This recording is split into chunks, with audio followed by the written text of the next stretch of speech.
At this time, in Xia Yaoshi's villa, opposite the Apple Villa district, Xia Qingyan was lying on the bed in his bedroom recuperating from his injuries, his eyes wide open, staring at the ceiling above his head, motionlessly for a long time, and suddenly sat up. He couldn't swallow this breath. The child in Su's belly was the biggest and most painful humiliation for him.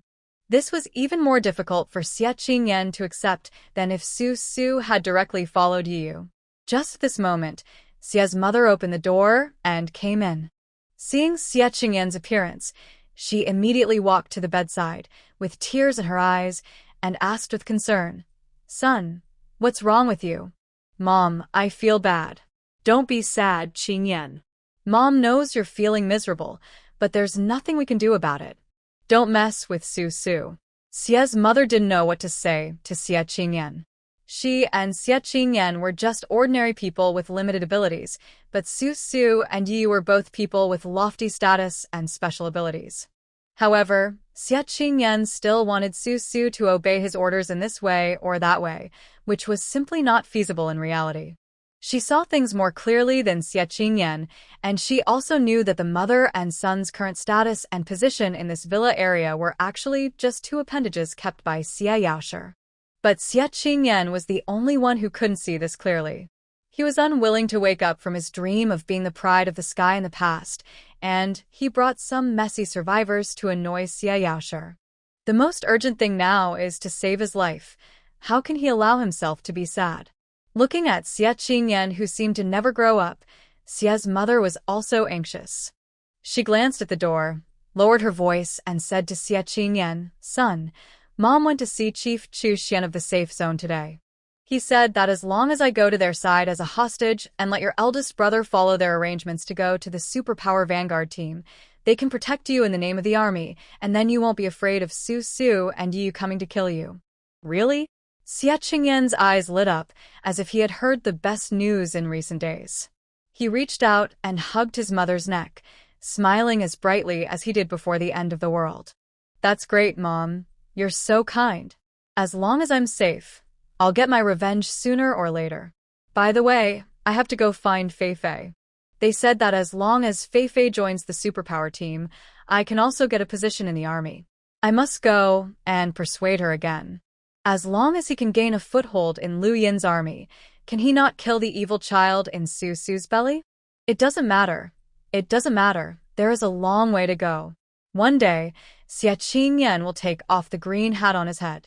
At this time, Xia Qingyan, who was determined to get rid of the cuckold, didn't worry at all whether his mother's behavior was right or wrong. He only knew that if Liu Yin wanted to control Xia Yaoshi, he would definitely not let Xia's mother suffer too much. When Xia's mother went to Liu Yin's side, she would follow Liu Yin to eat and drink all the good things. When Xia Yaoshi surrendered to Liu Yin, their family would all belong to Liu Yin. Xia Qingyan was anxious to offer Fei Fei to him.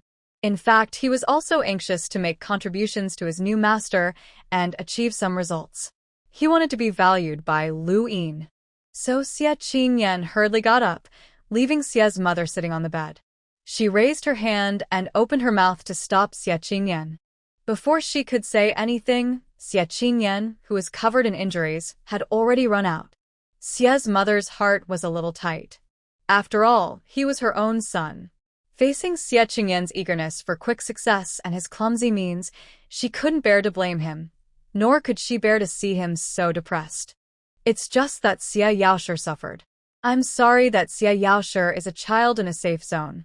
Opposite the trading house, Yin, who was sitting in a high-rise building, tapped the table with his finger.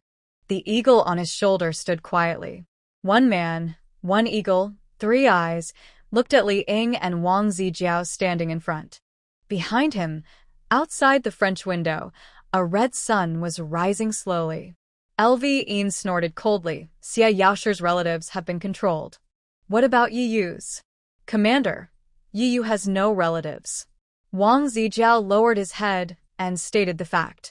Not only Yiyu had no relatives, but the entire suicide squad had no relatives. When the suicide squad was formed before the end of the world, The higher-ups were afraid that some other forces would use the relatives to control the squad, so they picked all orphans to join the squad. No, no, no. Lu Yin smiled, and there was a sense of profoundness in his smile. The eagle on his shoulder looked at Li Ying with his eyes, and Lu Yin said, "You has no relatives, but he has a woman and a child. The child in Su Su's belly is Yu's." Li Ying, who was standing opposite him, had no expression on her face, but she was extremely surprised. The child in Su Su's belly was Yu's. She didn't tell Lu Yin that this was true, so where did Lu Yin know about it?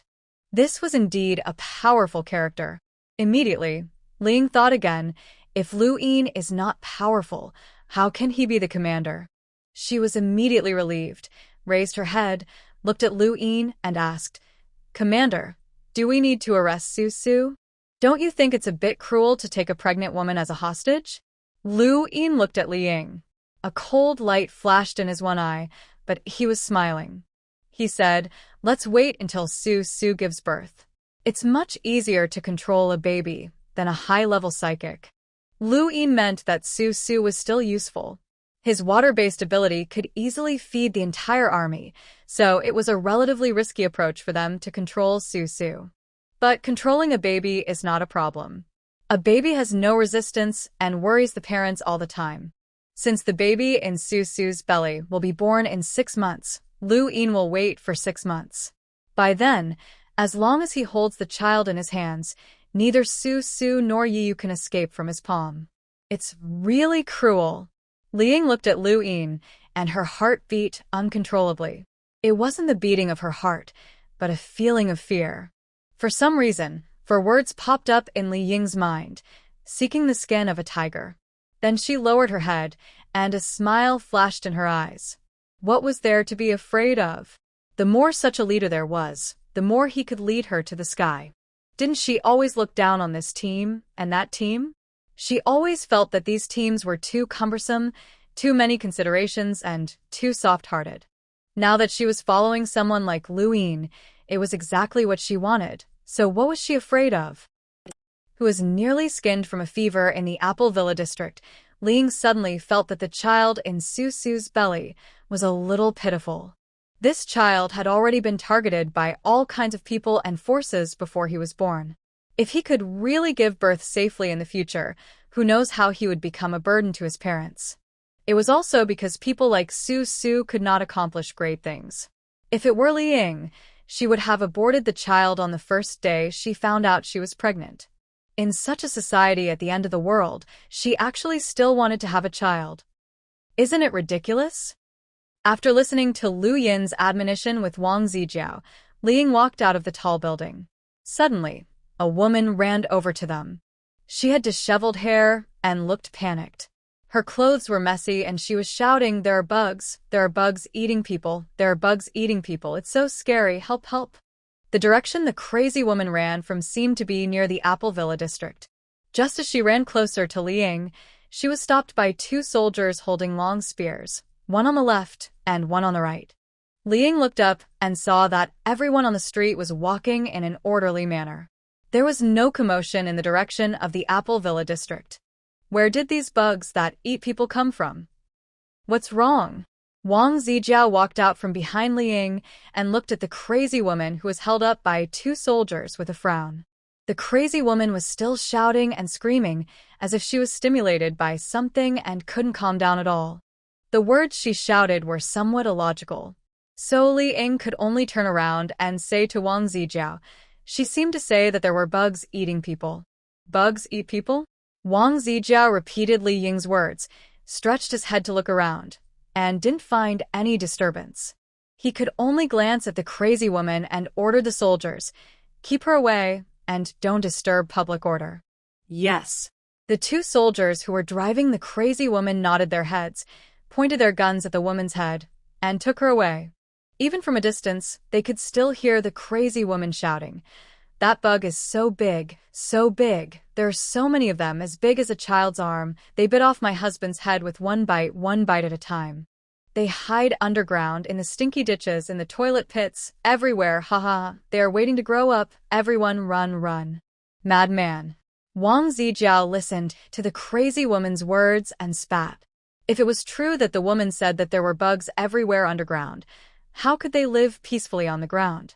In their safe zone, they had never found a dead person before, not even a dead person's bone. Bugs eat people, but they can't eat bones too, right? What is waiting to grow up? It sounds like even insects understand conspiracy, which is a bit nonsense. But in any case, it is better to be safe than sorry. Wang Zijiao randomly pointed at a soldier standing next to him and ordered, "Go call a few survivors and check the sewers to see if there are any bugs in there. Pay attention to safety and report back at any time." Yes. Following the soldier's sonorous and powerful response, in the Apple Villa area, Su suddenly woke up facing the morning sun, as if she had drowned. She gasped for breath and felt that her tailbone was about to split in pain. Then she turned sideways, rubbed her tailbone while lying on the bed, and sat up with difficulty. She looked down at her stomach, smiled bitterly, touched the little love in her stomach, and sighed. "Baby, my ace hurts a little today. Can you rub it for me in my belly?" Her belly bulged slightly, barely visible, as if in response to Su's words, which immediately made her feel better. Even though her tailbone was painful from waking up early, it couldn't dampen her good mood. So she cheered herself up, got up, dressed, and went downstairs for breakfast. In the dining room downstairs, Su's mother had already prepared steamed buns and porridge. Su's father was busy in the yard. Yi was sitting at the dining table and had already started eating. When he saw Su coming downstairs, he quickly swallowed the steamed bun in his hand in 2 or 3 bites, stood up and ran to the stairs to help Su up. "Go away, go away." Su waved her hand to let Yi go. What was there to help? Before she could help him, Su's mother turned around and poked her head out from the kitchen door. Su immediately grabbed Yi, held Yi's hand, and slowly walked down the last 2 steps like an emperor. Don't let her mother see her skipping down the stairs, or she'll scold her again. "Mom, Yi and I agreed yesterday that we should go out for a walk and see if we can find some clothes for the kids." Holding Yi's hand, Su walked quickly into the kitchen and sat at the dining table. Yi sat down beside her and asked with a strange look on his face, "When did they agree on this yesterday?" Su tilted her head and glared at Yi. Yi blinked his glasses, but still didn't understand. Su lowered her voice and warned, "Just shut up and try saying one more word." Yi made a zipper motion with both hands and pulled it over his mouth, successfully shutting his mouth and swallowing all the questions in his heart. "I'll feel a little more at ease if you go out with Yi, but you can't leave the safe zone, you can't go to dangerous places, you can't jump around, you can't climb up and down, don't lift high, don't." Faced with a series of no's from Su's mother, Su lowered her head to drink her porridge. Yi nodded repeatedly, looking so serious that he wanted to take out a notebook to write down all the no's. Su finished her porridge without listening to her mother's words. She said a few coquettish words to her mother and quickly slipped out the door. In the yard outside the door, her father was building a wall alone. Su greeted him and said, "Dad, why didn't I see Arrow come to help you build the wall today?" "Him? Huh? Father Su looked a little annoyed. He turned to look at Su and Yi, who followed closely behind her. "That Arrow is a big shot now. He has become very successful following Chu Xian. How can he be here to build a wall for me?" "Well, haha, it's normal for people to leave and for others to stay. Let's see if there are any people who refuse to pay back Dr. Zhua's debt tomorrow and get a few of them to do hard labor for you." Su smiled and persuaded her father, who was feeling a little upset. She also understood that her father felt that Era left too decisively, without any reluctance at all, and just left without any hesitation. But everyone has different aspirations. Some people don't want to live such a plain and simple life as a plasterer and want to become a civil servant in the future base. Isn't it up to them to choose? Thinking of Eru, who looked honest and had eaten countless meals from the Su family in the past few months, Su's mood sank. She felt that in this end times, nothing was scary except human hearts. Human hearts were the scariest thing. The scary thing was that they could be sold out by the people around them at any time. Su's father said a few more words, but Su didn't listen. She looked at Yu, who chatted with Su's father from time to time, then pulled her woolen coat closer, opened the gate, and walked out. South of the Yangtze River, the weather in March is already sunny. Except for the morning and evening when you still have to wear thicker clothes, you can take off the outer layer of clothes at noon and just wear a long-sleeve shirt. It was much more lively outside the wall than at the Su family villa. Zhuo Shijia and Junjiu were leading Brother Pai to exchange supplies with a man who drove a van. Su took a closer look and found that the man driving the van was the one who set up a stall selling band-aids in the trading house yesterday. The man was wearing a sheepskin felt hat and looked like the horse-riding herdsman in old movies. He was also wearing a woolen waistcoat and had a smile on his dark face. These breads were obtained by Paige and his subordinates from a bakery more than half a month ago. The breads were stored in sealed bags, so they can be kept for a longer time. However, Su would not eat this kind of bread that had been left out for a long time, and the people in the medical building would not eat it either, and the babies would definitely not eat it. Brother Pai could only eat it with his 19 gang members. After eating it for a few days, the gang members couldn't stand it anymore and wanted to switch to rice and vegetables. So the breads were put aside. As the weather was getting warmer, if the breads were not disposed of, they would go bad. It happened that Zhuo Shijia and Junjiu discovered this man who was selling a large number of band-aids, so they used all the breads to exchange for a truckload of medical supplies. The van opened and medical supplies were carried out, almost covering the entire small square. Zhuo Shijia and Junjiu, along with 3 young nurses, cleaned up the area. In addition to band-aids, the medical supplies also included disposable injections, coagulation tubes for blood draws, large packages of unopened cotton swabs, medical tapes, and so on. There were many kinds of supplies. Wow. Where did you get so many medical supplies? The production date is December 31st, the latest one. Liang Xiaoqi held up a pack of medical cotton swabs and pointed at the date on it. She looked surprised and looked at the man in the felt hat. The man was about 30 years old, and his face was dark red. He was moving a box of bread into the van. Hearing this, he turned around and explained to Liang Xiaoqi, "Before the end of the world, I was a medical representative." Then the man took off his felt hat and walked to Zhuo Shijia with a bit of embarrassment.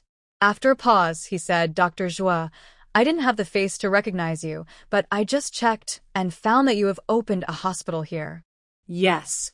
Zhuo Shijia held a large box of mercury thermometers in his hand, turned to look at the man who was talking to him, frowned, and asked, "Do you know me?" This. The man lowered his head and smiled. Seeing this, King Kong, who was not far away, put his hands on his hips and was about to step forward to drive the man away. However, Su stopped him with her hand, preventing King Kong from impatiently stepping forward to drive the man away. The man who said he was a medical representative before the end of the world lowered his head and said, "You don't remember me. Before the end of the world, I tripped you up because you refused to take the medical gauze in my hand." "Oh, I don't remember." Zhuo Shijia had done this more than once or twice, refusing to blindly introduce medical drugs and consumables from pharmaceutical representatives. She did this often, so she couldn't remember who this man was or what his name was. The reason why she always does such offensive things is that in the past society, there were too many unqualified medical representatives who took some non-standard medical supplies, used connections, went through the back door, and gave red envelopes to doctors. Some cheap and unqualified medical supplies were delivered to hospitals through these channels. Zhuo Shijia believes that as a doctor, her job is to cure diseases and save lives. Accepting red envelopes indiscriminately, using non-standard cheap medical supplies, and covering up for medical representatives are serious blasphemy to the profession of doctor. She will naturally report such things every time she sees them and refuse them every time she encounters them. It's okay if you don't remember me. I'm too embarrassed to ask you to remember me." A pleading look appeared on the man's face. He suddenly bent down, picked up a bag of cotton wool on the ground, stuffed it into Zhuo Shijia's arms, and said hurriedly, "Dr. Zhuo, my medical supplies are really good quality. Please take a look. I have a lot of them, a truckload of them. I can send them all to your hospital." This. Zhuo Shijia took 2 steps back and took the large bag of cotton wool that the man stuffed in. She looked at the packaging of the cotton wool, which was very tight and regular. Through the transparent sterile packaging bag, she saw that the quality of the cotton wool was also good. So, just as she was about to talk to the man, she heard the man say again, "It's like this, Dr. Zhuo. I've known your medical skills well before the end of the world. I'm going to give you all the medical supplies I have. No food or drink. I just hope you can accept my wife. My wife is about to give birth. I don't want her to have any accidents. She's the only relative I have left." As he was talking, the medical representative actually wanted to kneel down to Zhuo Shijia with a hint of tears on his face. Zhuo Shijia quickly stepped back and turned sideways, refusing to accept the man's kneeling. He glanced at Su Su and asked her what to do with his eyes. "Just answer it. If you are sure, then answer it." Su Su nodded and absolutely supported Zhuo Shijia to familiarize himself with his delivery skills before delivering Xiao AI. Although Zhuo Shijia was known as a master of obstetrics and gynecology, there was a saying that went, "Diligence makes perfect and laziness makes waste." If Su Su didn't deliver a baby for a long time, she was afraid that Zhuo Shijia's skills would become unfamiliar. Behind Su Su, King Kong immediately raised his hands and encouraged Zhuo Shijia, saying, "Dr. Zhuo, I believe in you. You are the best doctor." Then, Junji's expression paused, and he looked at Li Xia, a big man like an ice cube, who was holding Lao Ganma out to bask in the sun not far away. He no longer bothered with King Kong, but put all his attention on Li Xia. Lao Ganma was still wearing the black Taoist robe-like jacket, with a cloth wrapped around her head and a string of black Buddhist beads in her hand. She let Li Xia support her as she walked slowly around the small square. Behind them, Brother Pai was moving some large furniture to the city SUV. Seeing that Zhuo Shijia had already talked to the medical representative about admitting women in labor, Su Su turned around and walked towards another city SUV. "Su Su, where are you going?" Yi Yu hurriedly followed. Seeing that Su Su had already opened the car door and sat in the driver's seat, he quickly got into the passenger seat and said to Su Su, "Your mother told you not to drive." She glanced at Yi Yu and asked, "Then do you know where we are going now?" Yi Yu shook his head seriously. Seeing that Su Su was determined to drive out, he said helplessly, "Okay, where are you going?" "I'll drive and you sit in the passenger seat." "Good." Su Su, who was sitting in the driver's seat, gave him a curved smile, got out of the car and exchanged seats with Yi Yu. After Brother Pai loaded 3 off-road vehicles with large items of supplies, she stretched her hand out of the window and said hello to Brother Pai. Yi Yu then stepped on the accelerator and drove out first. "Go west. Keep going west." Su Su pointed in a direction completely opposite to the trading house. Yi Yu, fully armed and sitting upright, turned his head to look at Su Su, frowned and said, "Are you not going to buy my girl's clothes? The trading house is not here." "I know. Go west and leave the safe zone. Your mother said she won't let you leave the safe zone. Do you listen to my mother or me? Your mother said that you are pregnant and she can't listen to you on everything. Then let me get off the bus and I'll walk there by myself." Su Su was a little angry. She had known Yi Yu for such a long time, but this was the first time she saw Yi Yu being so submissive. Not knowing what kind of person he was in the past, she thought that Yi Yu was a mama's boy who would always answer questions like your mother says about everything. Thinking back to the past, when Yi Yu didn't know she was pregnant, how did he treat her? He wanted to follow her everywhere, but now that he knew she was pregnant, he became timid and nagging. The difference between before and after was too hard for Su Su to accept. Glancing at the angry look on Su Su's face, Yi Yu was in a very good mood. He stepped on the accelerator gently, trying to drive the car steadily. He held the steering wheel with one hand and touched Su Su's head soothingly with the other hand, coaxing, "Don't be angry, don't be angry. A smile makes you look 10 years younger. It's unrealistic to walk. Brother will accompany you. Smile, smile." As he said that, his big hand moved down and touched Su Su's belly. Looking at Yi Yu's expression, it seemed that he had comforted the older one and was now comforting the younger one, working hard to make the mother and daughter happy. He gently touched the hard belly and made childish sounds. Oh. Oh, Mom is angry, don't be angry. Don't be angry. Then, Yi retracted his hand and continued driving his car westward in the direction Su Su pointed. Seeing him like this, Su Su was really confused. She was speechless. Was he still the man who could get mad with just a few words? Where was the man who tossed her around like a sandbag? She glared at Yiyu, and seeing that Yiyu was still heading west, she thought about it and decided to let it go. There was nothing to be angry about. She was afraid that she would have to spend a long time in the future struggling with this man because of Xiao AI. If she started to get angry over trivial matters now, how would she get through the long days in the future? The Apple Villa district is originally located in the suburbs of Xiangqing. The further west you go, the more desolate the scenery becomes. There are more trees and fewer people. Not far away, you can see a toll station that leads to the highway. The highway toll station is now guarded by soldiers. Near the toll station, you can see many ordinary survivors working hard. Some are digging the ground, some are carrying rolls of barbed wire, and some are walking around carrying 2 loads of soil. The main road that Su Su and his companions were walking on was also blocked by roadblocks. The soldiers built a long row of mobile cabins behind the roadblocks. Soldiers with guns walked back and forth on the cabins, looking into the distance from above, watching for any zombies moving over. Living in the wild is not as simple as one might think. Su Su had been running around in the apocalypse for 12 years and knew very well what a horrible situation the world outside the human base was like. Apart from anything else, the endless stream of mutated animals and plants were simply dazzling. Otherwise, why do humans choose to build safe zones in cities?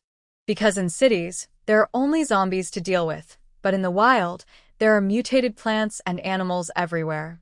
Su Su originally thought about going east of the city to take a look, but now there are zombies everywhere outside the safe zone, and a little delay will take a day or 2.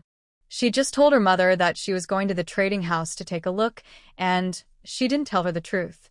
Besides, the direction of Lu Yin's power development is also to counterattack in the city.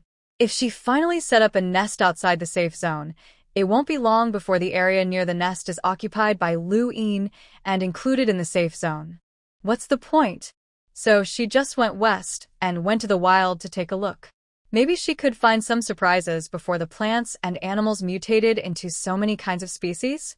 When Yiyu drove out, he stopped behind a roadblock and Brother Pai followed with a convoy of 10 vehicles.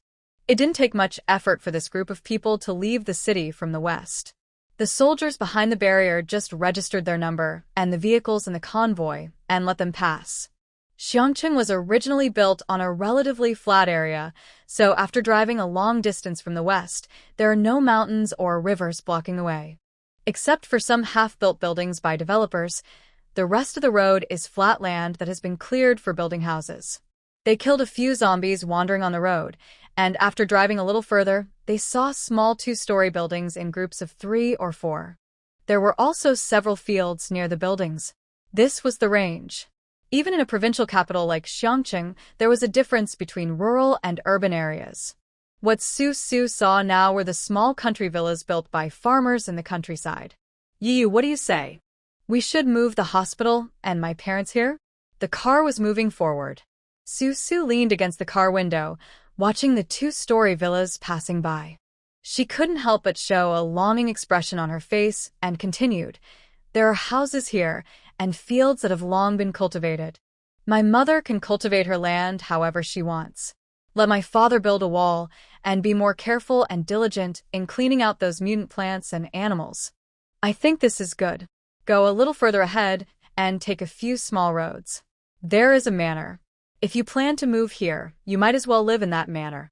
While driving, Yu looked around as if he was afraid that someone was eavesdropping on what he was going to say next. He looked mysterious. Then he suddenly remembered that this was the end of the world, and no one could control him. He said to Su Su openly, "There is a treasury under the yard. Before the end of the world, all the reserve funds of the entire Xiangqing were kept there. There are gold bars and US dollars. The metal walls of the treasury have so many layers." As he spoke, Yu made an 8 gesture to Su Su. He turned his head, with an obvious smug look on his face, as if he was very great. He boasted to Su Su, "Your brother went in before the end of the world." At that time, we were escorting several large trucks of gold bars, all of which were transported in ordinary buses. We disguised ourselves as tourists and walked through the entire Xiangqing with gold bars under our feet. Isn't it amazing? Wow, legend. Susuraste cerebros. She was not in the mood to listen to Yu's bragging, but Xiao AI seemed to like listening to Yu very much. While Yu was showing off, Xiao AI in Su Su's belly moved several times, but she did not tell Yu, lest Yu make a fuss and touch her belly again. But she still paid a little attention to the treasury that Yu mentioned. After the end of the world, money is nothing but a thing outside of the body. Only crystal cores are the only currency in circulation.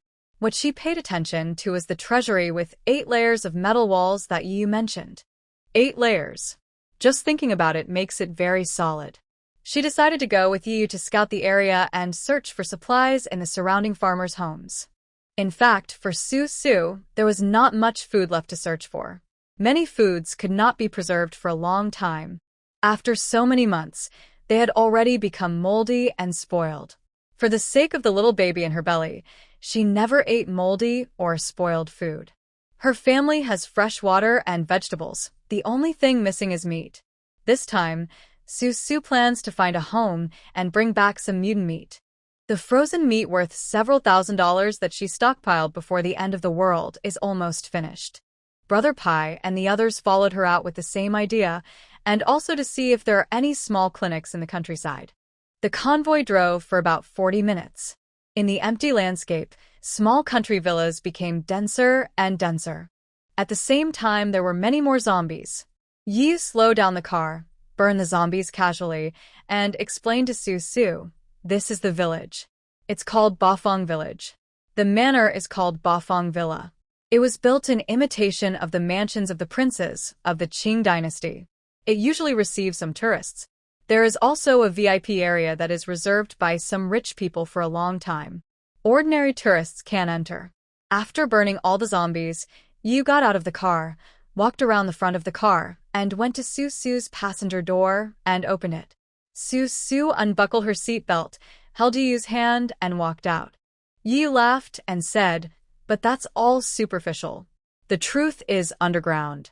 Only a very small number of people in Xiangqing know it."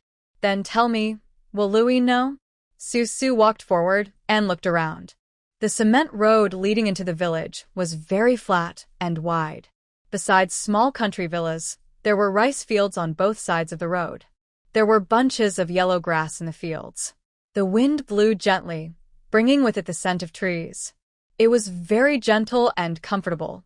From some of the villas, the howling of zombies could be heard faintly.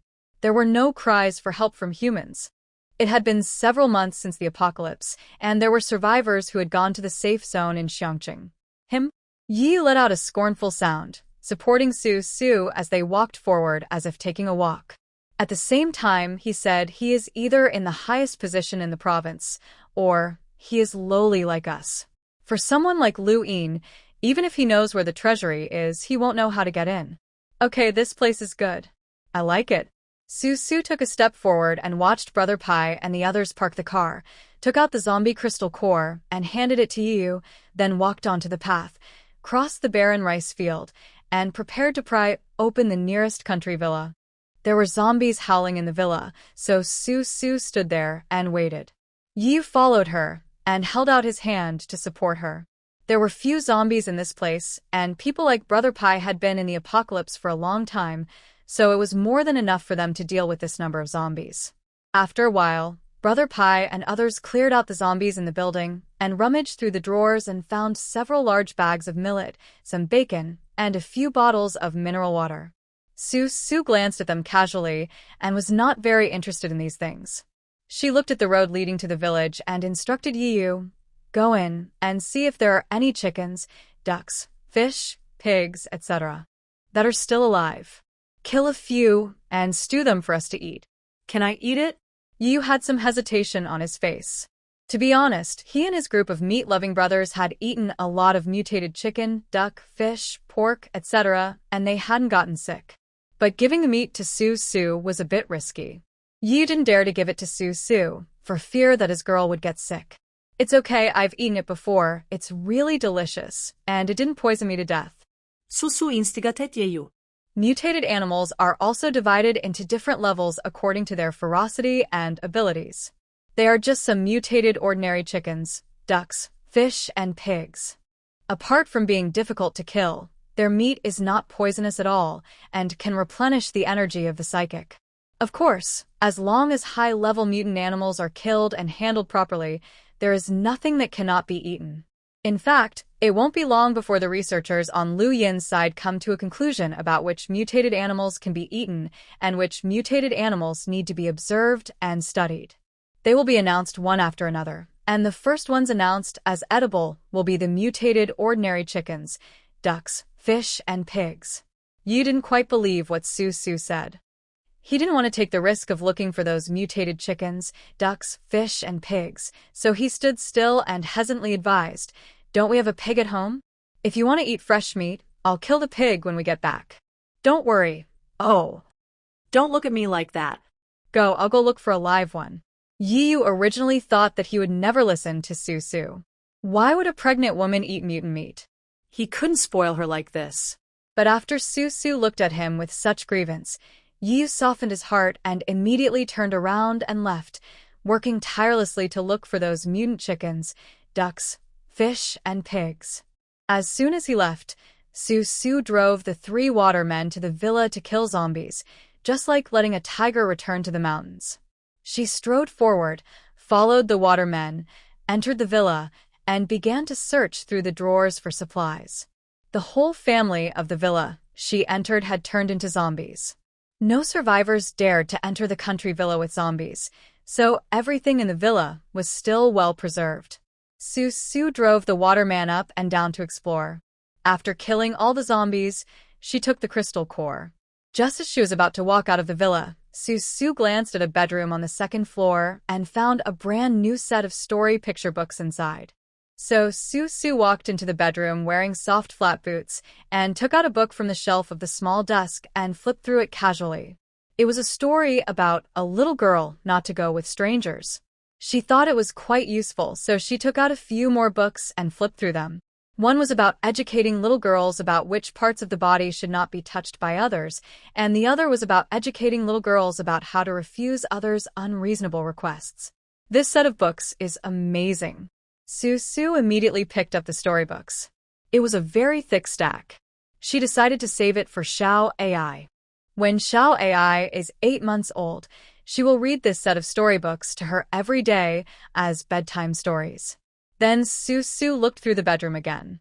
She could now basically determine that the previous owner of this bedroom was also a little girl, about 5 or 6 or 7 years old. There were many dolls on the bedside, and many little princess dresses in the closet.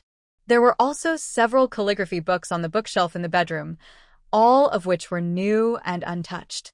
There was a set of used crayons and several coloring books on the desk. Su Su planned to put them all away. Then she walked around the country villa, found 2 large plastic bags, and put all the books, crayons, princess dresses, and copybooks into the plastic bags. At this time, Brother Pai and others had already pried open several villas. The directions in which these grown men were looking for supplies were all in a mess.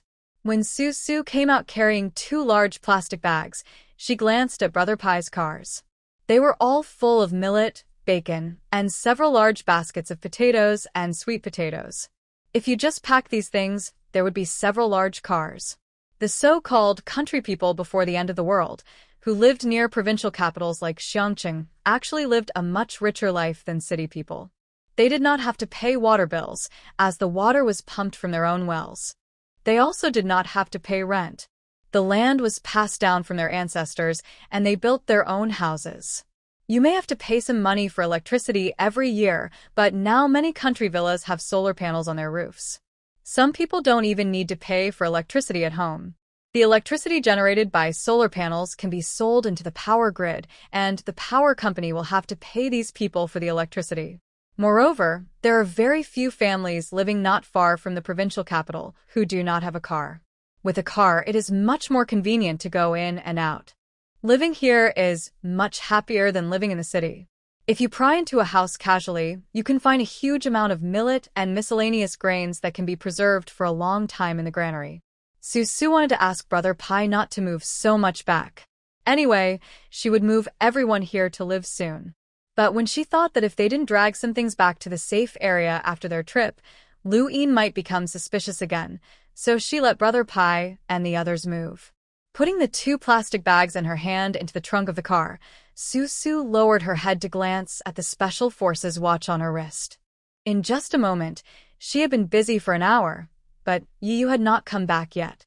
So she said goodbye to Brother Pai and went into the village alone on foot to look for Yu. Not long after entering the village, Su saw Yu's shadow outside a small gas station on the side of the road. He found a pickup truck and was moving gasoline back and forth into the truck bed. He took off his camouflage uniform and tied it casually around his waist. Under the sun, he was busy and sweaty all over, and his exposed muscles were covered with shiny beads of sweat. Su remained calm and did not call out to Yu. She just watched from a distance for a while, then walked around the gas station half a circle and found 2 ordinary mutant chickens in a family's yard. It was just an ordinary mutated chicken. In fact, it was not much different from the chickens before the apocalypse. It ate grains and insects, but it might be bigger in size, about 1/3 bigger than a non-mutated chicken. Its claws and beak flashed sharp light in the sun.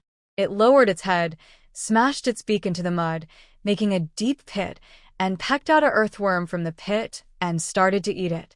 This is a mutant rooster, and the one next to it is a mutant hen. The degree of mutation is just ordinary, so they still retain the docility of poultry before the end of the world. If humans do not attack them, they will not be aggressive towards humans.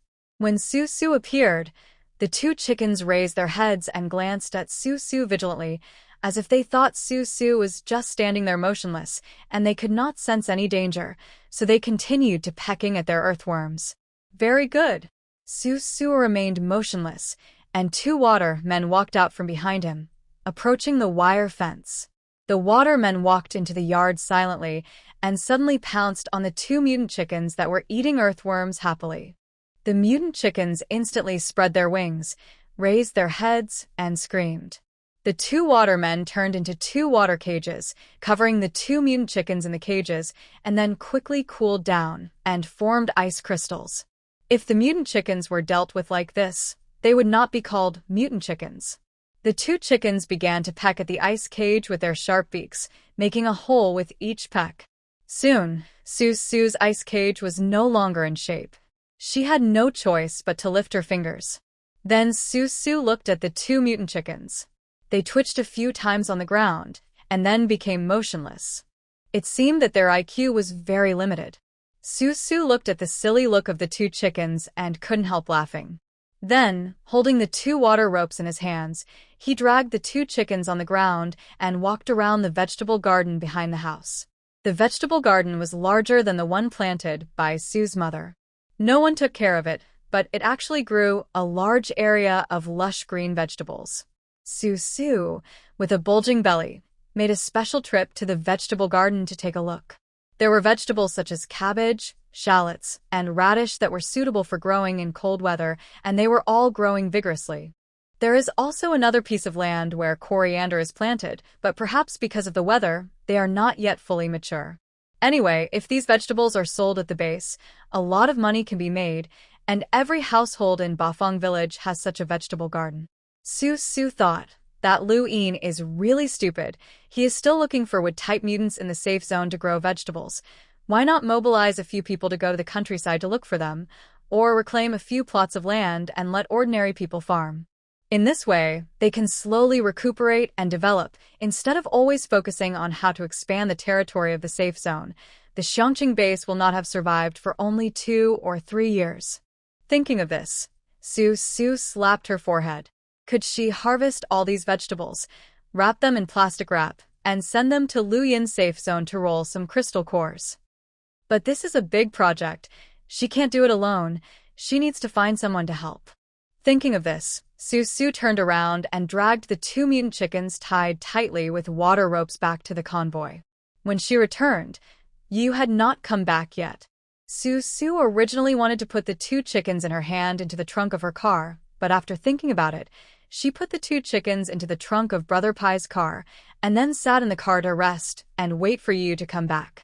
After a while, Yu came back in a pickup truck, sweating profusely, dragging a truckload of gasoline, but there was no living thing in the truck bed. He parked the truck full of gasoline on the side of the road, ran to Su's car window, wiped his sweat, spread his hands, and said helplessly, "I looked around for a long time, but I didn't find any live chickens or ducks, and there was no sign of any fish or pigs. I only found a truckload of gasoline, which I dragged back." Oh. Su sat in the passenger seat, looking up at Yu with a half smile. Seeing the overly straightforward expression on his face, she did not expose him, but just said, "Then you have worked hard." "Hey, of course, of course." Yu turned away his eyes, feeling a little nervous. He laughed and quickly walked around half of the front of the car and got into the driver's seat.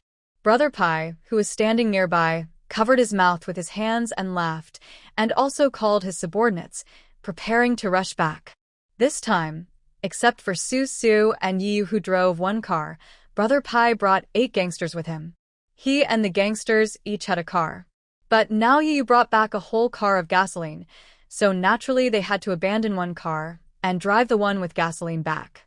Fortunately, this time, Brother Pai and his companions had already been informed by Su that they did not plan to bring back a lot of supplies. Among the 10 vehicles, 3 of them were loaded with some garbage from the Apple Villa district, such as small furniture, clothes drying racks, and various fine decorations, just to deal with the surrender when passing the customs.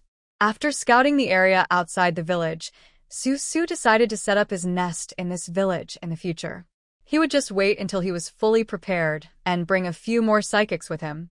After he had fully understood the situation, he would head into the village to explore the Bafang villa that Yu mentioned. The number of people they brought this time was not enough.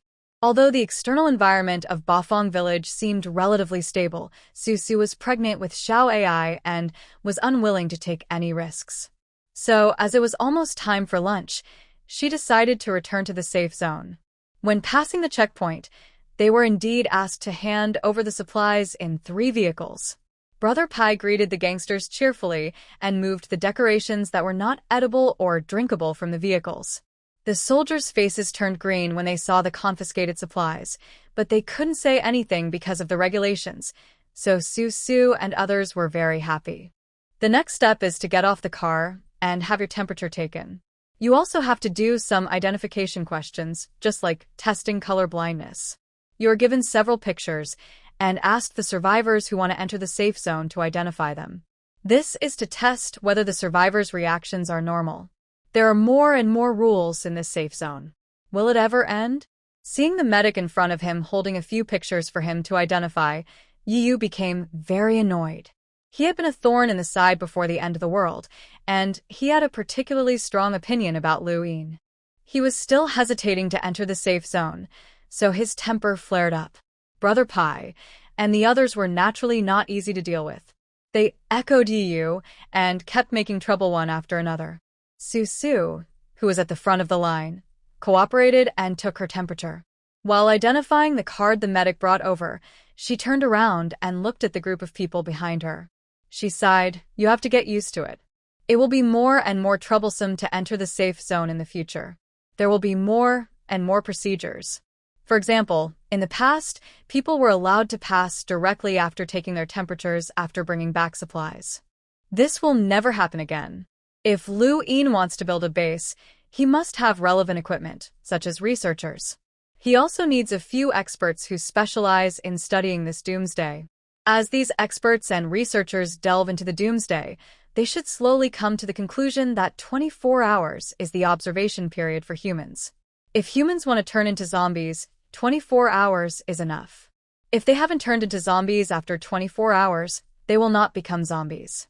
Therefore, anyone entering the safe zone from outside must stay in an area set aside outside the safe zone for 24 hours. As for the current methods of providing pictures for players to identify, they are actually useful. The consciousness of people who will become zombies will gradually become blurred, and they will not be able to see the identification pictures clearly, and their reactions will be slower than normal people. However, if it is a person who is injured or in some uncomfortable state, they will not be able to see the identification pictures clearly, and their reactions will be slower. Therefore, this procedure of observing and identifying maps can only be popular for a short period of time at the beginning of the establishment of the base, and the really troublesome procedures are still to come. After hearing Su Su's advice, although Yu had some opinions about Lu Yin and was very impatient to cooperate with Lu Yin's people to deal with these things, he still calmed down with a dark face, reluctantly glanced at the few pictures held by the medical soldier in front, and cooperated with the medical soldier in a bad tone to identify those pictures.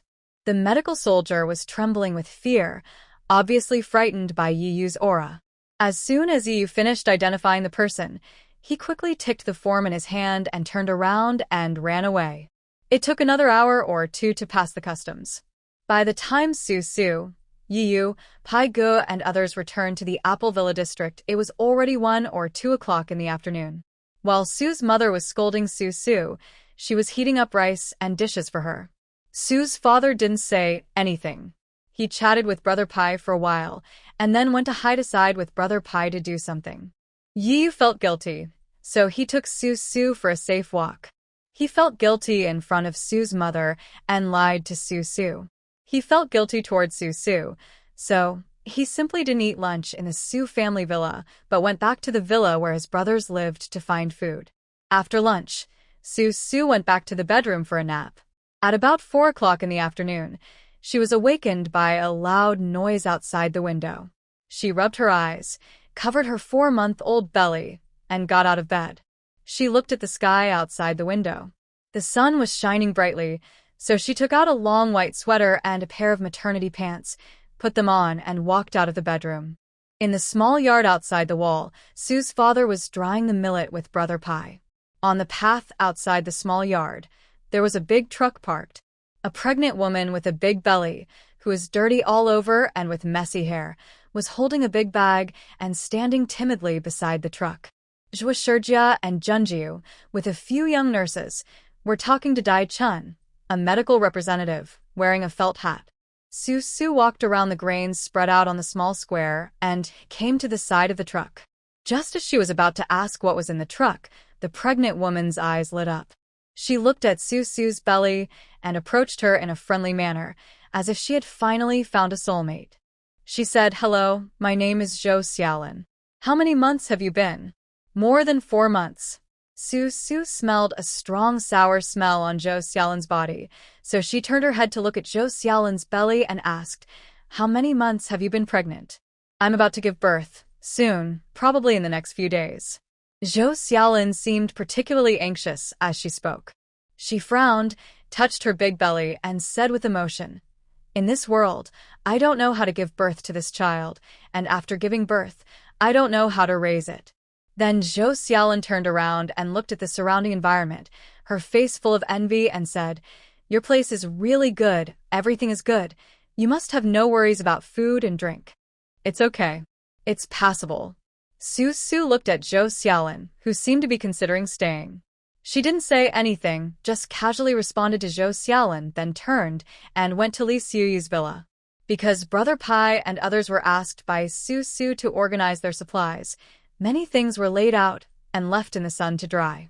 Some supplies that Su Su specifically asked them to find for her were piled in Li Xiuyu's yard, such as the loom bought from the Hunan embroidery shop. This loom was originally displayed as a work of art in the Hunan embroidery shop. There were several looms on display. With the development of human history, the oldest and newest looms were placed on the display stand. However, due to the limited space in Pigo's car, he only moved a few small looms. Su Su looked at the looms in Li Xiuyu's yard, but didn't know what kind of cloth to use.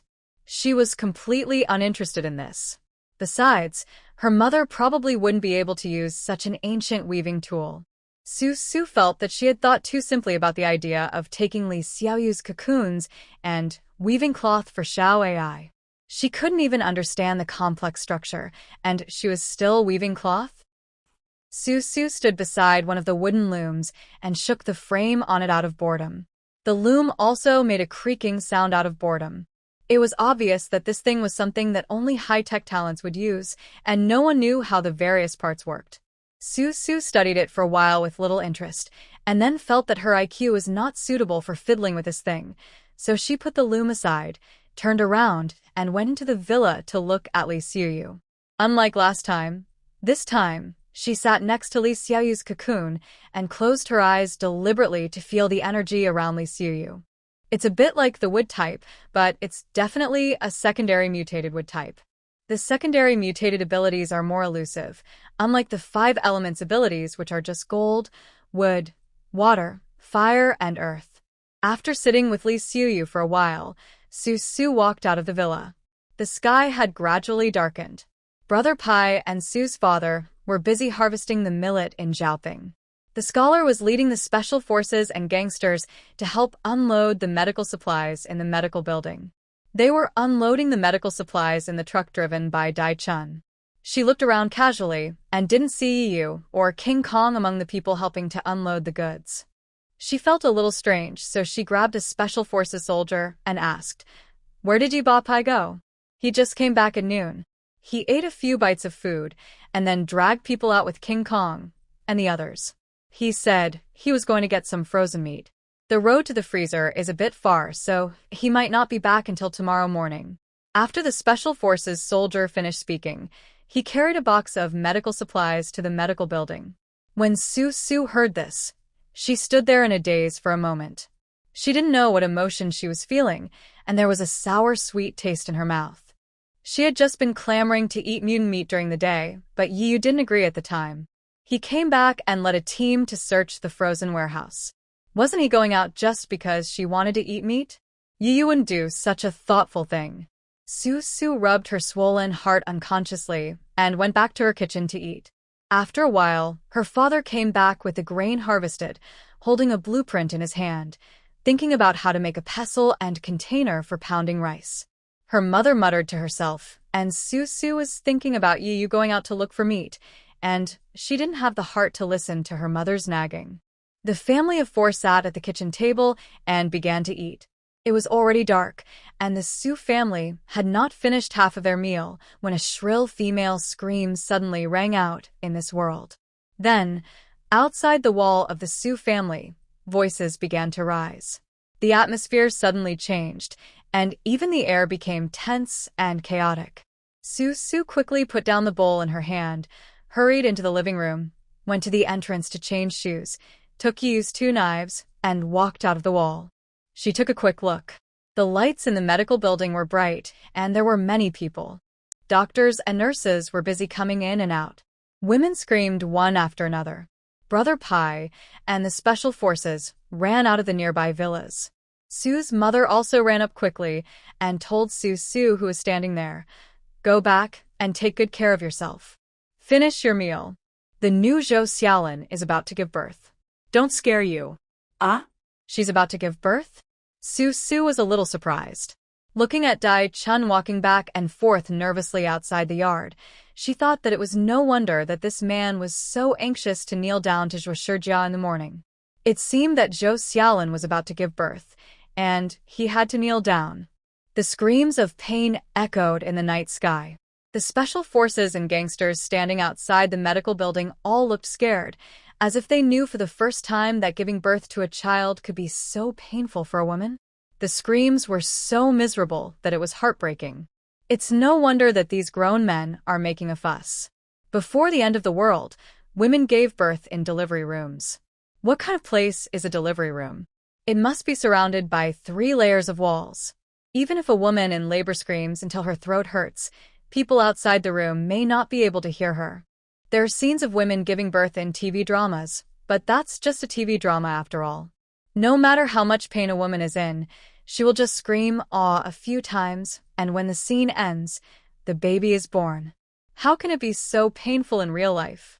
Zhou Xiaolin kept screaming and screaming, and the men in the room were all tingling with fear, and they just wanted to rush in and help Zhou Xiaolin. Su stood there and took a breath, calmed her breathing, touched the little baby fluttering in her belly, and amid Zhou Xiaolin's cries of pain, turned around and walked back to her villa, finished her meal in silence, and took a walk in the yard in silence. Listening to the increasingly frequent cries from the medical building, she really didn't feel sleepy, so she went back to her room, found the crystal core she had stored these days, and began to cultivate her spirit. The higher the level of the psychic, the more difficult it is to advance. Perhaps it only takes a short time to advance from level 1 to level 3, but it is much more difficult to advance from level 3 to level 4. For example, she has lived in the apocalypse for 12 years, repeating the cycle of absorbing energy and releasing superpowers almost every day, but she has only reached level 5. At the end of the world in the previous life, level 5 psychics were already the most advanced psychics. The instruments in the base used to measure the psychic levels could only reach level 5. No one had ever seen a psychic above level 5, so naturally they thought it was impossible for there to be level 6 or even higher psychics in this world. Many people said that Xia Yaoshi's lightning ability might have reached the 6th level, but Su had never fought with him and didn't know whether it was true or not. She only knew that she was hard to beat at that time. In the previous few years, she was being hunted by others, and in the following years, she was the one hunting others. This kind of killing and hunting never stopped for a single day. The last time she entered the White Tiger base, Su remembered that she had measured her supernatural power level. The energy column representing the 5th level was already full. She felt that if she input more energy, the instrument would explode, so she stopped trying. Therefore, Su herself didn't know whether she had reached the 6th level or not. At this moment, she sat cross-legged on the bed, like doing prenatal yoga, with her legs protecting her bulging belly. She cultivated her spirit for most of the night. After most of the night, Zhou Xiaolin still didn't give birth to the baby in her belly. Everyone was anxious. Dai Chun, who was guarding the yard of the medical building, saw Liang Xiaoqi carrying a basin of blood and pouring it into the soil outside the yard. Dai Chun stepped forward and grabbed Liang Xiaoqi and asked anxiously, "Why hasn't my wife given birth yet? Is she okay? Why are you in such a hurry? Do you think it's that easy to have a baby?" Liang Xiaoqi shook off Dai Chun's hand as if nothing had happened and went back in with the basin. Dai Chun was dumbfounded. She had been shouting like that, but it wasn't over yet. She had to wait until the second half of the night. How could this woman be tortured to give birth? Everyone who heard Liang Xiaoqi's words was amazed. No one noticed that on the muddy ground where Liang Xiaoqi had just splashed blood, a bunch of white maggots suddenly emerged. They were not very big, about the size of earthworms, not very eye-catching with scarlet mouthparts, and were about to go to the medical building where the bloody smell was the strongest. Not far away, 2 mutant chickens, one male and one female, came out, clucking, and ate the mutant maggots rolling on the ground. Yesterday at noon, just after Brother Pai unloaded the grain, he was pulled aside by Su's father to talk, and he didn't have time to ask Su what to do with the 2 big chickens in his trunk. Later, when there were a lot of things to do, he completely forgot about this matter. Until now, no one knows how these 2 mutant chickens escaped from Brother Pai's trunk, and they didn't cause any trouble. Instead, they lowered their heads and started looking for insects in the ground to eat. The crisis on Su's side was temporarily suppressed by accident. However, people from the CF family disappeared every day. However, they were comforting themselves, thinking that maybe it was because the army was recruiting people and they had a better place to go, so they didn't want to stay here anymore. In this age where everyone is busy taking care of themselves, no one really cares about the fate of those around them. Fei, the only one who cares a little about the survivors in the Apple Villa district, has never expressed her concerns to Xia Qingyan. He has recently been planning how to send Fei to Li Ying's hands. In fact, Xia Qingyan had told Fei a long time ago that he wanted her to join the army, but Fei refused. She had always refused for the simple reason that she felt tired. Now she was alone and had to grow food, vegetables, and fruits to feed all the survivors on their side. These people were not full and still blamed her. Fei had long felt exhausted.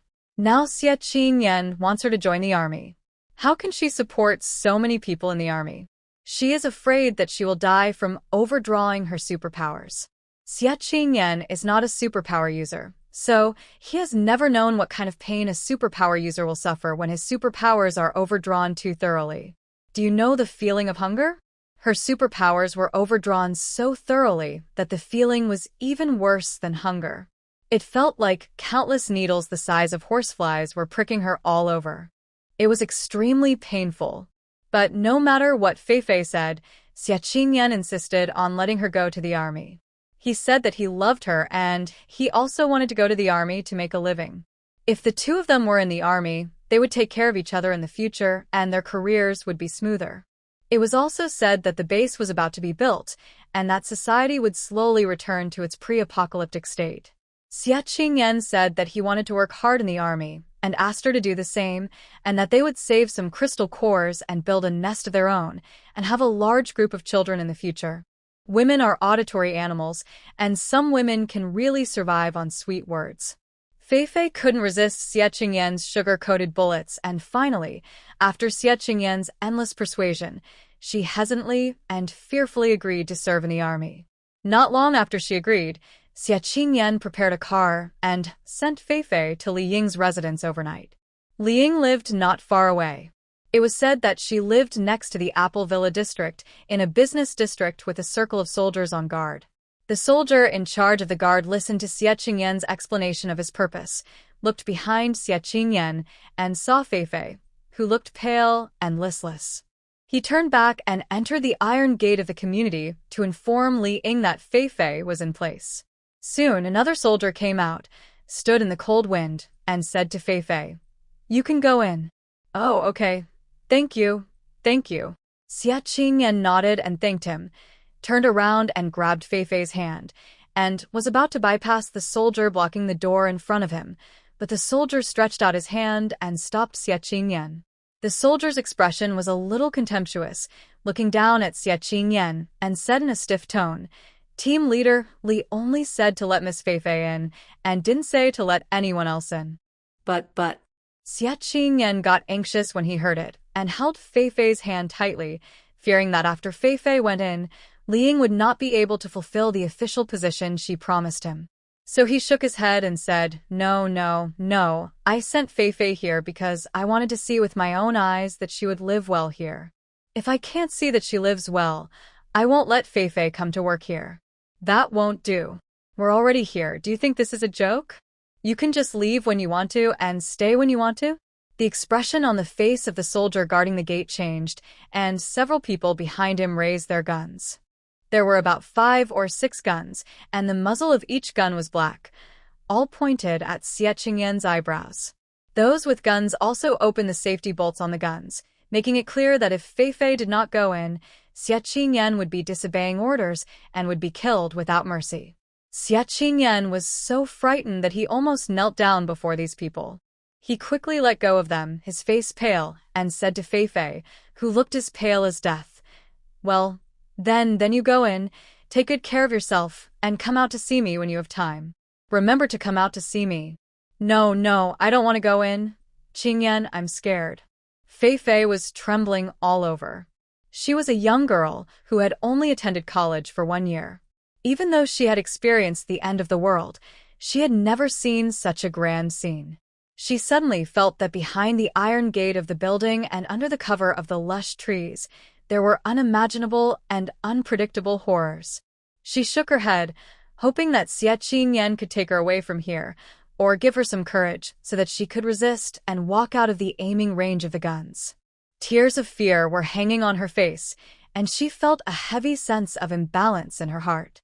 She always felt that if Xia Qingyan left her here today, she would live a life worse than death.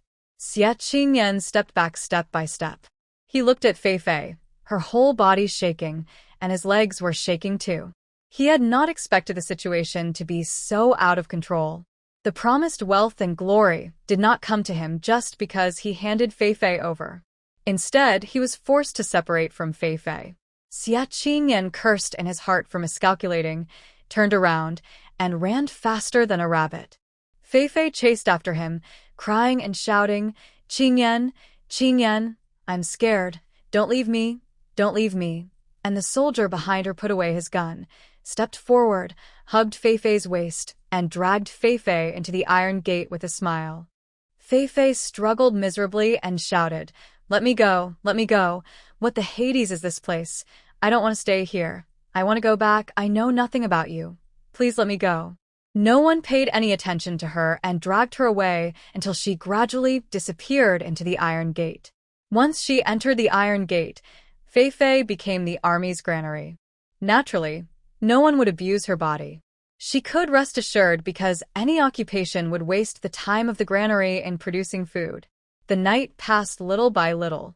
Su finished practicing all the crystal cores in her hand, touched her bulging belly, and listened to the intensive screams coming from the medical building. She sighed, went into the bathroom to wash up, changed into a loose maternity pajamas, went downstairs, put on her shoes, and walked out of the wall.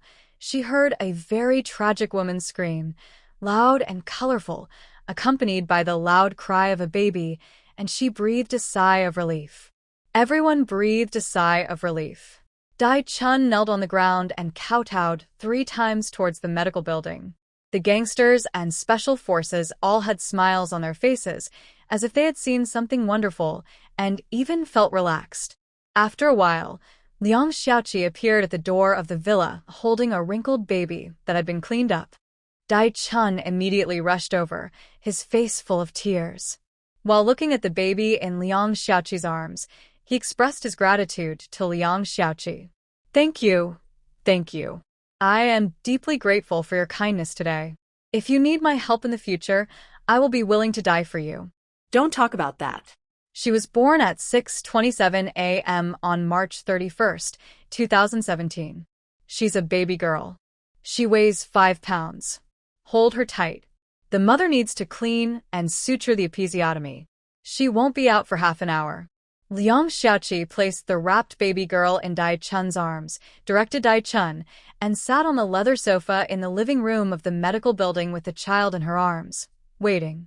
Then she turned around to help Zhou Shijia and Junjiu deal with Zhou Xiaolin. The gangsters and special forces who had been guarding outside for almost a night gradually dispersed. Su leaned against the iron gate of her own wall, looking in the direction of the medical building with a smile on her face. Even if life is dark and bleak, as long as a little life is born, it is like a star lighting up in the darkness, turning the darkness into a poem and a distant place. Children represent hope. Once you have personally experienced the birth of a child, you will find that the world is not completely hopeless. But she didn't understand why many people didn't understand this point since the beginning of the apocalypse. They regarded these babies and pregnant women as a burden and would rather live in misery themselves than give these children and pregnant women a chance to live. What do you mean by taking care of these children, that she is a saint? It doesn't necessarily mean that she doesn't care about the lives of these babies. If she is not a saint, then her 3 views are correct and she is the right way in the world? Su is not a saint. She can still kill, rob, and live as she pleases with these children. What is the conflict between giving these children a way to live and living well in the end times? It's just that it's a little more troublesome when she needs to transfer and she can't just open her eyes and run away. But she is not the kind of person who can run away when she wants to. She has parents above her and Xiao AI below her. How can she come and go as freely as in her previous life? For a moment, Su stood by the iron gate, looking at the brightly lit medical building, thinking a lot. Thoughts came and went and came again. The sky gradually turned pale. In such a morning, the darkness seemed to dissipate especially quickly, and soon it was bright. Su had been leaning against the iron gate thinking about life. Suddenly, the sound of vehicles came from a distance. A line of city SUVs drove over from the end of the path and stopped on the small yard of Su's house. She raised her eyes and looked at Yu, whose face was covered in blood, sitting in the driver's seat of the first car. He opened the door and jumped out. There were several new bloody cuts on his face, and his camouflage uniform was torn in several places. His body was covered in mud and blood. As soon as he got out of the car, he called on his brothers to help move the frozen meat from the car. Oh my God. Yu turned around and found Su Su wearing a wide-skirted coral fleece pajamas, leaning silently against the iron gate, with her straight long hair draped over her. Even in the wind, her long hair didn't move at all. Su Su's delicate and pale face, coupled with the gray sky, made Yu glare at her and cursed. "You think you're in a horror movie. You scared me. What have you been doing?" Su Su straightened up, supported her waist, touched her slightly bulging belly with her other hand, walked forward, glanced at Yu, who was covered in blood, and then looked at King Kong and the others. They were not much cleaner than Yu, and all looked like they had retreated from the front line, where bullets were flying everywhere. Yu smiled at Su Su, with a sly look on his face. Then, looking at Su Su's belly, his expression became gentle again, and he said nonchalantly, "Go get some meat for my girl."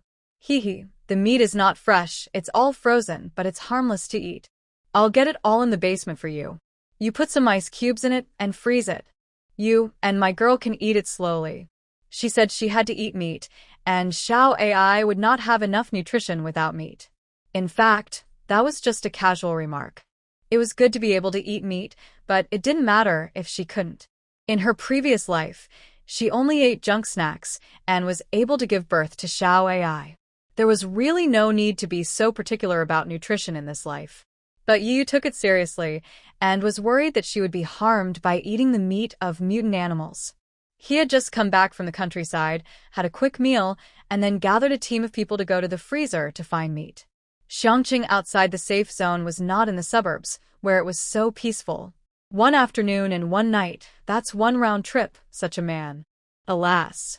Su Su lowered her head and said nothing. She suddenly turned around and walked into her villa, went upstairs, entered the bedroom, closed the door, lay on the bed sideways, bent her legs, touched the little love in her belly and said softly, "Baby, Dad seems to like you very much. You like Dad too, right? In the future, should we stay with Dad forever? Just like a family, we will always be together, okay?" She had never thought about such a question before. She always thought that Yi would live one day at a time. Maybe one day in the future, when Xiao Ai was born, Yi would find a better person and have a better way out, and he would part ways with them. Su Su would still float with Xiao Ai and her parents in this doomsday. "I want to be with Yi all the time." This idea just popped up. Seeing Yi Yu's miserable appearance, just for his daughter to have more nutrition, Su Su thought, maybe it's not bad to have such a man in her and Xiao Ai's life. He can handle things that she can't handle or that are inconvenient to handle. Isn't that good? He will stand outside the delivery room and walk around anxiously when she is giving birth, and the pain is heartbreaking. In fact, it feels good to be cared for by others. Just as he was thinking, Yu pushed open her bedroom door and walked in from outside, holding a set of clean clothes in his hand. He said to Su Su, who was lying on the bed with her back to him, "Su, can I borrow your place to take a shower? My place is occupied by King Kong and his friends. Go by yourself." Su Su didn't look at him, but pointed in the direction of the bathroom, pulled the quilt on the bed, closed her eyes, and pretended to be asleep. She listened to Yi Yu quietly entering the bathroom door. The water in the shower gushed out, and suddenly a picture popped up in her mind. His arms and muscles were mobilizing. Su Su suddenly opened her eyes, propped herself up, and stared at the closed bathroom door. She remembered that Su Su's face seemed to be a little red that night. Hearing the sound of water in the bathroom die down, she quickly lay back on the bed, pulled up the quilt, and covered herself from head to toe. He was holding a dry towel in his hand, cleaning the water out of his ears. Seeing Su Su sleeping on the bed with her head covered, he frowned and said, "Su, are you comfortable sleeping with your head covered? Be careful of hypoxia." Su Su ignored him, covered her head, turned over, and lay on the bed. Seeing this, Yu thought, hey, this girl ignored his words, so he walked to the bed and slapped Su Su's ace, raising his voice slightly and emphasizing, "Don't sleep with your head covered. You're lacking oxygen. What do you care about me?" Su Su, who was slapped on the ace, had a red face. She suddenly pulled down the quilt covering her head, raised her foot, and kicked Yu on the waist.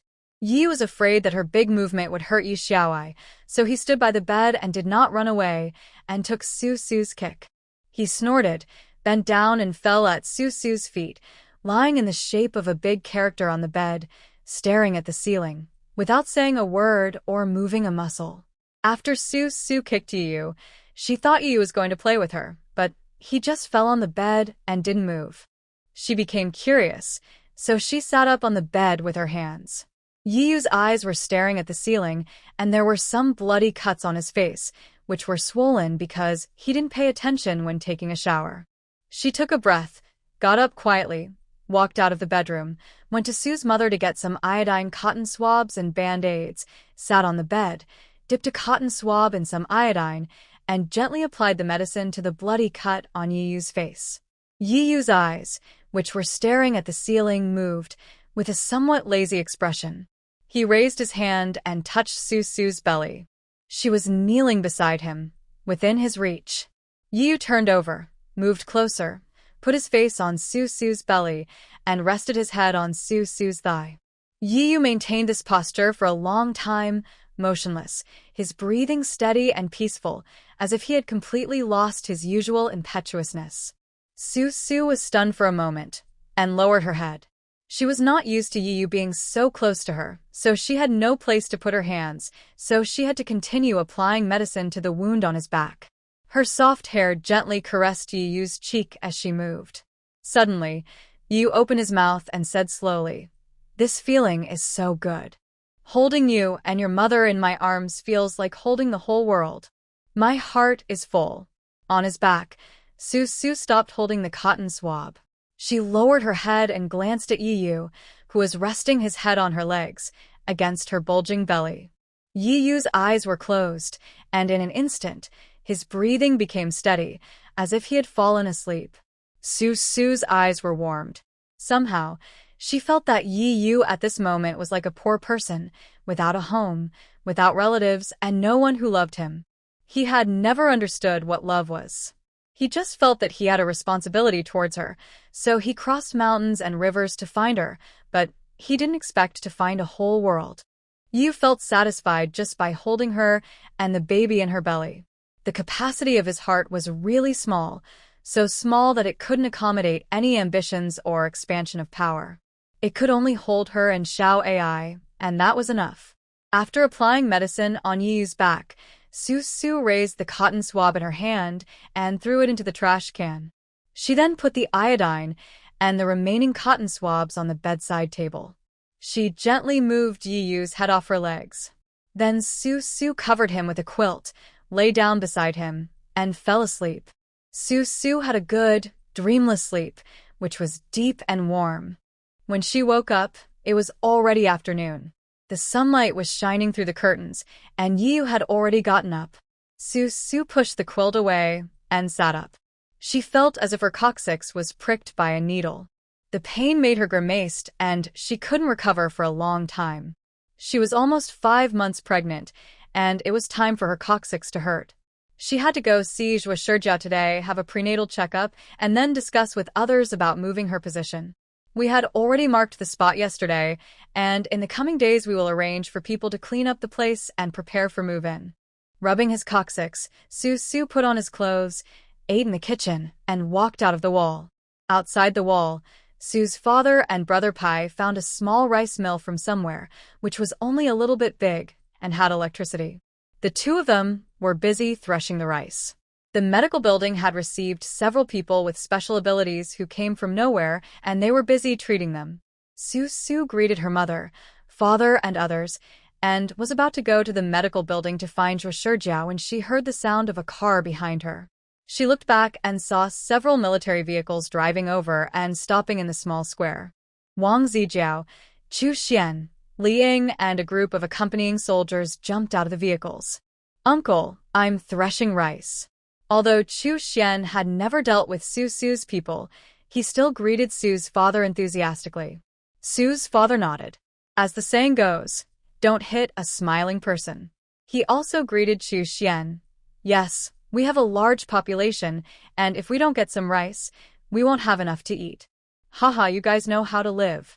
Chu Xian nodded, wearing a military uniform, and stopped to grab a handful of scattered husks on the small square. As if inadvertently, he turned his head to look at Su standing outside the courtyard of the medical building. The smile on his face became more like a fox. He raised his hand, waved at Su in a friendly manner, and asked, "Your belly is so big now, is it already 5 months old?" Soon. Su's heart was filled with alarm. Chu Xian saw her at first sight among so many people and asked about her pregnancy right away. What did this mean? Has her Su Xiaoai already caught Lu Yin's eye? If others asked her about her stomach, she would not feel anything. But when Chu Xian asked, Su immediately felt that something was wrong. She sensed danger and narrowed her eyes, glaring at Chu Xian fiercely. She looked like a mother wolf protecting her cubs, as ferocious as she could be. Chu Xian was stunned and was about to say something when Yi Yu, wearing a green t-shirt, a camouflage uniform, holding a belt in his hand, walked out from the side with a few people. He stood in front of Su, blocking her, with his hands on his hips, chewing betel nut, and looked at Chu Xian nonchalantly, spitting out the betel nut in his mouth, and asked rudely, "What are you doing here today? Are you looking for trouble?" How is this asking for trouble? Chu Xian smiled, and his thin face curved into several wrinkles. Wang Zijiao beside him seemed to have something to say, and took 2 steps towards Yi Yu. Chu Xian reached out and pulled Wang Zijiao, who also had a bad temper, and at the same time motioned Wang Zijiao to step back. Chu Xian stepped forward with a document in his hand and said to Yi Yu with a smile, "This morning, you dragged several trucks of frozen meat into the safety zone and did not pay 1/3 of the supplies as required. This matter is more or less inconsistent with the rules. Yi Yu, you are also a soldier, and you know that military orders are like mountains and everyone lives in groups.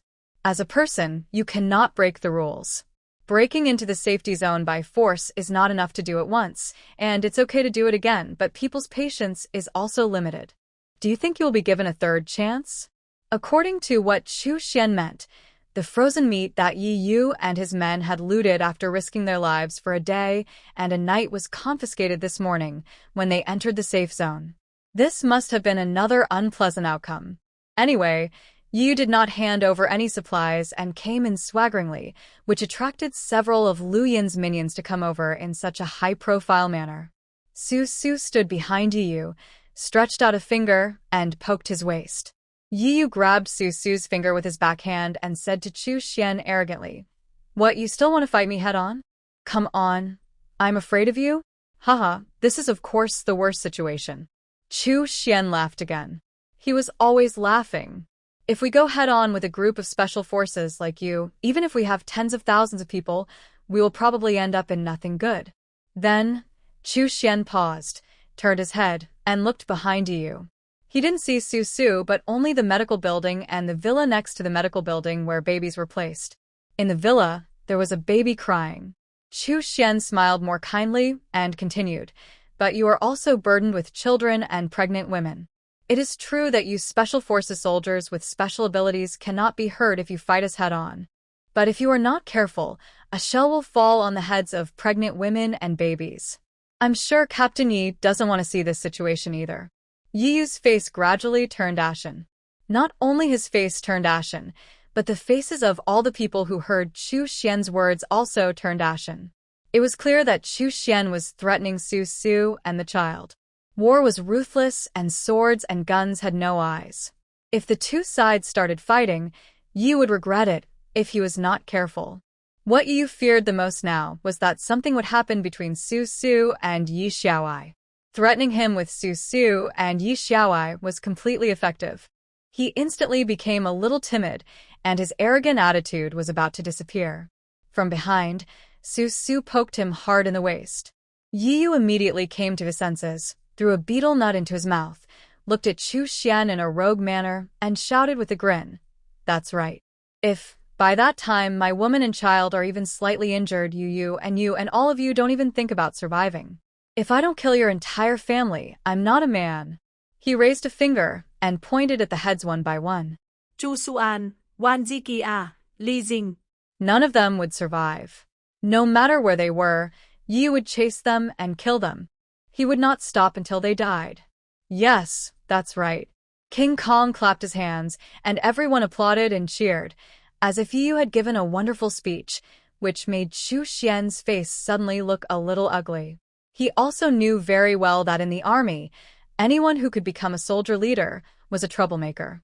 Yu's team was a concentration camp for troublemakers. It was not uncommon for others to be angered to the point of vomiting blood every few days.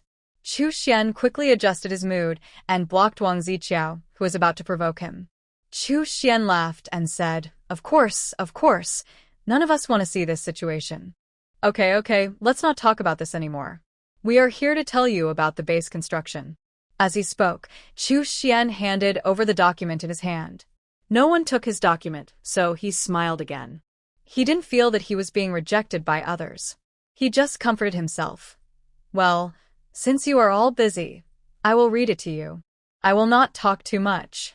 I will not read to you those things about great benevolence and righteousness. I know you don't like to hear them. I will remove those branches and leaves and simplify the purpose for you. He flipped open the folder he had been holding, clear his throat, and read, Article 1. Ordinary survivors must pay 1/3 of their supplies to enter the safe zone, and people with special abilities must pay 1/2 of their supplies to enter the safe zone. Article 2. All institutions in the safe zone have the right to cooperate with the troops, such as hospitals and welfare institutions. Article 3. All people with special abilities in the safe zone must complete 1 or 2 tasks issued by the safe zone every week. That's it. Puff. Everyone was in strange silence. Su, who was hiding behind Yu, couldn't help but laugh. She thought that Chu Xian was a wonderful person. If both parties were not on the wrong side of the truth and Chu Xian was using her and Su Xiaowai to threaten Yu, Su really wanted to get to know Chu Xian. According to the purpose in Chu Xian's hand, everything in this safe zone now belongs to Lu Yin, including the medical building behind Su and all the psychics. Moreover, the psychics have to accept the mission and fight hard, and half of the supplies they bring back must be handed over. I have never heard of Lu Yin making such a rule in my previous life. Not only Lu Yin, but all the bases established later have never made such harsh rules. This rule is so harsh that it is simply too much. What is the concept of half of the supplies? This is a disguised way of making all the superpowers in the safe zone work for Lu Yin for nothing. People with special abilities are naturally disobedient to the base's discipline and do not like to be bound by the base. The rules and regulations are actually written by the base for those who want to live a good life in the base. However, people with special abilities who do not want to live a good life can also leave the base and wander around outside. Regardless of whether the supplies are paid or not, if the psychic prepares a few more nests outside and collects the recovered supplies in those nests and simply carries a bag into the base, what's the problem? But now, humans tend to think that they must survive in groups in order to live a better life. Lu Yin also thinks that Su and Yi will never leave the base, so he specially set such rules to suppress them. Everyone's face was not very good. No one said a word. The atmosphere was extremely quiet, except for the somewhat complacent Li Ying's group, including Yi Yupi and the few idle psychics in the medical building who came to seek treatment. All glared at Chu Xian, thinking that this base was simply too much. Chu Xian smiled and said to Zhuo Shijia, who came out, Hey, Dr. Zhuo, I've heard a lot about you. Zhuo Shijia was originally focused on going to the baby building and didn't notice the turmoil in the small yard. When her name was suddenly called, she stood still in the yard, looking at the person who called her name in confusion. Just as she was about to ask who this person was, she heard Chu Xian say, Our commander hopes to build a hospital in the near future. Of course, it will be larger than your small clinic, and we're short of manpower. I wonder if Dr. Zhuo is interested in coming to our hospital to take charge of the overall situation? Are you here to poach people? When Su heard that Chu Xian wanted to dig Zhuo Shijia to the wild hospital, King Kong jumped up before he could say anything, rolled up his sleeves, pointed at Chu Xian, and was about to fight. However, Chu Xian immediately jumped onto the military jeep behind him, waved his hands, and laughed. We agreed to live in peace, no fighting, no fighting. Then he stuck his head out of the car window and drove away quickly, faster than a rabbit. He looked at Zhuo Shijiao in the yard, saluted, and shouted enthusiastically, "Dr. Zhuo, we are waiting for you. You must come." It looked as if Zhuo Shijiao was a great man, and the Yeti Hospital was so eager to recruit talents. Su couldn't help but sneer. Yeti Hospital? Zhuo Shijiao was such an upright person. However, Su frowned again, thinking that if Zhuo Shijiao was instigated by Chu Xian and really intended to go over to take charge of the situation, then if she wanted to give birth, she could have Junjiao without Zhuo Shijiao, or young nurses like Liang Xiaoqi would do. But since Chu Xian could poach Zhuo Shijiao, he could also poach young nurses like Junjiao. If there was no doctor or nurse around Su, how could she give birth? According to the normal thinking habits of people, if there are no doctors or nurses around her, then she will not give birth at home, but in the wild hospital opened by Luyin. At that time, won't the newborn Xiao AI fall directly into Luyin's hands? Thinking of this, Su's heart was filled with anger. She would never put Xiao AI in such a dangerous situation. If Luyin really set his sights on Xiao AI, Su's eyes were filled with murderous intent. She tightly grasped Yu's fingers and tilted her head. She immediately made a decision in her heart to strike first. Regardless of whether this disrupted history, her rebirth had already disrupted history. Why would she care about Luyin, who only allowed the Xiangqing base to survive for 2 or 3 years? If Luyin died, wouldn't there still be Wang Zijiao and Chu Xian? This would also be a good deal for Liying. Didn't Liying always want to climb up? It just gave them a chance to reshuffle the cards. Thinking of this, Su became more determined in her mind. She grabbed Yu's hand, hurried to the side, and asked in a low voice, "Yu, have you ever done an assassination before?" What? Yu looked as if he was insulting me and said disdainfully, "Don't ask me if I did it or not. Just tell me who you want to assassinate." Luyin. Who? Luyin. Yi looked down at Su in silence, pursed his lips without saying a word, and looking at the expression on Su's face, it didn't seem like she was joking, so he asked seriously, "Have you thought it through?" "Well, I've thought about it." That's terrible. This was her bottom line. No one could move. Whoever moved would die. Xia Qingyan was an exception because Xia Yaoshi had guaranteed him, but Xia Qingyan would die sooner or later. Luyin couldn't make an exception. "Okay then, once you've made up your mind, let's go kill him." Yu couldn't stand this Luyin for a long time. When he first knew that Luyin was the one who brought them to the city, Yu couldn't stand it anymore. He was ready to leave at that time, but suddenly he found out that Su was pregnant, so the plan changed. During this period of time, Yi was uncooperative in various ways when entering and leaving the safe zone. He was holding back a bad temper in his heart, and he would not feel happy unless he vented it. He wanted Su to give birth to his daughter in a relatively stable environment, but he was too impatient to cooperate with Luyin. It was really difficult for him. Now, Su has given him an idea. He might as well assassinate Luyin and be done with it. This will not only relieve his hatred, but also protect the safety of Su and Xiao AI. Yu thinks this is a good plan. He nodded and went to gather his 18 subordinates to discuss how to secretly assassinate Luyin. According to Su's idea, if they wanted to kill Luyin, it would be best to assassinate him without disturbing the overall situation. Of course, once Luyin died, the safe zone would be in chaos for a while, but with Wang Zijiao and Chu Xian there, it wouldn't be a big mess. It was impossible for the safe zone to be shattered, but it was hard to say whether the base could be built. Since it was going to be an assassination, there would be a lot of preparation work to be done in the early stages, including investigating Luyin's whereabouts, understanding his travel patterns, and planning a more detailed assassination plan. All of these required time and manpower to prepare. Su was not in a hurry.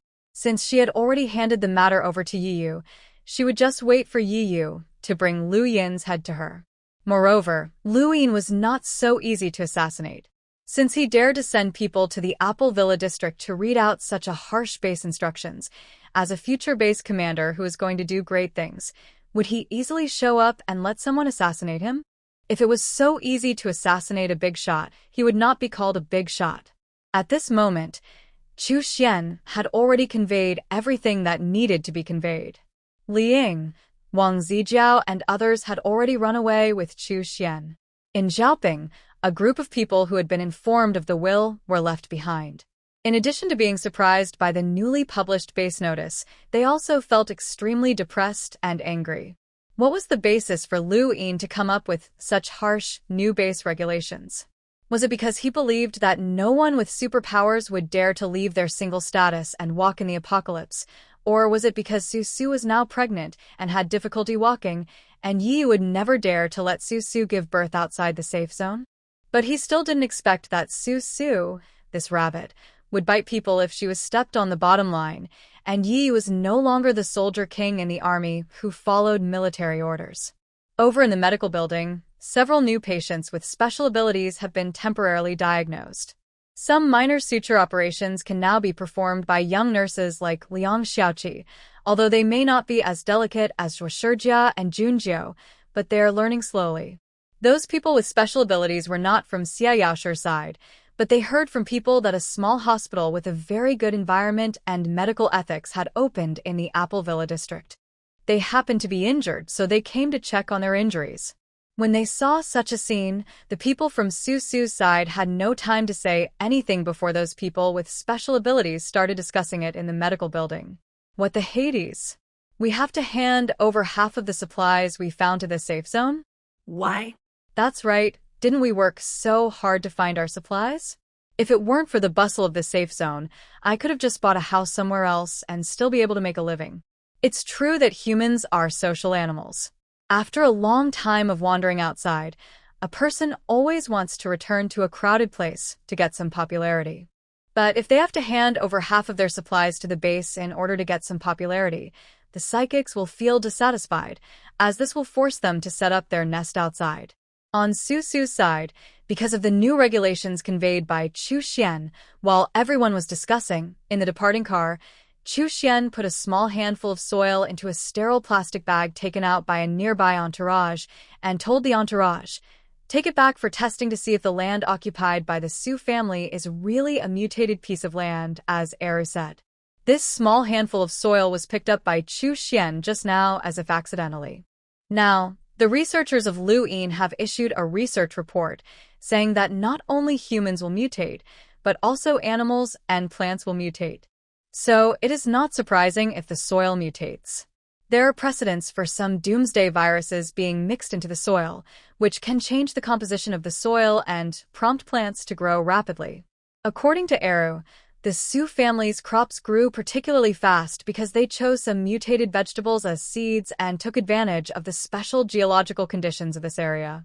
The large amount of cabbages that the Su family received from the trading house these days seemed to confirm Eru's statement. Chu Xian came here today, firstly to convey the new regulations to the supernatural people in the Apple Villa district, and secondly to investigate the Su family's land to see if the soil composition had really changed as Eru said.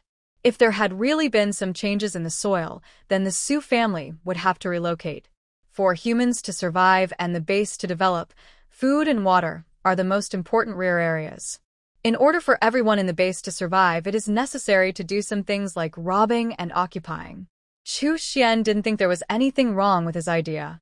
Some of them had guns, they had cordoned off the safe zone, kept the peace in this area, and took responsibility for the lives of so many people. They used the grievances of a small number of people in exchange for the livelihoods of a large number of people.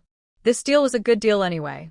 Of course, in fact, his approach was no different from Xie Qingyan's, but Xie Qingyan was just playing around, with little fighting power, yet he still wanted to ride on the head of a strong man, and he didn't realize that this has actually become a world where the strong are respected.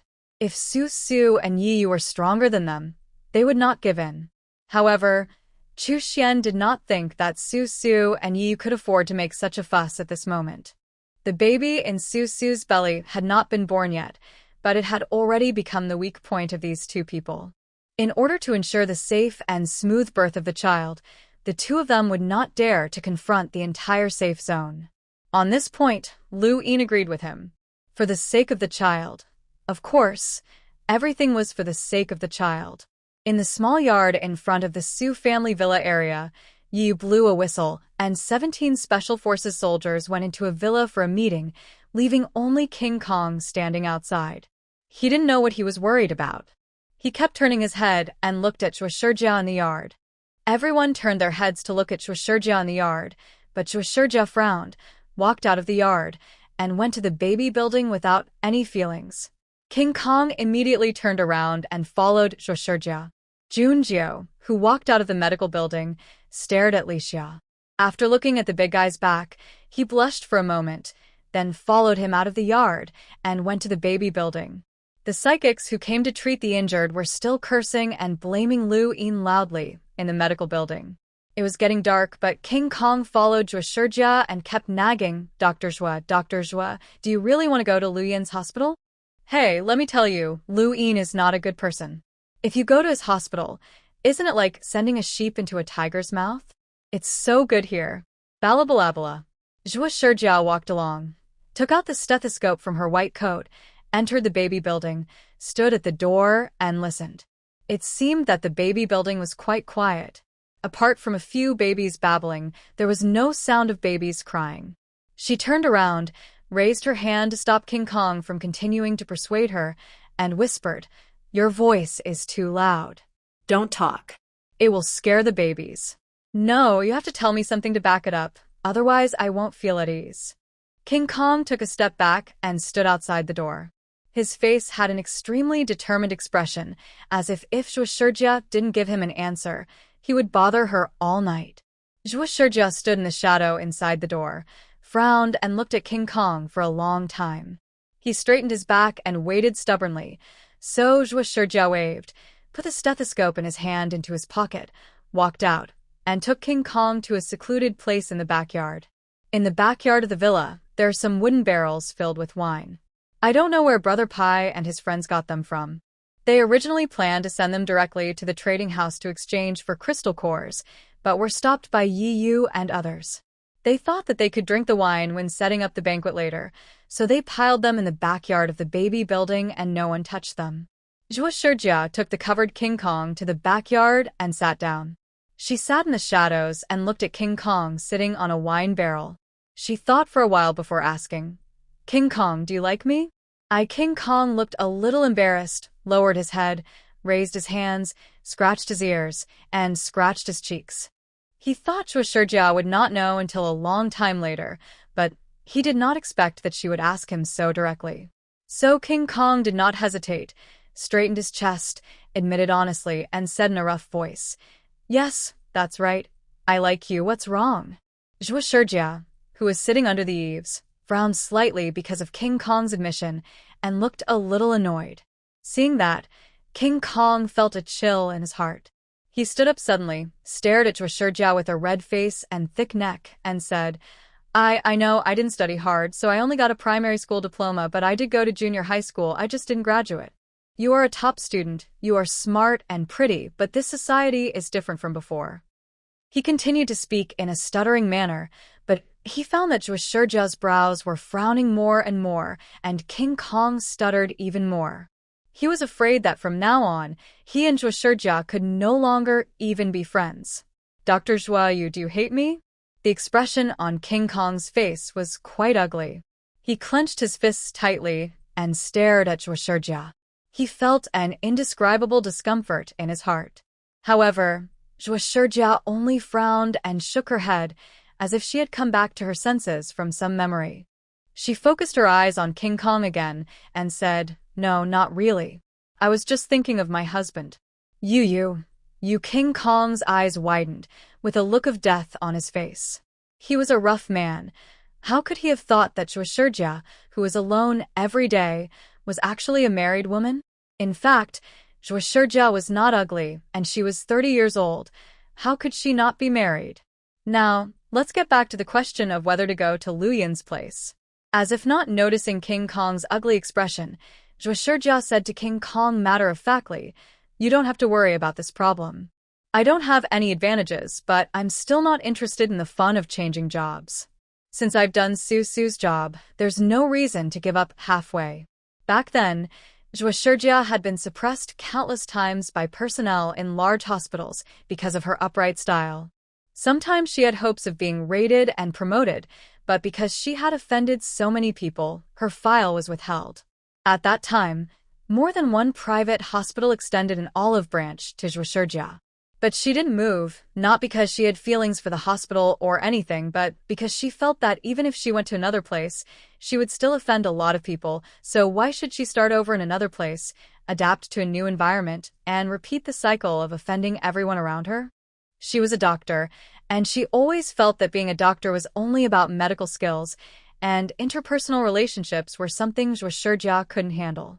You could say she had a short circuit in her brain, or that her thinking was stubborn and rigid, but she felt that studying medicine, improving herself, and overcoming surgical difficulties were much more meaningful than changing jobs or environments. Life was too short, and one should spend limited time on meaningful things. It was a waste of time to build interpersonal relationships and climb up the ladder. Oh, that's good, then I feel relieved. Although Jin Gang was in a confused mood and his mind was a mess because he learned that Zhuo Shijia had a husband and he couldn't find any suitable words to say, he felt relieved when he heard that Zhuo Shijia had no intention of leaving here to join Luyin. He couldn't explain why, but he just felt that it was good for Zhuo Shijia not to leave. King Kong looked a little strange, sometimes happy, sometimes depressed. After getting Zhuo Shijia's promise, he didn't want to stay in front of Zhuo Shijia and cause trouble, so he raised his hand, scratched his scalp, and said with a chuckle, "Well, then, Dr. Zhuo, you are busy. I will leave first." After saying that, King Kong ran away. Zhuo Shijia opened her mouth. She wanted to talk to King Kong about her husband and the mess between her and King Kong, but King Kong ran too fast. Zhuo Shijia didn't even have the chance to keep him. She lowered her head and smiled bitterly. In this way, Zhuo Shijia was relieved about King Kong's attitude. She sat there, adjusted her mood, and then got up and walked back. After entering the baby building, she found that Junjiu had completed the routine examination of the 10 babies. She discussed the health conditions of the 10 babies with Junjiu, and the two didn't say anything else. At this time, Yu's group had already started a heated discussion. The fortune teller raised his eyelids, glanced at the scholar, and replied slowly, "Okay, then find a woman to send over and secretly poison him to death." The scholar immediately stood up, pointed at the fortune teller, and rolled up his sleeves, ready to fight. King Kong was confused and hurriedly pulled Li Xia, who was sitting by the door on guard, and asked, "What are you discussing?" "Yi Ba Pai has decided to kill Lu Yin. Let's discuss an assassination plan. It is quite difficult to assassinate someone who never shows up in the safe zone. At this moment, they don't even know where Lu Yin is, let alone his whereabouts." So when everyone discussed the assassination plan, it seemed a bit unreliable. When King Kong asked, he found out that the reason why the fortune teller and the scholar had a fight was because the scholar said he wanted to use the beauty trap on Lu Yin. As a result, the fortune teller said that they had no beauties, only the scholar, a handsome man, and asked the handsome man to sell prostitution, so the two began to fight. Anyway, this group of people are either beating me or beating you all day long. If they don't fight a few times a day, it seems like they have nowhere to put their excess energy. First of all, I think we need to find out where Lu Yin is. Someone finally came up with a reliable suggestion. When everyone nodded, someone else said, "Then how can we find out where Lu Yin is? No one knows what he looks like or where he lives. We can find Li Ying and persuade her to rebel." I don't know which idiot said this. Everyone gave him a sidelong look. This plan was definitely not feasible. If Li Ying could be turned against the government, why did she leave in the first place? Lu Yin is so good at hiding. First, we need to persuade Li Ying to rebel. Let Li Ying persuade Wang Xiao to rebel. Someone couldn't stand it any longer. They were talking at once, so they shouted, "Why are you trying to instigate Wang Zijiao? Are you trying to gather people to rebel?" Everyone was silent for a moment. Then start discussing it again. "I heard that Lu Yin has a bird that flies above the safe zone all year round. Is that the eagle that's always screaming? Why is the eagle quacking? That's a duck. Can ducks fly?" People can turn into zombies, and ducks will be able to fly one day. After a few minutes of going off topic, yes, first we need to get rid of the duck. Impossible. Your killing of that duck has anything to do with the assassination of Luin? That duck is too noisy. I've been annoyed with it for a long time. This is not a personal grudge between you and that duck. We are discussing how to assassinate Luin. Oh, sorry, I got off topic again. The plan to kill the eagle first was also rejected, and everyone was silent for a while. Then start the discussion again. How about letting Xia Yaoshi cooperate from inside and outside? I heard that Xia Yaoshi joined the Superpower Vanguard team. No, Xia Yaoshi was sent out on a mission by Luin, and I don't know when he'll be back. So we must first find out when Xia Yaoshi will return to the safe zone. Are you trying to assassinate Xia Yaoshi or Luin? The plan to first find out when Xia Yaoshi returned to the safe zone was also rejected, and everyone fell into a long silence. It was the rough guy, King Kong, who stood up and said with an inexplicable sadness, "Isn't it easy to find out where Luin is? Get a few people to watch the eagle in the sky 24 hours a day. It will get tired eventually and return to its nest. For people 6 hours a day each, just keep an eye on that eagle." Yiyu, who had been silent, sat on the sofa and nailed the sharp knife in his hand to the coffee table with a clang. Even if this matter was settled, 18 people, each of them would be a human-shaped weapon, just staring at the eagle in the sky for 6 hours a day. It was not a big deal. Simple. Isn't it a duck? Eagle. Is it an eagle or a duck? I feel like a duck. Everyone was whispering about whether the species circling in the sky from time to time was an eagle or a duck. Amidst such discussions, they soon decided which 4 people would watch the eagle. Everyone patted their butts and dispersed. Yiyu also climbed over the wall and returned to Su, telling her about their plan to watch the eagle. It was nighttime outside the window. Su had already washed up, changed into a maternity nightgown, and was half lying on the bed, looking at Yiyu, who was sitting at the head of the bed. She thought about it and realized that, in fact, if she wanted to find out Lu Yin's whereabouts, she could do it alone. She could just drive out and sense the energy fluctuations of the psychics everywhere in the safe zone. But there were probably quite a few psychics in the safe zone now, and the energy fluctuations were too complicated. It would be easier to just stare at an eagle. Since the plan to assassinate Lu Yin cannot be completed in a day or 2, we should not waste this period of time. We should set up a nest outside. Su frowned, tilted her head, moved her eyes away from Yiyu's face, and looked out the floor-to-ceiling window. The bright full moon hung in the dark sky, like a big silver disk, emitting a cold light, shining on this land forgotten by the gods. "I'll arrange it. Don't worry about it. Go to bed early." Not wanting Su to be so worried while pregnant, Yiyu stepped forward, supported Su's body, and put her down to sleep. He turned around and closed the French window and curtains.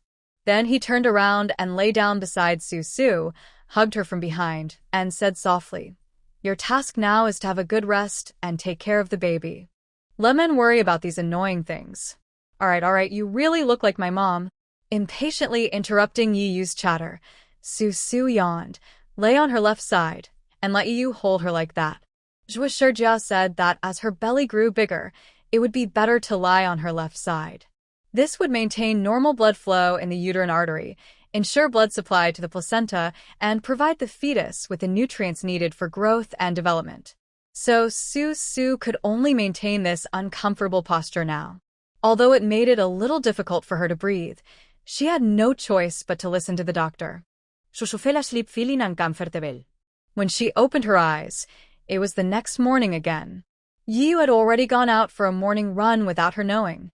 Her mind became clearer, but she felt her memory was blank, as if she had suffered temporary amnesia. After a while, she remembered what Yiyu had said to her last night. She didn't know whether the 4 people who were watching the eagle had watched it return to the nest.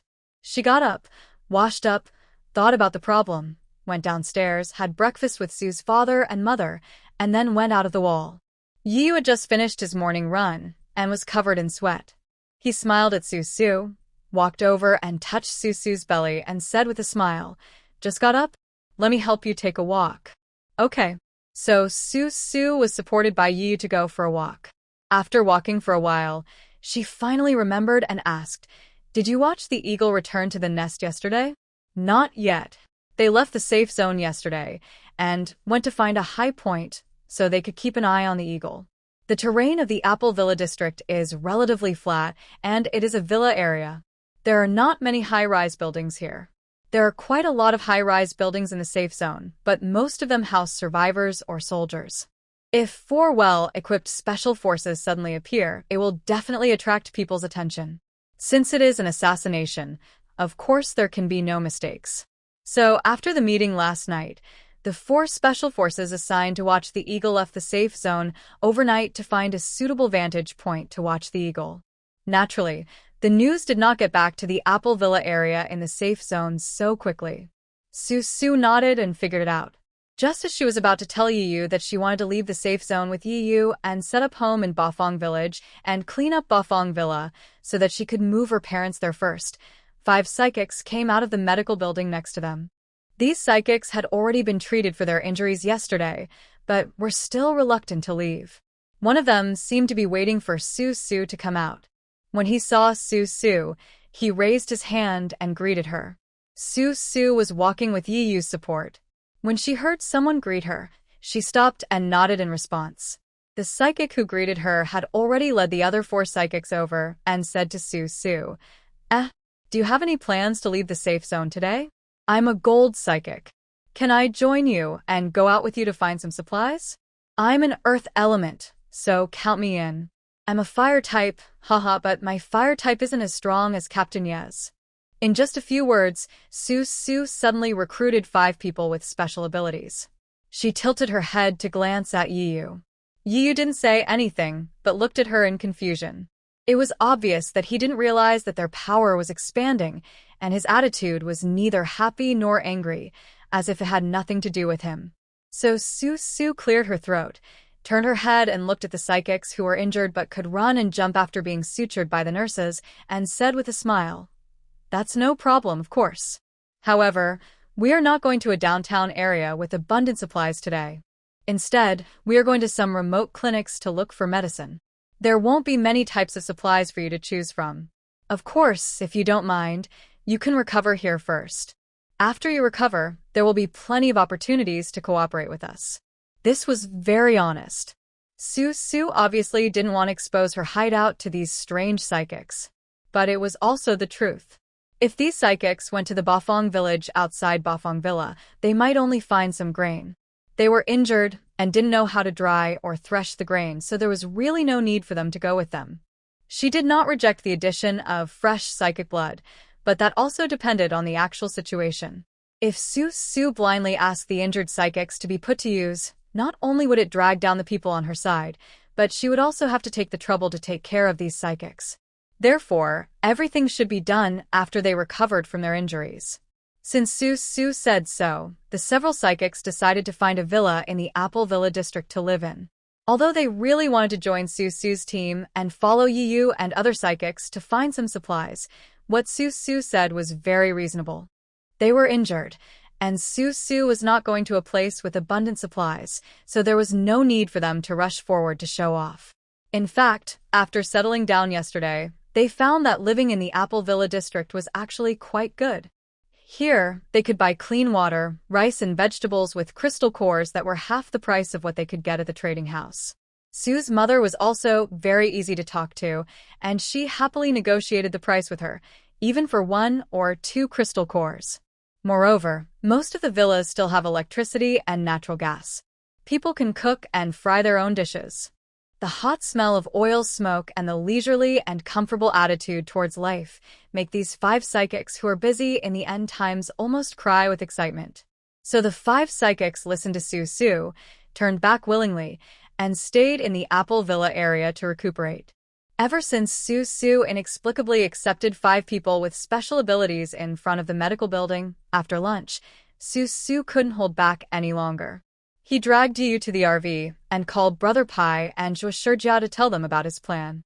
Her reason was that Lu Yin's people would come every few days to cause trouble, and they would have to hand over half of the supplies when entering and leaving the base, so she thought of setting up a new nest outside and putting the supplies they found in that nest. Su Su did not mention a word about Lu Yin's plan to target Xiao Ai, the dangerous and oppressing atmosphere in the Apple Villa district, and Yi's plan to assassinate Lu Yin. She felt that these things were too complicated. If she told Brother Pai about it, he might understand, but Zhuo Shijia might not understand. Sure enough, Brother Pai had no objection. Zhuo Shijia thought about it and shook his head, then glanced at Su Su's belly that was bulging like a small ball and asked, "As for setting up a new home outside, do you want you and Brother Pai to do it, or do you want them to do it too?" "Of course I'm going to go with you. If I don't go out for a walk, I think I'll be bored to death." Fearing that Zhuo Shijia would raise objections like her mother, Su Su quickly emphasized her depressed mood. Zhuo Shijia was a doctor and knew that it was very important for pregnant women to keep a good mood, so she frowned and didn't say anything to stop her, but just reminded Su Su, "I'm letting you go out for a walk, but you can't run, jump, lift high, or carry anything heavy. You have to stay within my sight at all times. Also, you have to figure out how to tell your parents. It's natural." Su Su sighed, feeling that in the current situation, if even Zhuo Shijia, who understood pregnant women best, didn't let her go out, then her life would be meaningless. She knew best how her body was. Fighting with others and competing with superpowers might be a little dangerous, but dealing with the zombies outside would be as easy as moving a finger. After talking about the plan to go out today, Su Su told Brother Pai that the spot they visited last time was good, so this time they planned to take some people to settle there first. Those things in the villa area should be dealt with first, such as those celebrity paintings and calligraphy, gold and silver jewelry, art sculptures, etc., and they could be traded as much as possible. If you can earn as many crystal cores as possible, then so be it. Anyway, these things are not worth much money. In the past few days, Su's mother and Qin would use transparent plastic wrap to wrap the leftover vegetables. They asked several of Yi's teammates to drag the leftover vegetables to the trading house to sell them. They did sell a lot of crystal cores, and Su's mother gave all of them to Su Su to use to cultivate her spirit. Before making sure that Bafang Villa was absolutely safe, Su Su didn't want to move people with little offensive power, such as Su's father, Su's mother, Lao Ganma, doctors, nurses, Qin Yu, and Ruruwei, over there, so an armed force had to be deployed in Bafang village first to clear the area. It is necessary to move some food supplies over to supply this armed force so that they have enough food to survive. They don't need vegetables. There is a vegetable garden behind every household in Bafang village. There are a lot of vegetables growing there, waiting to be harvested. They only need to drag some rice and frozen meat over. The leftover vegetables would require a few gangsters to go over, collect the vegetables from the vegetable garden, drag them to the safe area, and sell them. This would probably bring in a considerable amount of income. In fact, Su Su estimated that there was a lot of millet in the houses in Bafang village. If the rice was eaten up, Su's father and mother might have already arrived. At that time, he could ask Su's father to harvest some more rice. Therefore, there was no need to bring a lot of rice, just enough to eat for 10 days.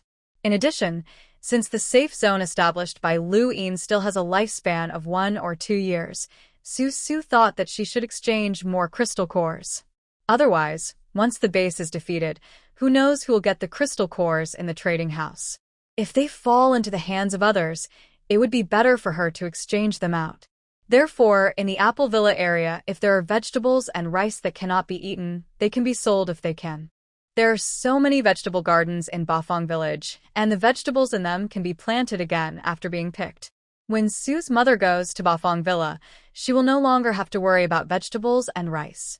As for transporting rice and frozen meat out of the apple base, it cannot be done in a high-profile manner, otherwise everyone will know that Su Su has set up a nest outside. Fortunately, there is no need to hand in supplies when leaving the safe zone. The current management of this safe zone is far less strict than the future base management. Even the heads of people leaving the safe zone do not need to be registered. After deciding how to act, Yu made a simple coordination with Zhuo Shijia and Pai Ge. There were originally 18 people on Yu's side, and 4 of them were selected to watch the eagle. leaving 14. Li Xia, the fortune teller, and other 6 special forces in Bafang village would be responsible for developing several safe country villas for temporary rest. 2 medical staff members, Jun Jiao and Wu Daomei, accompanied them and were responsible for the medical care of everyone. Brother Pai sent 5 gangsters who could cook to be responsible for logistics and collecting supplies, and to harvest vegetables by the way. 8 special forces soldiers with special powers, 5 recuperating psychics, and 14 gangsters will be left in the villa area to protect the elderly, the weak, women, and children in this big family. But when they go out, Yiyu Su Su, Zhuo Shijia, Pai Ge, King Kong, and Xu Sheng, who are not in the organization, and 10 gangsters still plan to go out with them. They just won't stay in Bafang village. Otherwise, when a bunch of people go out, but only Yiyu, Su Su, Zhuo Shijia, and Pai Ge come back, it will be somewhat suspicious. The Bafang villa that Yiyu is referring to, and the surrounding country villas were all very nicely built by those invisible rural tycoons. Before the end of the world, the government focused on developing new rural construction, with things like solar streetlights, one installed every few sections of the road, and a revolving windmill on top. In the case of insufficient sunlight, wind energy can make up for it. Solar panels are installed on the roof of every household, so there is no need to worry about basic electricity. However, since it is located in the countryside, one must still consider some mutated plants and animals. The last time Su Su took a rough look at the area, she found that except for the mutated poultry, the plants there had not yet begun to mutate, so she estimated that the task of Li Xia and others was not too difficult. They only needed to focus on clearing out the zombies and the constantly mutating animals. After confirming the afternoon trip, Brother Pai got out of the RV and told his subordinates to start moving things into the truck. Su Su spread a layer of ice on the inner layer of the truck to freeze the meat, and Su's mother's vegetables wrapped in plastic wrap were still loaded into the truck today, and several of Yiyu's teammates took them to the trading house to sell them in exchange for crystal cores. In addition, the rice harvested by Brother Pai and Father Su was also loaded into the truck, followed by some medical equipment that was not needed temporarily and some common emergency medical supplies. After being busy for almost half the afternoon, it was getting dark. After dinner, Su Su called together Su's father and mother and told them about the current situation and the idea of setting up a new hideout outside. Su's father and mother had seen the outrageous new security zone regulations announced by Chu Xian. Since Su Su had already discussed it with everyone, the 2 old people had no other opinions. So, after Yi Yu's repeated assurances, he let Su Su go out with the main force. Actually, Yu didn't agree to let Su Su go out to take risks, but Su Su analyzed it with him. Now the safe zone is no safer than the outside. As long as Lu Yin is alive, he might come to her house at any time and kidnap her and Xiao AI in her belly to threaten Yu to surrender. What should he do then? So after Su Su's analysis, Yu thought that if that was the case, it would be better to bring Su Su and the child with him. At least he could guarantee the personal safety of Su Su and Xiao AI, so he agreed to Su Su and went to Su's father and mother to vouch for her. Soon, a group of people drove more than 20 empty cars and a large truck full of supplies in an orderly manner and went out from the west before it got completely dark. Along the way, Su Su, who was sitting in the RV, found that the safety zone of Xiangqing had expanded a bit. The barbed wire fences of many blocks that had been blocked before were now being dismantled, and they were going to be expanded forward a few dozen meters and rebuilt again. Su Su and his convoy were heading west. The west was sparsely populated, and supplies seemed to be scarce. There were abandoned rice fields everywhere. Lu Yin had no intention of expanding there, so the barbed wire fence in the west remained in its original place. Su Su and the others had no trouble. After leaving the safe zone, they headed straight for Bafang village, where Bafang Villa was located. Bafang Villa is actually not very far from Xiangqing, but its geographical location is quite peculiar. Although the village where it is located is very modern, it is not on the national highway. Instead, one has to get off the national highway and walk along a long forked road, and then fork again and again before reaching the location of Bafang village. There are still few people around, and there are several hills scattered on a large barren field. If you look down from the air in the summer when the branches and leaves are lush, it is easy to lose sight of the target. However, if you drive in on the ground, there is a straight road leading directly into the village. There are woods on the east and west of the village, and it seems that there is no pattern. In fact, from the outside, it is difficult to see the whole picture of the village because of the obstruction of the leaves. And because of the geographical location, half of Bafang Villa is embedded in the hills, and the exposed half is blocked here and there, and you can't see where is from the air. Of course, this was all Yiyu's bragging.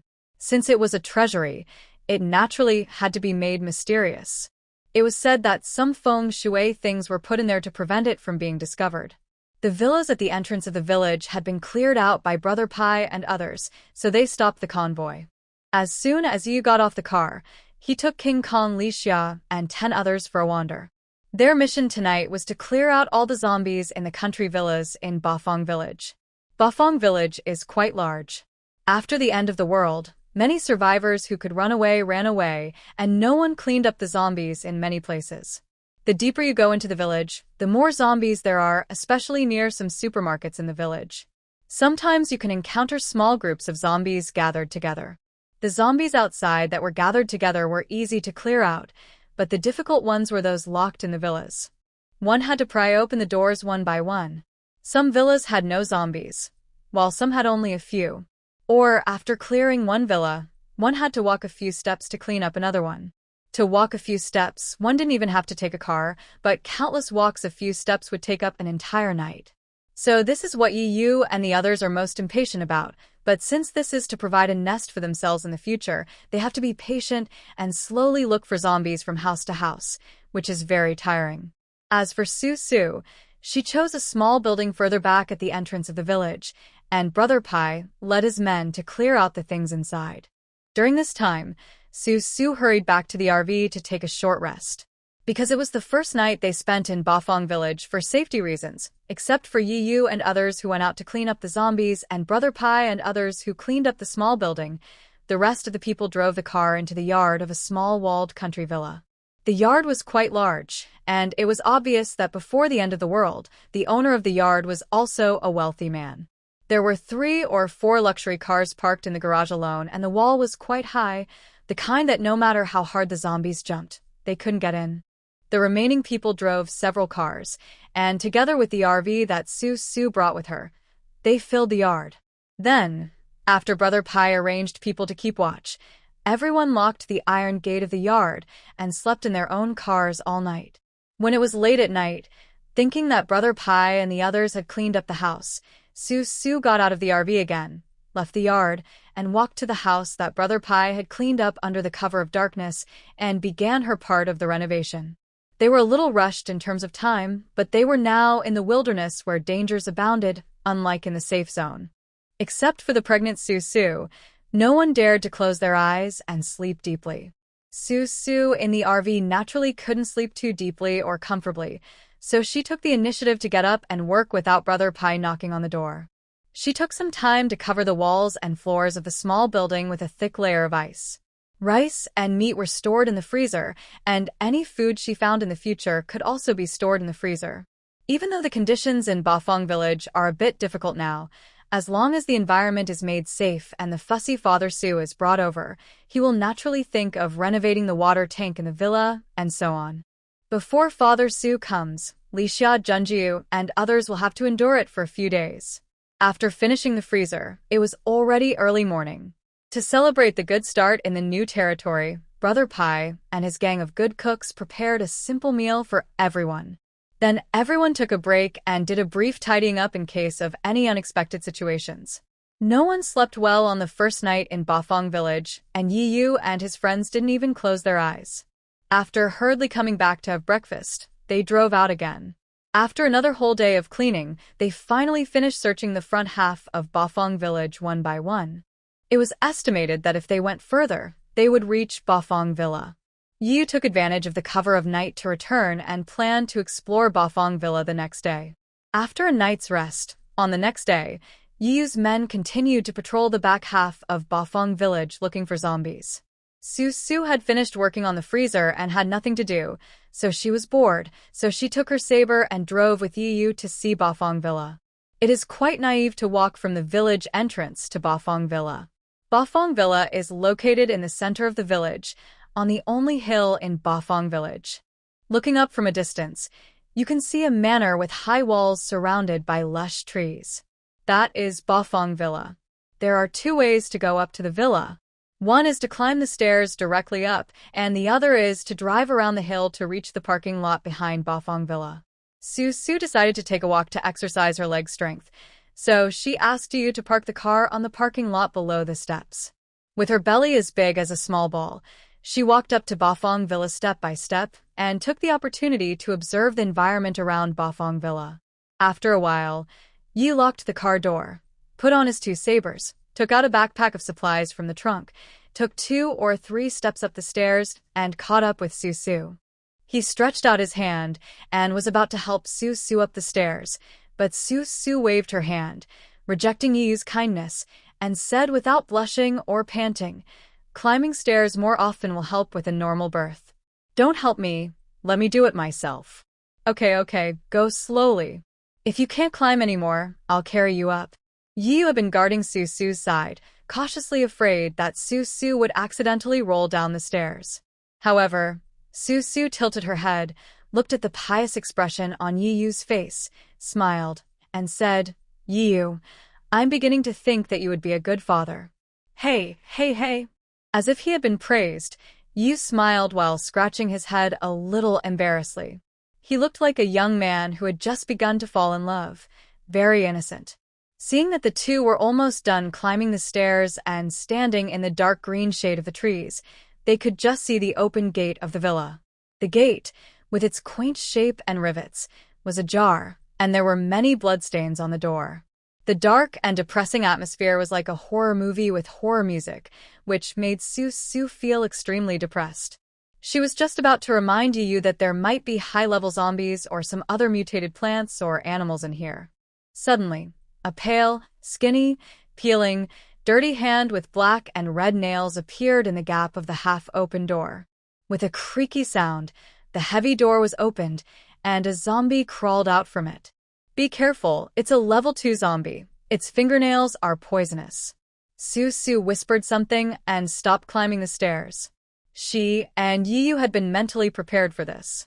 On the surface, Bafang Villa was a tourist attraction, so there couldn't be no tourists here. Where there were tourists, there were zombies. But Su looked at the zombie crawling on the ground, and it seemed to be a level 2 zombie with poor mobility. This level 2 zombie looked quite disgusting, with long hair dragging on the ground, emitting a strong stench. Its eyes were like those of a hound staring at two preys. Although the skin on its face was a lot damaged, one could still vaguely make out a human figure. It was wearing dirty clothes stained with blood, and looked exactly like a doomsday version of Sadako. Because it had been upgraded to a level 2 zombie, its head was unusually large and bulging like a steamed bun that had gone bad during fermentation. As soon as it crawled out of the door, it lay motionless on the ground, with its 2 hands bent in strange shapes on the ground. Yu pushed Su behind him, and a circular wall of fire rose around the two of them. But just as the wall of fire rose, the level 2 zombie raised its head and spit out a string of white ice cones from its mouth, shooting straight at Yu. Someone with superpowers. Yu sneered, but was not surprised. He had seen level 2 zombies with superpowers in the Zombie Tied into City. So he turned around, held Su and took 2 steps to avoid the ice cone, then turned around and threw a ball of fire at the level 2 zombie. At the same time, Su pushed her palm in the direction of the level 2 zombie. Following the same pattern, a string of ice cones flew out from her palm and went directly towards the level 2 zombie. Because of its poor mobility, the level 2 zombie might not have had very convenient legs before the end of the world, so it had no time to dodge the fire and ice. Yu's fireball and Su's ice cones were thrown at it one after another. Its whole body turned red and white, and then it continued to spit ice cones at Su and Yu as if nothing had happened. "Oh, this level 2 zombie's defense is pretty good." Yu said this nonchalantly, and Su laughed behind Yu. She looked up and seemed to hear a burst of irregular footsteps. She looked up and saw a group of level 1 zombies running out from behind the level 2 zombie with good defense. Each of them was as mobile as an adult and not slow. She raised her eyebrows, and her hair rose up under the temperature of the flame, and a road made of ice spikes was paved towards the gate. Seeing this, Yu stopped thinking about sending a signal to call his teammates and released a fire dragon from the air. The group of level 1 zombies that ran out, including the level 2 zombie hiding behind the level 1 zombie, were burned beyond recognition, almost turning into African zombies. Even so, everyone turned into black African zombies. These level 1 zombies were not dead yet, and the level 2 zombies were not dead at all. Su raised the ice spikes on the ground a little more, and those level 1 zombies were like skewers, stuck on the ice spikes and unable to move. She stretched out her hand, and several thin water snakes flew out, with cones made of ice on their heads. The cones spun and pounced directly on the level 1 zombies stuck on the ice spikes, drilling into their foreheads, trying to take out the crystal cores in the brains of these level 1 zombies. Yi freed up his hands and concentrated on dealing with the level 2 zombie. He felt that Su's ice spikes were blocking his way, so he walked around it and pulled out the 2 sabers behind him. The sabers were carrying a gust of hot fire, and he engaged in close combat with the level 2 zombie. In fact, although this level 2 zombie has superpowers and its defense is also very good, its mobility is really poor, which makes its superpowers go to waste. Yu moved swiftly with a gust of hot wind, jumping around continuously, and caused a lot of damage to the level 2 zombie in just 2 or 3 moves. But before Su could take out all the crystal cores in the brains of the level 1 zombies stuck on the ice spikes, a large group of ordinary zombies staggered out from the ancient and heavy door. Maybe those ordinary zombies moved more slowly, so the level 2 zombies and the level 1 zombies had been fighting for a while before they slowly staggered to the gate. At the same time, he released a flame into the door, imitating Su's ice spike road, and directly paved a road made of fire for the ordinary zombies. Those ordinary zombies were burned to death by Yu before they even walked out of the gate. Their bodies fell into the raging fire and were gradually burnt and turned into ashes. As soon as Yu's flames were extinguished, he stepped forward, holding a saber, and directly picked up the crystal cores in the black ashes. Su had also finished taking the crystal cores of the first-level zombies at this time. She grabbed the handful of washed first-level crystal cores in her hand and looked at them in the warm sunlight. Each one was the size of a marble and exuded a crystal luster. It was really beautiful. According to the energy contained, such a first-level crystal core can be exchanged for 100 ordinary crystal cores, and the level 2 crystal core that you dug out from the brain of the level 2 zombie can be exchanged for 1,000 ordinary crystal cores. Crystal cores will be the universal currency in the future base, and can also be directly absorbed by psychics and used as blue medicine to replenish consumed psychics. Although a conversion table for various levels of crystal cores is currently provided in Lu Yin's safe zone, the table only states how to convert level 1 crystal cores and ordinary crystal cores, and does not specify how many ordinary crystal cores a level 2 crystal core can be exchanged for. It seems that Lu Yin doesn't have many level 2 crystal cores. It's so big. Yu tossed the diamond-shaped, thumb-length, level 2 crystal core in his hand, turned around, threw the level 2 crystal core to Su, and said, "I can't eat this, it's too hard to chew. You keep it for me. I have a few more level 2 crystal cores, I'll give them to you later. You keep all the crystal cores that I can't eat in the future. Where do I collect it?" Su reached out and took the level 2 crystal core that Yu threw over. She searched her pockets up and down, frowned, and said to Yu, "You haven't learned how to absorb the crystal core yet? It's too troublesome. It's more convenient to eat." Yu waved his hand and burned the level 1 zombies in front of Su. He turned around and went straight into the gate of Bafang Villa. Seeing a few ordinary zombies staggering towards him not far away, he solved them as well. Su followed behind Yu, holding the level 2 crystal core tightly in her palm. She really wanted to ask Yu if he ate ordinary crystal cores and level 1 crystal cores like candy beans, would it really have no effect on his stomach? Many superpowers now don't need to be taught at all. They can absorb crystal cores by just trying. such as Xia Yaoshi? Why are Yu and his group still eating crystal cores now? The energy in ordinary crystal cores and level 1 crystal cores can't satisfy the energy recovery of superpowers at all. Just like when playing games, the player level has been improved, and the little red and blue naturally can't fill the red and blue bars. When the time comes and they have to fight to the death, they will eat a lot of ordinary crystal cores and level 1 crystal cores, and their mouths will burst, but they may not be able to replenish half of their supernatural energy. What should they do then? Su thought that after this busy period, she still had to find a suitable time to explain to Yu and his group how to absorb crystal cores. Otherwise, the gap between Yu and Xia Yaoshi's group would become larger and larger. Thinking so, when Su entered the Bafang villa, she found that the villa was not as quaint as she had imagined. It was more like a parent-child playground. The villa was very large, with mountains, lakes, fields, squares, a small hotel, a courtyard, corridors, small pavilions, and a small auditorium that were specially made to look old. Supermarkets, chess and card rooms, billiard rooms, internet cafes, and KTVs are all set up in these small pavilions. There is also a cooking camp with 2 rows of stoves for tourists who come to enjoy the farm stay. Opposite the cooking camp is a large vegetable garden that provides food for the farm stay. This vegetable garden is somewhat different from the vegetable gardens grown by villagers. Because it is open to the public, the vegetable garden is very neatly maintained. The road surface is paved with cement, and the rectangular vegetable plots are piled high to form cement platforms.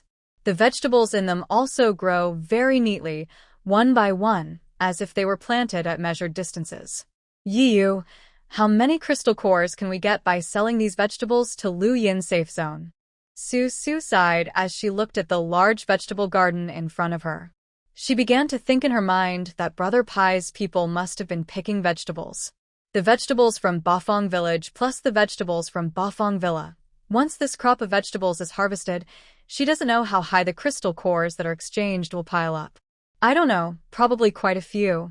Yi was not very interested in the vegetable business. He walked around Su and then helped Su to continue to visit Bafang Villa. After they walked through the entire villa until they could not find any zombies anymore, it was almost noon, so they left the villa and drove towards the village entrance. Although Bafang Villa was well designed, it was filled with broken limbs and even human organs. There was a lot of garbage floating in the lake, and the hotel was covered with a thick layer of dust. It would take several days to clean up such an environment, and it would be uninhabitable. Moreover, there is one bad thing about living in the countryside. That is, there are too many messy mutant animals and the danger is too great. The risk factor is much higher than living in the city.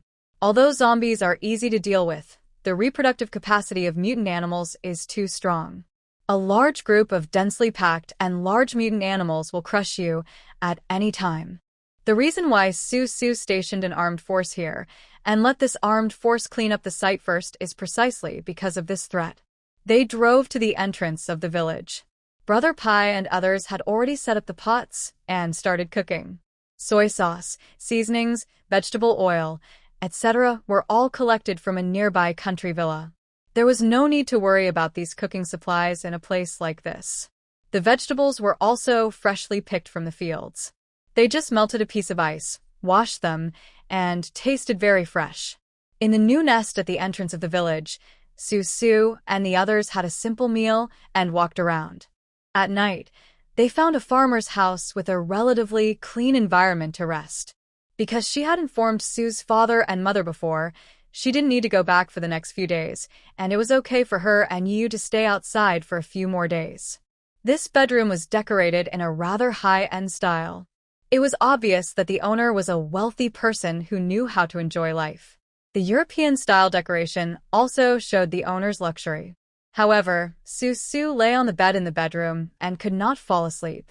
She thought that because she had changed the environment and was not familiar with it, she could not even have a light sleep. Then Su simply did not sleep, got up from the bed, and began to cultivate her spirit. Just as she was cultivating happily, outside the country villa, in the villa belonging to the Special Forces, King Kong was in the pain of having no desire to live. At this moment, he was drinking with a scholar, the fortune teller, and Li Xia. It was already dark. The coffee table in front of King Kong was filled with raw peanuts. The four of them were cracking peanuts while comforting King Kong. King Kong, as the saying goes, there are beautiful women everywhere in the world, so why should you love them alone, right? While persuading him, the scholar opened another bottle of beer for King Kong out of pain. He was the one who crammed these boxes of beer into the truck. There would be no more beer after they were finished. Next time he wanted to drink more, he would have to brew it himself. He had originally thought that one day when everyone was in a good mood, they would drink and sing together, so this time he gave it all to King Kong. King Kong grabbed the beer bottle handed over by the scholar and drank it. At the same time, Yu walked into the villa with a smug look on his face. When King Kong saw the perfect expression on Yu's face, he thought of his own unhappy love life. He was so angry that he stood up with his sleeves rolled up and shouted at Yu, "Yi Ba Pai, your grandfather is in a bad mood now. You beast with a woman and children. Get out of my sight." "Oh, you're so angry." Yu stood there, clenched his fists provocatively, and said without showing any weakness, "You can't handle Zhuoshijia, so you're angry with me, right? Come on, let me teach you a lesson and give you a good beating." This was a common opening remark. Normally, if King Kong heard Yu's words, he would have immediately dropped the beer bottle in his hand and rushed towards Yu, howling. But today was different. He stared at Yu blankly, then shook his head and said drunkenly, "Let you go, let you go. Grandpa is not in the mood today." Looking at his appearance, he was really hurt by Zhuoshijia. Yu is in a perfect moment in his life recently. He feels relaxed all over. Seeing that King Kong clearly didn't want to fight with him, Yu walked over and sat down next to King Kong. The scholar opened a bottle of wine for him, but Yu blocked it with his hand and said with a smile, "No, I'm going to accompany my woman and my daughter in a while. I'm afraid I'll do something crazy if I drink." "Oh my God." King Kong, who was just in the midst of a breakup, felt sour after hearing this and shouted in a weird tone, "You're still drunk and acting recklessly? Did Su let you act recklessly? Yi Ba Pai, you're only capable of bragging. Don't worry about whether I can do whatever I want." Yu acted like an experienced person, crossed his legs, hooked one hand around King Kong's neck, leaned over, patted King Kong's shoulder sympathetically, and said, "King Kong, why are you so indecisive about this matter between you and Zhuoshijia? Does Zhuoshijia like you or not?" Dr. Zhuo said, "She has a husband." "Where's her husband?" King Kong was suddenly stunned. Yes, he had been sad for a long time. "Where is her husband?" "Well, I haven't seen her husband for a long time." "Is it the end of the world? Her husband got separated from her?" "You know it's the end of the world now, so who knows whether her husband is alive, dead, or turned into a zombie." Yu nodded with an understanding expression, took back his hand on King Kong's shoulder, and stretched out his hand to grab in the air, teaching King Kong, "Nowadays, it's natural to strike first. If Zhuoshijia's husband comes to you in the future, you've already done what you want. Zhuoshijia is your woman, and no one can take her away from you." Yu gave King Kong this bad idea because he thought he had experience. Now he has a woman and a child. One gets one free. His life is so perfect. Naturally, he can stand from the perspective of a life mentor and educate King Kong, a junior with no experience. King Kong lowered his eyes, thinking as if he was learning something. Suddenly, he slapped his forehead, and with a drunken face, as if he had suddenly realized something, he said loudly, "Just now I was so sad that I didn't expect that Dr. Zhuo's husband might have died or turned into a zombie. Brother, you are right. Let's make this matter a done deal. Then just ask her directly whether she likes you or not." The scholar at the side couldn't stand it anymore. He was confused by King Kong and pointed to the moonlit sky outside. He said, "Look, it's a dark and windy night. It's a good time to confess. Go out and ask Zhuoshijia now. If she likes you, don't hesitate. It doesn't matter if she has a husband or not. If she doesn't like you, okay, there are better fish in the sea. Brothers will find you a better one. I think Dr. Jun is a good one." Speaking of Junjiu, Li Xia, who was sitting opposite the scholar, raised her eyelids, and was about to say that Su Xiaofeng might be interested in Junjiu, but she didn't know what she thought of and didn't say it out loud. The fortune teller agreed with the scholar's suggestion and nodded, voting for Junjiu.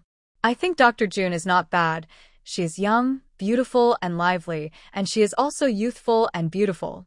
I want to assure Jia. King Kong's face was red.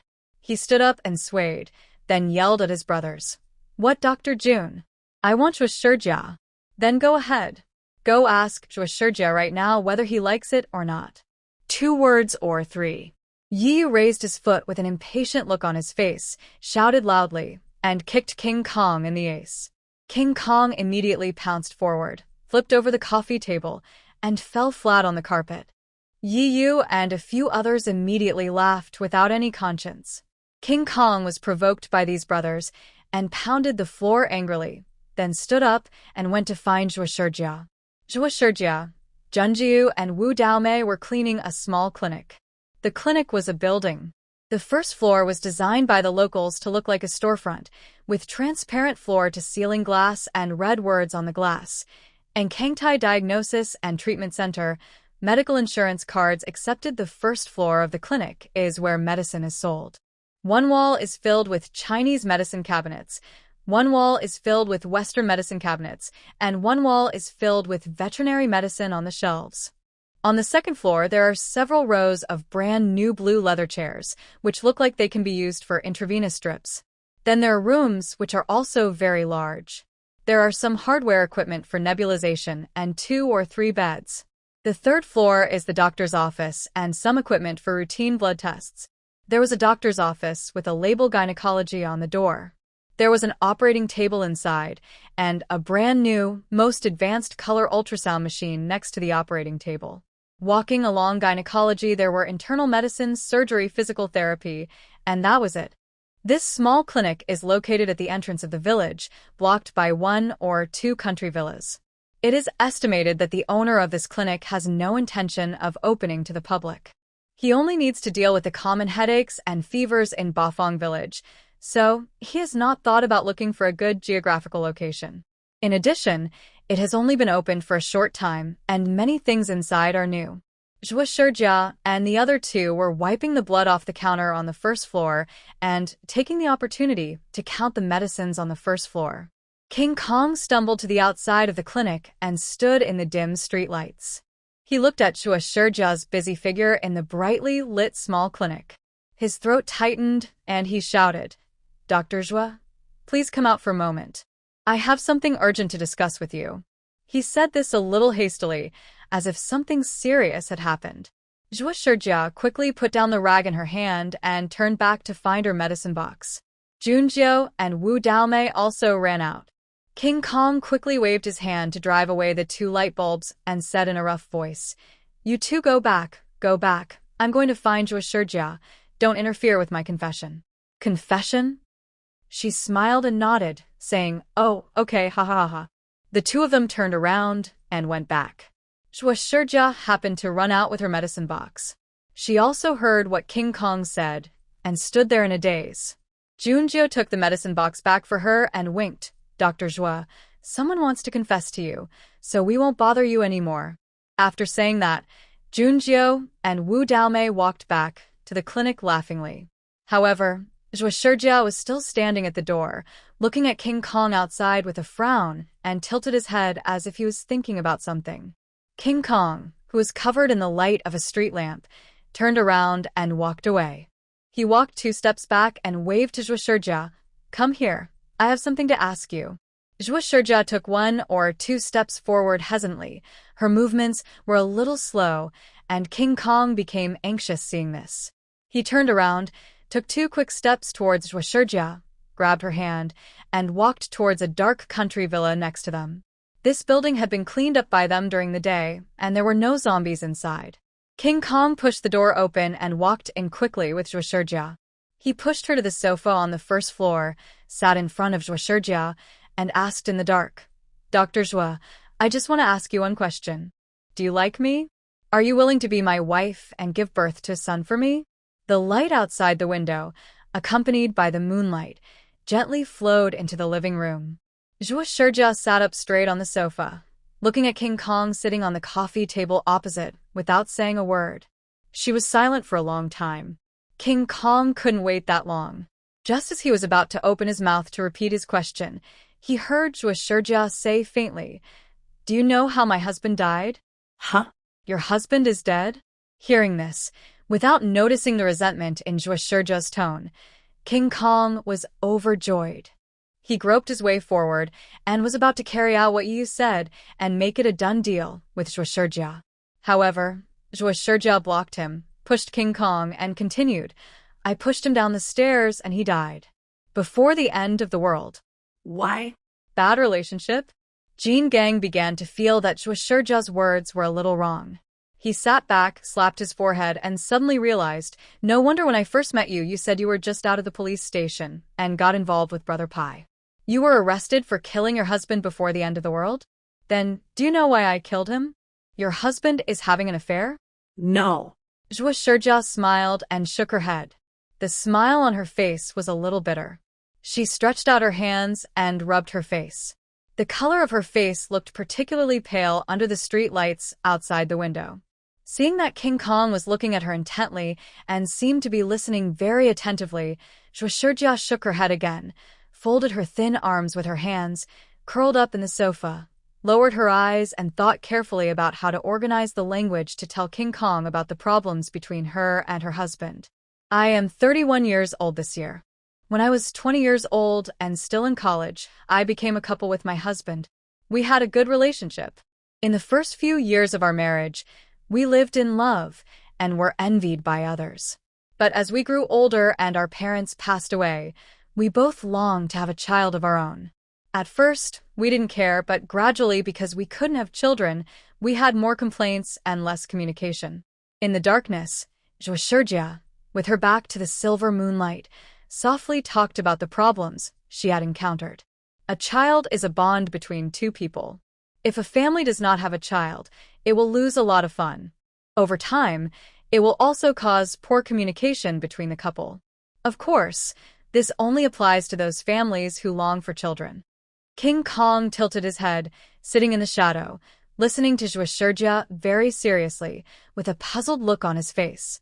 Seeing that Zhuo Shijia had finished speaking, King Kong patted his thigh and was about to speak when Zhuo Shijia spoke again. I've heard you say that you just want to live a stable and comfortable life and just want to marry a wife and have a son, so I don't think we are suitable for each other. She didn't know whether she could have a baby. She had done a lot of tests over the years, and there was nothing wrong with her and her husband. They had both tried a lot of Chinese and Western medicine, but they just couldn't have a baby.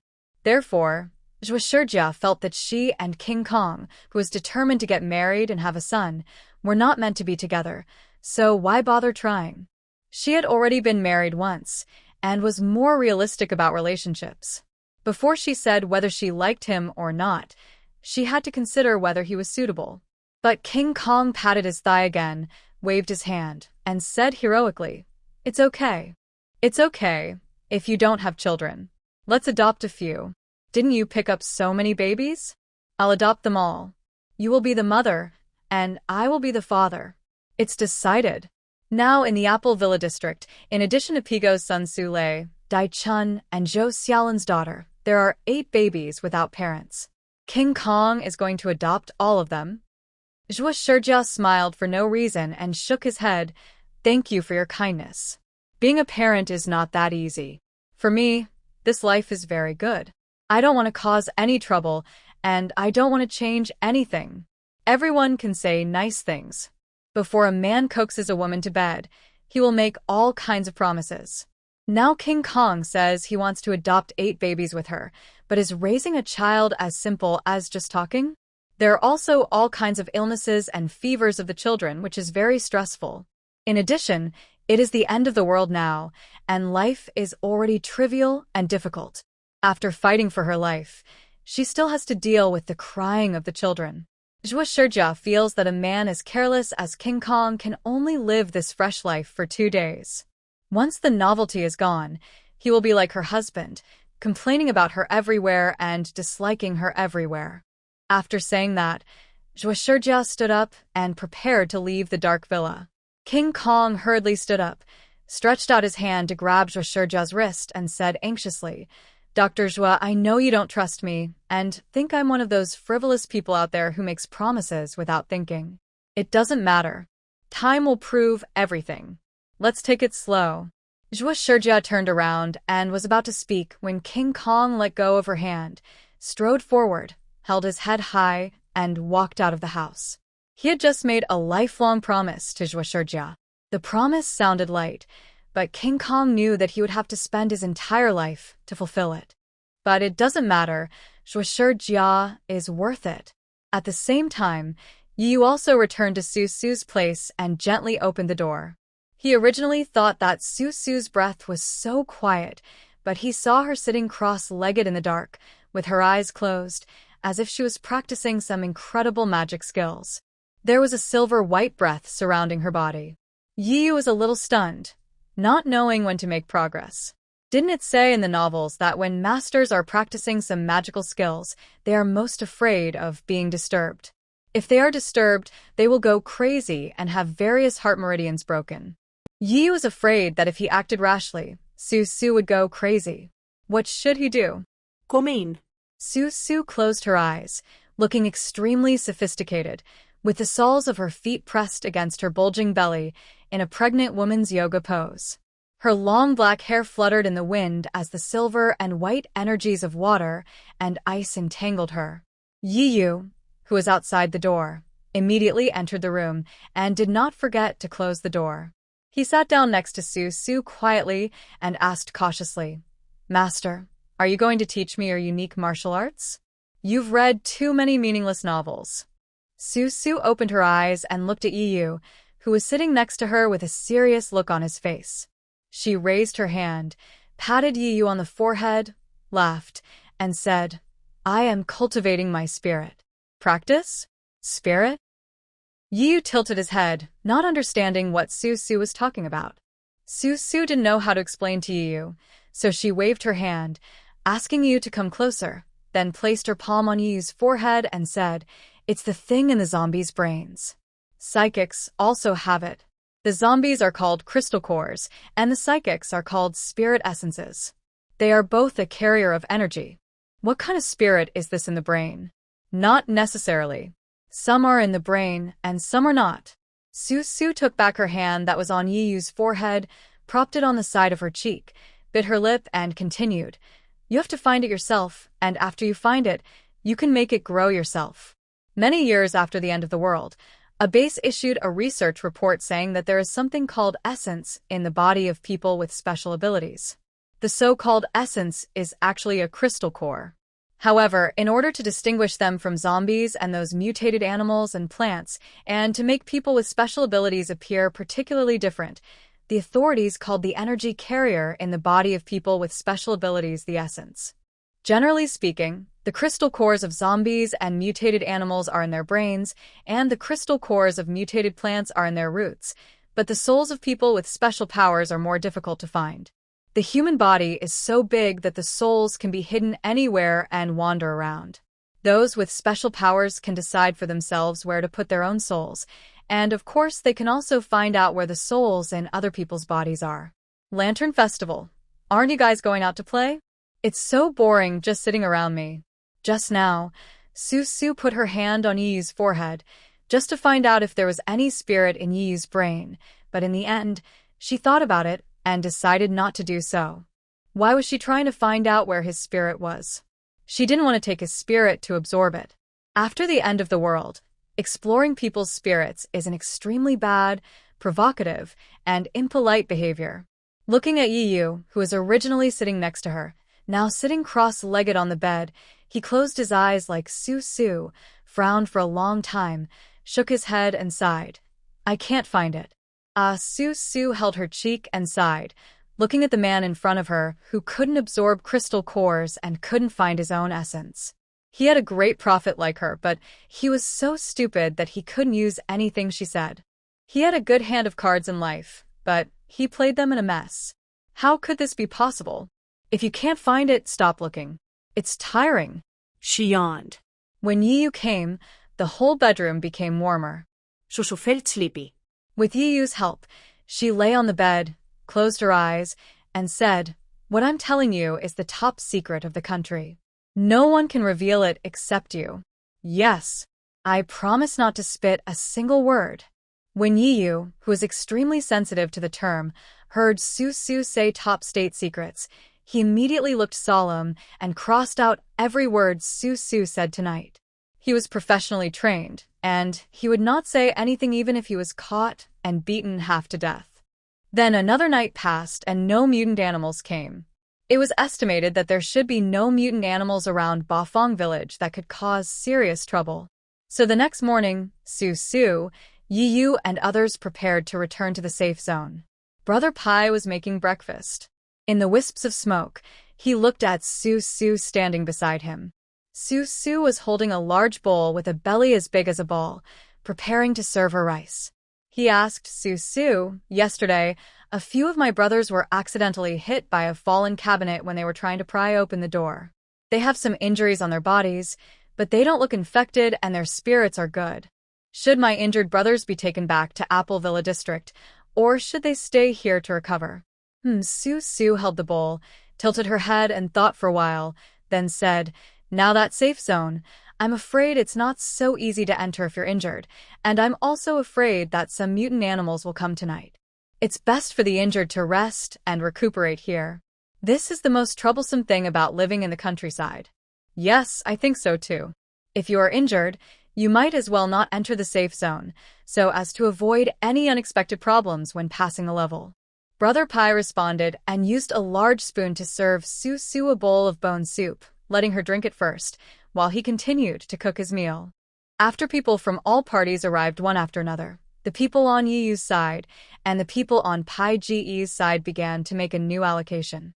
Since the situation here is already like this, the injured cannot enter the safe zone, and they cannot be without armed personnel watching at night, so why not just leave all the injured behind and send a few people back to drag some medical supplies from the safe zone? Everyone discussed while eating. After the meal, Yiyu and Brother Pai organized a few strong people to continue picking vegetables in the vegetable gardens. After the vegetables in several vegetable gardens were picked, there were almost 5 or 6 large vehicles. They left some for themselves to eat, loaded 5 city SUVs with vegetables, and loaded 5 cars with various decorations and garbage, a total of 10 vehicles. 10 uninjured people, including Yiyu, Su Su, King Kong, Zhuoshijia, Brother Pai, and others drove these 10 vehicles loaded with supplies back to the safe zone. Sure enough, when entering the safe zone, there was an additional procedure, which was to check whether there were any injuries on the body surface. Originally, to check whether there were any injuries on the body surface, one had to take off all clothes and be checked by professional personnel. However, many psychics could not accept this method of inspection, especially female psychics, who resisted very strongly. Therefore, the inspection was changed to require the team entering the safe zone to be quarantined for 2 hours and the ordinary team to be quarantined for 4 hours. Of course, if you don't want to be quarantined for such a long time, you can still go into a small room, take off all your clothes, and let people check you up and down, left and right, front and back, inside and out, and take a photo and register. In this way, those who have no problems can directly enter the safe zone. Yiyu cursed and swore, and naturally refused to take off his clothes, nor did he want to stay in isolation for inspection. Seeing that he was about to force his way into the safe zone again, Su Su grabbed him and advised, "It's the same everywhere. Even if we go to another safe zone in the future, we will still be isolated and under observation. You have to get used to it. Besides, a little impatience can ruin a big plan." She raised her eyes and pointed to the sky. Coincidentally, the eagle flew over their heads. Su Su looked at Yiyu's personality. Perhaps before the end of the world, he was the kind of person who enjoyed privileges.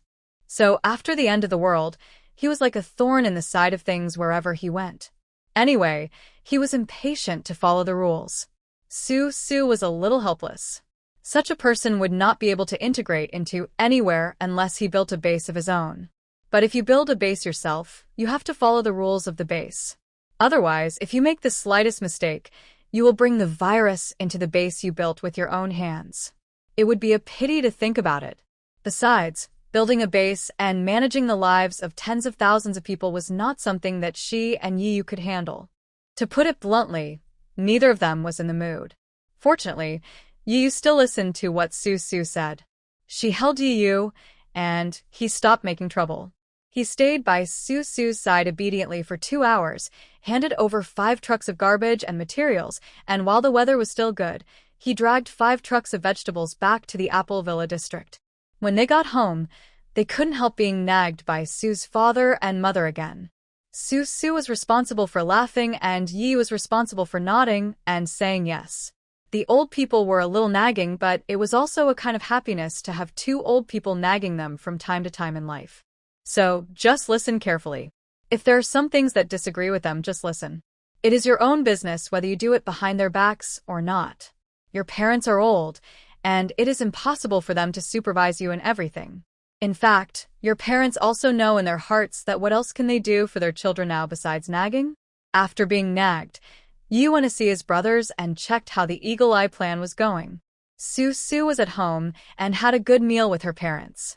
They talked about the situation in Bafang village and the hidden dangers of being frequently harassed by mutant plants and animals in the wild. Su's mother asked worriedly, "Since the world outside the safe zone is so unsafe, let's listen to them and hand over half of the supplies. It's safer to stay in the city. After all, there are only zombies in the city." That may not be the case.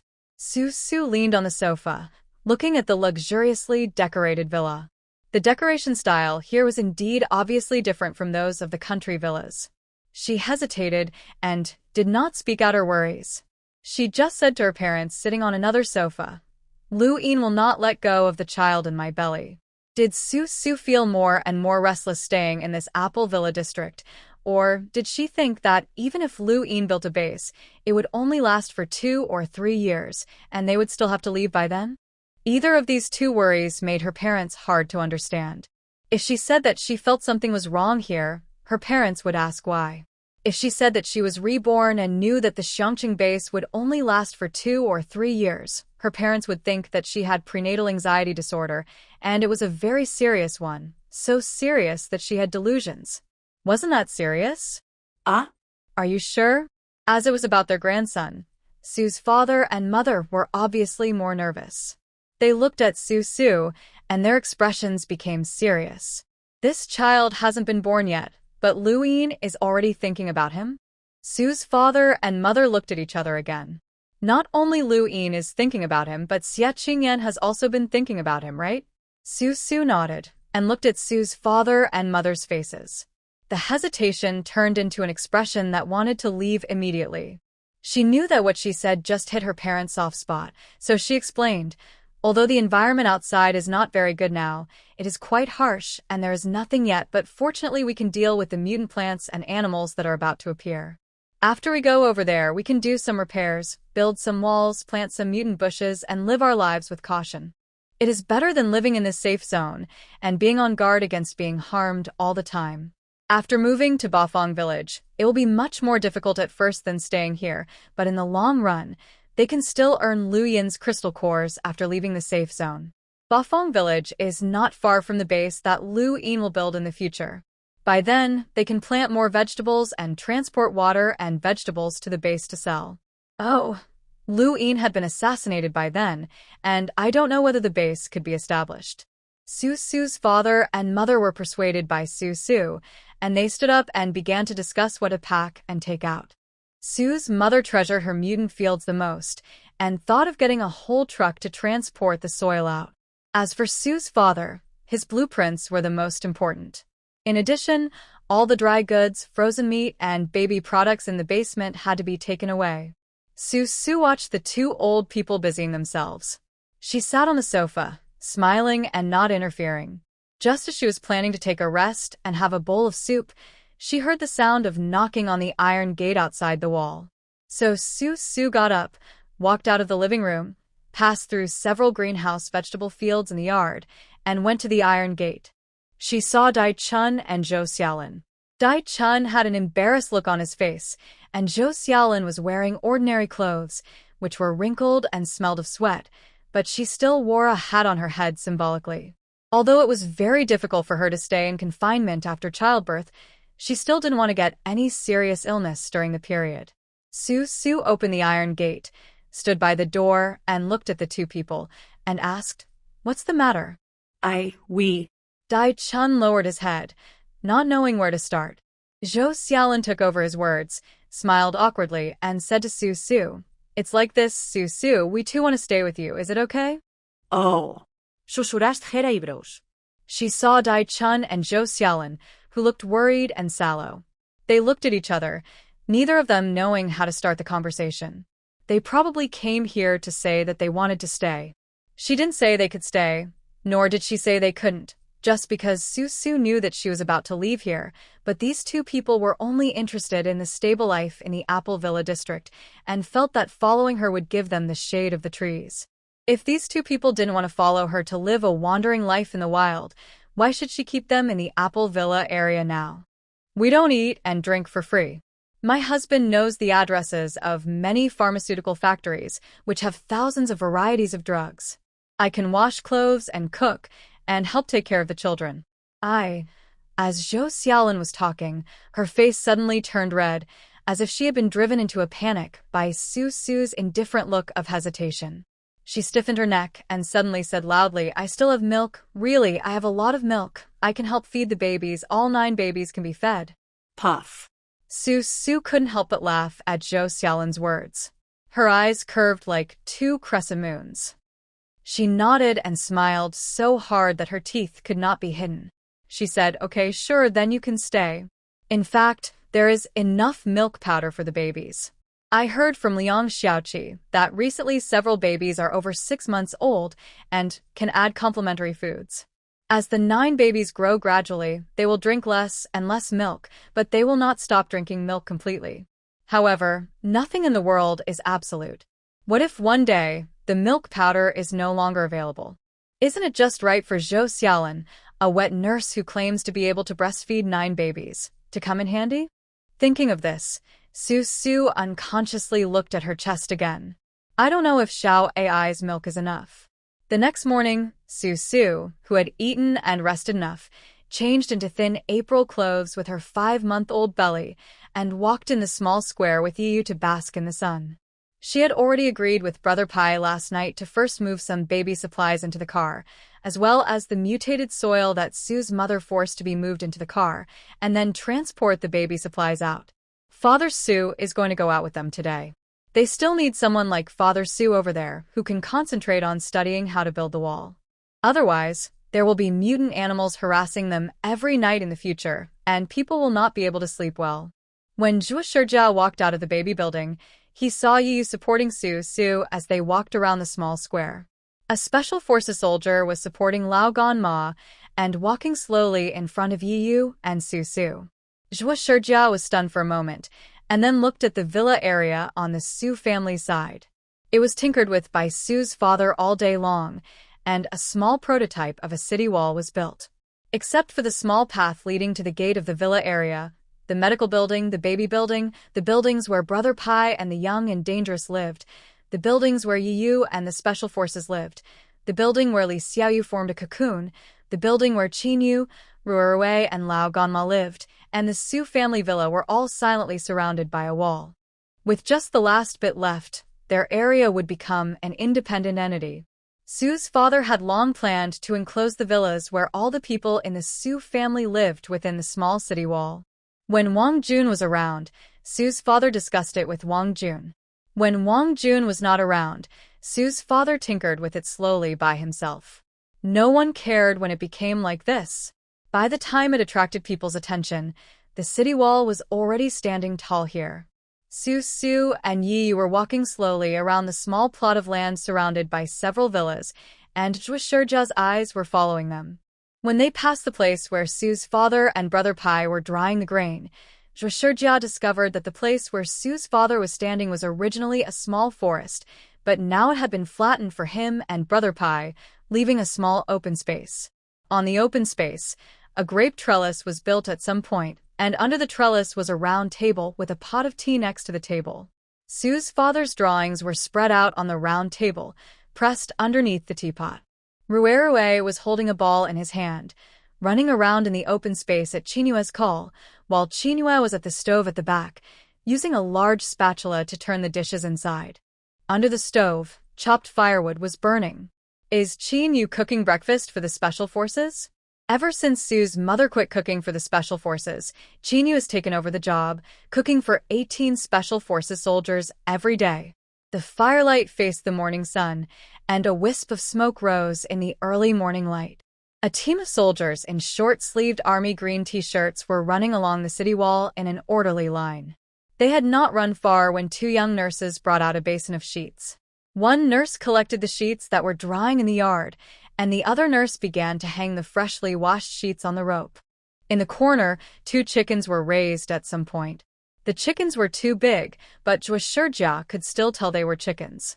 The two chickens probably didn't hurt anyone, so no one cared about them and let them wander around in the corners looking for insects to eat. When Zhuoshijia saw this picture, his heart suddenly warmed up. He felt that in this small world, although everyone was busy doing their own things, the pictures intertwined with each other made people feel so peaceful and tranquil. It's a pity to leave like this. She walked under the grape trellis and looked at Sue's father's blueprint. The paper was filled with the building materials he needed, such as how many bags of cement and how many tons of steel bars. It seemed that Sue's father wanted to expand the wall. At this time, Sue had also walked into the grape trellis, supported her belly that was like a small ball, smiled at Zhuoshijia, and followed Zhuoshijia's gaze to the table. Sue couldn't help but smile, pointed at the building materials on the paper, and asked Sue's father, who was standing not far away, "Dad, are you addicted to building houses now? This is not a joke." Father Sue threw away the dustpan in his hand and asked Brother Pai to clean up the remaining mess. He walked into the grape trellis with a serious face, picked up the teapot from the newly built earthen table, sat on his recliner, but looked into the distance and said sadly, "I always feel that the outside world is not safe enough. You're so tired outside. If you don't even feel safe at home when you come back, then you are too pitiful. Dad, don't think so much. It's too tiring." Sue shook her head, feeling a little melancholy in her heart. They had stayed in the Apple Villa district for a long time, and it was like a small safe zone surrounded by it. Now they were going to move, and everyone felt reluctant to leave, which was normal. She thought that if the assassination attempt on Lu Yin was successful, the Apple Villa district might be able to be returned to in the future. She just didn't know if anyone would occupy their nest by then. Father Sue had spent so much time and effort to build it, and it was just given to someone else. She really couldn't think about this possibility. When she thought of this possibility, even Sue felt a little uncomfortable. But when I think about it, this is a common thing. Others occupy their nests, and they occupy others' nests. In the end times, who doesn't occupy others? It is very common. Otherwise, how can we say that we are running around? In the end times, people can't have a sense of belonging to a certain place. Once they have this sense of belonging, it's over. They can't move away. Even if the zombie tide comes, they will die in this place. It's really sad. Sue wanted to talk to her father about this. In the future, they should just build the nest as sturdy as possible, but they should never invest any emotions in it. If they became attached to the nest they built like in the Apple Villa district, it would be better not to build it at all and just do nothing and watch others build one. However, looking at Father Sue's expression, which was melancholy, but he said nothing more, Sue was relieved. Father Sue had lived for such an old age, which was almost the same as her 2 lifetimes. Wouldn't he understand? Everyone who had experienced the end of the world must understand it in their hearts, but even if they understood it, they would still be melancholy. So Sue let her father do whatever he wanted. Yiyu supported her, and she was about to walk out of the grape arbor to continue her walk. Zhuoshijia looked up at Sue's belly and said, "Go to Dr. Hong to have a blood test, and check the routine blood test and trace elements. Yiyu, since you are the father of the baby, you should have your blood drawn together. You too should do a Down syndrome screening. After the blood test, go to Li Mingji for AB ultrasound." Li Mingji is one of the 5 young nurses. She is currently learning obstetrics and gynecology from Zhuoshijia. She also worked in the B ultrasound room for several years before the end of the world, so she has no problem operating the B ultrasound machine. Hey, good. Yiyu bowed and nodded respectfully to Zhuoshijia, completely losing his usual arrogance. Now the health of his wife and children depended on these doctors, so naturally, he had to be nicer to Zhuoshijia. Su also nodded and turned to look at Zhuoshijia. She observed the expression on Zhuoshijia's face and saw that he did not seem to be melancholy, so she breathed a sigh of relief. She was really afraid that everyone would be like Su's father and would be too reluctant to leave when they were about to leave. If others don't want to leave, then forget it. Let them find a job in the safe zone to support themselves. If Zhuoshijia doesn't want to leave the safe zone and doesn't want to go out with Su, what should we do? Come to think of it, Su never asked Zhuoshijia whether she was willing to follow her out of the safe zone and live in the precarious life. On the day of leaving, we still have to gather everyone together. Those who are willing to go can get on the car with her, and those who don't want to go, forget it. It was Su's ability to take people away. If Lu Yin died and there were no conspiracies, she would not force him to leave. If he was willing to go to a safe area to seek a better job, Su would not beg him to leave. But Zhuoshijia was the only one. If he was unwilling to go with her, Su would feel reluctant. After all, Zhuoshijia was a great doctor, and Xiao AI was delivered by Zhuoshijia in her previous life. Su did not want to change him in this life. Supported by Yiyu, she walked step by step to the medical building. At this moment, she really felt that she had some symptoms of prenatal anxiety. She felt that she still had to go out and move around and breathe some fresh air. Staying at home like this was not a solution. Why are you sighing? Dr. Zhuo and your mother have both told you to be happy and laugh often. Otherwise, Yi Xiaoai might not be lively when she is born. On the way to the prenatal checkup with Su, Yi was obviously frowning, but after hearing Su sigh, he began to lecture Su. Su glanced at Yi beside her and said worriedly, I was just thinking, Lu Yin is poaching people everywhere. If these doctors and nurses really set their sights on the hospital built in the safe zone, thinking that they can have a brilliant future and a stable life there, and they are poached away, how will Xiao AI be born? Really? Originally, Yu had no idea about this. When he heard Su express his worries, he immediately became anxious. Lu Yin would die, but the hospital in the safe zone was said to be already being prepared. Before Lu Yin died, he would prepare a hospital called Wild Land. But he is a man and he must solve the problems that his woman cannot solve. So he glanced up at the sky and thought of a good idea. He immediately smiled and said to Su, it's okay, just rest assured and take care of the baby. Leave it to your brother. I promise to keep Zhuoshijia under close watch. Even if she wants to leave, I will keep a close watch on her until our little AI is born. Don't mess around. Seeing the bandit-like expression on Yiyu's face, Su felt uneasy. She was afraid that Yiyu would cause trouble at this critical moment. In fact, when Su met Zhuoshijia for the first time, she also thought about tying Zhuoshijia to her side to help her give birth to Xiao AI smoothly. But at that time, Su had just been reborn, and her mind was still a little abnormal. After spending so much time with these doctors and nurses, Su's mentality became a little calmer, and her brain circuits finally regained some normal feelings. She felt that this matter could not be forced. If she forcibly kidnapped people and made Zhuoshijia feel resentful, it would not be good for Xiao AI at all. She still hoped that Zhuoshijia could follow her sincerely. Although their temporary life might be a little turbulent, if Zhuoshijia chose to stand on the right side, Su would definitely give Zhuoshijia a bright and promising future. On the other hand, a medical worker with a real sense of responsibility would not easily leave for the so-called bright future. Regarding this point, Su told Zhuoshijia to just wait and see.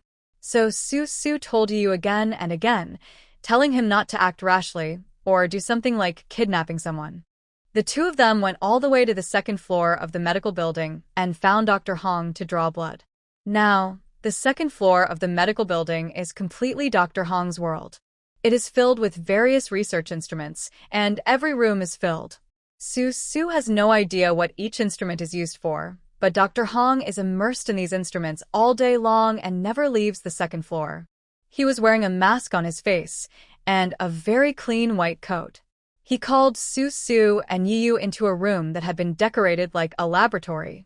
Su sat at the table, rolled up his sleeves, and waited for his blood to be drawn. After a while, Dr. Hong came with a coagulation tube for drawing blood. He tied Su's tender arm with a leather rope and inserted the needle into Su's blood vessel. Yu, who was standing behind Su, swayed and felt a little dizzy. He hurriedly turned his head away, covered his eyes, and dared not look again. Su couldn't help laughing at the sight and tilted her head to ask, "Haven't you seen too many gunfire and bloodbaths? How come you're so cowardly just because of a blood draw?" Iamskarid. "I just don't dare to watch it. It hurts." Covering his eyes, Yu leaned against the door, waiting for Su to say it was okay before he dared to open his eyes. He stared at the tube of blood in Dr. Hong's hand and said with some pain, "Oh, so much blood has been drawn. I'll kill the pig later and give you some blood to replenish your blood." "You are so hypocritical. You have to kill a pig to replenish this little blood. When I give birth, blood will flow like a river. What are you going to kill to replenish my blood?" Giving Yu a cold look, Su held his waist and walked out, waiting for Yu to draw blood. However, he did not see that Yu's originally dark face suddenly became whiter than paper. What? Su will bleed into a river. In his mind, a picture of Su lying in a sea of blood immediately flashed. The picture was too beautiful, and Yu did not dare to look at it. When it was Yu's turn to draw blood, the man didn't even blink, but kept a pale face and staggered to look for Li Mingji. Su sat on the second floor waiting for Yu to find Li Mingji and come back to do an ultrasound for her. Occasionally, I saw Dr. Hong busy in the room, so I asked casually, "Dr. Hong, what results have you found in your vaccine research?" Dr. Hong, who was analyzing the trace elements in Su's blood, looked back at Su with annoyance, as if he felt that Su's words disturb him. There was a kind of unhappiness in his eyes. Su lowered his head, touched his nose, and became a little embarrassed. Anyone who has some talent tends to have a weird temper. Doesn't she have the same weird temper? Haha. Just as she was trying to save face, Li Mingji and Yu came back. She took Su and Yu to Supermarket B, asked Su to lie on the bed, lifted the clothes on her belly, turned on the B ultrasound machine, applied some developing solution on Su's bulging belly, held up the instrument, and rolled it over and over on Su's belly. Yu had been sitting beside Su's bed, his face pale. Because of Su's words, blood flowing like a river, he was in a very low mood and couldn't cheer up. At this moment, he saw something like a peanut moving on the color ultrasound screen, so he asked, "What is this?" "Fetus." Li Mingji stared at the screen with a faint expression and tapped his fingers on the keyboard. When he answered Yu, he did not look at Yu, but when Yu heard his words, his expression suddenly became stupid, and he stammered and asked, "Fetus, fetus, fetus. My girl, my girl?" How do you know it's a daughter?" Li Mingji turned his head and looked at Yu in surprise. Yu chuckled and was about to say that it was Su who said it was a girl, but Su raised her foot, kicked Yu and said, "Let Dr. Li take a good look at it. Don't talk too much. Be careful not to miss anything." Because Li Mingji is studying with Zhuoshijia, in order to express politeness, everyone no longer calls Li Mingji Nurse Li, but Dr. Li. The gender of the fetus, which is almost 5 months old, can be determined long ago. Zhuoshijia had never told Su that it was a daughter, and neither had Li Mingji. Su had known for a long time that it was a daughter. It was Su who informed Yu in advance that she was pregnant with a daughter. However, in order to prevent Yu from giving her away and arousing Li Mingji's suspicion, Su hurriedly interrupted Yu's words. Okay, Dr. Li, take a good look. Don't let my daughter miss anything." Yu's face was full of cuteness, his eyes narrowed into slits. Looking at the peanut like Yi Xiaoai on the screen, he couldn't help but ask again, "Why can't I see this clearly? What part is unclear?" "Look, this is her hand. This is her foot and this is her head. Li Mingji raised his finger and pointed at Xiao AI on the screen to Yiyu. Yiyu nodded repeatedly and responded with oh, oh, oh. He looked more serious than when he was studying in class and listening to the teacher's lecture. It's a pity that there is no 4D color Doppler ultrasound machine here, otherwise we could see it more clearly. After pointing out Xiao AI's hands, feet, and head to Yiyu, Li Mingji took back the instrument rolling on Su Su's belly with some regret. He turned around and printed Xiao AI's photo while explaining to Su Su and Yiyu, the fetus is developing very well and is very healthy. You will go to Dr. Hong to get a blood test report to see if you need to supplement some trace elements. Have you felt unwell recently? As she spoke, Su Su rubbed her tailbone. She thought that this life was finally much better than her previous life. In her previous life, her calves started to cramp from this time on. Maybe it was because she was more concerned about nutrition when eating in this life. Why didn't you tell me that your tailbone hurts? Li Mingji didn't say anything, but Yiyu, who was sitting next to him, started to make a fuss. He quickly stood up and rubbed Su Su's ace. Felt a little embarrassed. She glanced at Li Mingji, who was pursing his lips and laughing, and with her backhand, she opened Yiyu's hand that was helping to rub her ace and said in a low voice, I'm fine. Don't rub it, it won't do any good. Rubbing it can still slightly relieve some of the pain symptoms. Li Mingji smiled at Yiyu's nervous look.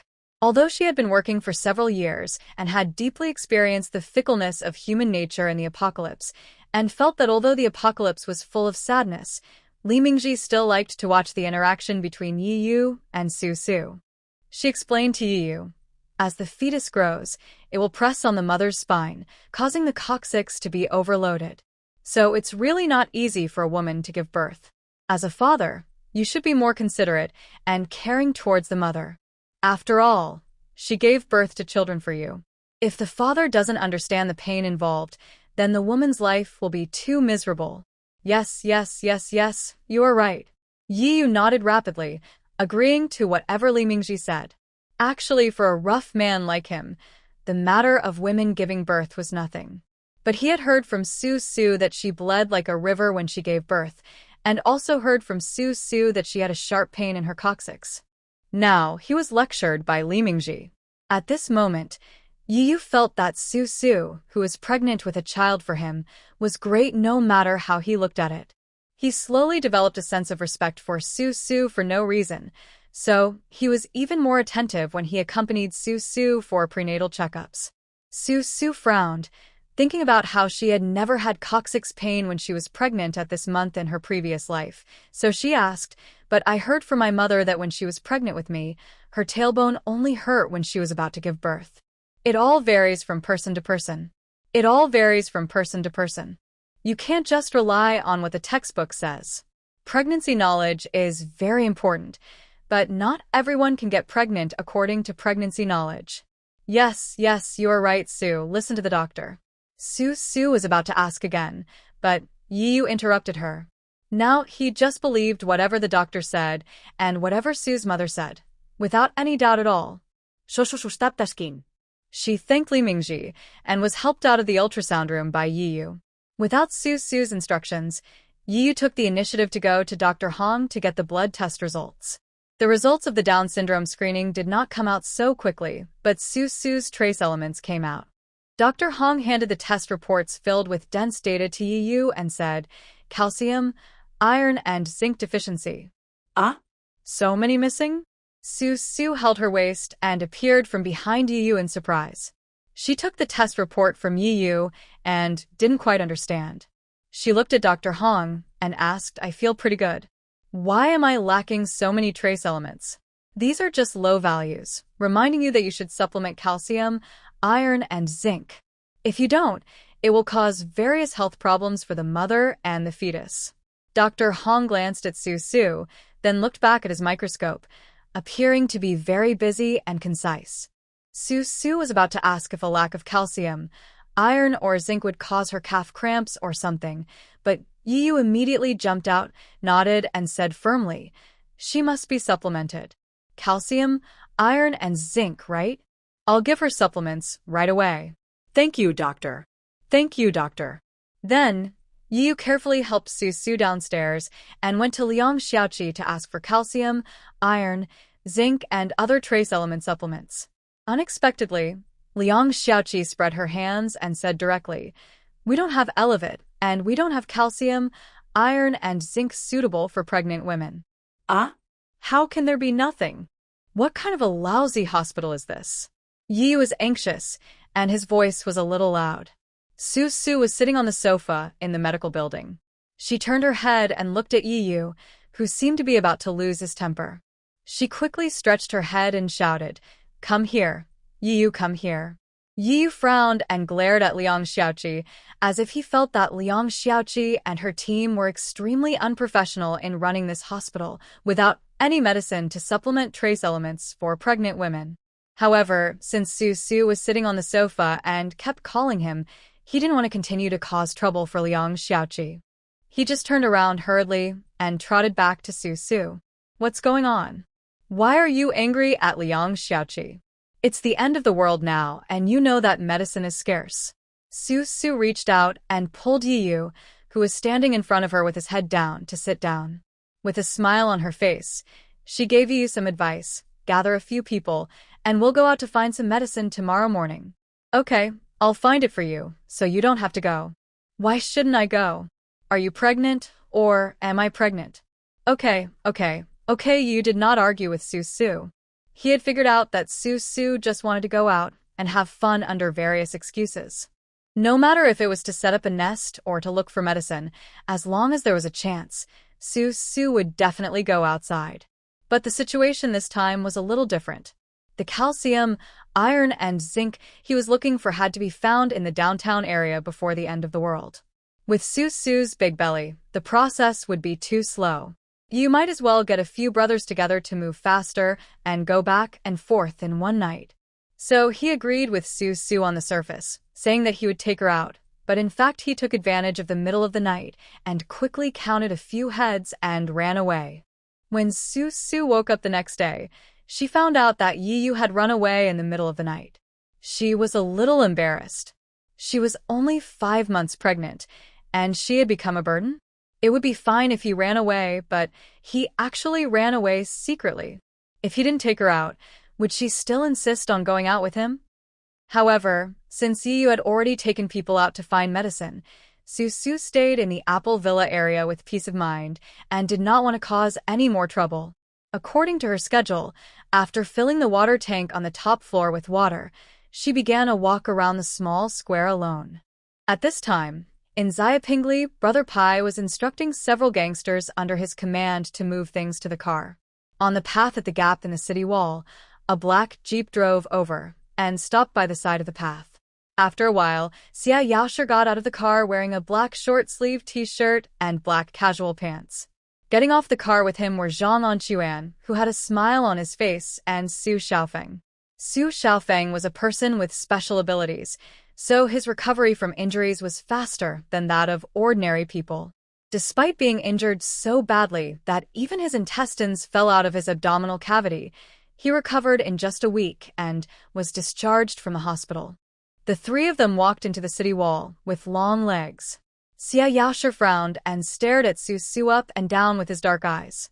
He felt that even if this girl was pregnant, she was still very pretty and clean. Su Su was wearing a light blue short-sleeved baby doll shirt, white slim-leg maternity pants, and a pair of canvas shoes. Her long hair was braided into a pigtail and hung down on her shoulders. Her exposed skin was delicate and fair, and her neck was long and slender, with just the right curve. She didn't look like the unkempt women in the apocalypse at all. Zhang Anquan, who was behind Xia Yaosher, raised his hand and greeted Su Su. Su Su nodded in response and looked at Su Xiaofeng. Su Xiaofeng seemed a little out of shape and kept glancing towards the medical building. Shushu. At this time, Xia Yaosher had already walked in front of Su Su. His brows were still furrowed, as if he was hiding a lot of things, and he looked at Su Su and called out. When Su Su turned her eyes back to Xia Yaosher, he said, "I have something to ask you." "You say." "My aunt was hidden by Lu Yin, and Xia Qingyan also joined his army and became a clerk." "Oh, so you didn't go?" Su had known for a long time that Xia's mother was held hostage by Lu Yin. She also knew that Xia Qingyan had gone to the safe zone a few days ago. It was said that it was arranged by Li Ying. Liang Xiaoqi, the gossip monger, loved to inquire about these things. According to Liang Xiaoqi, the reason why Xia Qingyan was able to get an official position with Lu Yin was because he sold Feifei to Li Ying. What surprised Su was why Xia Yaoshe appeared in front of her. She was busy setting up a nest outside recently and didn't know that Xia Yaoshe had joined Lu Yin's superpower vanguard team. So Su was still wondering, was Xia Yaoshe threatened by Lu Yin to join the superpower vanguard team? Or was he planning to give up Xia's mother and not care about her life or death? At this time, Xia Yaoshe's eyes projected an indescribable greed, and his handsome face showed a cold smile. He said to Su, I was just going to discuss this with you. Consult me? Whether Xia Yaoshe joins the superpower vanguard team or not is none of Su's business. Why should I discuss this with her? Yes, I want to discuss this with you.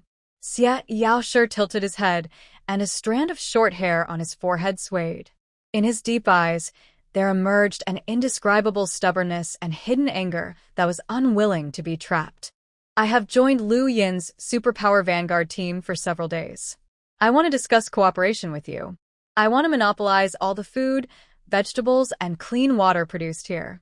If Xia Yaoshe had not joined Lu Yin's superpower vanguard team, he would not have known that the so-called glamorous superpower vanguard team actually had a terrible living environment.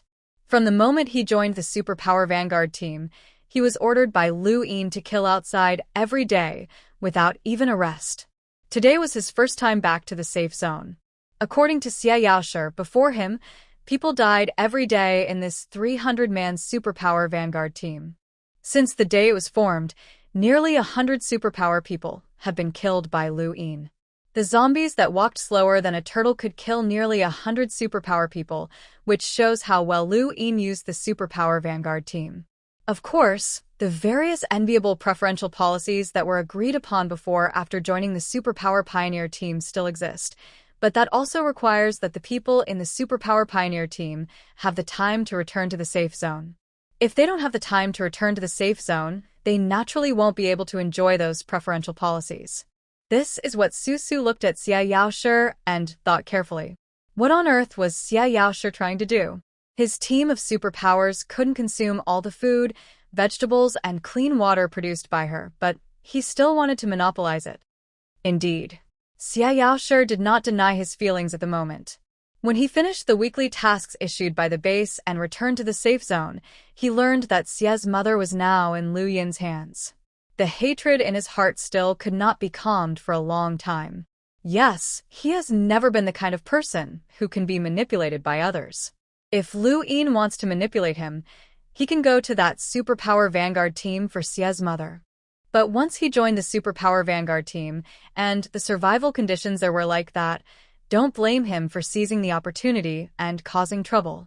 Looking at Xia Yaoshe with some calculation in his eyes, Su nodded. She didn't care who she sold the supplies to. Anyway, she would earn crystal cores by selling them to Lu Yin, and she would also earn crystal cores by selling them to Xia Yaoshe.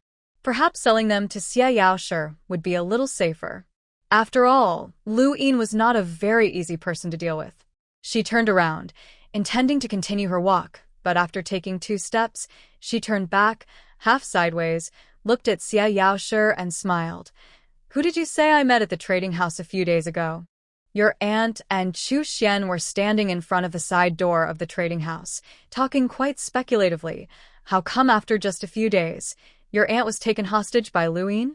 Su said this on purpose.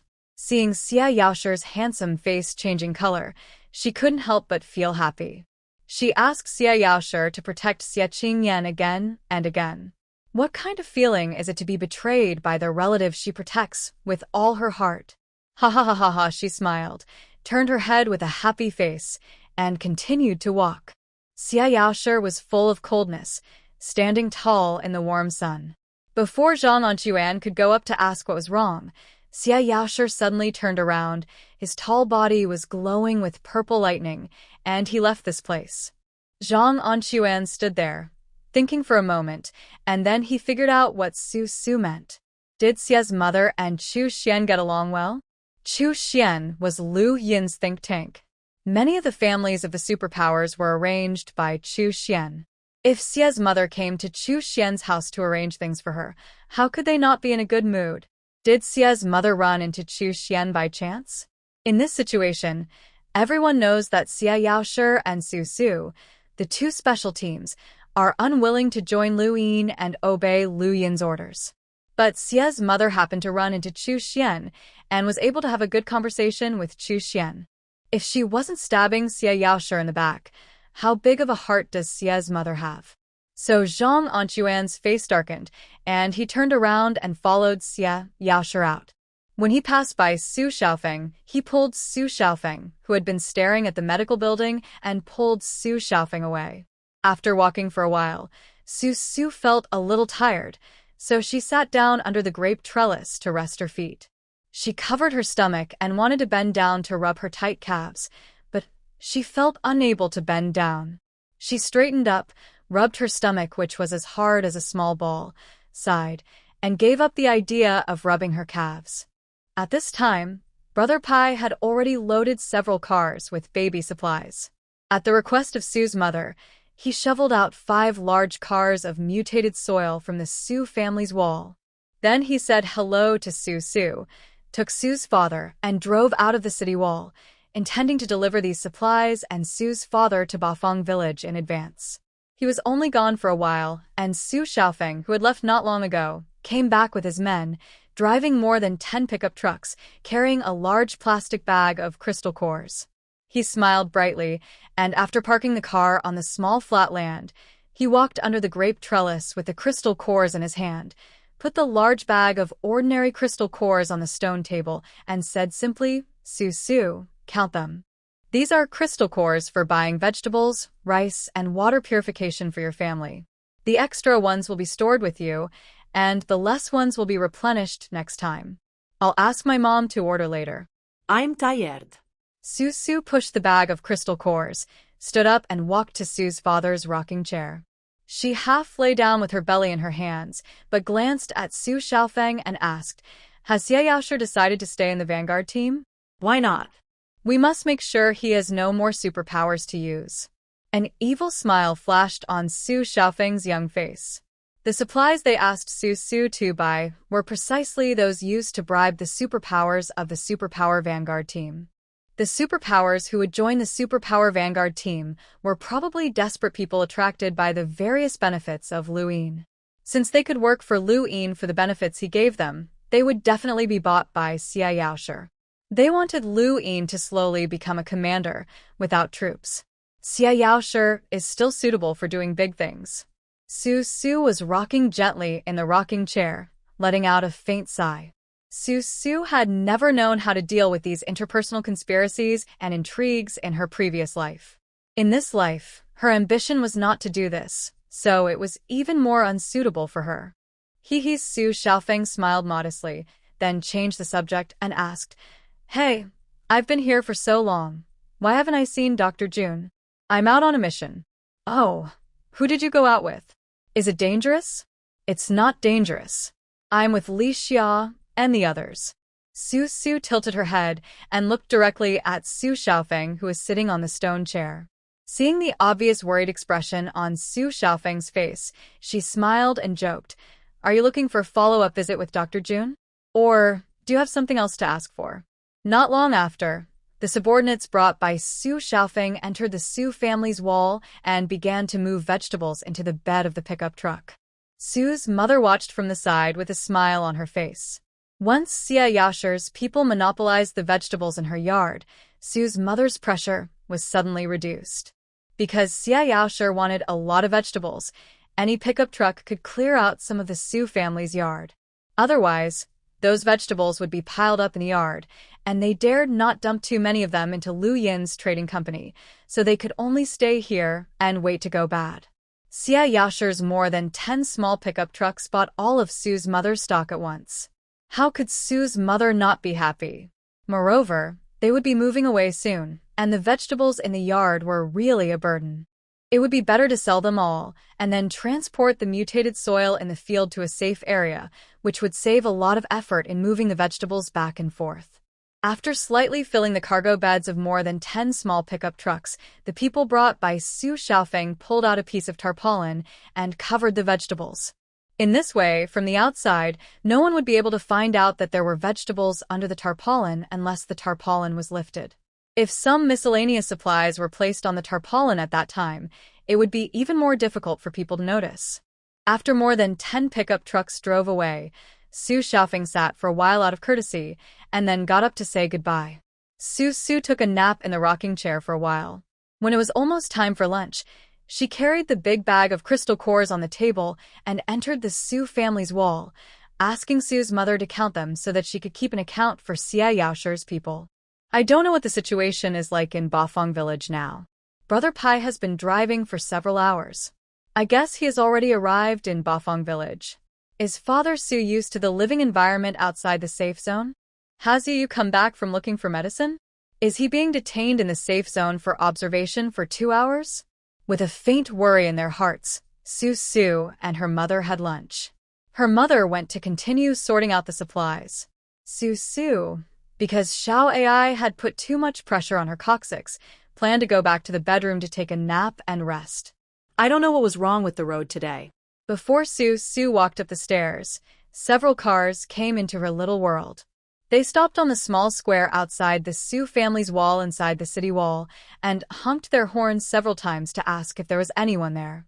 In this April weather, the temperature in the south has become comfortably warm. No one is walking around in Zhaoping anymore. Except for a few people arranged by Yu to stand guard in secret corners, everyone has returned to their respective villas to rest and prepare for a nap. Even the noisy babies are drowsy at this moment. Hearing the car horn, Su protected her small belly and went down the stairs, walked into the bright sunshine, and walked out of the wall. She saw Wang Zijiao and Li Ying getting out of the car.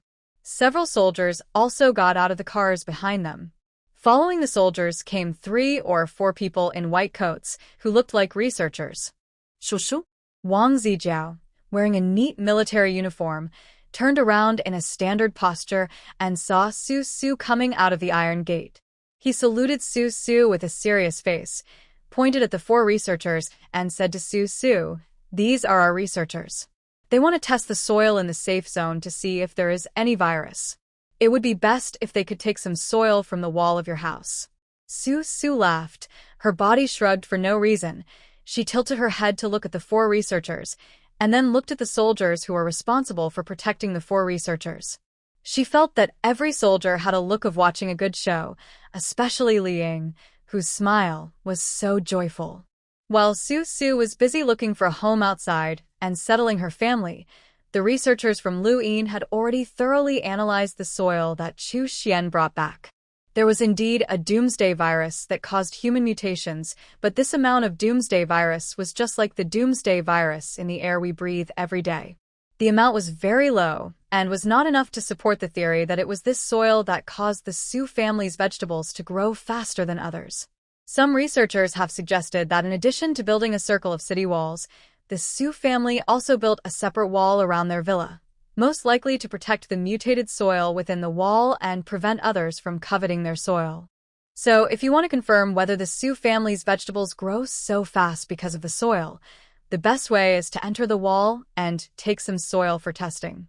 Cannot. Su shook her head and raised her eyebrows. The light blue hem of her dress was blown up by the breeze, further highlighting her belly.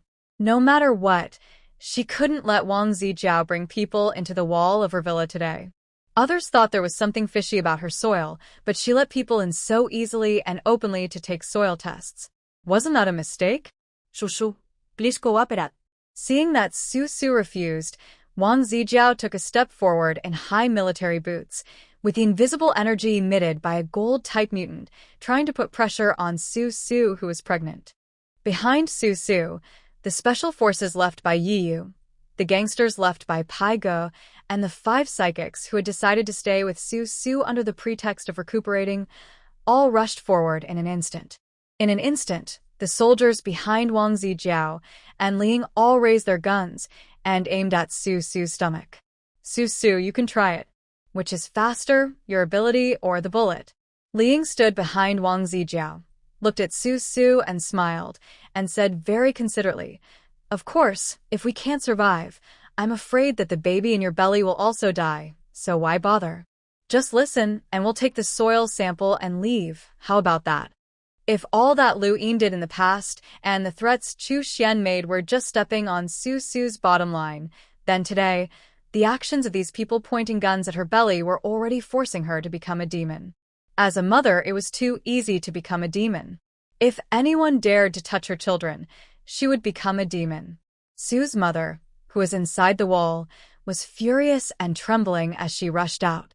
She was about to protect Su Su, but she only heard Su Su's eyebrows raised and asked in a stern voice, "So, you have now concluded that you can use my unborn child to control me at will?" Everyone seemed to have not noticed anything unusual. Li Ying still had a smile on her face. Wang Zijiao was still releasing his gold-type psychic energy, trying to put some kind of pressure on Su Su. The special forces, gangsters, and the recuperating psychics were still showing a confrontational expression. Su's mother was still rushing towards Su Su, wanting to protect her. The 4 soldiers whose wrists were cut did not feel any pain. After a while, the gun fell to the ground. There was still a warm palm on the gun, maintaining the gesture of holding the gun. Li Ying and Wang Zijiao heard the sound of the gun falling to the ground. When they slowly turned around, the 4 soldiers raised their severed arms and began to howl. In an instant, for streams of blood gushed out like a faucet and scattered all over the ground. "You!" Li Ying turned back in shock and was about to ask Su Su, "Is it okay to break the peaceful confrontation between the 2 sides like this?" But Su Su whipped Li Ying with a water whip, leaving a bloody mark on her face. Wang Zijiao was about to move, and one of the special forces left by Yi Yu pushed out a golden wall and surrounded Wang Zijiao inside the wall.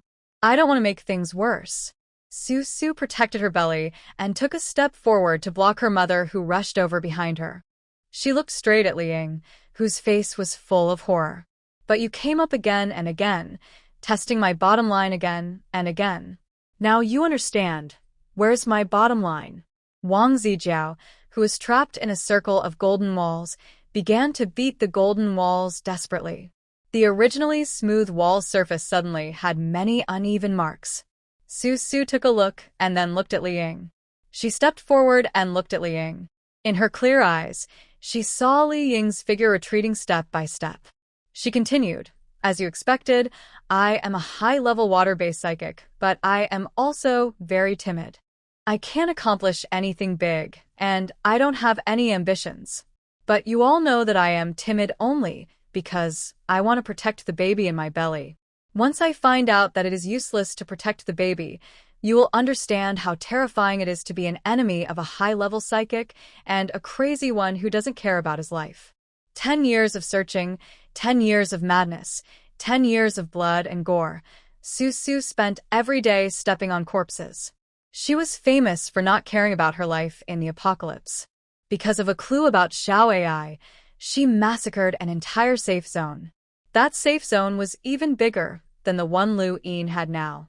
For a mad person, there is no reason at all. Without reason, will he still care about the lives of innocent people? It was also in this life that Xiao AI returned to her belly. Su Su finally found her humanity and was willing to care about the lives of those innocent people. She didn't want to commit more murders, but her premise was that Xiao AI was still alive, safe, healthy, and happy. If this is the only premise, and she can't do it, what's the point of Su Su living so kindly? Whether she is a human or a demon depends on whether Lu Yin follows the rules. Li Ying stepped back step by step, her face pale and a layer of sweat oozing out of her forehead. It had nothing to do with whether the weather was warm or not, but the water energy around Su Su, which was sweeping towards her like a tidal wave. Li Ying felt like she was about to drown. She barely leaned against the military jeep behind her, her eyes drooping, holding her breath, not daring to stare at Su Su. Su Su had already approached Li Ying, ignoring the soldier who was rolling around on the ground holding his broken arm and wailing, as well as the 4 researchers who were terrified. She reached out and pinched Li Ying's chin, almost crushing it, and asked quietly, "Li Ying, I know you always know what to do. Why don't you tell me the truth? What exactly is Lu Yin planning?" "He plans to wait for you to give birth to the child, so that he can control the child and tie you and you down." Oh. As expected, Su Su sneered, with a silver light in her eyes. She slid her 5 fingers down and pinched Li Ying's neck hard, sneering, "That's fine. We're going to have to fight this sooner or later anyway. I'll sacrifice you 2 first. Can't wait for you to see if the eagle-watching plan succeeded." Su Su was so angry because someone pointed a gun at her stomach today that she felt that she couldn't calm down unless she killed 1 or 2 people. Wang Zijiao was going to die, and Li Ying was going to die too. "Please let me go." Li Ying's eyes rolled up, and she had difficulty breathing. She begged with great difficulty, "I won't do it again." I'm sorry, so. If saying sorry was useful, Xiao Ai would not have been missing for 10 years and still could not be found. Su Su didn't want to cause trouble in this life. She really didn't want to. She just wanted to live her life well and live in peace with her parents and children in a corner. But these people just had to come to her door and force her to kill. It doesn't matter, just go on a killing spree. She does it very smoothly. In the Golden Bell, Wang Zijiao seemed to realize that Li Ying outside was in danger and increased the strength to break the bell. The special forces outside laughed and played with mice. When Wang Zijiao was about to break out of the bell, they added a thicker and bigger cover. Li Ying's face began to turn the color of crimson pig liver. Her eyes rolled up, and she was about to suffocate to death. In the distance, 2 roosters clucked in joy as they ran into the small yard and lowered their heads to eat the blood on the ground. Su Su pinched Li Ying's neck with 1 hand and protected her stomach with the other. She listened carefully and thought that the 2 ordinary mutant chickens that she had never taken care of since she tied them up were making strange noises. She looked down and saw the white worms in the mouths of the 2 chickens. They were very strange. The bodies were the size of earthworms. They twisted around for 2 or 3 times and were eaten by the 2 chickens. The key point was, how did Su Su see a scarlet spot in a flash? The scarlet spot, with the white body, looked strangely familiar. With his thoughts interrupted, Su Su loosened his grip on Li Ying's neck, retracted the water energy that permeated his body, turned around expressionlessly, and approached the 2 chickens that were eating insects, intending to see what was going on. However, the chickens seemed to think that Su Su was not someone to be trifled with and ran away with the instinct to avoid danger and seek good fortune. Behind Su Su, Li Ying was unknown whether dead or not. She slid down from the military jeep and sat limply on the ground. Her face was crimson-purple. She held her breath for a long while before she suddenly gasped for breath, as if she had reached the shore. "Go back and find some doctors with better medical skills to fix your wrist. It may be fixed." Su Su walked forward, loudly bidding them farewell. She walked in a hurry, as if she had discovered something very important. She felt that the worms in the mouths of the 2 chickens looked like the mutated maggots she had seen deep in the villa area a few months ago. If she killed Li Ying and Wang Zijiao now, leaving 2 corpses without burning them, or if she managed to burn them but they didn't turn into ashes, it would be a big trouble. While walking quickly, Su Su grabbed Su's mother's hand and brought her back to the villa. When the Special Forces soldier who trapped Wang Zijiao saw that Su Su was not going to sacrifice himself, he also retracted his golden bell cover and waited for Wang Zijiao to rush out. Li Ying rushed forward with both hands and feet, climbed up and hugged Wang Zijiao, who was about to fight, and whispered, "Go back, don't mess with her. She is a lunatic." Li Ying saw it. She really saw it just now.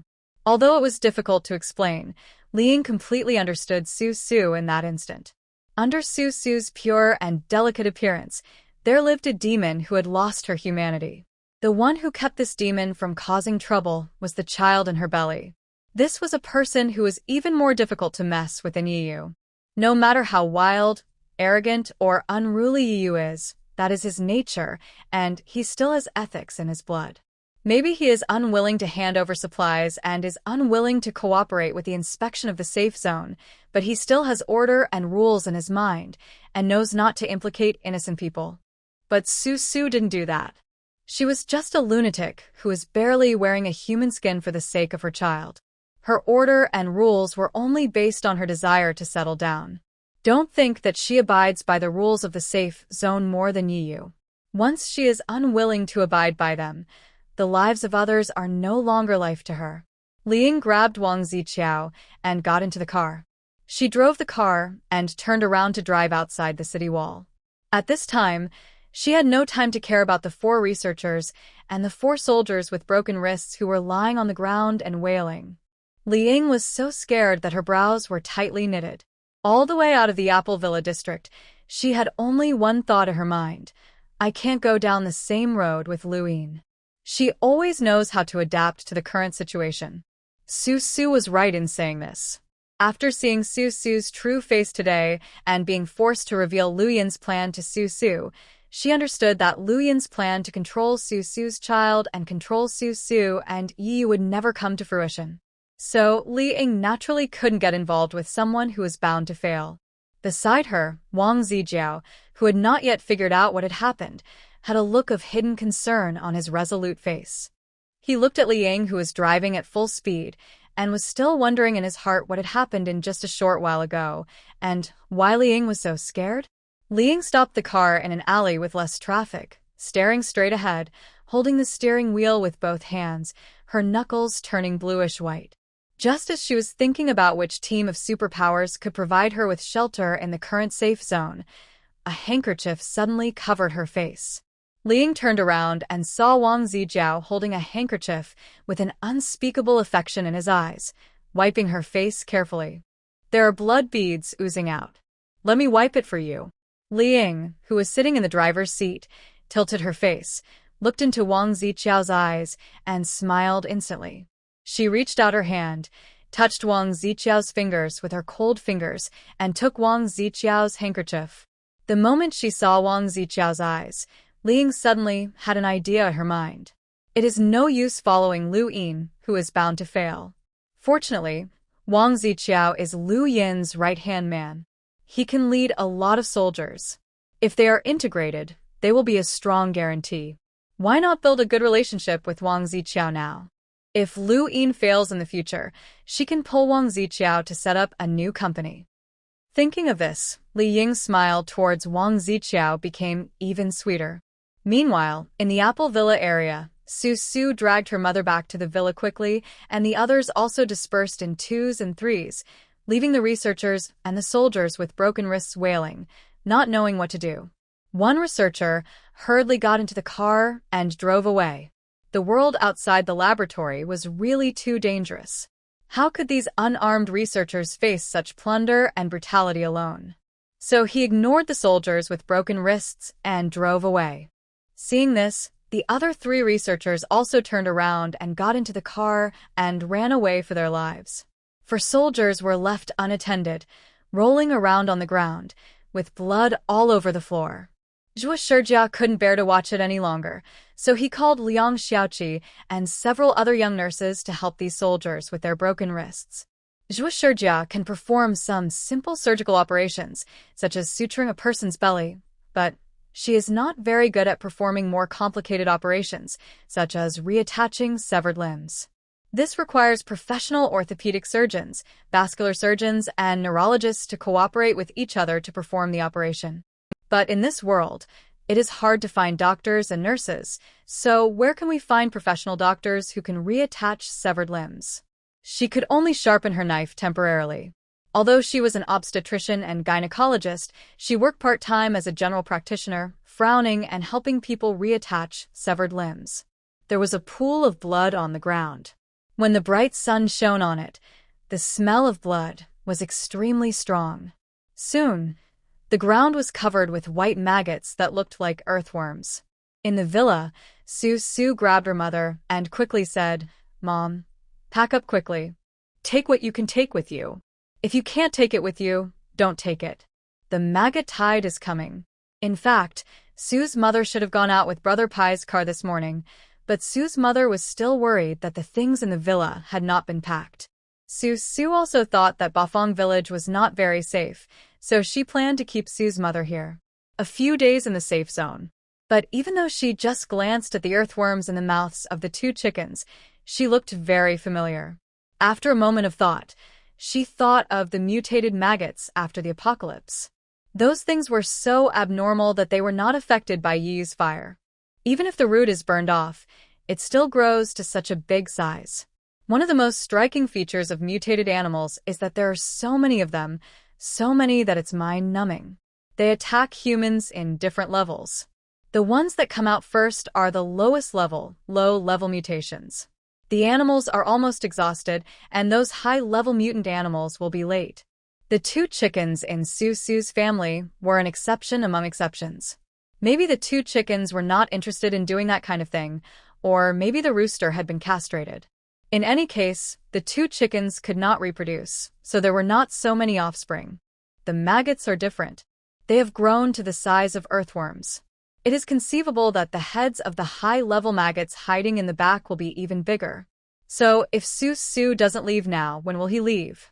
Given the situation today, she showed off her power in front of Wang Zijiao and Liang, but she was afraid that they would not have many days to live in peace in this safe zone in the future. She did not let Liang go because she was soft-hearted, but she was thinking that if Yi was not here today, she would kill Liang and Wang Zijiao, leaving these two bodies unmanageable. 2 more corpses would give the maggots 1 more bite to eat. Then, the maggots would rush to her small square for these 2 corpses. What a blessing! Therefore, it would be better for her to send Sue's mother out as soon as possible. Although life in Bafang village was not as smooth as in the safe zone, at least there was no threat from Lu Yin and maggots. After explaining everything to Sue's mother, Sue turned around and walked out, protecting her belly. The 2 chickens came back clucking again. From a distance, they were indeed pecking at the blood on the ground. But when Sue took a closer look, she was shocked as expected. In the pool of blood, there were wriggling worms as big as earthworms, which were actually maggots, red and white, and seemed to be rolling around in the blood. They really all came to me. Sue took a step back and looked left and right. White maggots, like earthworms, kept crawling outside the city wall. They seemed to be called by the smell of blood and rushed in recklessly. Many of the larger maggots were like snakes, about as thick as a baby's arm. They were no longer satisfied with licking the blood on the ground and twisted their heads towards the 2 chickens that were eating the maggots. It happened in a flash. Sue raised her hand and several thin pieces of ice fell down, directly cutting the snake-like maggot in the front into several pieces. However, in an instant, the maggot that was cut into several pieces was attacked by the earthworm like small maggots around it and was torn into pieces and eaten. At the same time, the 2 chickens finally realized that they were outnumbered and that it would be impossible for them to eat so many maggots even if they ate until they died of stuffiness. So they flapped their wings and found safe areas to hide. And right next to the Sue family's wall, there was a circle of mutant bushes planted, each of which excitedly grew sharp thorns. From a distance, they looked like green hedgehogs, waiting for the blind mutant maggots to pounce on them so that they could be eaten. Oh my god! What's going on? The Special Forces, Brother Pai's subordinates, and the psychics who were recuperating from the wounded, who heard the noise, ran out from their respective villas. Sue waved her hand, and a piece of white ice spread out from under her feet. With the crackling sound of the ice, she froze all the mutated maggots on the small square. It seemed that except for the 2 mutant chickens that were almost besieged by the maggots, there was no living thing on the small square. Sue looked at the mutant maggots crawling densely outside the small square, and frowned, and said to those who ran out, "Organize, there are mutant maggots in the Apple Villa area, and they are estimated to be between the beginning of mutation and normal mutation." Yes. The first to react were the special forces left behind by Yiyu. They walked forward on the road paved with white ice and ran towards the mutant maggots that were sliding on the trail. Those maggots the size of earthworms were still the larvae that were about to mutate and had no crystal cores in their bodies. The mutant maggots the size of a baby's arm were ordinary mutated maggots. Although they were a bit disgusting, Su still took an ice knife and dug out a crystal core the size of a pomegranate seed from the brain of the frozen, ordinary mutant maggot. I guessed right, it's just a common mutation. You dig those earthworm-like maggots out of the ice and feed them. Su turned around and pointed with her ice knife at the thorny bushes that grew along the Su family's wall and continued to grow along the city wall, resulting in a circle of mutant bushes growing at the base of the city wall. Coincidentally, this mutant bush was transplanted from the place where she found the maggots. Seeing the excitement of these mutant bushes, it seems that they have been waiting for this day. In this world, everything is interdependent. The rise of a species must be the demise of a species. When a species appears, there must be a species that counteracts it. This kind of thing is very common in the end times. Zombies appear, and superpowers counteract them. When mutant maggots appear, it is not surprising that bushes covered with thorns will appear where they exist. Brother Pie's gangsters had already mastered the knife skills when digging out the crystal cores in the zombies' brains. They had already done research on how to dig out the crystal cores quickly to save time, how to make the hole in the brain beautiful and round, and how to reduce the degree of nausea. So, digging out earthworm-like maggots in the ice was not a difficult task for them. Each of the gangsters had a tool bag tied around his waist. They first took out a hammer to break the ice on the ground, and then took a special small metal shovel to shovel. On the shovel were several maggots covered with ice. The gangsters casually threw the frozen maggots onto the bushes near the wall. The bushes excitedly grew more and denser thorns, which directly pierced the ice on the maggots' bodies and madly absorbed the flesh and blood in the maggots' bodies. After a while, only an ice shell was left hanging on the thorns of the bushes. Su stood there and watched the magical insect hunting process in the bushes for a while, then turned around expressionlessly and entered the Su family villa. As soon as she walked in, Su's mother came out in a hurry and said to Su, there's still a lot of gas tanks in the basement. How can we take them away? It's okay if you can't take it with you. It won't matter if you have the gas tanks or not. Please stay in this villa first and don't go anywhere.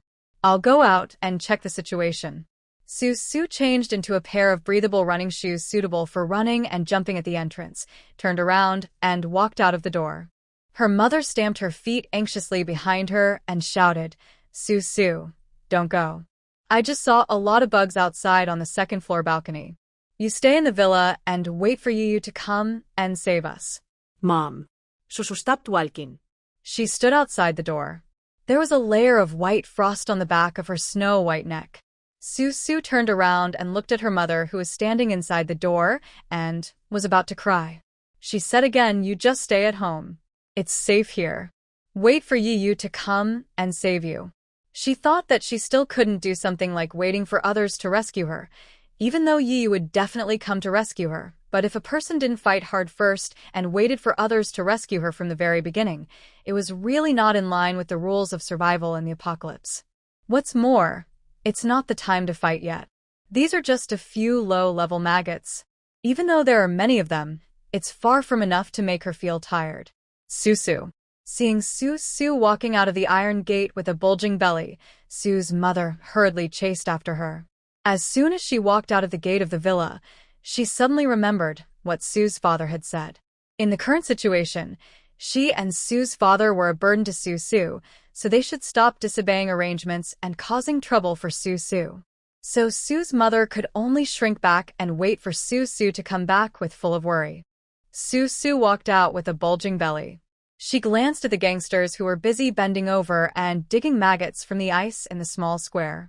She deliberately walked around the wall built by Su's father.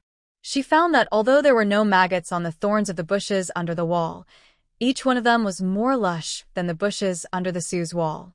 This isn't right. When Su transplanted the first bush, she planted it under the wall of her house. Logically, this first bush should be more lush than the descendants that grew after it, right? Su thought about it, and she clenched her hands in the air, and a shovel made of ice appeared in her hand. She put the ice shovel to her side, and a crystal-clear water man gathered and took shape. It took her ice shovel and began to dig the soil under its feet. Soon, the answer was revealed.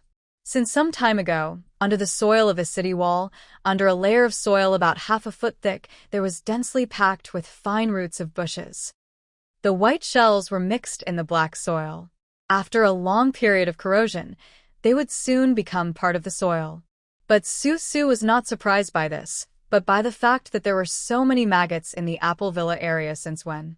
Her heart, which had been suppressed for a long time, was relieved after seeing these insect shells.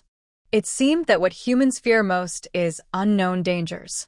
Now that she had found the root cause of her depression, she was completely relieved.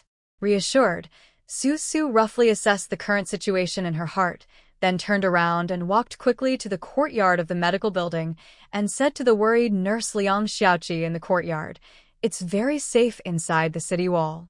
You will die if you go out of the city wall. Remember what I said, no one should go out to take risks. If you have nothing to do, gather all the babies together. When Yiyu comes, you will be ready to retreat."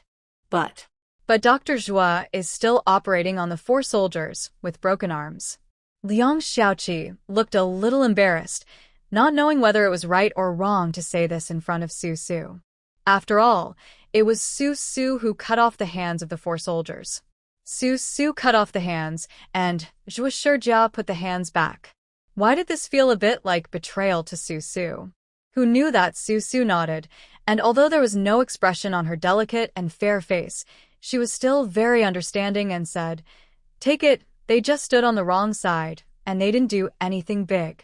The 2 forces were fighting fiercely, and those soldiers were originally victims without any opinions of their own. Zhua Shijia wanted to rescue them, so he rescued them. However, after rescuing them, Su did not intend to let the 4 of them go back. Now that Bafang village was in need of laborers, it was just right for them to be sent to Su's father to work as laborers. After explaining everything to Liang Xiaoqi, Su stepped on the broken ice and walked outside the city wall.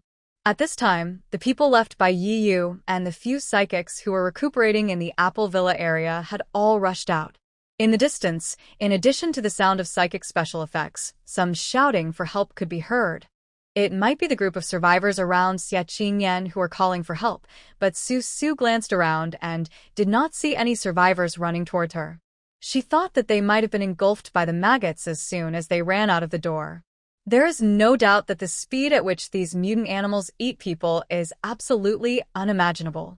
Not far away, those few psychics with injuries on their bodies seemed to have never seen such big maggots, nor did they expect that there would be so many maggots. They were almost everywhere, and from time to time they turned out from the mud on the side of the path. They all behaved in a panic. Su, watching from a distance, felt that none of them had exerted the power that a psychic should have. Instead, they almost died in the maggot tide several times. If it weren't for the psychics left by Yiyu, who came to rescue them from time to time, these injured psychics would have died long ago. Su stood outside the fence and turned around. She found that there were 3 roads in front of the hole left by the fence built by Su's father. The only place without mutant bushes was this hole. The endless white maggots almost filled the flower beds beside the path and were wriggling to rush into the hole. Yiyu's men and the injured psychics were scattered at the 3 openings to block the maggots. The people and the maggots were in a stalemate here. Soon, several military trucks drove up on the main road leading to the gate of the villa area. Those military trucks were full of soldiers with guns. Maybe the eagle in the sky saw the maggot tide, or maybe Lu Yin heard Wang Zijiao's report that Su had injured the soldiers, so Lu Yin planned to come and seek revenge. Anyway, he specially sent 4 trucks of ordinary soldiers, but I don't know what the use is. The 4 military trucks stopped at a great distance. They seemed to have noticed the mutant maggots in the Apple Villa area. There were so many of them that it was unimaginable. Someone on the truck shouted to retreat, but they had not started to retreat yet. Around the last truck, a huge swarm of mutant maggots gathered again. How many mutant maggots were there? Layer upon layer, layer upon layer, as if the land could no longer hold them. They were so hungry that they ate their own kind while rolling towards the truck, slowly engulfing half of the truck's tires. These soldiers of Lu Yin were all ordinary people, not supernatural beings. When they saw the white maggots the size of earthworms about to crawl into the truck bed, the soldiers who were sent by Lu Yin for some unknown purpose began to shoot. With a sound of pop, a common mutant maggot that had successfully mutated and was as thick as a baby's arm suddenly rolled out from the wave of maggots. Like a small snake, it swam up to the cockpit of the front of the truck at an extremely fast speed. One of the two soldiers sitting in the cockpit was facing the maggot. He watched helplessly as the maggot crawled into the glass window, opened its scarlet mouth towards him, bit his eyeball, and then slid into his brain while shaking its tail. In just 2 or 3 seconds, his head exploded, as if his brain was filled with tiny maggots that could not fit in, and finally continued to replicate and multiply, eventually bursting his tiny brain apart. There were many white, earthworm-like maggots that kept coming out from the broken neck. The broken neck moved down little by little, and soon the whole person was eaten by the maggots. The soldier sitting next to him had no idea how to react. By the time he reacted, he was surrounded by wriggling little maggots, each as big as a grain of rice, and many of them had crawled onto the soldier's body. The soldier screamed and slapped the maggots on his body, opened the car door, and was about to jump out of the car to escape from the cockpit full of maggots, but many maggots had already drilled into his exposed skin. The soldier screamed and fell out of the open car door into the sea of maggots and died in an instant. Su happened to see this scene. She looked up at the sky. It was almost afternoon. Yu hadn't come back yet. Maybe he didn't go well when he went out to look for medicine last night? How was Pai Ge? I wonder if Pai Ge and her father arrived at Bafang village safely? Sighing, Su lowered her head and felt that surviving in the end of the world was neither right nor wrong. It was dangerous to let her parents leave the Apple Villa district. It was also dangerous to let her parents stay in the Apple Villa district. There was no way to go up to heaven or down to earth. How could this be? Susu's heart suddenly moved. She couldn't help but get angry. She raised her hands, her face was grim, and her palms became claws and smashed them on the ground. 2 streams of ice energy shining with silver light poured out from her hands and smashed on the ground. With her feet as the center, the white ice layer spread out in all directions in a circle. Soon, the maggots that had surged over the tires of the military trucks were frozen into ice sculptures. The road surface, the flower beds, and the woods on the roadside were all frozen. This world instantly became a world of ice and snow. Looking around, everything was covered with a layer of white ice. The temperature suddenly dropped several degrees, causing everyone who had already changed into light clothes to shiver suddenly. A large area of the ground was frozen by Su, and the few maggots that were not frozen on the ground were also killed by the special forces and injured psychics, including the remnants in the cockpit of the military truck. On the truck bed, those soldiers who had no idea what they were doing there were finally saved. They just breathed a sigh of relief. Everyone just breathed a sigh of relief, but then they discovered that maggots were starting to flip out of the land far outside the ice again. From a distance, the white maggots were like a wave, forming a line and covering the ice. Even Su took a step back. No matter how powerful her ability is, it is only at the 3rd level. It is impossible for her to freeze the road surface of the entire safe zone. As long as these mutant maggots come into contact with flesh and blood, their reproduction speed is simply terrifying.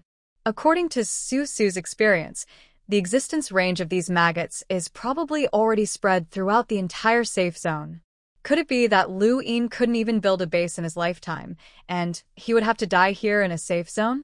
As she was thinking about this, the soldiers on the truck crawled down from the truck bed and rushed towards Su. She frowned, reached out and grabbed a soldier, and said sternly, "Why are you running? Why don't you find a way to notify Lu Yin to sound the alarm and organize people to retreat?" The maggot tide in the Apple Villa area was more numerous than Su had imagined, but she had seen such a large tide of mutant animals before, so she did not feel too panicked. According to her experience, the maggot tide in the Apple Villa area was by no means just an isolated phenomenon in certain areas. At this critical moment, those in power should have stopped the unarmed survivors from retreating quickly. As soon as he finished speaking, an eagle's cry sounded in the sky. Su let go of the soldier in his hand and sneered.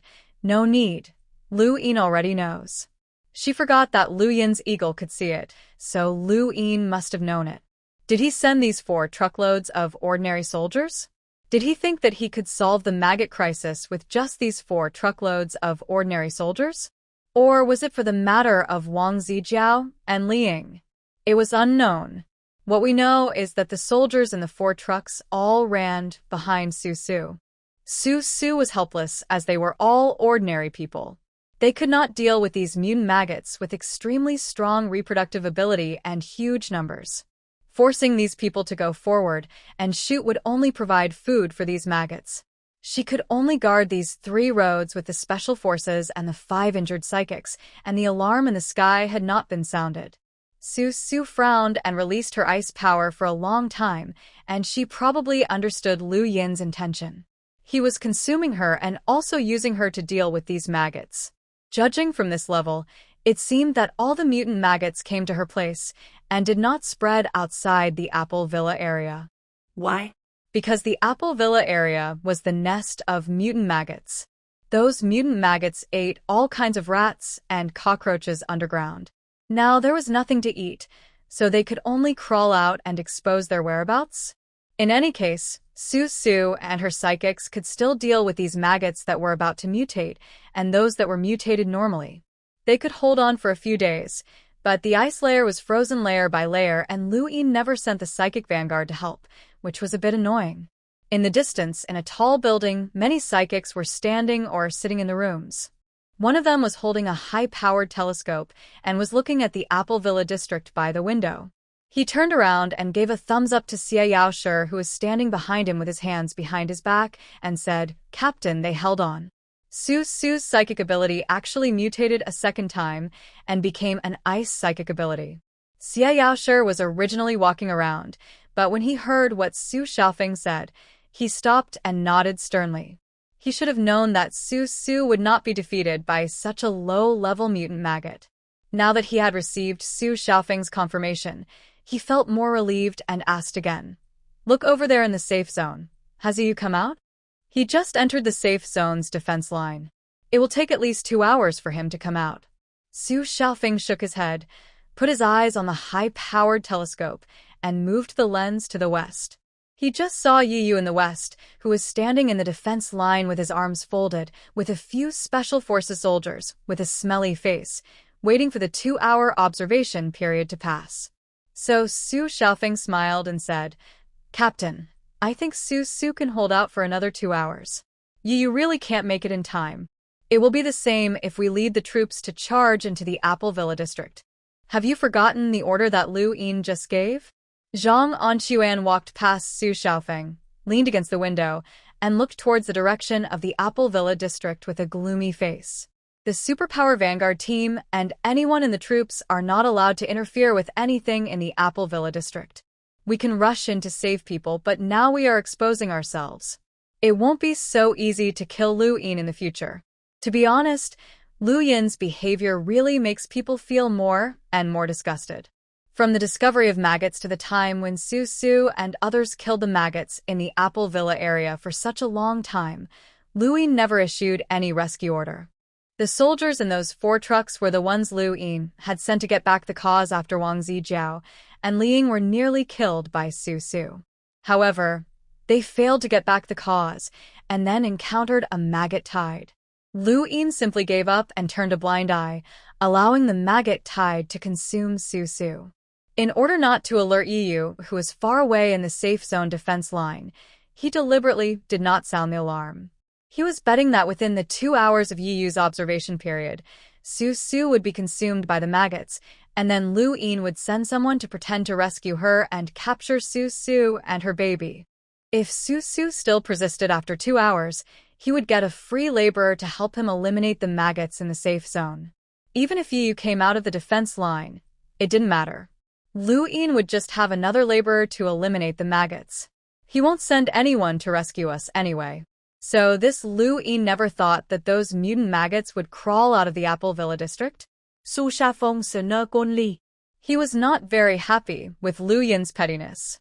But it would be soon. He just had to bribe all the 300 superpowers in the Superpower Vanguard team. Then they would not have to listen to Liu Yin's orders. Then he would bring those 300 superpowers with him and build another safe zone opposite Liu Yin's safe zone. I asked you to find out before. Where did Chu Xian hide the families of those people with special abilities? Did you find out? The person who said this was Xia Yaosher. He stopped walking around, sat on the sofa in the room, lifted up one of his long legs, supported his forehead with his slender fingers, looked at Zhang Anquan, who was standing by the glass window, and asked. Zhang Anquan shook his head with a gloomy face. Chu Xian's mouth is too tight.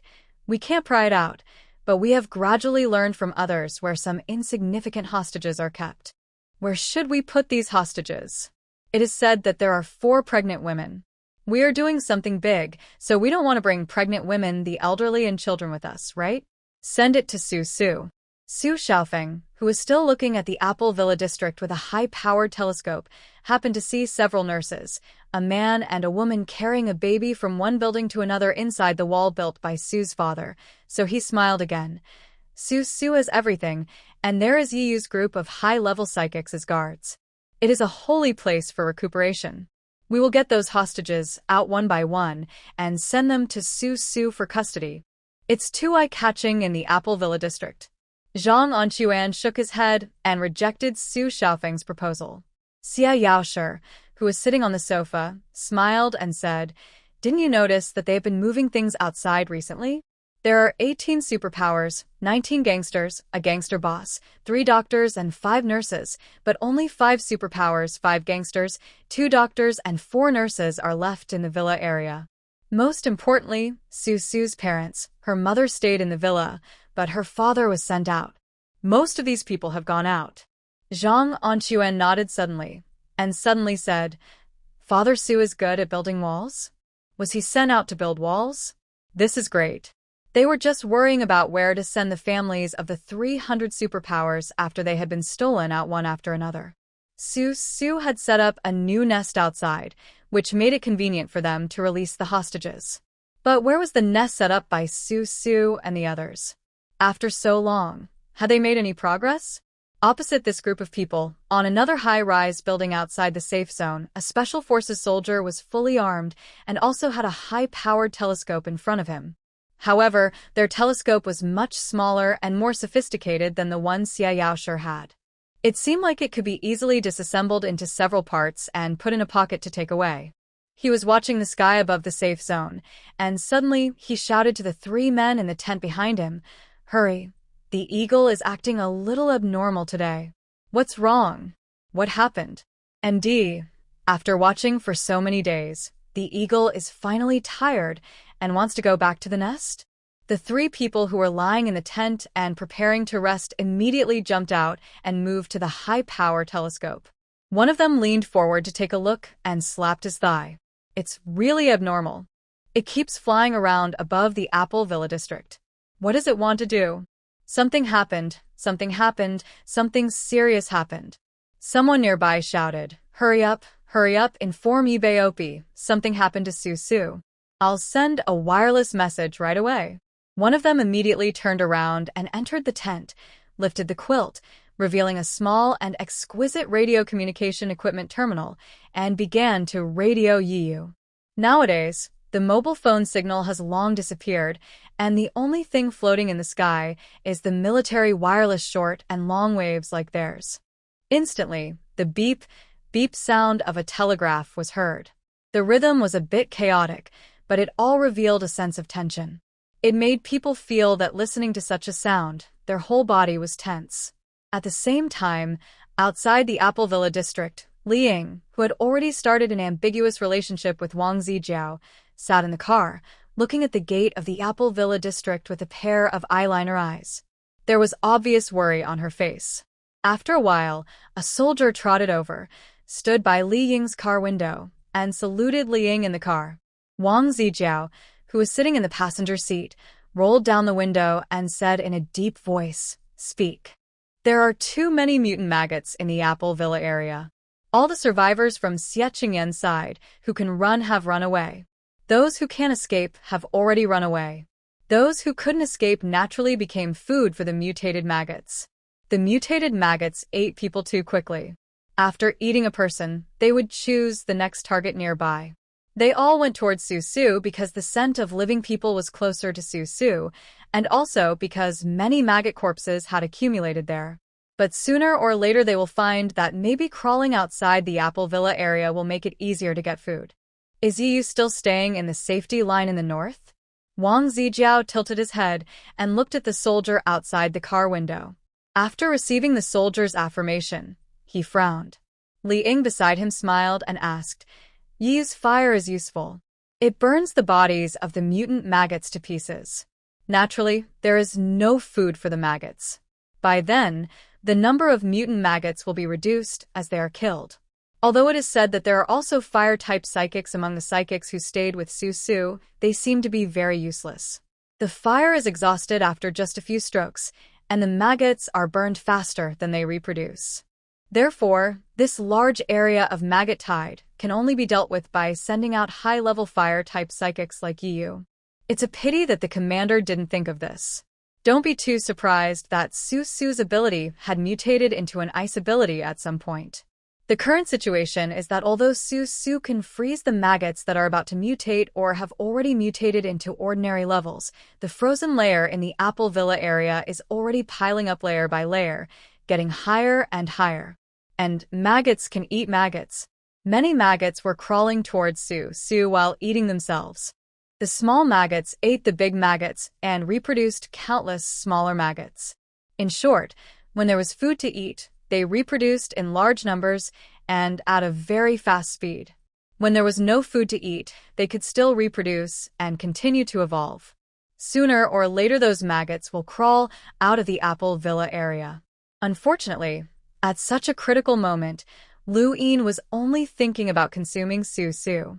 He ordered everyone to wait outside the Apple Villa district and not move, completely disregarding the overall situation. He did not think about how much impact Su would have on the entire safe zone if these maggots ran out of the Apple Villa district. Our commander is a bit selfish, if I may say so. Li Ying, who was sitting in the driver's seat, was still whispering in Wang Zijiao's ear. Wang Zijiao was different from Lu Yin. Although he was also hard-hearted, he was still a person who cared about the people of the world. As long as Li Ying pointed out Lu Yin's shortcomings in front of Wang Zijiao, it would be easy for Wang Zijiao to become alienated from Lu Yin. Not far from Li Ying and Wang Zijiao, Chu Xian stood on the street with a frown on his face, looking at the deserted gate of Apple Villa district. Behind him, there was a police station before the end of the world, and it became the headquarters of this safe zone after the end of the world. The headquarters was arranging for people to evacuate. Chu Xian looked down at the watch on his wrist, raised his hand, called a soldier, and said, "Go to the Eastern Defense Line, release Yiyu, tell him the situation here, and ask him to come as soon as possible." Lu Yin did not take any action. All the forces were getting anxious, but only Chu Xian made the decision very decisively. He released Yiyu in advance to burn those mutated maggots. With so many people in the safe zone, he did not dare to wait and see, did not dare to gamble, and did not have the intention to consume Su. He just simply cherished his life, fearing that Su could not hold on, and the maggots would spread out of the Apple Villa area. In fact, according to Su's current strength, even with a 5-month-old belly, it would not be a problem for her to guard for another 3 days and 3 nights. However, she estimated that she would not be able to hold on for long. Even if Yu did not come, someone in such a small safe zone would be anxious. Time passed by minute as multiple parties waited and watched each other in a stalemate and gambling. In the Apple Villa area, Su and the special forces and injured psychics held out for only about an hour. The last wave of maggots surged in, and they declared a temporary truce in Yiyu's Sea of Fire. Xia Yaoshi, Li Ying, Wang Zijiao, Chu Xian, and other forces watching the battle all breathed a sigh of relief. They were afraid that Su would not be able to hold back these mutated maggots, and that these maggots would crawl out of the Apple Villa district. Fortunately, Yiyu came and burned the last wave of maggots with a fire. Originally, Yu and his brothers had been tinkering with medicine outside the safe zone all night last night because the medicines he wanted to find for Su were all very targeted. They were medicines that could only be taken during pregnancy and had to be within their expiration dates, so he had to be more specialized in his selection. When finding a pharmacy, he couldn't simply take all the medicines on the shelf. He had to read the instructions for each bottle, which was a waste of time. So it was not until noon that Yu and his men returned. According to the radio transmission from the brothers who were guarding Bafang village, Brother Pai had already brought Su's father to Bafang village in the morning. Yu wanted to go back to the safe zone to see Su and give her the medicine, so he had to rush to Bafang village to check. So the 2 hours of guarding the defense line could almost cost him his life. He was considering whether to rush into the safe zone, but then a few people came and said a few words to the soldiers guarding the defense line, and those soldiers let Yu into the safe zone in advance. At this moment, Yu's watch displayed a string of garbled codes that only he could understand. It was at this moment that he realized that something had happened in the Apple Villa district. He and his brothers rushed to the Apple Villa district in a hurry, just in time to see a dense layer of maggots slowly moving towards the gate of the Apple Villa district. But more maggots crawl towards the direction of ice, because some ice layers are thinner and they can easily bite through the thin ice layer and eat the frozen maggots inside. Yi was horrified and felt extremely angry. He drove all the way to the city wall of Su's house, setting fires along the way, causing flames to burn everywhere. After a while, he came to Su like a fire god in camouflage clothes, stepping on the flames. Su was wearing a light blue baby doll outfit. Because she had been standing for too long, her waist couldn't bear the pressure.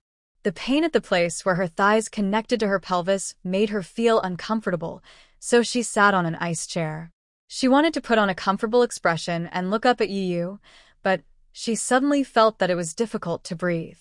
She took a few quick breaths and gave Yu an ugly smile. "You're back?" The fetus was growing in the mother's belly, and the mother's internal organs were shifting to make room for the baby. So Su's waist hurt when she stood, and her breathing was difficult when she sat. She felt really uncomfortable. She only thought that if Yu didn't come back, she would have to clean up and get a recliner. Seeing Su's ugly face, Yu leaned over and hugged her. He was so angry that his eyes were about to burst into flames. He asked with a trembling body, "Are you okay? I'm here. Don't be afraid."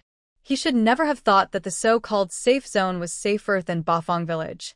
He actually took away most of the psychics and left Su alone in this ghost place. Look how quiet it was outside. Such a big thing happened in the Apple Villa district, but no one came in to lend a helping hand to a pregnant woman. This shows how fickle the world is and how human nature is fickle. Although Yu was a fire-type psychic, his heart was chilled at the moment. He didn't want to say any more words. He had understood what he should have understood when he was in the city. He picked up Su with trembling hands and walked quickly back to the city wall. Seeing this, the other psychics didn't care about the ice and snow outside and followed Yu into the city wall. "Pack up and let's get out of here. What's the point of staying in such a broken safe zone?" Yu tilted his head, holding Su and telling one of his brothers. His brother nodded, with a very angry expression on his face, and turned around to pack up. Not only him, but everyone else looked unhappy, including the 4 trucks of soldiers sent by Lu Yin to get back the place. But at this moment, who is the mood to care about these 4 trucks of soldiers? Naturally, they should do what they should do. The 4 trucks of soldiers who had just been rescued looked at each other, not knowing whether to leave or stay, and could only stand in the small square in a daze. Seeing Yeike's indignant look, Su sighed. She felt that it was getting harder and harder to breathe in Yu's arms. She struggled to jump out of Yu's arms and propped up her slightly bloated waist. She thought that this was a good thing. Although Lu Yin might not be willing to let them go, they had encountered so many maggots today, and no one came to help them. If they didn't leave, they would seem very spineless. Just as he was thinking about it, he saw a military jeep driving in on the ice road at the other end of the city wall. Under the illumination of the solar streetlights, it looked extremely lonely. The military jeep came closer from afar, and stopped behind the 4 frozen military trucks on the path. Then Chu Xian, dressed in military uniform, walked out of the car. Chu Xian had a smile on his face, as if he was coming to visit. He stepped on the thick ice, which made a crunching sound. The soldiers in the yard saw Chu Xian walking into the city wall, and they all held their guns, lowered their heads, and did not salute, but still made way for Chu Xian, leading directly to Su Su and Yi Yu. Yu was in a bad mood at the moment. Seeing Chu Xian coming, even though Chu Xian was smiling, he felt extremely annoyed. He pointed at Chu Xian and took a step forward, blocking Su Su behind him, and yelled, "Get out. Are you here to seek a sense of existence? Look, is this how you treat your benefactor? I used the back door to let you in early, but your attitude is wrong." Chu Xian smiled like a fox, with an expression of repaying a favor, then spread his hands and said to Yu, "Look, I didn't bring any weapons with me. I just came to say hello to Su Su. Su Su, are you okay? Are you pregnant? If you have any problem, I will be fine." Su Su, who was protected by Yi Yu, tilted her head and looked at Chu Xian and rolled her eyes. In front of her, Yu didn't let Chu Xian go because he heard that it was Chu Xian who let him enter the safe zone early. But he still asked angrily, "If you have something to say it quickly. Don't talk nonsense. I'm in a hurry to get on with my journey." "Hey, are you in a hurry? Don't worry. Where are you going with your family?" Glancing at the special forces, psychics, doctors, and nurses who were moving things into the car, Chu Xian sighed in his heart, thinking that Lu Yin's calculation was wrong after all. He originally intended to consume Su Su in order to take her down, but now not only was Su Su not consumed, but this powerful team was also alienated. If he had known this would happen, he would have sent some psychics in to give Su Su a good deal of favor. Where you go is none of your business. This place is inhumane. If you stay here any longer, you'll die sooner or later. That's right, Commander Chu, look at what happened today. How can it not make us feel chilled? If this matter gets out, will there still be people with special abilities willing to stay in your safe zone? That's right, I can't stay here any longer. I want to leave here. The ones who said these words were some of the 5 psychics who stayed with Su Su to recuperate. They had always been very dissatisfied with Lu Yin's decision to charge 50% of the psychic supplies. Today, there was an insect plague in the Apple Villa area, but Lu Yin did not send a single psychic to help. Everyone felt like they were being abandoned after their time had come. Behind Chu Xian, the soldiers from the 4 large trucks were densely packed in the small square, nodding repeatedly, expressing their feelings at the moment. This kind of angry emotion was vented directly towards Chu Xian. Everyone started talking at once and began to express their dissatisfaction with the safe zone. They were really dissatisfied. Chu Xian, who was criticized, smiled all the time.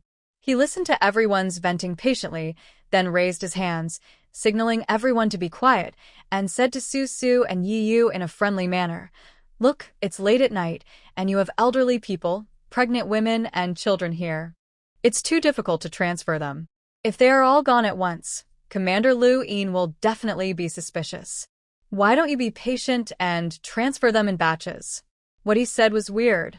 As a subordinate of Lu Yin, he supported their transfer? Isn't that weird enough? Su Su poked her head out from behind Yu again. "And then shoot us one by one? Oh, could I be such a person?" Chu Xian had an expression that said, "How could I be such a person? How could you say such things to misunderstand me?" He gave Su Su a glare full of resentment and said half-truthfully, "I am a good person. A truly good person. Don't misunderstand my sincerity. I let you go because I just wanted to do you a favor, right? As the saying goes, if you are in the world, you will inevitably get hurt. If I do more favors for you, I will get hurt less in the future, right?" No one believed Chu Xian's words. Even Lu Yin's 4 truckloads of soldiers no longer believed Chu Xian's words after experiencing the maggot incident. Everyone opened their eyes and looked at Chu Xian, who was standing in the center of the crowd. It was like countless X-rays analyzing Chu Xian inch by inch, 360 degrees without blind spots. So, in an instant, there was a rare moment of silence in the originally bustling small square. No one spoke. Yu originally wanted to tell Chu Xian to get out and stop acting like a fool, but Su Su pulled the corner of his clothes. He pursed his lips tightly, stared at Chu Xian with hatred, and said nothing. Chu Xian was embarrassed and could only say, "Okay, if you really can't trust me, just tie me up.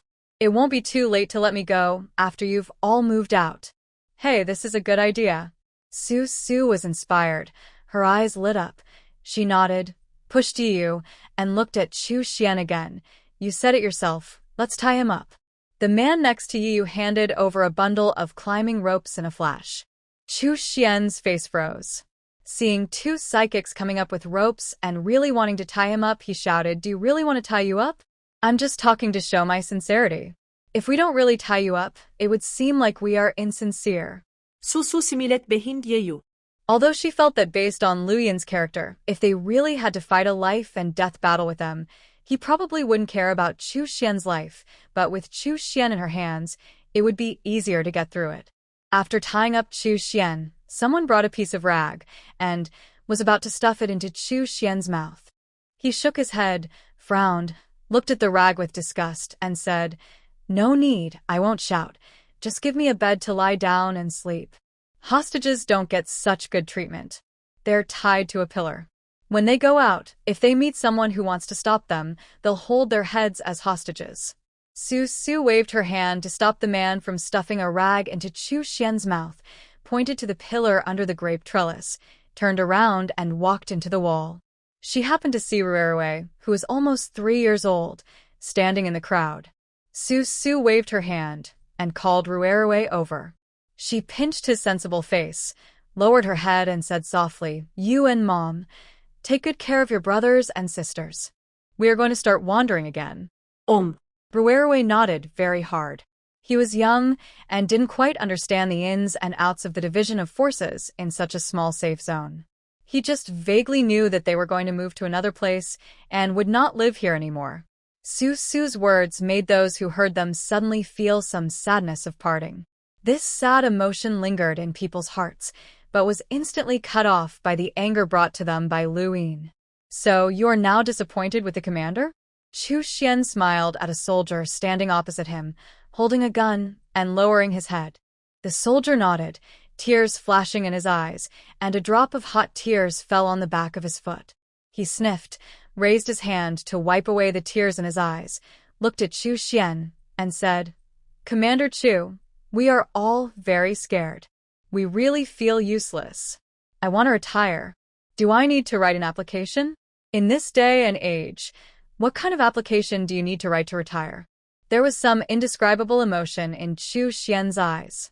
He looked at the soldiers around him, and the smile on his eyes faded. He suddenly said, "If you want to leave, just follow Su Su and the others. They just want to live a good life. Whose lives are you filling to achieve success and dominate the world? It's your lives. You have already filled them. Just go, and don't come back after you leave." He sounded somewhat desolate, and the sigh in his words was so obvious. Although he was a man determined to achieve great things and dominate the world, it did not prevent Chu Xian from seeing the panic and struggle of those soldiers. Whether Lu Yin succeeded or failed, he would use human lives to expand his territory. Obviously, these soldiers who had been sacrificed once were no longer suitable to follow Lu Yin. They brought emotions with them, and their return would definitely affect the morale of the army. So Chu Xian might as well be a good person and let these people run away with Su Su and the others. At this moment, Su Su had returned to the bedroom to pack her things. As the night grew darker, she opened the closet and looked at the closet full of clothes. She felt distressed for no reason. The cold weather had just passed, and the winter down jackets were thick and heavy. It took up a lot of space to take them out, but if she didn't take them, she would have to go out and collect winter clothes again when the next winter came. Forget it, I'd better take maternity clothes and underwear. I don't want to think about it anymore. After thinking about it, I can't leave next year. She tilted her head and saw Yu striding into her bedroom. She asked Su, "Are you done?" "No. Take out the monk's clothes that I stored for Xiao Ai from under my closet." As Su Su was talking, she pushed out a suitcase from somewhere, sat on the edge of the bed, folded clothes, and stuffed them into the suitcase. He stood up and asked Su Su, "This one? It's so small. So how big do you think it is?" Seeing Yi Yu's funny look, like a giant King Kong, pinching a monk's robe that was not even half the size of his chest, and comparing it, Su Su stood up from the bed, walked to Yi Yu, stretched out her hand, grabbed Xiao Ai's clothes, and spat, "Don't mess with my daughter's clothes. You might tear them with your strength. Just move them out." Hey, hey, hey. Yi Yu smiled innocently. His tough man's heart was now completely soft. He worked tirelessly to move the little clothes for his daughter. From time to time, he would tear open a piece of clothing to have a look and try to imagine what his daughter would look like wearing it. Su Su, who was standing by, saw Yi Yu packing a few pieces of clothes and was enjoying it. She shook her head and didn't urge him. After packing her clothes, she went to the bathroom and started collecting towels, toothbrushes, and toothpaste. These things were not supposed to be necessary in the end times, but since there was water and electricity and no worries about brushing teeth, she might as well make herself as clean and comfortable as possible. Why not? Soon, all 10 babies in the medical building were carried onto the medical carts, with 5 babies in each cart. When Su Su and her team came back from a hospital last time, they drove a total of 2 medical carts, each of which was equipped with 5 adults holding babies, including 2 doctors for nurses, Zhou Xiaolin, Qin Yu, and 2 gangsters. Dai Chun and the remaining 3 gangsters went to Li Xiaoyu's villa. The 4 of them worked together to lift Li Xiaoyu's big callus out, intending to load it onto a truck and transport it away. Li Xia's Lao Gan Ma was also arranged to sit on the passenger seat of the truck early. But when Li Xiaoyu's big cocoon was lifted out, it was illuminated by the moonlight and suddenly emitted a hazy and beautiful light. Her silk strands suddenly glowed and emitted bursts of fragrance, which made Dai Chun and the 3 gangsters who were lifting the cocoon feel confused. They loosened their hands, and the big cocoon fell down. At this time, Su Su was holding her waist and walked out from behind the wall of the villa. She saw Dai Chun and the 3 gangsters. They had strange expressions on their faces, and they were breathing rapidly, with ruddy complexions and panting. She hurriedly held her breath, took a step back, and shouted, "The fragrance of flowers has aphrodisiac effects. Don't smell it," and quickly carry the cocoon into the truck. This is a big problem. Li Xiaoyu has evolved for so long and has gone through such a long evolution process, but she has evolved a kind of aphrodisiac fragrance. No wonder she always feels that Li Xiaoyu's energy is a bit wood-related. Isn't the fragrance of flowers wood-related? But what use is this ability? Su Su was overwhelmed and threw out 4 streams of water, which made Dai Chun and the 3 gangsters feel cold. The 4 of them woke up instantly, and their faces were full of shame and embarrassment. They didn't dare to make any excuses to Su Su, and hurriedly lifted Li Xiaoyu's big cocoon and moved it into the truck.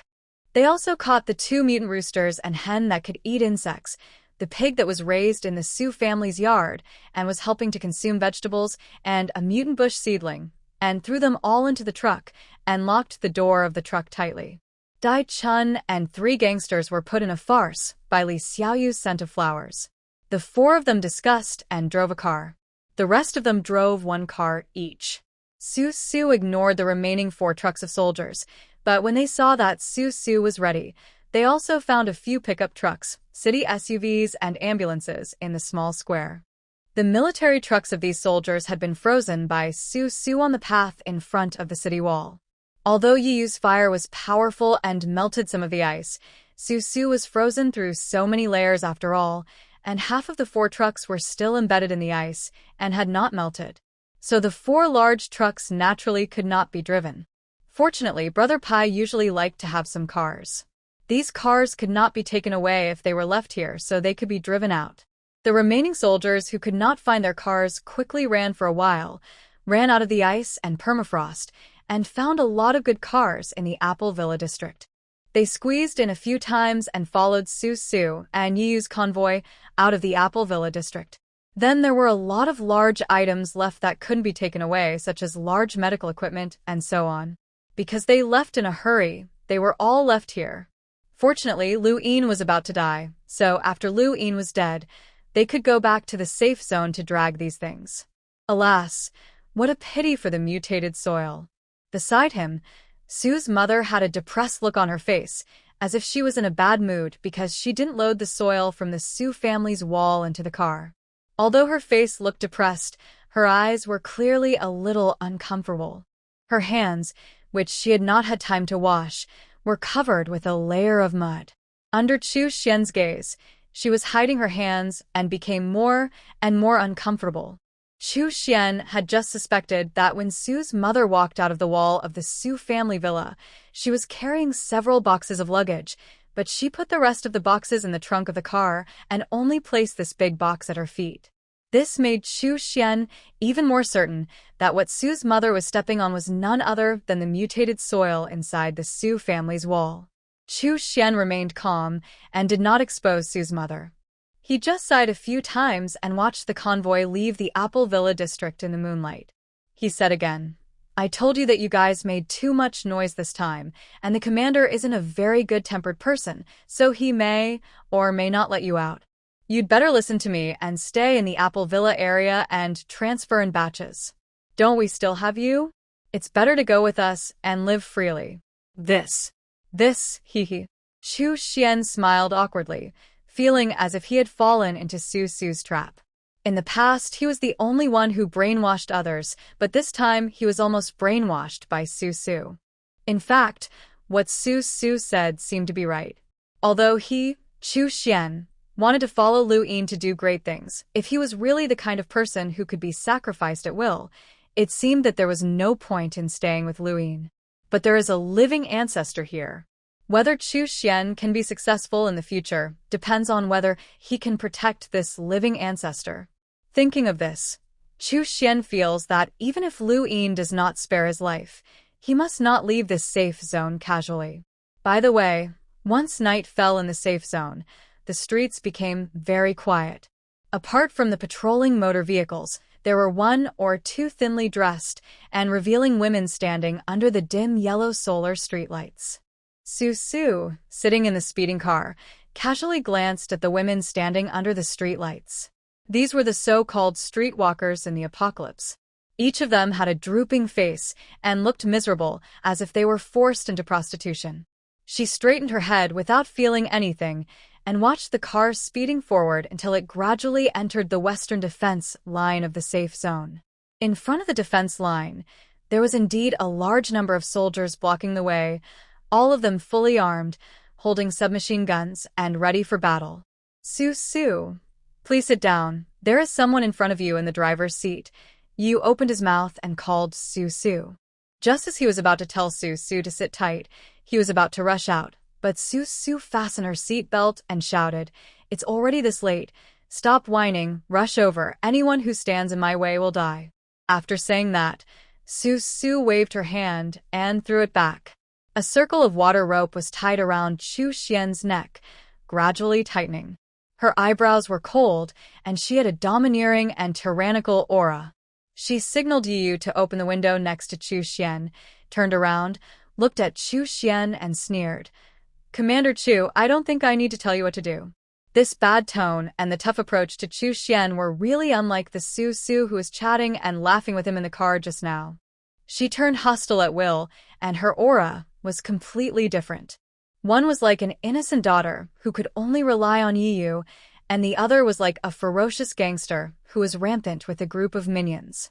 Chu Xian had no choice but to stick his head out of the window and shout to the soldiers blocking the way outside, "I am your superior, Chu Xian. Get out of the way. Get out of the way quickly. I am Chu Xian. Get out of the way." The soldiers looked at each other. Yi's car stopped for a moment in front of the soldiers, and the convoy behind him also slowed down. Then, after a while, the soldiers under the searchlights made way for Yu and the vehicles behind him amid Chu Xian's shouting, letting them out. The eagle in the sky was still circling, following closely behind Su and Yu's convoy.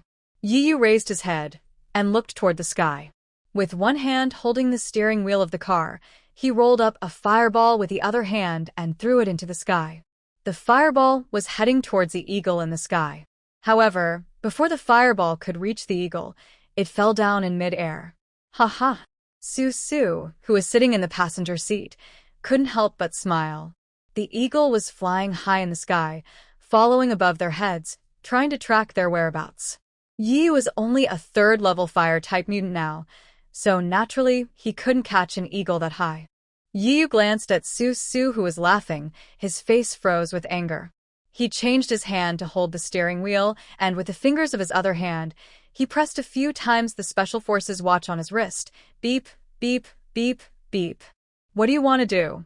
As soon as Chu Xian finished speaking, Yu turned around and glared at him, without saying anything. Su, who was sitting in the passenger seat, looked at Yu's watch, then looked at her own watch, and found that there were a few green dots on the dial, flickering without any sense of rhythm. She had noticed these green dots on weekdays, and they didn't look special, so Su just thought they were decorations.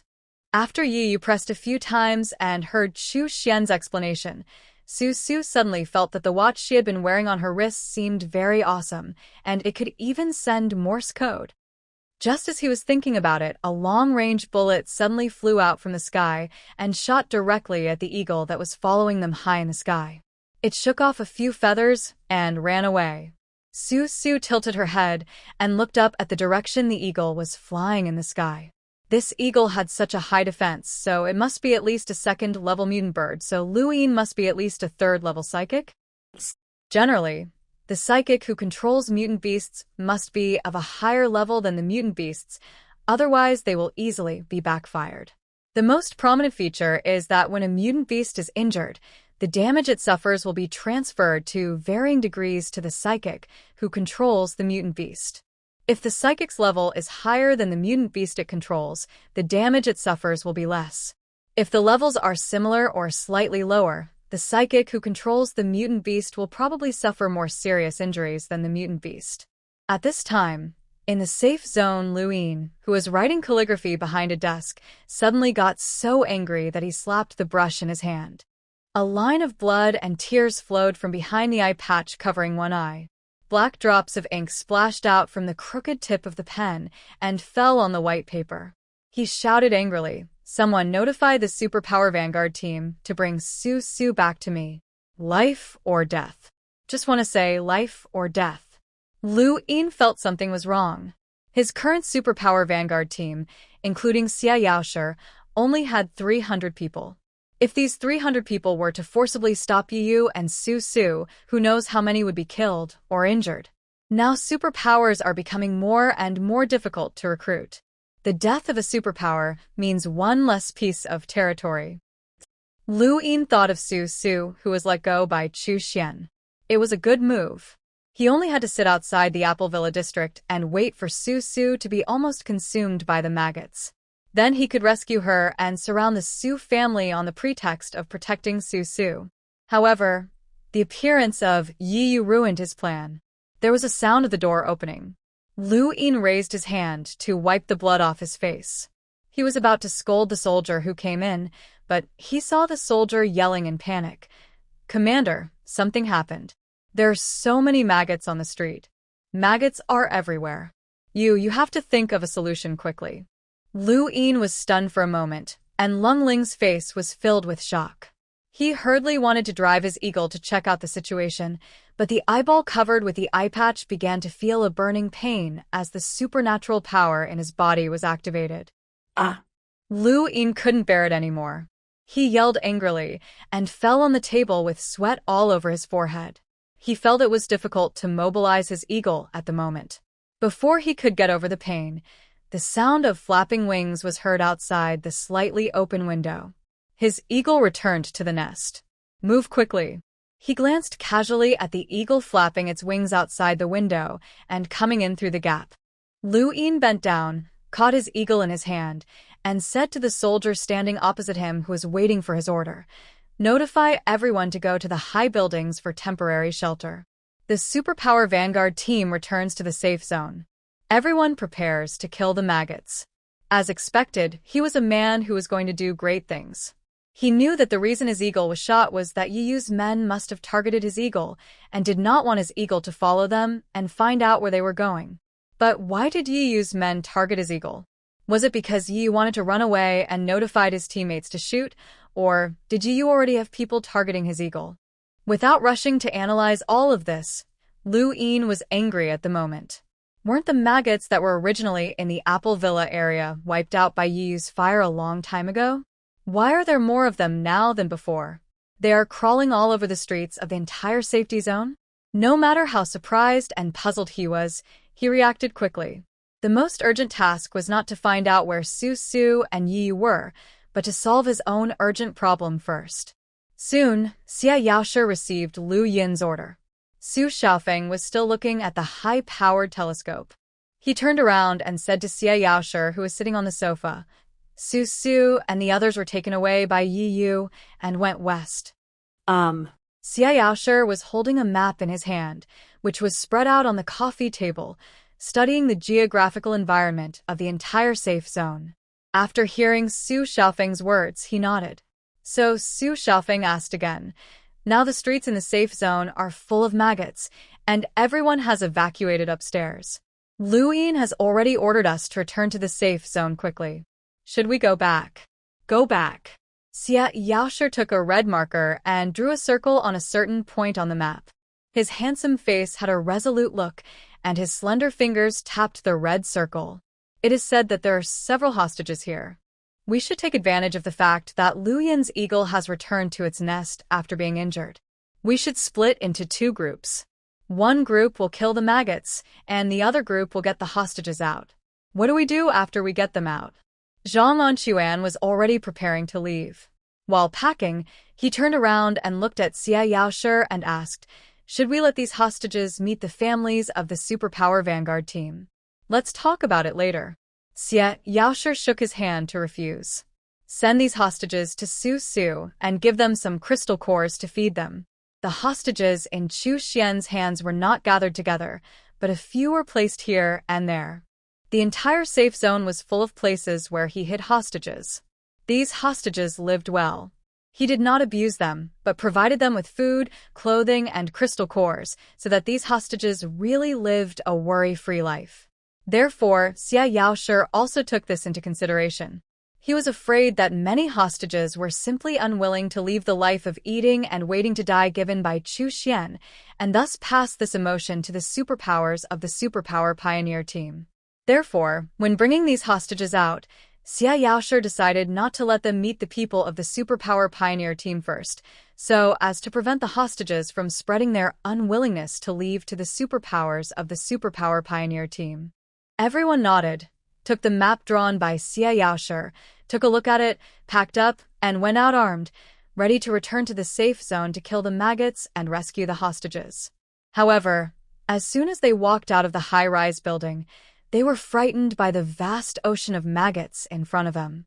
Looking at the maggots on the road through a high-power telescope, they did not feel as strongly as they did at close range. Now they saw white maggots rolling everywhere. There was a person on the maggot tide opposite the high-rise building. He was screaming in the last second, and in the next second, he turned into a human figure made of maggots and melted in the ocean of maggots. Su Xiaofeng couldn't help but turned around and vomited.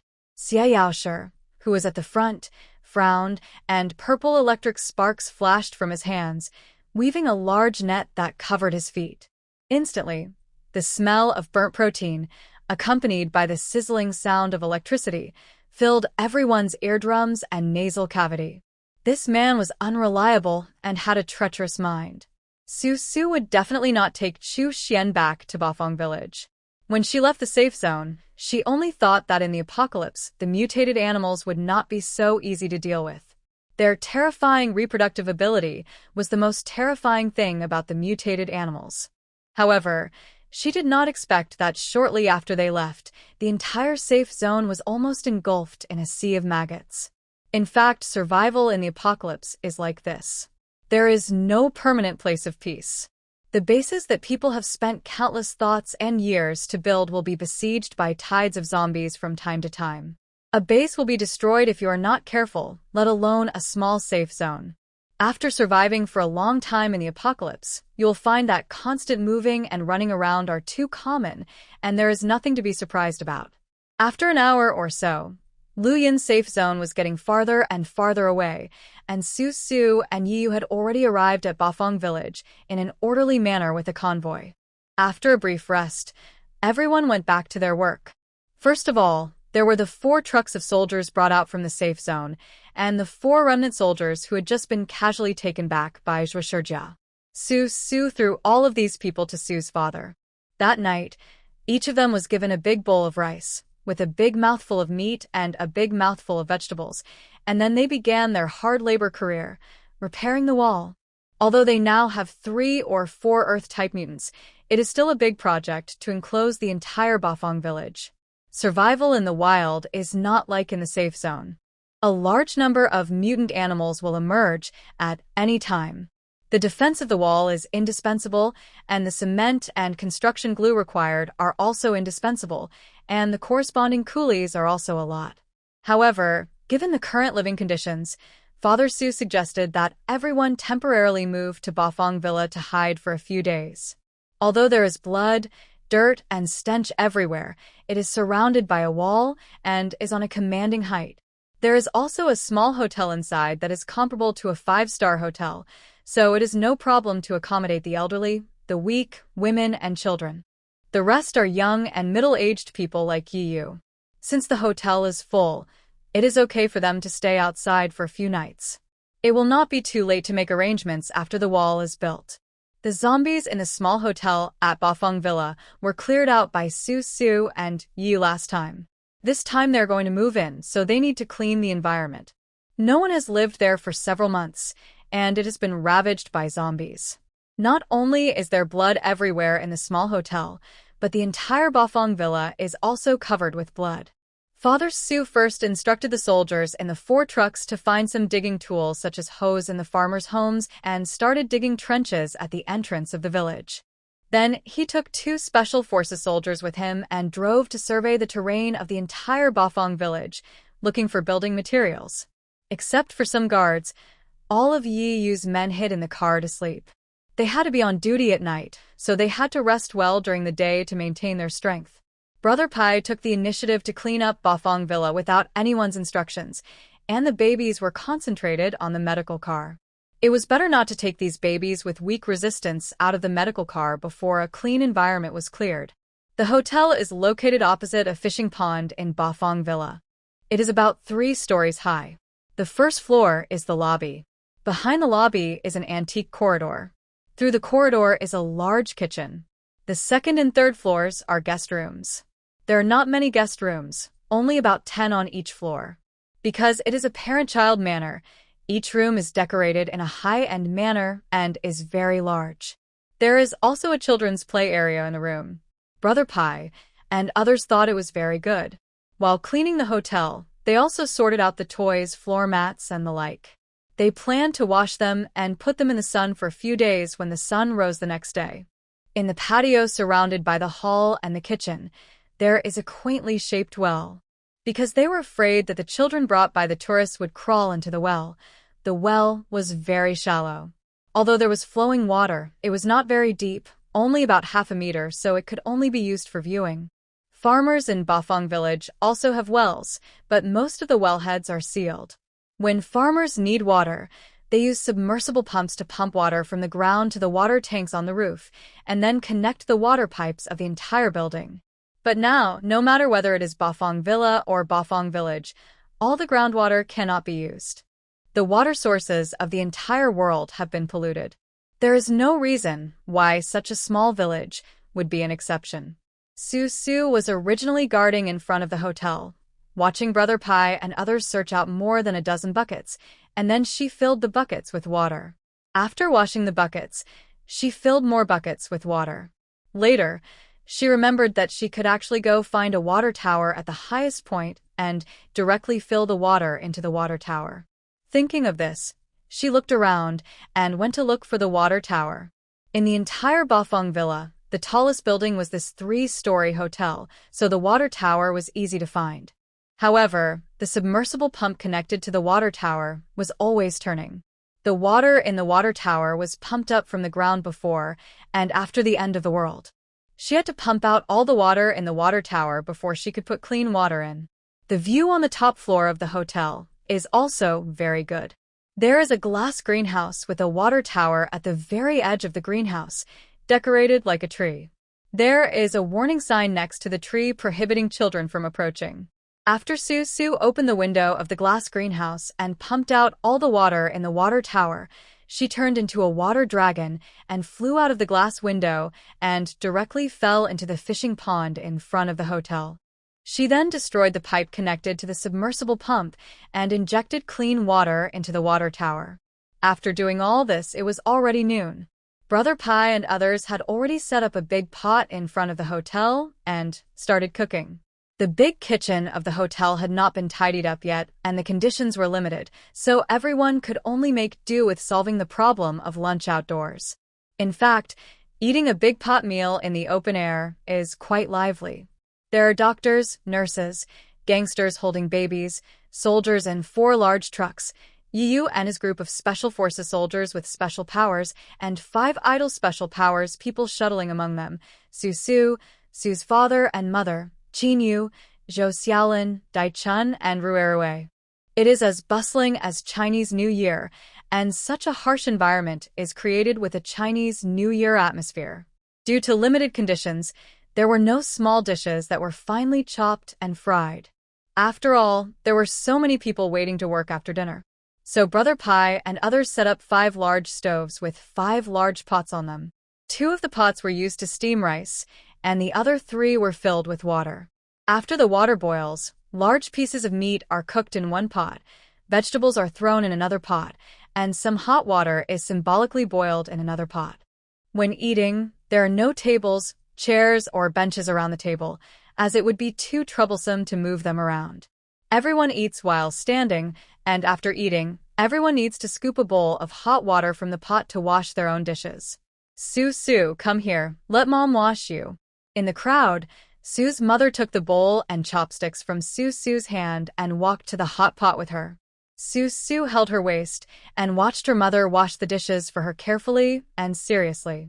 She felt so happy that she smiled and said, "Mom, everyone washes it themselves.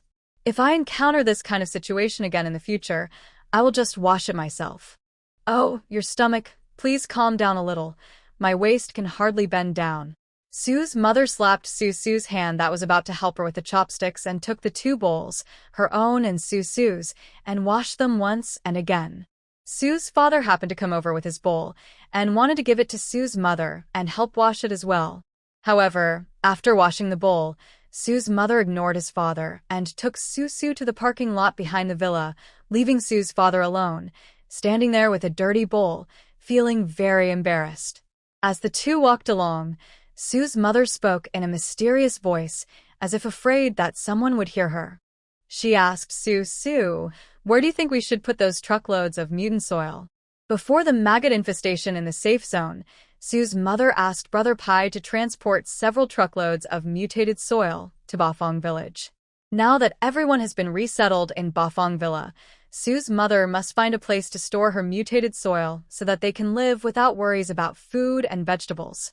But Su's mother thought that since she could get out of the safe zone once, she might get out of Bafang village a second time, or a third or 4th time. Who can predict what will happen in this apocalypse? The next time she gets out, she might not be as lucky as this time, so she would ask Brother Pai to transport the mutated soil out first. This is easy, Mom. I'll give you an idea. Su walked forward, past a bronze round arch, and arrived at the parking lot behind Bafang Villa. She continued to talk to Su's mother beside her. "Ask them to find you a big truck, bigger than the one that carried Li Xiuyu. Put all the mutant soil in that truck, and put some lights inside the truck. It will be a mobile greenhouse." In fact, according to Su's idea, Su's mother could grow rice and vegetables in Bafang Villa. Isn't there a vegetable garden opposite the cooking camp behind the hotel? Su's mother can fully play in the vegetable garden.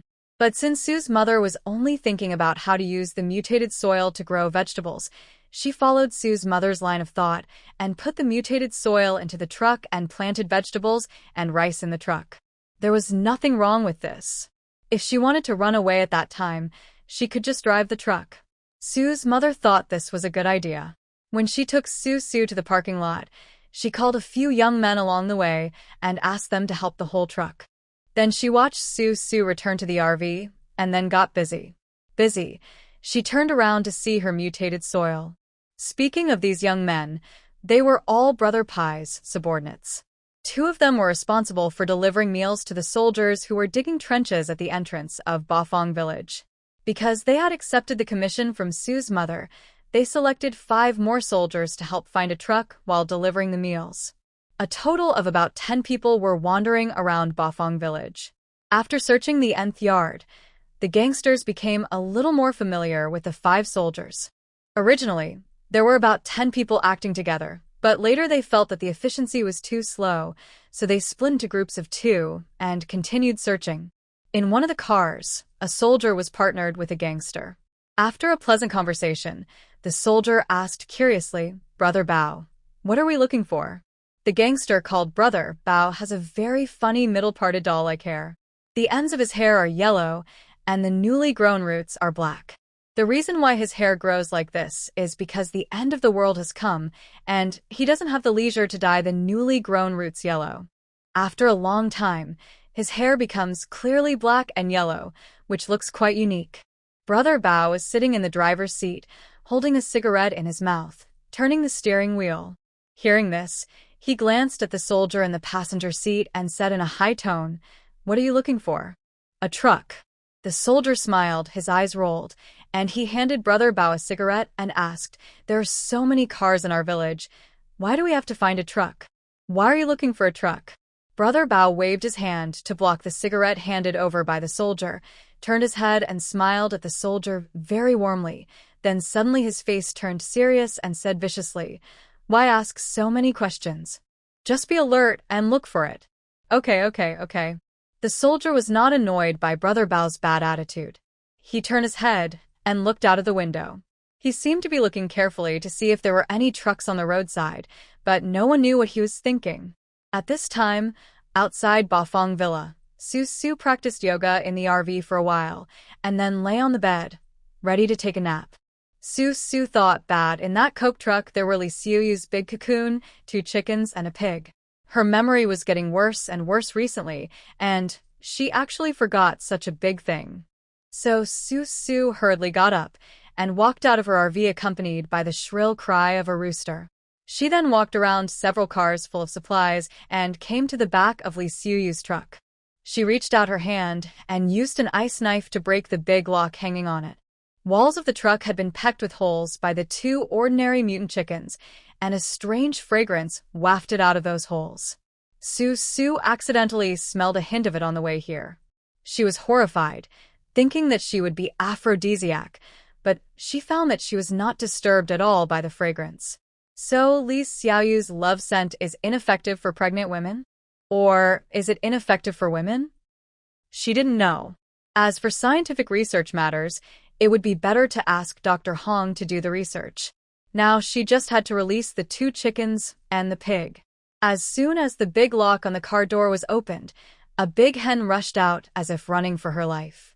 Su Su turned her head and saw that the hair on the hen's buttocks was almost all gone. The bare buttocks were red and swollen, and the 2 holes on the buttocks seemed to be oozing blood. Su Su looked more carefully and suddenly felt a strong wind coming from behind. She quickly protected her stomach and moved away. Then she saw the rooster also came out of the truck, flapping its wings and chasing after the hen. What kind of bizarre and horrific incident happened in the truck? Su Su's face was full of curiosity. She carefully poked her head out from the door and looked into the dark carriage. In addition to the big cocoon lying quietly in the innermost part, there was also a sow that was finally quieted down, and a mutant bush. This was normal. 1 person, 1 pig, and 1 plant. The 3 parties lived in peace. What was abnormal was the chicken feathers and bloodstains on the ground, the hen whose ace was almost completely bald, and the rooster that chased out. It seemed that Li Xiaoyu's love fragrance was not only ineffective on pregnant women, sows, and plants, but also had a great effect on roosters and men. Su Su couldn't help but shudder. The big cocoon of Li Xiaoyu that exuded aphrodisiac fragrance was really intriguing. She thought about it, condensed two water people, holding a popsicle in her hand, entered the carriage and drove the big sow out. They moved the mutant bush with soil on it and carefully planted it under the wall opposite the parking lot, hoping that this mutant bush would grow along the wall of Bafang Villa like it did in the Apple Villa area. Finally, Su opened the door of the truck's driver's seat, drove the truck with her 6-month-old belly, and locked Lee Siuyu's big baby in the truck. The truck went through the fire escape and was sent to the inside of Bafang Villa, where it was placed at the very edge, which was the farthest from the hotel. Putting it so far away is to prevent everyone from being accidentally scented by Lee Xiaoyu's love scent one day and turning the hotel into a scene of fighting, which would be extremely embarrassing. After settling Lee Xiaoyu's truck, Su walked back to the vicinity of the hotel and found a fortune teller with gold-type abilities. She wanted the fortune teller to build a thick metal wall around Lee Xiaoyu's truck to prevent Lee Xiaoyu from being too far away from them and not being able to take care of him when he encountered danger. Of course, considering the fortune teller's gender, Su still gave the fortune teller a shot in advance, asking the fortune teller to hold his breath. Otherwise, when he was hit by Lee Xiaoyu's love scent, he couldn't find the target in such a far place and could only comfort himself that would be a bit sad. There were some trivial matters around, and they were busy all afternoon. In the evening, after everyone had dinner, they finally had time to rest. The four brothers sent by Yiyu to watch the eagle sent back the news that they had mastered several places where Lu Yin stayed, and they also drew a portrait of Lu Yin for Yiyu. However, it is not suitable to go back to the safe zone to plan the assassination at the moment, because the safe zone is full of maggots of different sizes, making the entire safe zone seem to be trapped in a sea of maggots.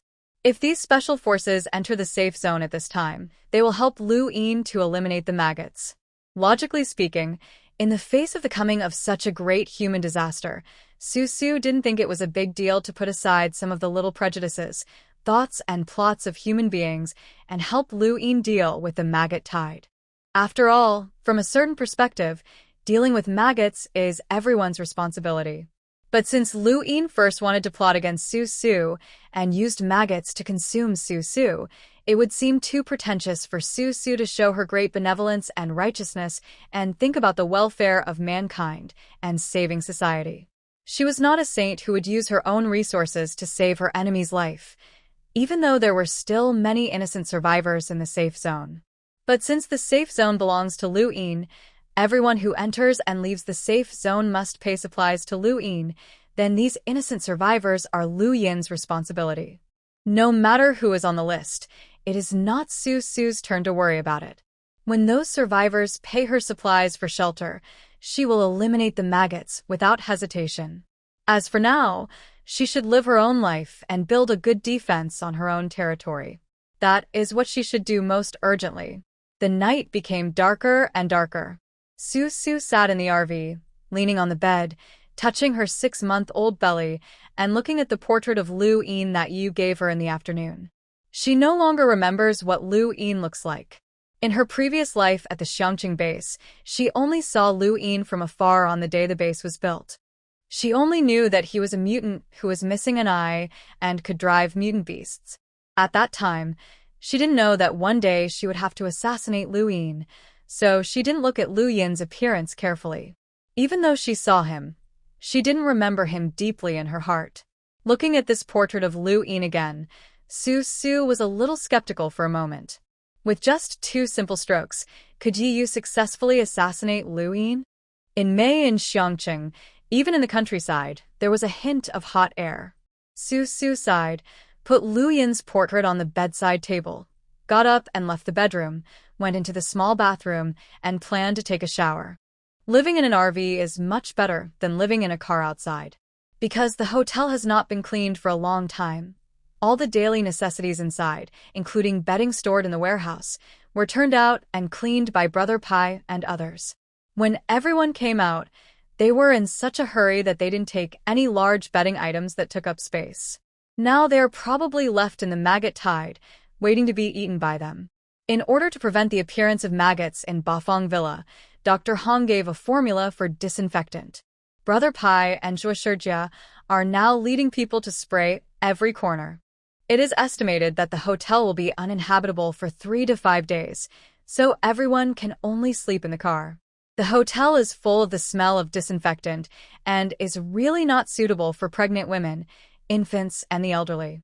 What's more, everyone has moved to a new place, and except Su, no one may be able to sleep at night. For example, Su's father and mother have been busy outside and have no time to go back to the RV to rest. The bathroom in the RV was too small, and it was just enough for Su, with her big belly, to turn around inside. Recently, she didn't like to stay in such a narrow place for too long. She always felt that her breathing was not smooth, and she couldn't stand or sit smoothly. Even if she managed to fall asleep while lying down, she would always wake up because of the suffocation. So after a quick wash, Su came out. She was wearing a colorful striped maternity nightgown and walked into the bedroom, rubbing her wet long hair. She saw Yu lying on the bed at a glance. Su pointed to the portrait of Lu Yin on the bedside table next to her and asked, "Is there any news from the safe zone recently? I heard that the maggot tide has caused the deaths of quite a few people." Yu stood up, took Lu Yin's portrait, nailed it to the wall, then sat back down beside Su's bed. He took out a toy dart from somewhere, threw it at Lu Yin's portrait, and the dart pierced into Lu Yin's forehead. This tide of mutated maggots made everyone in the entire safe zone fully realize the horror of mutated animals in the apocalypse. The speed of their reproduction was simply indescribably terrifying, far more terrifying than zombies. It would often happen that when the superpower vanguard team had just cleared a street and turned around to leave, the mutated maggots on that street would begin to reproduce again. So one must not be careless at all. Blocked by the maggots these 2 days, Lu Yin had no time to cause trouble to Su and others, let alone go out to expand the territory of the safe zone. But once the maggot tide is suppressed, Lu Yin will have to regroup soon. Of course, if Lu Yin is not stupid, it is best for him not to think about Su's little love anymore. After all, didn't Lu Yin still have so many things to do? Building a base, expanding territory, which one was not more important than finding Su, who was out of reach? Su leaned on the pillow, watching Yu get up, take back the dart from the center of Lu Yin's portrait, and then raised his hand and shot the dart into Lu Yin's intact eyeball. She looked thoughtful, thought for a while, then kicked Yu and asked, "What were you busy with just now?" "I heard chickens crowing outside." "Those 2 mutant chickens?" Yu stood up, took back the dart from the portrait, stood beside Su, closed his eyes, and felt the distance with the dart in his hand. Before shooting the dart again, he said casually, "I don't know where they built a nest and gave birth to a large nest of mutant chicks. The chicks were this big when they were born." Yu shot the dart, opened his eyes, and looked with satisfaction. His dart hit Lu Yin's forehead again. He turned back and compared the size of his fist to Su, indicating that the chickens were as big as his fist, and emphasized again, "There were too many chicks, more than a dozen of them chirping and running around. King Kong and I caught a few and planned to stew them for food."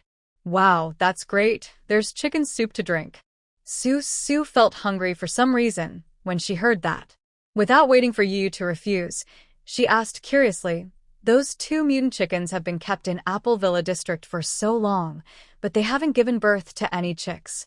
How come they gave birth to so many chicks all at once after moving to Bafang village?" 10 at a time. The reproductive capacity of mutated animals is quite extreme. Either they cannot give birth to any chicks, or they give birth to a large flock in their lifetime.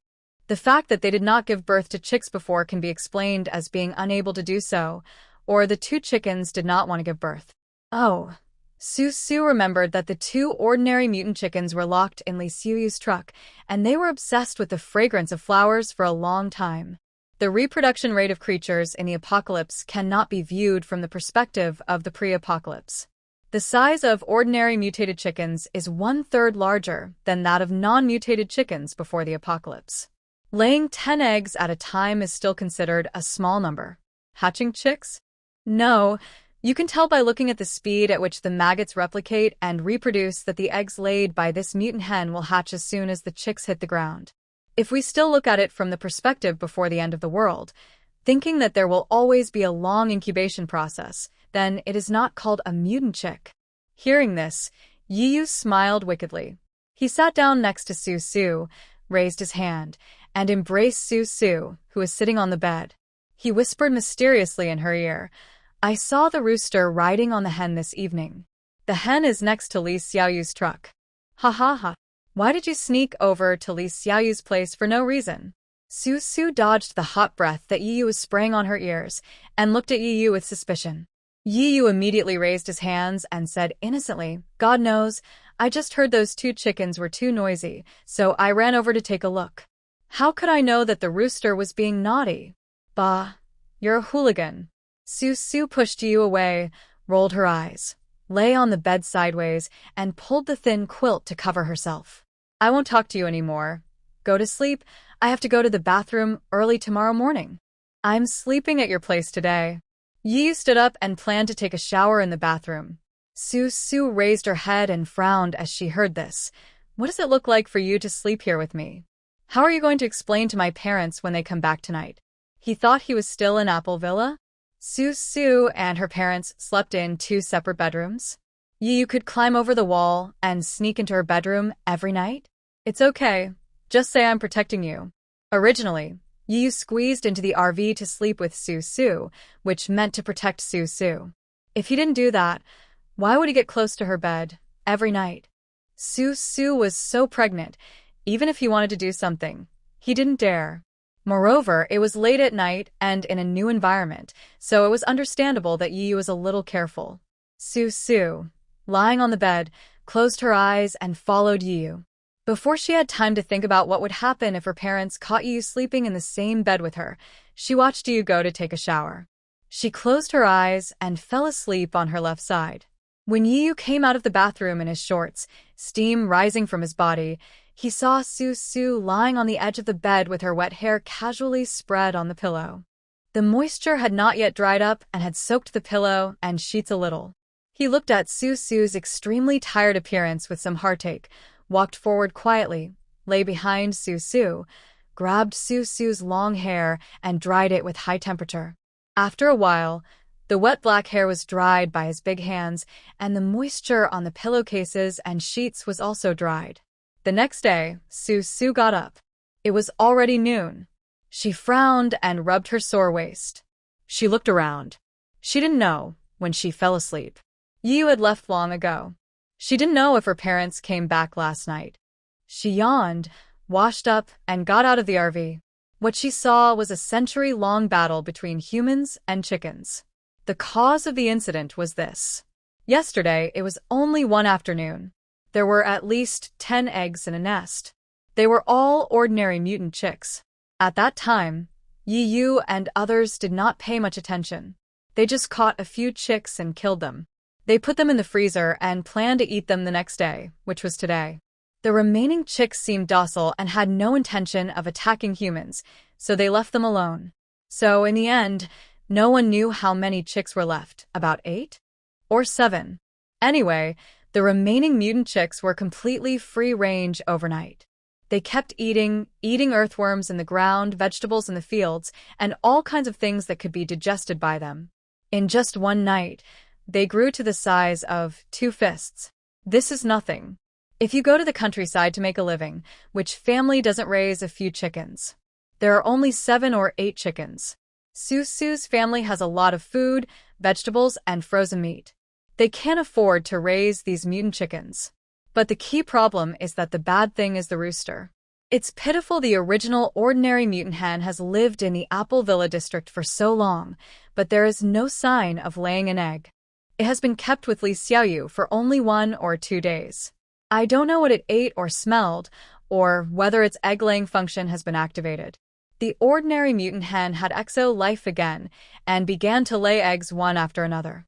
When people woke up the next day, there was another brood of about 10 fist-sized mutant chicks following their brothers and sisters, looking for food everywhere in the hotel kitchen. 7 or 8 mutant chickens the size of 2 fists, led by about 10 mutant chickens the size of 1 fist, rushed into the hotel kitchen like bandits, eating and pecking all over. A large bag of rice placed in the corner was eaten up by nearly 20 mutant chickens in a short while. It was only a matter of time before several bags of rice were eaten up. That's not all. 2 mutant chickens the size of fists flew onto the kitchen counter, knocking over things or smashing them. The kitchen, which had been tidied up with great effort, looked like it had been ransacked. There were holes everywhere made by the chickens' beaks, and stinky chicken shoot was flying everywhere from time to time. When Brother Pie and his gangsters got up early and entered the kitchen, they were rolling up their sleeves to prepare food for everyone when they saw this scene of a chicken disaster. Should this make people angry? So Brother Pie and his gang swung their sticks and drove these ordinary mutant chickens out of the hotel. When Sue got out of the RV, she saw Brother Pie and the gang chasing the mutant chickens that were flying, jumping, and running around.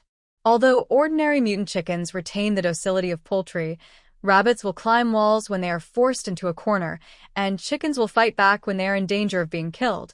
So a battle between humans and chickens was staged in this Bafang villa.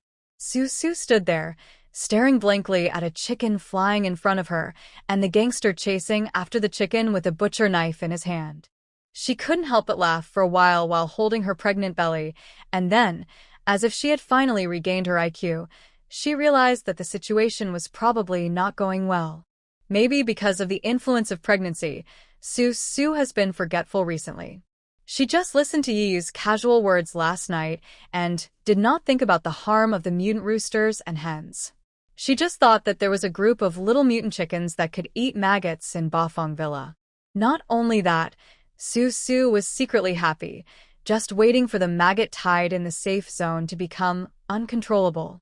If one day they came to Bafang Village, she would have a large group of mutant chickens in her hands, which would be a great help in dealing with the maggot tide. However, the reproduction speed of mutant animals is terrifying. Not to mention the underage chickens that escaped to the outside of Bafang Villa, there are also 2 adult ones hidden in the villa. They are the originators of ordinary mutant chickens who became addicted to XXO because of Li Xiaoyu's love scent. The eggs did not need to be incubated, and chicks would pop out by themselves. The mutant animals grew very fast. Chickens lay eggs and eggs lay chickens, and the chickens would lay chicks endlessly. If things continue to develop, they will get out of control. By then, the reproduction rate will not be like this. Instead, it will increase exponentially. If ordinary mutant chickens were everywhere, densely occupying the land of Bafang Village, the level of danger would be no different from that of mutant maggots. Yeyu. Sue thought of this big problem, so she turned around hurriedly, walked around the area where the chickens were flying and the people were jumping, and walked into the hotel. She planned to find out where Yiyu was and let Yiyu lead people to kill the 2 ordinary mutant chicken ancestors, but she was forced out by the stinky smell of chicken shoot. At this moment, Brother Pie knocked out a mutant chicken the size of 2 fists with a stick and walked to Sue, holding the chicken's wings.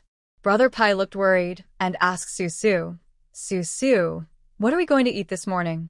The rice in the kitchen is full of chicken shoot, and there is not a single good vegetable except for a few rotten leaves. There is some frozen meat in the freezer, but in addition to us, there are 4 truckloads of soldiers. It was early in the morning, and there was not enough time to pick vegetables from the vegetable garden to supply the laborers digging the trenches. Sue's mother's truck had not been found yet, and she had nowhere to put her mutated soil, so the grain production could not keep up. The few bags of rice stored in the corner were pecked everywhere by the nearly 20 mutant chickens. That would be fine, but the rice grains were mixed with chicken shoot. If you want to know how much chicken shoot there is in the kitchen, look at the toilet. Although it is not as thick as the shoot in the toilet, it is also everywhere. Yiyu desperately brought back the frozen meat to replenish Sue's body. It was a bit of a pity to give it to the 4 trucks of soldiers as food. Not only was it a pity, but it also failed Yiyu's love for Sue. Besides, there was not much frozen meat. So many people would eat it as a dish, and it would be gone in 2 days. Sue stood outside the hotel, frowning, and walked down the stairs a few steps, a little further away from the smelly hotel. She glanced at the fainted ordinary mutant chicken in Brother Pie's hand and said to Brother Pie, "Let's eat chicken today. Find Yiyu and ask him to bring a few psychics to search in Bafang Villa and Bafang Village. There will definitely be more chickens. They are not yet adults, so they are easy to kill. Haven't you seen ordinary gangsters kill a mutant chicken with sticks? The beaks of these mutant chickens are not as hard as those of adults. They don't run fast or fly high. They are just like ordinary poultry before the end of the world. Anyone can kill them. After walking 2 steps, Su turned back and said to Brother Pie, "Drink chicken soup in the morning, eat chicken at noon, and eat chicken offal, chicken feet, and chicken wings in the evening. If you think it's too monotonous, stir-fry some vegetables to go with it." This. Brother Pie looked down hesitantly at the mutant chicken in his hand, then raised his head and asked Su, "Can we eat the mutant chicken?" "It's edible. Eat it with confidence. I guarantee with my life that it won't be poisonous to kill anyone." Su nodded seriously, looking at Brother Pie with a look that said, "I am trustworthy." Just as he was about to leave, Brother Pie asked again, "What about Su? What about the rice in the chicken chute? Just shovel it out and throw it into the fields as fertilizer. There is so much chicken chute that even a few tons of water can't wash the smell of chicken chute off the rice. It's a bargain for those mutant chickens, but it doesn't matter. They eat the rice and we eat the chickens. It's fair." Su was exaggerating, of course. Using tons of water would make the rice as clean as possible, but when she thought about the rice that she was about to eat, which had been mixed in the chicken chute and picked out one by one from the chute, wouldn't the person who ate it have any psychological trauma? After instructing Brother Pie, Su ignored the battles of people chasing chickens, chickens escaping, and chickens pecking people, and went straight to Li Siyu's truck to find the 2 ordinary mutant chicken ancestors. At this moment, she didn't know where Yi Yu and his brothers had gone. She planned to personally take the knife and castrate the rooster first. Su just walked back and forth around the truck 5 or 6 times, and the 2 ordinary mutant chickens seemed to know she was coming and ran away. She couldn't find them no matter how hard she looked. But she did meet a few ordinary mutant chicks that had just hatched from their eggshells. She grabbed a chick and looked at its belly and ace. She didn't know how to castrate it since it was so small. She also wanted to let the chick grow some meat so that she could kill it and eat it in the evening. But she was afraid that she would make a mistake with the knife and kill this fist-sized mutant chick, so she had no choice but to let the chick go. Later, she encountered a few slightly larger chickens. Su caught them one by one to observe their buttocks. As long as they were male, she castrated them without mercy. After doing this for a few times, Su felt that she had become an expert in castrating chickens. Not long after, Yi Yu and his team got a few large sacks of millet from the farmers outside the villa and put them in the small yard in front of the hotel. However, the hotel was now in a mess. There were several large pots in the small yard, and chicken feathers were everywhere. There was no space to dry the millet. In a hurry, Brother Pie and his companions cooked a big pot of chicken soup. Then a few gangsters put the chicken soup in buckets and distributed it to the soldiers who were digging trenches at the entrance of the village. After drinking the chicken soup, the people who stayed in Bafang Villa began the complicated, detailed, and painful work of cleaning the battlefield. Brother Pie's gangsters and Su spent a whole day cleaning every corner of the entire hotel from top to bottom, inside and out. The kitchen, the disaster area, was filled with water by Su and cleaned over and over again. The smell of chicken chute gradually dissipated, but since people had suffered too much psychological trauma, the kitchen was left empty and useless. After cleaning, Brother Pie and others still set up a stove and a big pot in front of the hotel and started to stomp and fry chicken. Yi Yuza and his brothers went to the villa to look for chickens. They were the kind that were too small, mutant chickens the size of a fist without much meat on their bodies. They looked for mutant chickens that were the size of 2 or 3 fists. One of these chickens could feed 2 people, and their offal, chicken feet, and chicken wings were also relatively large. Su's father and mother cleared a small clean area in Xiaoping and were busy drying the millet. A Special Forces soldier was lingering around to protect the millet in Xiaoping, and the chicken stewed in a big pot to prevent some blind chicken thieves from rushing out to rob them. After eating chicken soup, chicken offal, chicken feet, and chicken wings for a whole day, on the second day, Brother Pie and Yu quickly split into 2 groups. One group went to find and kill chickens, and the other group went to Bafang village outside Bafang Villa to pick vegetables. Why did they go outside Bafang Villa to pick vegetables? Isn't there a vegetable garden inside Bafang Villa? because the vegetables in that vegetable garden have been eaten up by the mutant chickens that pop up from time to time. The villa is so big, and Su and others only have so few people. Everyone is busy all the time. The mutant chickens are small, and no one can find them if they hide in any corner. Now only Su's mother is responsible for farming. How can she take care of such a large vegetable field alone? What's more, Su's mother has always been focused on her mutant soil and has not paid too much attention to the vegetable field of Bafang Villa. So before Brother Pai and his men could finish killing and plucking the chickens, the vegetable garden was in ruins. The chickens didn't eat all the vegetables in the yard. The remaining leaves and stalks were covered with chicken shoot. If Brother Pai and his men didn't go out to look for vegetables, they would have to eat chicken all day. In fact, before millet was harvested, their staple food was chicken, but with a few vegetable leaves, the taste was adjusted a bit, and it seemed less picky. 2 days passed in a mess, with chickens flying around and people jumping around. There was no pattern or rhythm.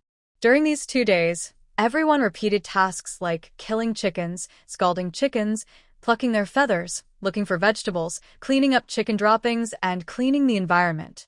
The number of new chicks was controlled at about 30 per day, but the 2 ordinary mutant chickens were never found by Su. Another day passed, and Su felt deeply that this could not go on. Bafang Villa was now suffering from a chicken disaster, and their development rhythm was dragged down by this chicken disaster. Now Pai Ge and Yi's people could not do anything every day. Pai Ji's people could only kill and pluck chickens non-stop, while Yu took his people to wander around the villa and the village, looking for the remnants of chickens left among the people. Although the hotel was cleaned very well for the purpose of disinfection, Dr. Hong sprayed every corner of the hotel inside and outside with his self-prepared disinfectant and told everyone that they had to wait at least 3 days for his disinfectant to evaporate before arranging for people to move in. So the doors and windows had to be kept open. Since the doors and windows had to be opened, in order to prevent the mutant chickens from going in and causing trouble again, people had to be sent to guard outside the hotel day and night. It was a very frustrating life. Being forced to this extent by a chicken was the first time Su encountered such a situation while walking in the apocalypse. In the evening, they had chicken stewed with cabbage. After everyone finished eating with relish, Su called Yu, Pai Ge, and Zhuo together and held a meeting in the RV. She felt that based on the current trend of things, they were completely being led by the mutant chickens. This couldn't go on any longer. In this battle between humans and chickens, humans must take back the initiative. That's true, but how do we take back the initiative as human beings? Yu, who was sitting next to Su, was playing with the darts in his hand very seriously. While playing darts, he asked Su, Pai Ge, Zhuo and the other 2. In the past 2 days, he and his teammates used the mutant chickens in the bushes as objects to practice darts. During the boring days of searching for the remnants of mutant chickens, they passed the time by playing darts and shooting chickens. Brother Pai, who was sitting at the kitchen counter, smiled and said to Yu, I don't know either, but my 2 brothers just said that the soldiers digging trenches at the entrance of Bafang village are very happy to eat chicken for every meal. It is said that in order for us to develop more chicken-related dishes, they took the initiative to hand over several baskets of taro to us. They dug them out when they were digging trenches. They originally wanted to keep them for themselves, but now they think stewing chicken with taro is not bad. So we're going to have chicken and taro stew tomorrow? Zhuo frowned. She sat opposite Su and looked back at Brother Pai, who was not far behind her. They had been eating chicken or dishes related to chicken for the past 2 days. Zhuo wanted to eat something light, such as a simple stewed taro. Could she not add the chicken? This is called a combination of meat and vegetables, hee. Brother Pai smiled, but his expression was a little forced. It seemed that plucking chicken feathers recently had caused him to have some nerve problems. When he was free, the word chicken always seemed to be spinning in his mind. He looked at Zhuo and couldn't help but add, chicken stewed with taro is also delicious. On the sofa, Su opened her mouth, and just as she was asking when the millet that was to be dried in the sun could be threshed, there was a knock on the door of the RV. Brother Pai hurriedly jumped off the kitchen counter and opened the door while silently repeating chicken, chicken, chicken in his head. Standing outside the door was Dr. Hong. Perhaps because he ate chicken every day, Dr. Hong, who was as thin as a telephone pole, now had a greasy face and a slightly plump face. He was wearing a decent white coat and holding a document in his hand. He walked into the RV. Before Su could speak and ask him why he had time to come here, Dr. Hong handed the document in his hand to Su and said seriously, "Take a look at this." What? Su took it and looked at the document in her hand. On the red folder, there were a few strong and powerful words written in pen. Analysis report on Li Xiaoyu's silk. It is probably because after the end of the world, Dr. Hong did not have a printer and he did not have an assistant to help him organize his research results, so he could only write his analysis reports by hand. Dr. Hong is a good person at research, but people who are too focused on research are actually not suitable for writing reports. For example, the analysis report on Li Xiaoyu's sishu in Su's hand. After Su opened it, she saw something like a few pieces of draft paper. Dr. Hong's records were too scattered, and the report was obscure. Su felt dizzy after taking a look at it, so she flipped through it and went straight to the last page to read Dr. On est sumari. This contains a lot of steroid hormones. What does that mean? Su glanced at a passage in the summary, which probably said that Li Xiaoyu's silk floss, in addition to being tough and durable and fireproof and theft-proof, also contained a large amount of steroid hormones. The summary was too professional and Su didn't understand. Su didn't understand, and Yi Yu and Pai Go were even more confused. Zhuo Shijia leaned over and raised his arm to take the report from Su. That's not all. Dr. Hong sat next to Zhuo Shijia, lowered his head and rubbed his nose, seeming a little tired of dealing with people like Su, who didn't even have the most basic knowledge of popular science. He felt tired of talking to these people, but now he had a stable environment to do scientific research, which was all provided by Su. So when a research was successful, he had to show his results to his sponsor, so he continued. First of all, the 2 ordinary mutant chickens. The roosters were castrated, and the hens' ovulation systems were not mature when they mutated. So, when those 2 chickens were locked up with Li Xiaoyu, they ate her silk wool, and the castrated rooster regained its dignity as a rooster, and the hen's ovulation system matured? Su unexpectedly understood what Dr. Hong said. She felt that Li Xiaoyu's ability was simply heaven-shattering. Before the end of the world, it was a supernatural power that made a fortune. So many men couldn't do it, but Li Xiaoyu made them do it. So many women were infertile, but Li Xiaoyu made them pregnant. How could it not be heaven-shattering? By the way, how do you know so much about the first 2 mutant chickens? The one who raised this question was Zhuo Shijia. She tilted her head and looked at Dr. Hong with a look of doubt on her face.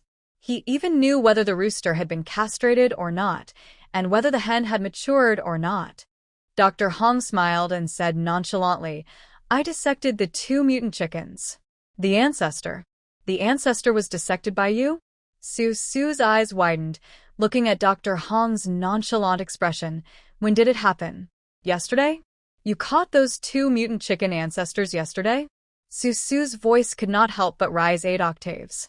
She thought to herself, she had been wandering around Bafang Villa for 2 days and couldn't find the 2 mutant chicken ancestors. However, Dr. Hong was lucky. He not only found the 2 ancestors, but also caught them for dissection. How did a weak scholar like Dr. Hong catch the 2 mutant chickens? Su thought so, and couldn't help asking. Unexpectedly, Dr. Hong also looked at Su with a very strange expression and asked, "Is this difficult? Just use a handful of millet and mix some anesthetic in the millet, and it will be drawn out, right?" Talent. Su, Yi Yu, and Brother Pai couldn't help but give a thumbs up to Dr. Hong. The 3 of them secretly sighed that the methods of this highly educated person were so different from those of losers like them. Although Dr. Hong didn't have any special powers, he knew how to use anesthetics. So where did the chicks that kept popping up in Bafang Villa come from today? Su couldn't help but have doubts again.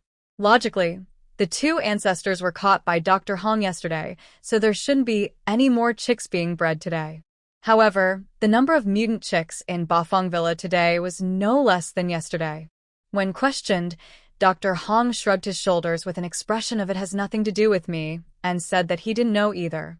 Seeing this, Su slapped her thigh, turned her head and pulled Yiyu's arm, and said anxiously, "It's bad. There are more than 2 mutant chicken ancestors in Bafang Villa. The first batch of chickens that were not killed have matured to the point where they can reproduce normally." "Then what are you waiting for?" Yiyu immediately stood up, pinched his knuckles, and looked ferocious. "I'll take some people to search for those hidden chickens." After saying that, Yiyu immediately got out of the RV and took his brothers to practice darts again. Su opened her mouth and watched Yiyu walk out of the RV door and into the night. After thinking for a while, she looked at Dr. Hong again and asked, "Regarding the fragrance emitted by Li Xiuyu, it has the effect of making males aroused. Is there any way to suppress it?" "The most convenient and effective way is to use water." Dr. Hong raised his hand and rubbed his nose again, and decided to make it short. "I need Li Xiaoyu's serum and tissue cells so that I can conduct in-depth research." "Her serum and tissue cells?" Su looked at Dr. Hong with some embarrassment. She could not agree to get Li Xiaoyu's serum and tissue cells for Dr. Hong's research. Dr. Hong had taken Li Xiaoyu's blood before, but Li Xiaoyu did not form calluses at that time. He just fainted. Dr. Hong took Li Xiaoyu's blood just for the purpose of knowing whether Li Xiaoyu would turn into a zombie. The purpose of taking blood was normal, and no one could criticize him. But from the perspective of a superpower, one should actually hate some scientific researchers who treat superpowers as some kind of species to study. Isn't there a notorious alien research studio in Qinglong Base? It is said that in those years, some means were used to obtain a batch of superpower serum and tissue cells, and even a lot of money was spent to introduce slices of living superpowers. Of course, the medical value gained behind such a cruel and unpopular scientific research project is immeasurable. Human beings' understanding of this doomsday, their understanding of themselves, and the qualitative leap of human society are all inseparable from this xenomorph research studio. In her previous life, Su almost shut down the studio in a fit of rage. Someone misled her, saying that Xiao AI was sold to this studio for slicing. Fortunately, the misunderstanding was clarified later, but Su has been quite disgusted with the alien research studio ever since. Therefore, Su thought that it would be harmless for Dr. Hong to take 1 or 2 strands of Li Xiuyu silk for research, and taking blood for testing when Li Xiuyu was unconscious was also for the sake of health. But Li Xiaoyu has formed such a big cocoon now. Would it interfere with Li Xiaoyu's evolution if he wanted to forcibly break open Li Xiaoyu's cocoon and take Li Xiaoyu's serum and tissue cells? If Dr. Hong wanted to draw Su's blood now, saying that he wanted to study why Su could freely switch between water and ice, would Su agree? She would definitely not be happy to be studied in this way. Of course, Dr. Hong had drawn Su's blood before, and he had blood samples from Su in his hands, not only Su's, but also Yiyu's. However, Dr. Hong's purpose of drawing blood from both of them was to do a Down syndrome screening test for Xiao AI. With this purpose in mind, Su was happy to let Dr. Hong draw blood. But Li Xiaoyu is now wrapped in a big cocoon. She is still evolving. No one knows whether she is happy or not about her blood and tissue cells being extracted for research. So it would be better for Dr. Hong to wait until Li Xiuyu wakes up and then ask her for it himself. This is a respect for Li Xiaoyu. Su is not opposed to supporting a scientific researcher like Dr. Hong, but she hopes that the researchers under her can first obtain permission from the researchers before studying other people's blood and tissue cells. She also didn't expect Dr. Hong to research something incredible, so she never had too high expectations of him. As long as Dr. Hong respected others enough and didn't disregard human nature for the sake of scientific research, she would have no problem supporting him forever. Dr. Hong is indeed crazy about scientific research, but he also works part-time in the infant intensive care unit. It may be that this job of taking care of infants and young children prevents him from losing his humanity and doing things such as taking human blood and tissue cells, or tricking living people into making slices at all costs. Since Su did not agree with him to take Li Xiaoyu's blood and tissue cells, he would wait until Li Xiaoyu woke up. Besides, he had been researching the Doomsday vaccine recently and had made some progress. If Li Xiaoyu's scientific research path was blocked, he still had many other scientific research paths to take. There was no need to hang himself on a tree. After receiving a rejection, Dr. Hong told Su Su a few ways to help people quickly wake up from Li Xiaoyu's love affair. Then he got up and left the RV to continue his research. Su Su sat on the sofa, looking at Zhuo and Brother Pai who were left. She thought for a moment and then continued to say to Brother Pai, "The millet that Yi Yu and his men found from Bafang village must be harvested as soon as possible. I will then urge my mother to put her mutated soil to use as soon as possible." Apart from this, it seemed that there was nothing more to talk about the topic of how humans can take back the initiative. After Zhuo measured Su Su's blood pressure again, Brother Pai and Zhuo got out of the RV and went about their own business. Although the two mutant chicken ancestors were sliced up by Dr. Hong, generation after generation of mutant chickens emerged. Yi Yu and his team mastered the dart skills to perfection in just a few days, and only then were they able to control the breeding number of mutant chickens to about 40 to 50 a day. Another day passed, and the sheets, quilt covers, and other items that were hung on the top floor of the hotel had dried. Those that were not yet dry were dried after you dried them. After several hours of busy work, everyone had laid out the second and third floors of the hotel, and they could move into the hotel rooms that night. Of course, the hotel rooms must be reserved first for babies, pregnant women, and the elderly, and then for women and children like Qin Yu, Zhou Xiaolin, and Ruerui. Even Dai Chuanpi and his men don't have any room, let alone the soldiers in the 4 trucks. As for the soldiers in the 4 trucks digging trenches around Bafang village, Brother Pai did not treat them badly. He provided them with plenty of food and drink, and as long as they did not cause trouble, they could rest in the villa in Bafang village after work at night. There were also special soldiers with superpowers protecting them outside the villa. In short, although this treatment could not be said to be absolutely safe, it was much more relaxed and comfortable than Lu Yin's. Moreover, there was an outrageous amount of meat. The meals distributed by Lu Yin only had meat scraps, and sometimes there was no meat scraps at all. However, Su Su would get a whole roast chicken at any time. Life was like this, digging trenches, killing chickens, cleaning Bafang villa, etc., and the days passed in such chaos. In such a frustrating battle between humans and chickens, Brother Bao, a subordinate of Brother Pai, finally found a big truck and let Su Mukin put her precious mutated soil to use. The output of grain and vegetables was finally increased. Because of the chain reaction of the massive killing of chickens and the people in Bafang village vowing not to eat chickens for 3 to 5 years, Su Su added a thick layer of ice in the hotel's freezer. Brother Pai and his men plucked the feathers of the mutant chickens that could not be consumed and froze them in the freezer, intending to keep these chickens and wait until people want to eat chickens again, then take the chickens out of the freezer and eat them slowly. Then it was the end of May. The temperature south of the Yangtze River reached a new high. Just when the weather was about to start to get hot, a group of guests arrived at the entrance of Bafang village. The village, while Su's father sent soldiers to dig trenches, he also did not forget to use the excavated soil to build 2 simple artillery towers, which were used as watchtowers on weekdays. The trench started along the entrance of the village and was dug around the entire Bafang village, forming a simple circle that surrounded Bafang villa. The excavated soil was built into the prototype of a wall. When Su Su learned the news, Xia Yaoshi had already brought Zhang Anquan, Su Xiaofeng, and others to the foot of Bafang villa. They sat on the steps for nearly an hour before allowing Brother Pai and others to lead them into Bafang villa. Su Su was watching in the glass greenhouse of the hotel, watching Xia Yaoshi and others park their car at the parking lot of Bafang villa. A group of elderly, weak, sick, and disabled people, as well as 4 pregnant women, got out of the car, then entered Bafang villa and stood by the fishing pond in front of the hotel. She couldn't help but sneer. She didn't know how Xia Yaoshi found her, nor did she know what Xia Yaoshi wanted to do by bringing so many people here. Could it be that he wanted to treat her place as a welfare home for the end of the world? Su Su thought about it, frowned, and went downstairs with her 6.5-month-old belly, walked through the patio, entered the hall, stood in the cool hall, and looked at the faces of the elderly, pregnant women, and teenagers, all of whom looked panicked and helpless. Shushu.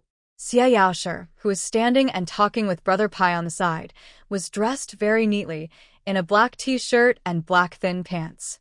He raised his hand and greeted Su Su, then took the initiative to walk over from Brother Pai's side. On his handsome and tough face, a smile of obvious relaxation appeared. "How did you find this place?" Su Su raised her eyebrows, supported her waist and belly. She wore a maternity skirt today and a pair of nurse shoes. She was too lazy to comb her hair in the morning and just tied it up casually with a big hairpin, looking more and more unkempt. But it was also pretty nice. Xia Yaoshi thought that for a pretty person like Su Su, being a little messy in the midst of cleanliness was a different kind of style. He turned his head, walked into the hall, looked around, nodded and praised. "Your environment here is good. The place you find is becoming more and more comfortable." Then, Xia Yaoshi lowered his eyelids, and there was a murderous aura in his eyes that even Su Su was amazed at. The people who could have such a pair of eyes, except for Yi Yu's team of humanoid weapons, were all people walking on the edge of a knife in the end times. What kind of life did Xia Yaoshi live in such a short period of time? How did he become such a person? She stood in the hall and looked at Xia Yaoshi without moving. Xia Yaoshi pointed to the small sofa next to the French window and said, "Go sit there. I have a deal to discuss with you." That aura was so domineering that no one could refuse. Su Su raised her eyebrows, still wondering how Xia Yaoshi knew her whereabouts. Then she heard Xia Yaoshi walking towards the sofa and saying, "Su Su, there are too many people here, too many spies, and too much noise. It's not difficult to know your whereabouts." There was Lu Yin's eagle flying in the sky and 4 truckloads of soldiers on the ground. None of them were completely willing to follow Su Su and live a leisurely life of plain food and eating whole mutant chickens. In addition, with all the noise Su Su made in Bafang village, it was impossible for others to not hear anything. Hearing this, Su Su could understand it. She lowered her head and touched the tip of her nose. Then she followed Xia Yaoshi to the business sofa and sat down. She smiled and said, "Lu Yin is still thinking about me. Has the tide of maggots in your safe zone receded?" "No, there was a small obstacle. I can't retreat for the time being, but it has been almost under control." So Xia Yaoshi and his people had found some free time today to look for Su Su. He sat on the black leather sofa with his tall body, pointed at the group of old, weak women and children standing outside the glass window, and explained to Su Su, "These are the families of the psychics controlled by Lu Yin. I got a few of them out in the past few days, and there is no place to put them in the safe zone for the time being. I will put them here first, and each person will receive 100 ordinary crystal cores per day as food expenses. The food allowance is 100 ordinary crystal cores per person per day." It really sounds like a business deal.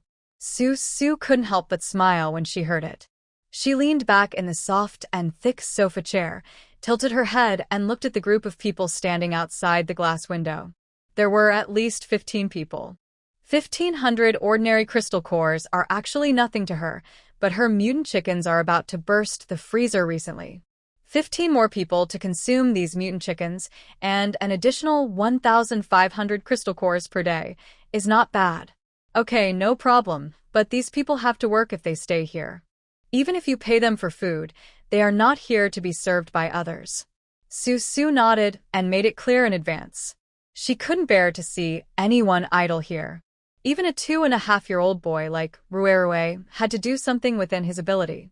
If these hostages thought that Xia Yaoshi would pay for their food and treat Su Su's people as servants, then Xia Yaoshi should take them back as soon as possible. She didn't lack ancestors.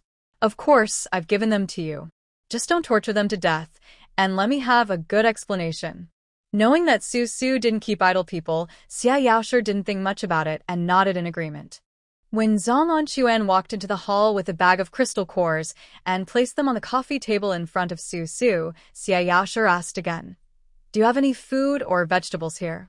We have been busy cleaning these days, and the rice planting progress has just caught up.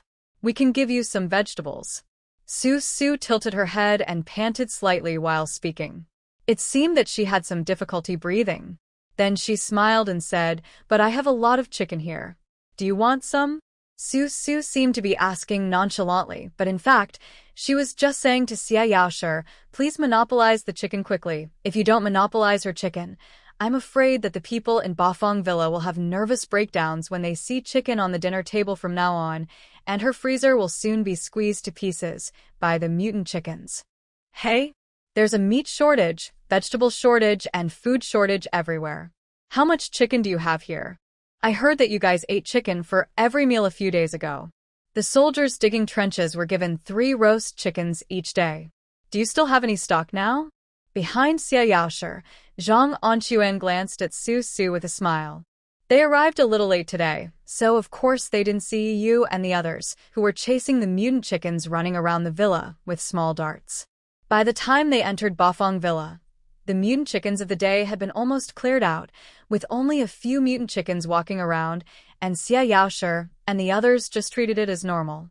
Just hearing what Zhang Anquan said, Zhou Xiaolin and Qin Yu, who were walking behind Su Su, covered their mouths and laughed. Su Su looked back at them, and they quickly turned around and left. Su Su then said seriously, enough. Are you in charge of processing? Zhang Anquan asked again. Seeing Su Su raised her eyebrows in confusion, Zhang Anquan explained, it's like this. Meat is not easy to preserve. The weather is getting hotter and hotter. Can you help process it and make it into cured chicken? Because there are many of us, we need to buy a lot. Hey, that's a good idea of yours. Shoshonari. She could of course help make the chicken into cured chicken so that it would be convenient for Zhang to preserve it safely. At the same time, she could also make it into something like gnawed chicken and feed it to the people here in different ways. They wouldn't have to eat roast chicken or stewed chicken all the time, and they wouldn't get tired of it. After reaching an agreement with Zhang Anquan on the cooperation regarding chicken, Su Xiaofeng came with a big bag of crystal cores a short while later and placed them on the table together with the previous bag of crystal cores. The previous bag was for the hostages' food expenses, and this bag was for purchasing chicken from Su Su. Then Su Su called over Su's mother and brother Pai, and the two of them began to count the crystal cores.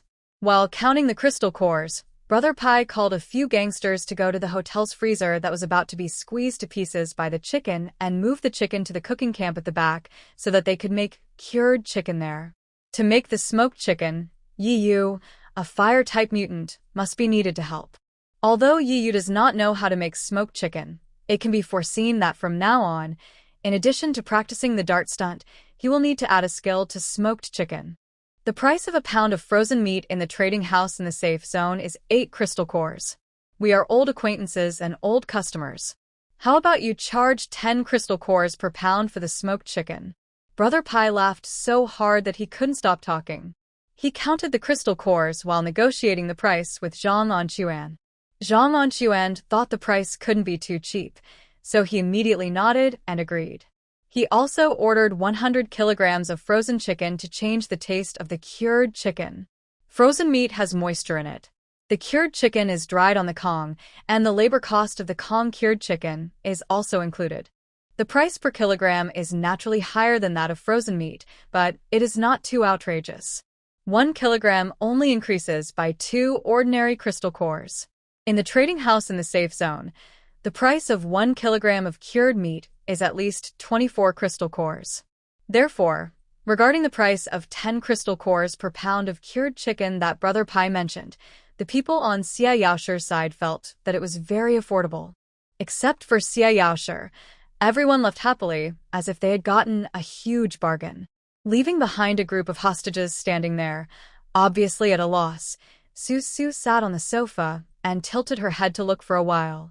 The 4 pregnant women were all 8 or 9 months pregnant and were about to give birth. They could not do any heavy and complicated work. She called for people and asked a gangster to take the 4 pregnant women to Zhou Xiaolin and then brought in the remaining 11 hostages. Zhou Shijia, Junjiu, and other doctors and nurses are disinfecting everywhere in Bafang Villa. Dr. Hong has been obsessed with studying his doomsday virus.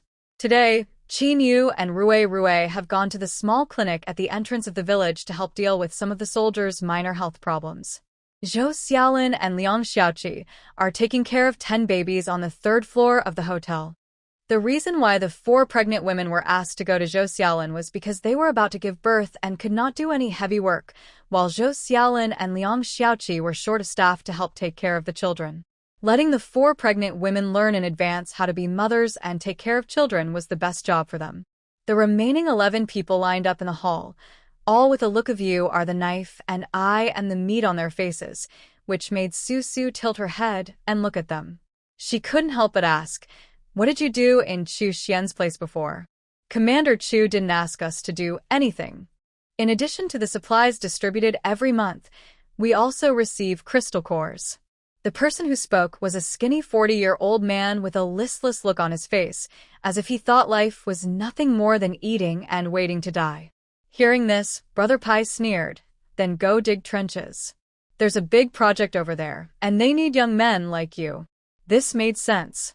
Su, who was sitting nearby, nodded in agreement. She pointed at the young men around the young and middle-aged man, and added, "Then let them all go dig trenches, and the other 2 old men can plant vegetables and apply fertilizers." Among these 15 people, the youngest is a teenager, who looks to be about 15 years old. Although before the end of the world, such teenagers were still students who could not carry anything, but now it is the end of the world, and asking a 15-year-old boy to dig trenches is not too much. The other 2 elderly people, one of whom looked about the same age as Su's father and mother, and the other was a little older, about 70 years old, were helping Su's mother by the vegetable plot, watering the plot with manure, which was really within their ability. Su's mother is about 50 years old this year. After spreading the mutant soil in the big truck brought by the young and dangerous, she went to the vegetable garden in Bafang Villa today to work on it. She takes care of 2 vegetable gardens by herself. Although she is a wood-type mutant, there are still many trivial matters that need help from others. She can't handle it all by herself. There were 11 hostages, some of whom dared to be angry but not to speak, some of whom were dejected, and some of whom were open-minded and understanding, and followed the gangsters who came to take them away. Su chatted with Brother Pai on the sofa about how many ordinary mutant chickens were still hiding in the villa, then walked out of the hotel lobby and walked to the wall on the other side of the parking lot to see the mutant bush. She originally thought that the mutated plants after the apocalypse would have extremely strong vitality and could grow into a forest with just a little water, so the mutated bush she planted would be able to circle the wall in just 2 or 3 days. But when Su walked to the mutant bush and took a look, she was shocked. The withered and drooping leaves showed that it was dying. At this moment, an ordinary mutant chicken, which was a little hungry and panicked, rushed out from behind a car parked in the parking lot, as if it was planning to take a risk and attack Su. Su turned her back to the mutant chicken and raised her hair. A stream of water meandered up from behind her spine, wrapped around the desperate chicken, and threw it onto the withered and yellow mutant bush. The bush then extended thin, sharp thorns, piercing the chicken's fur and madly absorbing the flesh and blood beneath the fur. The yellow and dry bushes, as if under a spell, quickly turned green with fresh and tender green leaves, as if they could drip water. When the wind blew, there was a kind of vitality that made people grow vigorously, which made people feel much better. A gust of wind blew, and the feathers fell to the ground, along with a crystal core as big as a pomegranate seed. It seems that the mutant bushes do not absorb crystal cores. Su watched from the side and thought that this was indeed a big problem. The mutant bushes grew very well in the Apple Villa area because they had maggots to provide food. The maggots' food source came from the survivors in the Apple Villa area, or the survivors in the entire safe zone. This was a food chain, and none of them could be missing. Now she transplanted the mutant bushes under the wall of Bafang Villa. Without maggots as a food source, the mutant bushes would definitely wither and die. So Su thought, why not feed the bushes with mutant chickens? But the mutant chickens were so hungry that they took the initiative to attack her, a human. Where did the mutant chickens get their food? They couldn't just keep pecking at vegetables. Sooner or later, all the vegetables in Bafang village would be pecked up by the influx of mutant chickens. So Su had a bold idea. She wanted to go to Luyan safe zone and catch some mutant maggots to feed the chickens. Just as she was thinking this, another convoy drove into the parking lot. Su Su protected her stomach and faced the hot midday sun. She turned her head and saw that the convoy had stopped. Chu Xian, wearing a neat dark green military uniform, jumped out of the front car and saluted Su Su. Well, after running all the way to this supposedly mysterious Bafang village, Su Su was found by people in the safe zone within less than half a month. He felt like a failure. She frowned, looked at Chu Xian who came over and smiled at her. You look so excited. What are you busy with? In front of Su Su, there was nothing but a bush growing green and lovely and chicken feathers all over the ground. Chu Xian couldn't make out what was going on. He smiled and stood in front of Su Su. Before Su Su could ask, he explained, I thought you were coming in this direction that day, so I kept sending people to look for you. Today, I came to your house, thinking that you were living a stable life here, so I wanted to send a few people to your place. Su Su looked speechlessly at the long row of cars behind Chu Xian. At this moment, several people had come out of the cars one after another. The temperament of each of them was similar to the hostages that Xia Yaoshi had sent over not long ago. They all had an expression of wanting to eat and wait for death. There's been a lot of commotion in the safe zone recently. Wang Zijiao and Liang have formed a faction. The superpower vanguard team seems to be quite obedient, but Xia Yaoshi's people took away a few of my hostages a few days ago. I think the safe zone is not safe anymore. Chu Xian smiled amiably, as if he and Su Su had been friends for many years, with a sense of familiarity that made them too lazy to exchange pleasantries. He thought that Su Su also understood what he had not yet said. Sure enough, Su Su had an expression of knowing everything, which made Chu Xian smile even more happily. But before Chu Xian could say anything else, Su Su said as if she knew the rules of the trade, It's no problem for me to help you hide a few hostages, but how about their living expenses? You still need living expenses? Chu Xian turned his head left and right, looking a little surprised. Then he took a step closer to Su Su and whispered, Forget about the people around here. Let them work for you and use it as living expenses. But that woman. Su Su followed Chu Xian's finger and looked forward. A pregnant woman got out of one of the business cars. She was about 9 months pregnant. The pregnant woman looked very clean. She was wearing a white baby doll dress with yellow embroidery patterns. The skirt was very short, reaching above the knees. She was wearing a pair of thick-soled platform shoes. Her hair was clean and smooth, with a slight natural curl. The pregnant woman was fanning herself with a handkerchief with an impatient look on her face. Behind her, a soldier in military uniform hurriedly came forward with a parasol to block the scorching midday sun for the pregnant woman. She's from a prominent family, and I'm counting on her to rise to prominence. I'll leave her with you, and give her 1,000 crystal cores a day as a living allowance. You can support her, and please do me a favor. He said the words rapid success. The smile lines on Chu Xian's face deepened a bit, which made Su Su curious and looked at the pregnant woman a few more times. The pregnant woman was not very old, probably only about 25 or 26 years old, and there was no trace of supernatural power fluctuations around her, but the 8 people behind her who served as her bodyguards were all supernatural users, and their levels were not low. All of them were at the 2nd level. A big shot, this pregnant woman is really a big shot. Look at the 8 2nd-level psychics who are guarding this pregnant woman like iron rods. It seems that this pregnant woman must be from a very prominent background. Su Su frowned, intending to refuse Chu Xian from bringing such a troublesome person to her villa, but Chu Xian said, The food allowance for the superpowers around this pregnant woman is 500 crystal cores per person per day. Don't worry, they understand the world now and will not cause trouble for you. You only need to provide them with a hiding place and don't worry about anything else. They can take care of their own food and clean water. What this means is that among the 8 people with special abilities around the pregnant woman, there are those with water and wood abilities, so they can produce and sell their own products, and Su Su doesn't have to worry about anything. So Su Su doesn't need to ask these 9 people, including the pregnant woman, to work. He just needs to give them a house and take care of them. Then, Chu Xian saw Su Su's eyebrows raised, and there was still a refusal on her face. He smiled again and said, Look, I keep this living ancestor in the safe zone, so I am in the same group with Lu Yin.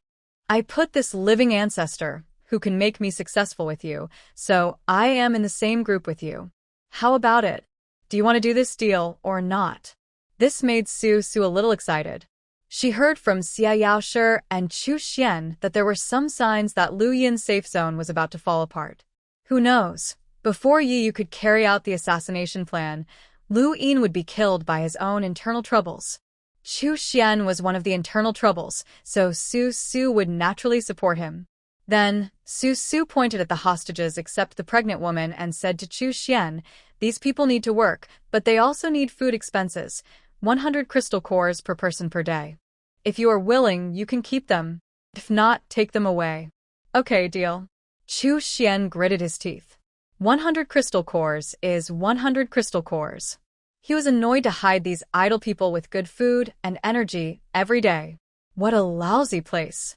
In the distance, the pregnant woman with 8 superpower bodyguards, fanning herself with a handkerchief and smelling fragrant, walked over with a haughty air. She accidentally stepped on a pile of chicken shoot and yelled in anger from a distance, "Chu Xian, can you find me a better environment? This place is so dirty." Su Su glanced at the pregnant woman. The pregnant woman looked similar to her. Both of them looked like a pure and innocent daughter. She didn't know if it was a real daughter or a fake one like her. Anyway, based on the few words she said, Su Su looked down on the pregnant woman in her heart. She was about to say something to the pregnant woman, asking her to go back if she thought it was dirty, but she saw Chu Xian immediately turned around. It seemed that he didn't want to suffer in front of the pregnant woman, but he still had to humble himself and said with a smile, "Ancestor, just stay here. It's much cleaner than the safe area full of maggots. Besides, there is a master of obstetrics and gynecology who delivers babies here. You are safe here." When the topic of maggots was brought up, the pregnant woman, who had been looking disgusted at how dirty Bafang Villa was, immediately pursed her lips and stopped talking. This showed how serious the psychological trauma caused by the maggots was. Others could also clearly see that the main reason why the pregnant woman kept silent was not what Chu Xian said, but that there was a master of obstetrics and gynecology in Bafang Villa. Therefore, Su Su also understood that for this pregnant woman, treating the baby in her belly was not as important as avoiding maggots. Su Su's character is actually quite indifferent, which is reflected in the fact that she is only a little bit curious. She doesn't care at all about the pregnant woman's surname, name, where she came from, or what her background is. Since Chu Xian said so, she will only provide the pregnant woman with a house to live in Bafang village and will not care about anything else. If she encounters any danger, she will just take care of her. That's okay.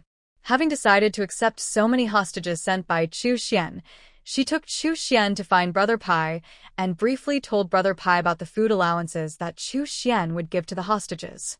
Brother Pai then instructed a few gangsters to take the pregnant woman and the 9 bodyguards to live in the residential area below Bafang Villa. Tourist attractions like Bafang Villa are naturally surrounded by some residential houses with nice environments. They are specially converted into small villas for daily rental. The environment design is elegant and quite stylish. People with status and background who look very pretentious can be thrown there so that they can keep their minds at peace without seeing them. Next were the hostages brought by Chu Xian. Among them, in addition to the family members of some of the psychics in the Psychic Vanguard team, there were also some people who were relatives of the officers in the safe zone. Chu Xian was also a very interesting person. He collected these hostages quietly on weekdays, but he never expected to have collected so many. With these hostages, he alone might be able to drive most of the forces in the safe zone. In fact, he and Xia Yaoshi had the same idea. It would not be safe to place the hostages anywhere in the safe zone because the safe zone was almost torn apart. There was no guarantee that someone they trusted would turn against them. Su Su is far outside the safe zone. She has her own world here, and she is not interested in scheming with other powers. The only use of the hostages here is to build the wall when they need labor. As for the others who want to use these hostages to achieve their goals of getting ahead of others, Su Su has neither the ambition nor the desire. By the way, Commander Chu, do you need any supplies? Brother Pai stood under the wall, looking at Chu Xian with a smile on his face. Behind him, the gangsters were arranging the hostages to go to Su's father to get things done. People were coming and going, looking very busy. Su was holding a large box in her hand, which contained the crystal cores given by Chu Xian. She felt tired from lighting them, so she planned to take it to her mother later and let her mother and Brother Pai count them together. Then, she heard Brother Pai talking incessantly, as if he was promoting the local chickens produced in Bafang Villa to Chu Xian. Su pursed her lips and smiled, then turned around and walked into Bafang Villa carrying the large box of crystal cores. Just at this moment, Yu hurried over, waved at Su from a distance and shouted softly, "Don't move, I'll come, I'll come." So Su stood still, watching Yu trotting over, and asked in confusion, "Why are you in such a hurry? What happened?" "It's just a small matter, a small matter." Yu walked to Su's side, bent down, and took the heavy box in Su's hand into his own hand. He put his other hand around Su's waist and said carefully, "I just saw that your belly is too big and creepy." I said, "Can't you just lie down on the bed and don't move?" Yu is also a person who can't sit still. Since moving to Bafang village, he has been like a wild horse that has broken free from its reins. Except when Su is sleeping, he can only see him once. The rest of the time, he is either killing chickens and practicing darts, or on his way out to play. Today, he wanted to stay with Su in the hotel to fulfill his responsibilities as a father and a man, but Su went out again, and Yi looked for Su everywhere. After searching for a long time, Yu became a little anxious. But just as he held Su's waist, another gangster came running over in a hurry. The gangster was sweating all over. When he saw Su and Yu, he seemed to have seen his savior. He stood far away and shouted, "Su, something happened, come quickly. Come and take a look." Upon hearing that something had happened, Su and Yu were obviously a little excited, but they both remained restrained and slowly walked to the vegetable garden of Bafang Villa, following the anxious gangster, as if taking a stroll. After arriving at the vegetable garden, they found out that the mutant chickens that were not killed or driven away had come back today, vowing to avenge their dead brothers and sisters, and ate up all the sprouted vegetables planted by Su's mother. In the vegetable garden that was originally growing very lushly, now only a few leaves are left on the edge that were not destroyed by the mutant chickens. The rest of the huge vegetable garden has become bare, without a trace of green. The scene was so desolate that it was somewhat creepy. The people watching around, including Su's mother and the elderly man who had been newly relocated here to help with watering the plants, pointed and talked with a look of great regret on their faces. At this point, people finally began to understand why humans need to establish safe zones and bases in cities, because in cities, there will be many fewer safety hazards, and at least the vegetables grown will not be inexplicably eaten by chickens until only 2 leaves are left.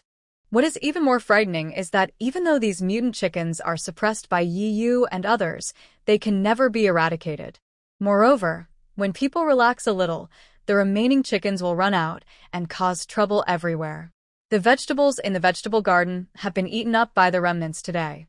What will they eat tomorrow? Soon, if they can't fill their stomachs and find food, they will start to eat people. Wasn't Su ambushed by a daring remnant today? Trouble. Su looked at the clean vegetable garden in front of her, sighed, and began to walk around the garden, holding her stomach. She was very worried. What should she use to feed the chickens? Yu, who was following behind her, did not think as complicated as Su did. He just thought that they had killed at least 50 mutant chickens today, if not 40.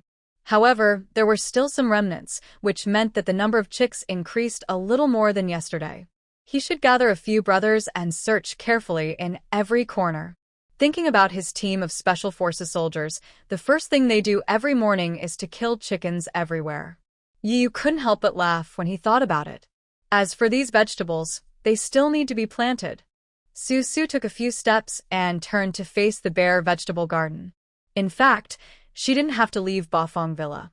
Just by looking at the bare vegetable garden, She could tell that the vegetables in the vegetable gardens of Bafang village outside Bafang Villa must have been poisoned by the mutant chickens. The meat of the mutant chickens can be eaten, and can also be sold to Xia Yaoshi and Chu Xian to earn some crystal cores. So killing all the mutant chickens to extinction is not an option, and letting them spread and grow is even more unacceptable. The remnants that are not killed can eat up such a large vegetable garden. If they eat up all the vegetables, what will Su and others eat as humans?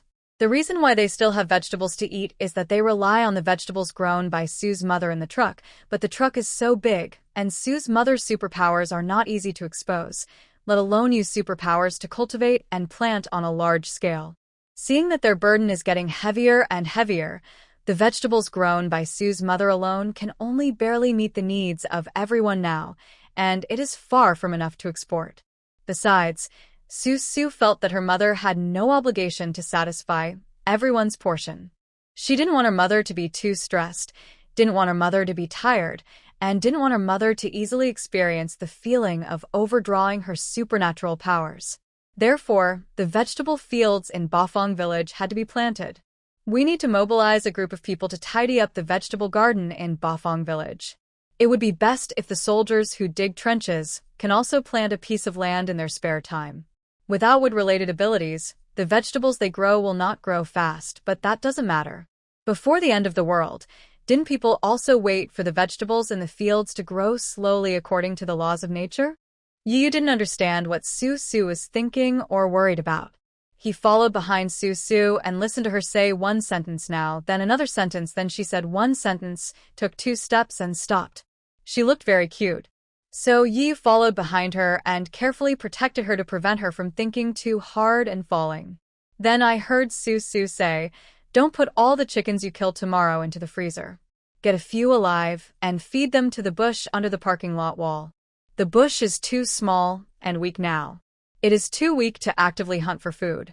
Get a few chickens to feed it." "Okay, I'll listen to you. Also, Yu, I'm thinking of going to the safe zone and getting some mutant maggots. Let the mutant maggots eat the chickens, and then the chickens eat the little maggots. The maggots can be raised on the edge of the bushes, or in the trenches." Ah? Yu thought Su's idea was a bit fanciful. The 4 special forces he sent out were originally responsible for watching the eagles. After the maggot disaster in the safe zone, they were also responsible for watching the entire safe zone. But Su is thinking of raising maggots to feed chickens. Yi looked at Su in surprise, but Su turned around and smiled at Yi while protecting her belly. The sunlight above her head shone on her black hair, reflecting a layer of golden and silver light intertwined with each other. Yi's heart suddenly started beating wildly. When he reacted, he found that he had nodded solemnly and said, "Okay, leave it to me. I promise to catch a few maggots for you." Su originally wanted to catch the maggots herself, but seeing Yu readily agreed to take on the responsibility, she was happy not to go to the safe zone to seek for a sense of presence, so as to avoid getting into trouble with Lu Yin again and causing other complications. Just at dinner time in the evening, when Yi was planning to find a few people to sneak into the safe zone to catch maggots after dinner, his 4 brothers who were watching the safe zone sent a message back, saying that the safe zone, which had finally stabilized amid the maggot tide, was actually experiencing a fight between people, and the maggot tide seemed to be showing signs of counterattacking again. The so-called people fighting each other were probably Xia Yaoshi's side, Chu Xian's side, Wang Zijiao and Li Ying's side, and Lu Yin's side. It was unknown who had a conflict with whom and started a gunfight, causing the smell of blood in the safe zone to become even stronger. The maggot tide that had been suppressed with great difficulty could not stand the attraction of the bloody smell and began to counterattack. Since there is no peace in the safe zone, and people can still fight each other when facing such natural disasters and man-made calamities, then Su and Yi should not go over to join in the fun. With Su's comfort, the number of people on night duty in Bafang village has doubled, and the rest of the people will continue to rest when they should. Yi will get up early tomorrow and still take his brothers to kill chickens and feed the bushes. But on the next morning, after commotion, Su got up and walked downstairs to the 3rd floor. She saw the pregnant woman that Chu Xian had brought yesterday sitting in the hotel lobby. It was said that her name was Xiao Si, but she had never heard of her. She probably wasn't a real big shot in those bases after the apocalypse. Su held the fine mahogany handrail and walked down the stairs slowly step by step. She looked at Xiao Si sitting on the sofa with an impatient look on his face, holding a scented fan engraved with hollow patterns in his hand, his fingertips painted with bright red nail polish, and fanning himself with a slender and elegant wrist. Even so, there were still thin beads of sweat on Xiao Si's cheeks. A pregnant woman has the heat of 2 people on her body. In this not-so-hot weather, she already feels very hot. That is normal. On both sides of Xiao Si's sofa, there were 4 bodyguards standing, with a pile of luggage at their feet.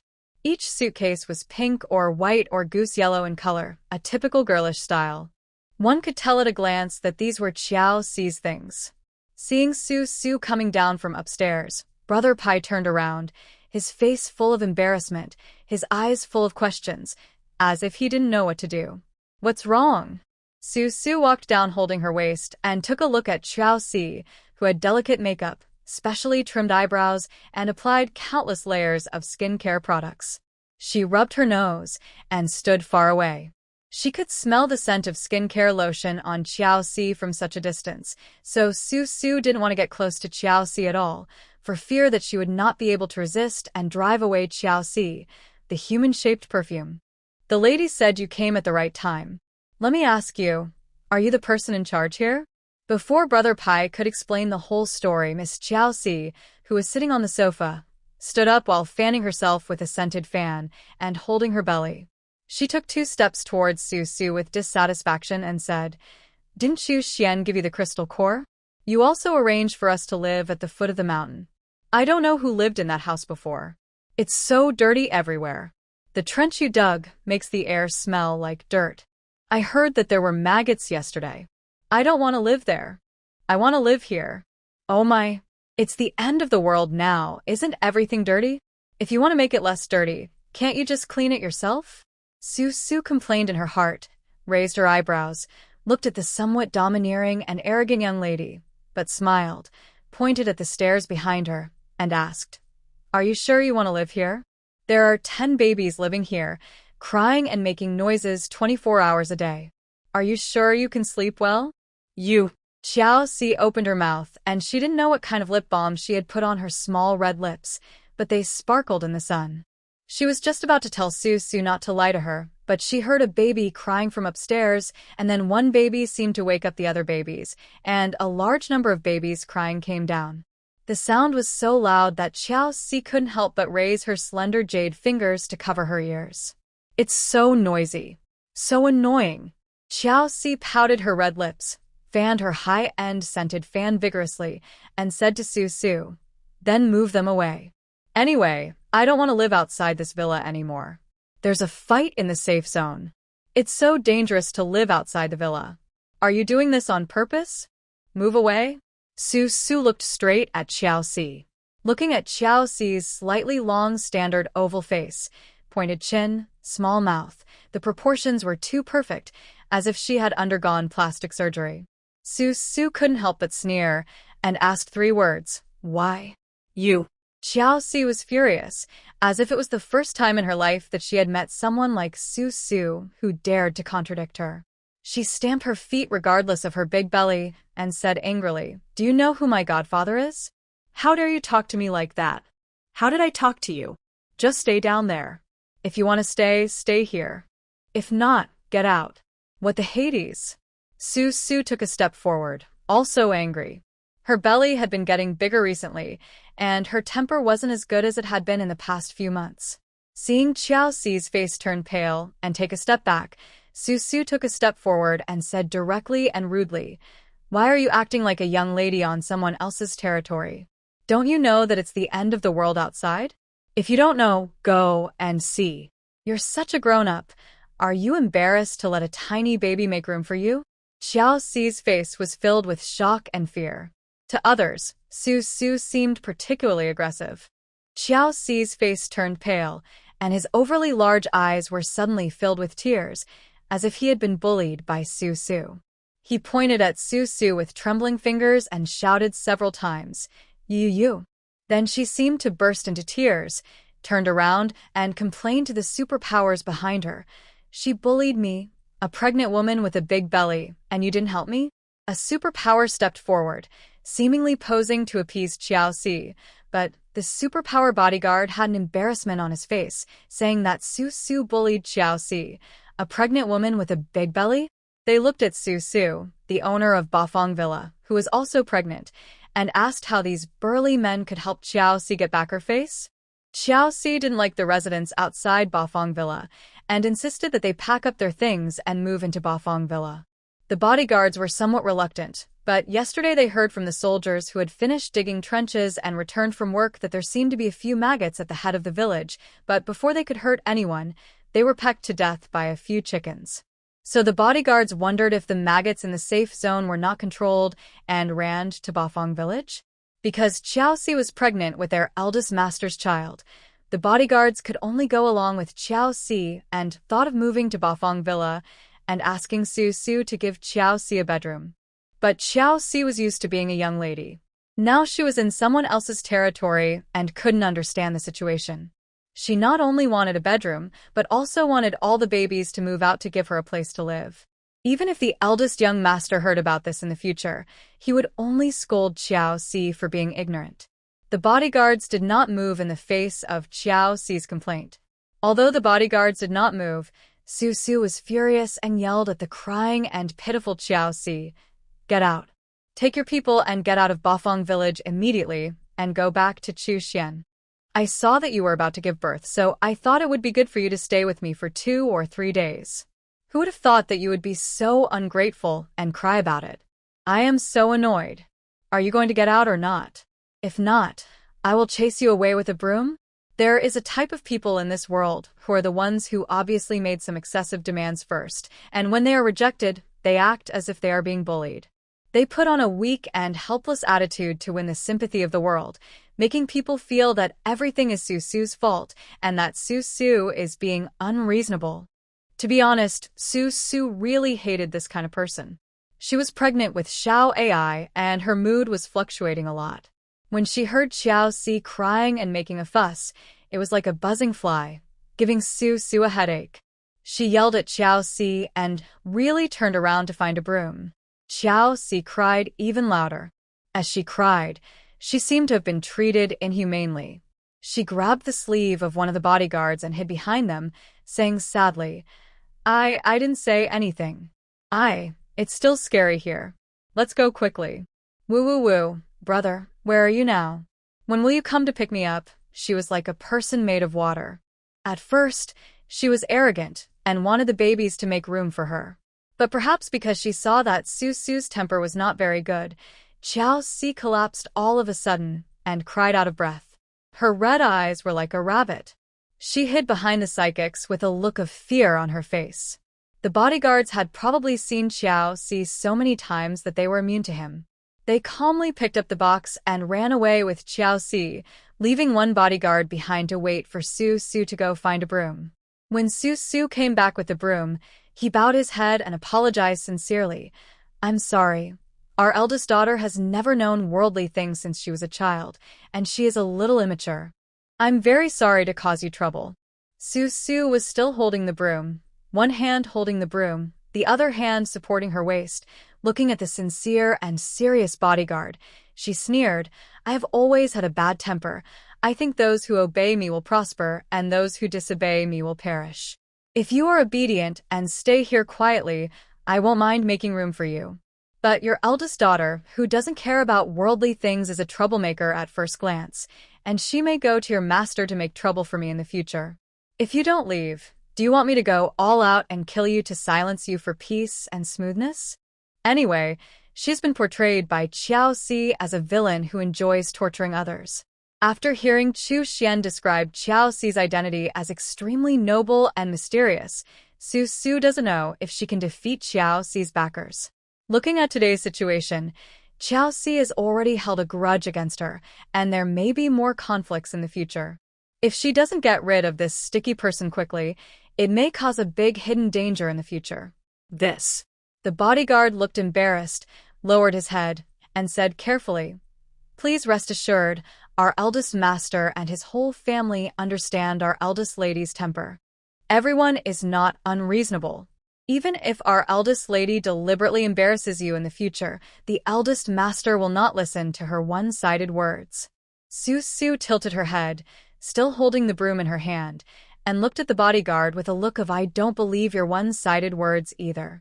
The bodyguard bent down, took out a large bag of crystal cores from the box at his feet, stuffed them into the arms of Brother Pai, who was standing behind Su, and said to Su with a smile, "This little bit of crystal core is our apology.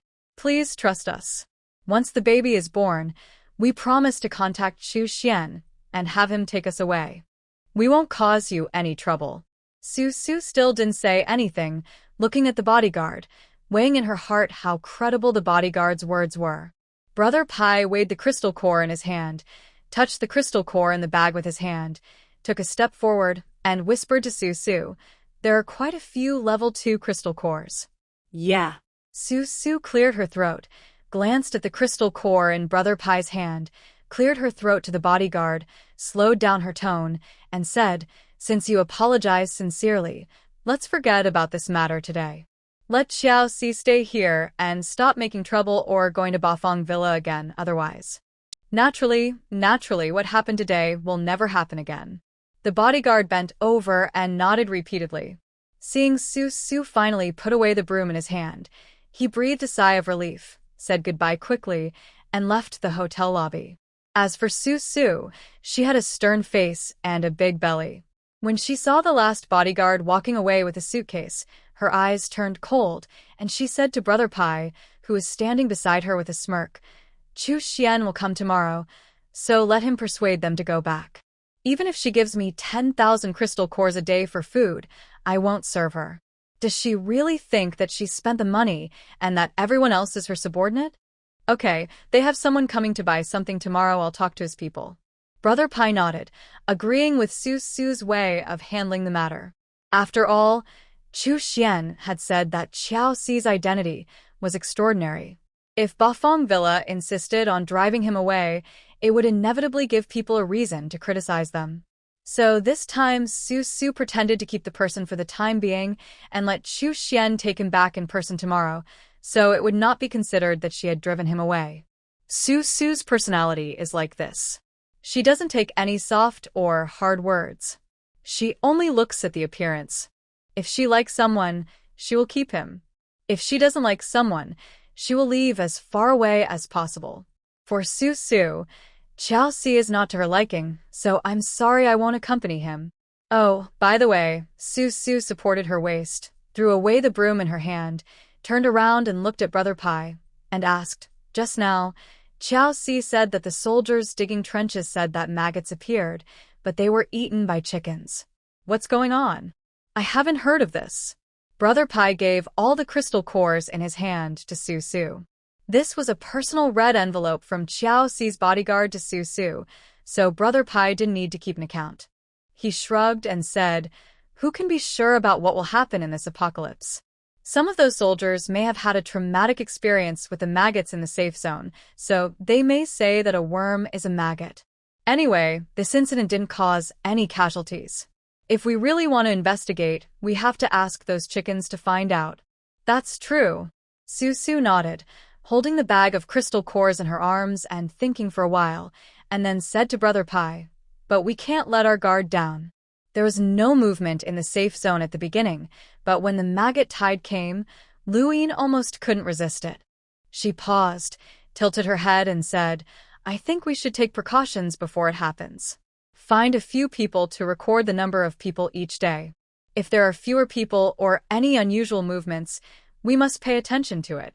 Even if we have to dig deep into the ground, we must control those maggots to prevent them from growing into trouble."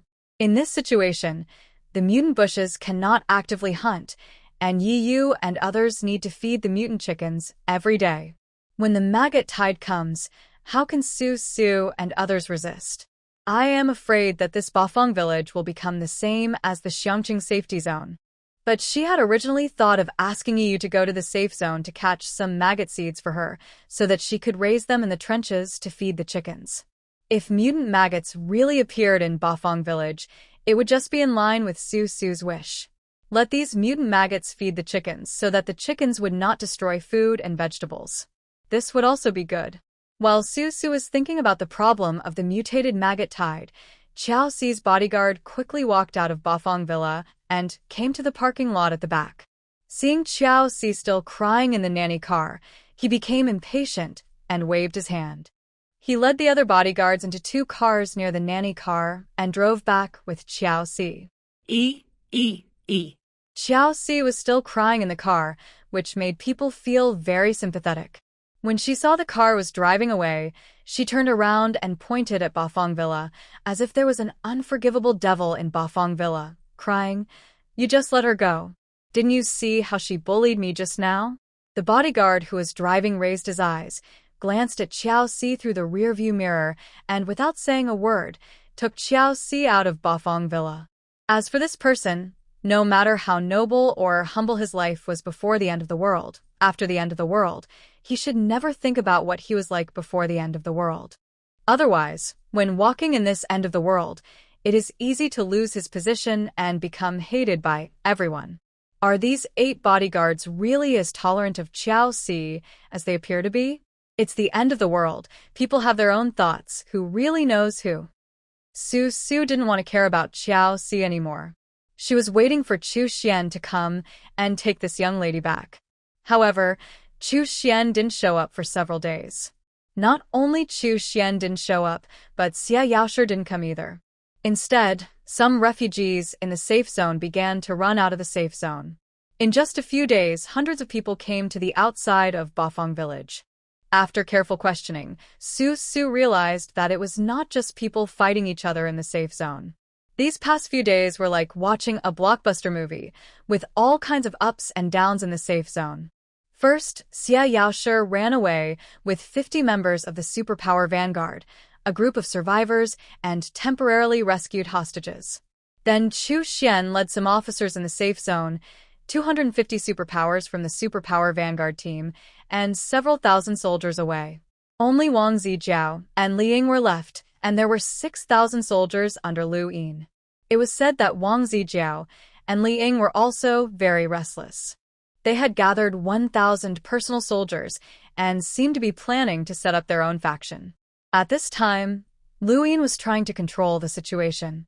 He had to control his men from making any moves, and he also had to deal with the mutant maggots in the safe zone. He was very busy.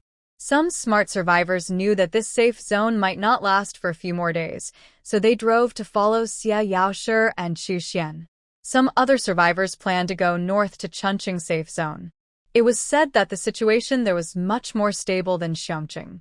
When they passed by Bafang village, some survivors thought Bafang village seemed good, so they stopped here. Things seemed to be getting out of control, and Su had no intention of chasing Qiao Ci away these days, so she just lived in a house outside Bafang Villa, feeling aggrieved. Among the hundreds of new survivors, there were only 1 or 2 people with special abilities, and their levels were not very high.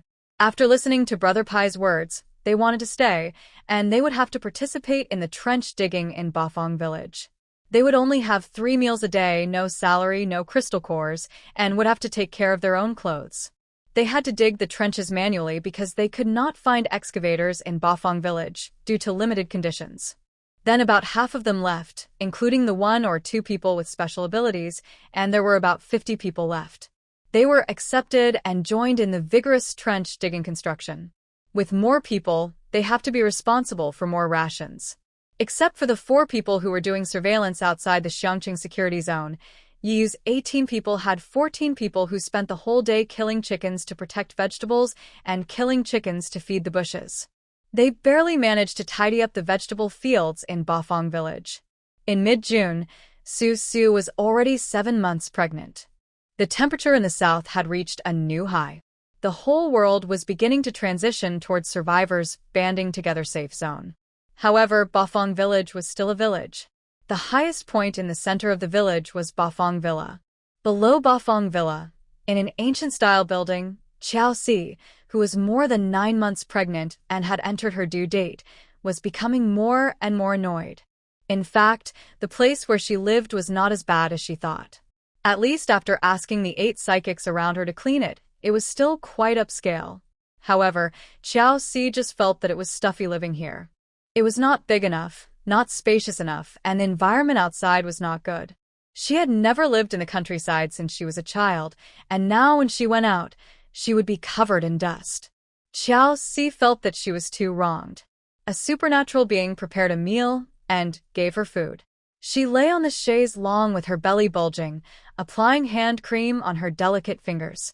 She glanced at it casually, feeling annoyed, and asked, "It's vegetables again. Why is there no meat?" The psychic bodyguards standing behind him looked at each other in bewilderment.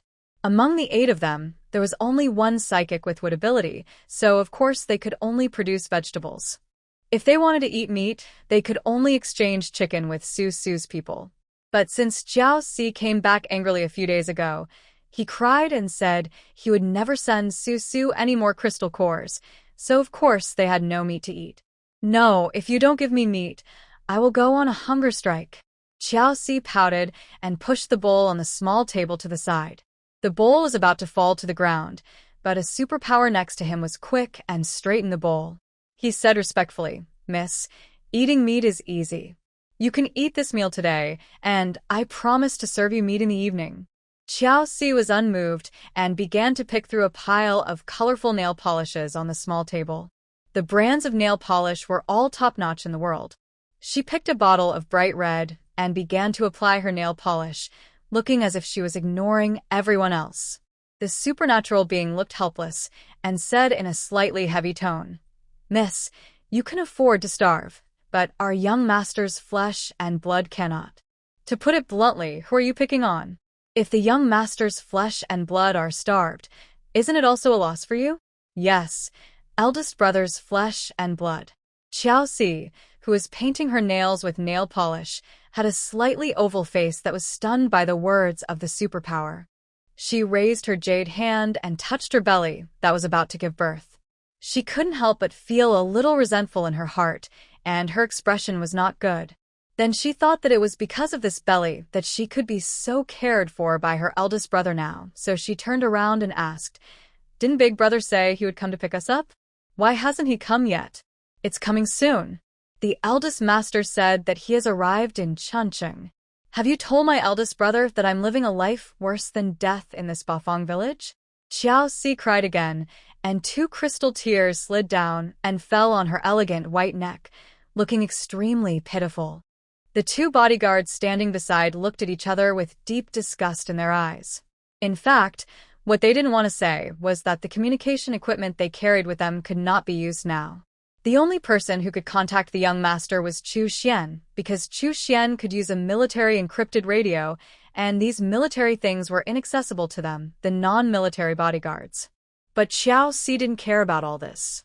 What she did every day now was either crying or putting on makeup and dressing herself up, or else she would ask every day where Feng Shui was. It seemed that in her world, this end of the world was just the same as before. She could drive a private plane to any place in seconds. If Feng Shui didn't show up, it meant that he definitely didn't want her and the son in her belly anymore. The bodyguards, as macho men, did not understand women's minds. They were only responsible for taking good care of Xiao Si and the son in her belly. They did not understand and could not understand the rest of the emotional counseling. Because Xiao Si had a quarrel with Su Su, she insisted on not going to Su Su's place for a prenatal checkup with the master of obstetrics and gynecology. Everyone just thought that it was already this month and Xiao Si should be giving birth. The bodyguards mentioned it to her several times. Every time they mentioned it, Xiao Si looked disgusted and just said something like obstetrician and gynecologist. She never saw domestic doctors and asked the bodyguards to find a famous obstetrician from abroad for her. Tianshou, a woman tormented these 8 grown men so much that sometimes I really wanted to kill myself.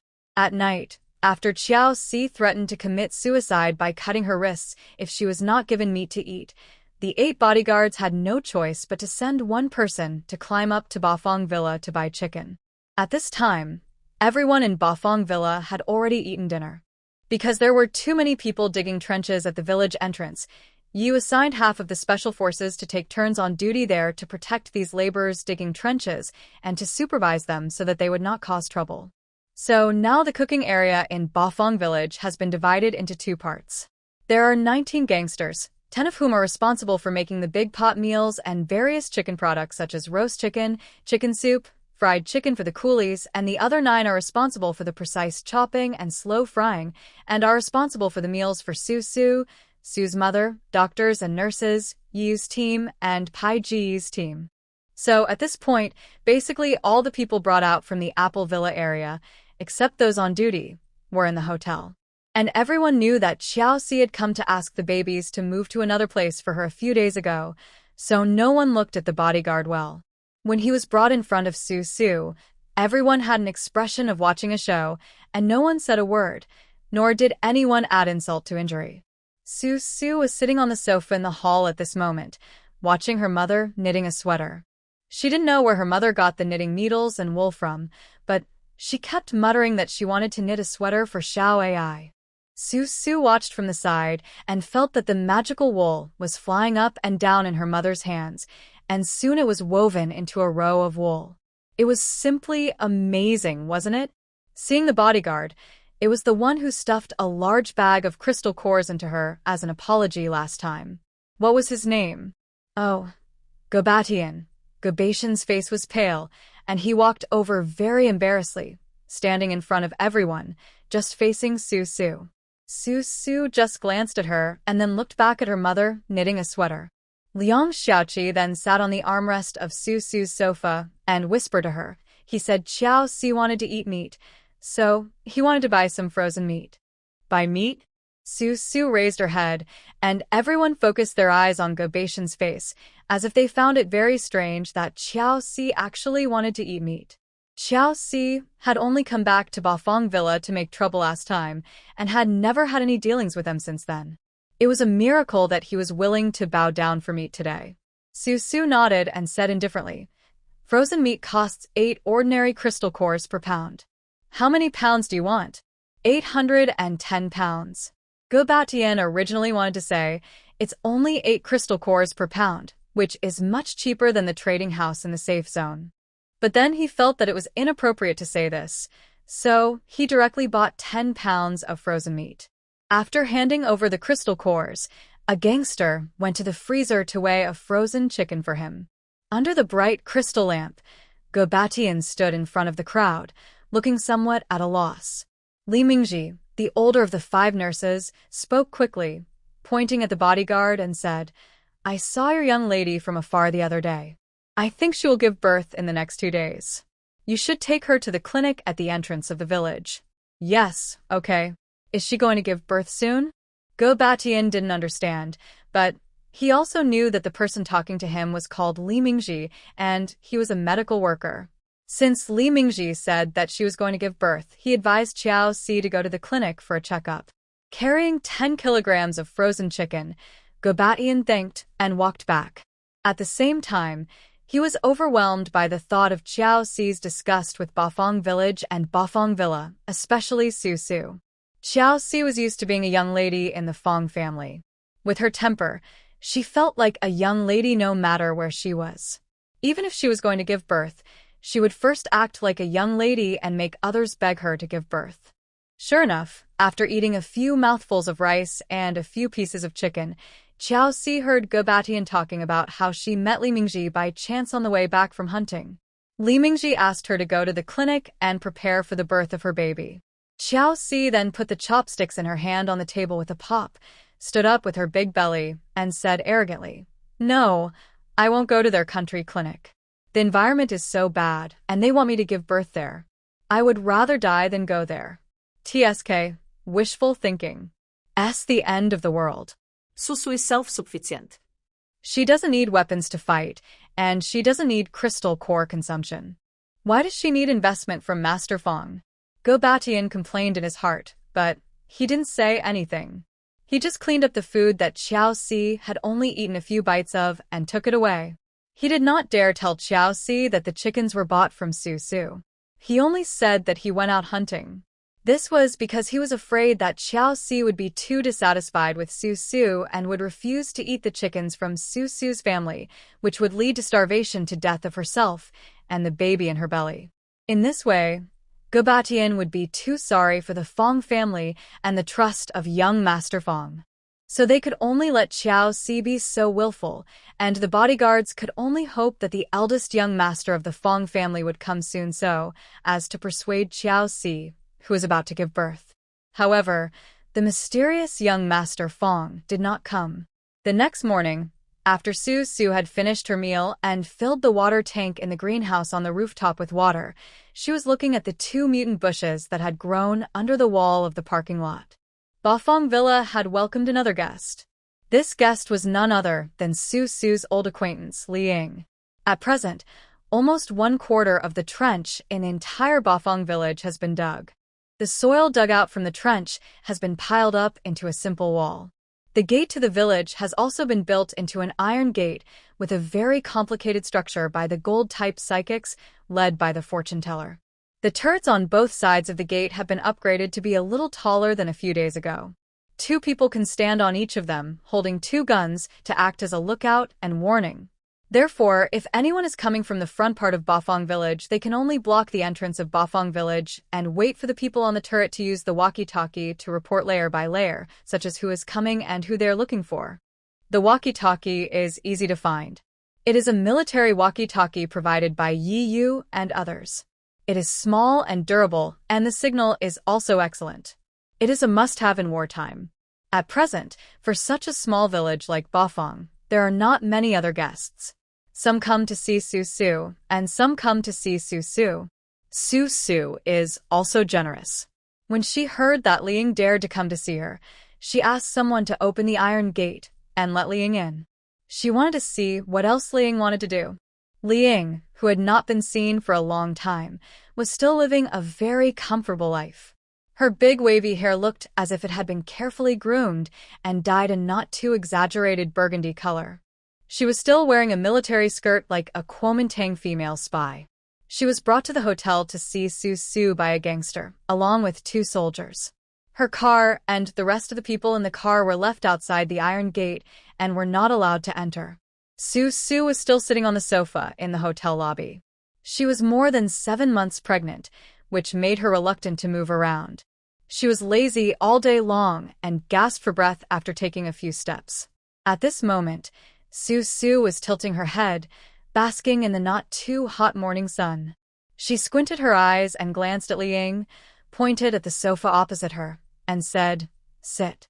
Li Ying sat on the sofa, put all the baby supplies in her hands on the table, smiled, and said to Su Su in a familiar manner, "I brought some baby supplies for you. I hope you can use them. How are you these days? When are you going to give birth?" "Almost there." Changing his posture, Su Su held a handful of crystal cores the size of pomegranate seeds in his hand and played with them. He looked at Li Ying and raised his eyelids. With obvious impatience, he asked directly, "What do you want me to do?" Tell me. So Li Ying smiled, pursed her red lips, and looked around. She found that in this hotel, apart from the gangsters, there were nurses and pregnant women holding babies. She smiled again and said, "I heard that you have a lot of survivors coming in these few days." Most of these survivors came from the Xiangqing safe zone, right? It seems so. Now, there are only a few thousand soldiers left in the safe zone, and the survivors who are able to escape have almost all run away. Li Ying said slowly. Seeing that Su Su didn't have any feelings, she just raised her hand to support one side of her forehead, looking not very interested. Li Ying then said, "Luin doesn't have many people to use. Who do you think he will recruit as his subordinates if he wants to grow stronger?" Just say it. Su Su supported her forehead with her hand and touched her belly with her other hand. Under the thin maternity skirt, her belly was obviously bulged out, which slid a little in the palm of her hand, making Su Su feel quite good at the moment. So, Li Ying continued, "You're very close to the safe zone. You and Yi's team are all high-level psychics. If Lu Yin wants to make a comeback, he must want to find a way from you. Think about it. There is a group of people in your village who are waiting for an opportunity, just waiting for you to give birth. In the final analysis, What Li Ying wanted to express was that although some of Lu Yin's people had been poached by Xia Yaoshi and Chu Xian, Lu Yin's strength was still there. Even though the safe zone was full of maggots, he had the strength to survive in a place full of maggots, which should not be underestimated. Li Ying also revealed one thing, that is, Lu Yin had sent people to infiltrate Su Su's Bafang village. Those people were hiding among the survivors who had come to seek refuge during this period. They were waiting for Su Su to give birth. As soon as Su Su gave birth, they would find a way to get Su Su and Yi Yu's child into Lu Yin's hands. At that time, not only will Su Su and Yi Yu have to listen to Lu Yin, but the entire Bafang village will become Lu Yin's possession. Su Su followed Li Ying's line of thought, propped up her head and thought for a while, then asked curiously, "According to what you said, there is a spy of Lu Yin among the survivors in my village. Then you came to me so brazenly today. Aren't you afraid that Lu Yin will find out that you are here to tip off?" TSK, Li Ying laughed slightly with contempt, her expression full of disdain for the name Lu Yin. She leaned her back, which was covered in military uniform, closer to the thick and soft leather sofa behind her. "Since I dared to come here today, I don't have the intention to play a trick with Lu Yin anymore." "So, what do you mean?" Su Su finally looked Li Ying in the eye. Originally, she thought that Li Ying came to seek refuge with her, and she was apologetically smiling and giving gifts. According to Li Ying's temperament of always striving for higher goals, it is very likely that when the safe zone is torn apart, she will run back to hang out with Su Su again. But she saw that Li Ying had just said so much and didn't seem to have any intention of going back to him, which made Su Su look at Li Ying a little more favorably. "I want to cooperate with you and kill Lu Yin." Li Ying curved her lips and grinned cruelly. As a person who wanted to survive in the apocalypse and become a superior person, she could talk about killing her current boss so lightly. This was also a kind of ability of Li Ying. This person was born to survive in the apocalypse. He was cruel, ruthless, and vicious enough. Su Su looked at Li Ying without saying anything and gently rubbed her forehead with her fingertips.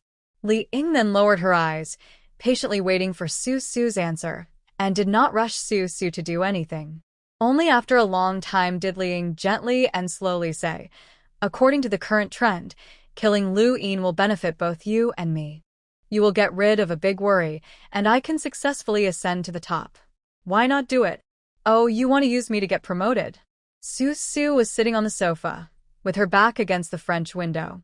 Outside the window was the increasingly warm sunlight. She looked as if she had suddenly realized something, but in fact, she had already understood it. With a little bit of sarcasm, she looked at Li Ying, laughed, and asked again, "So what's your plan for killing Lu Yin?" Su Su naturally couldn't tell Li Ying that the entire safe zone was currently under Yi Yu's surveillance.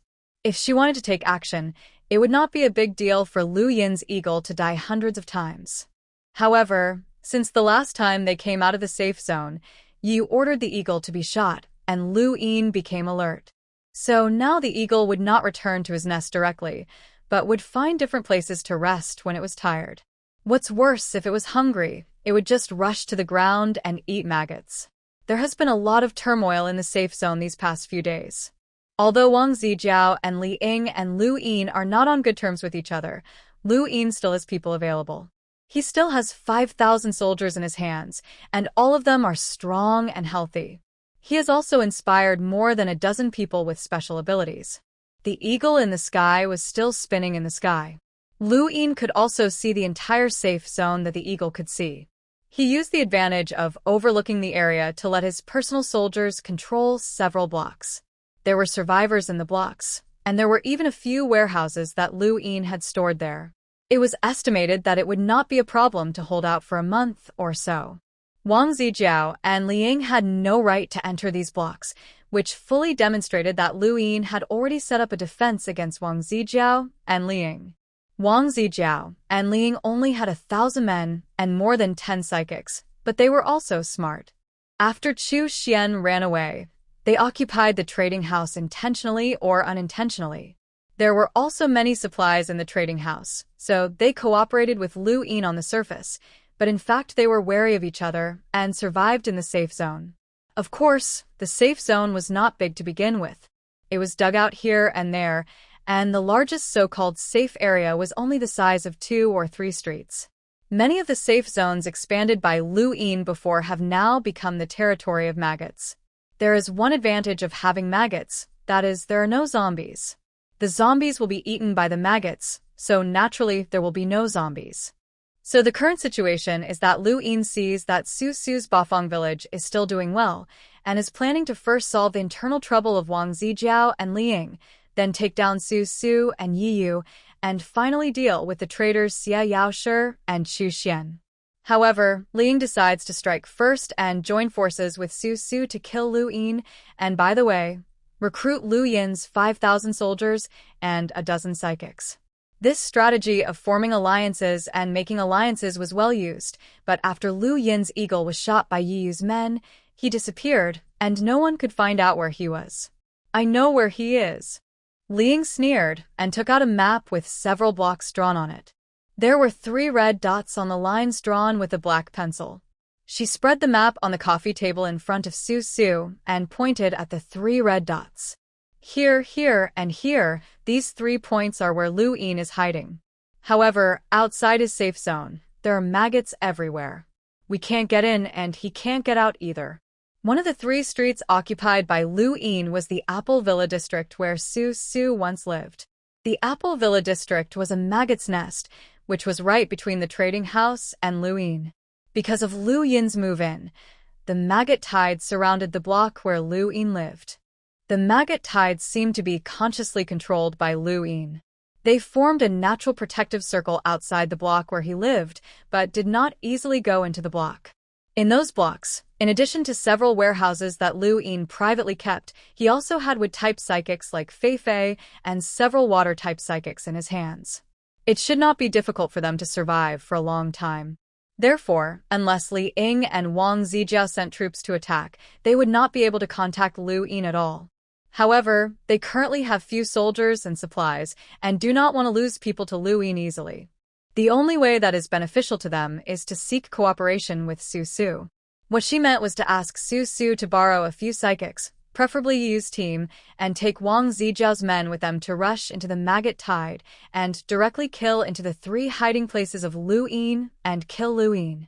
In this way, Li Ying won't have to lose many people and could completely defeat Liu Yin. What a good plan.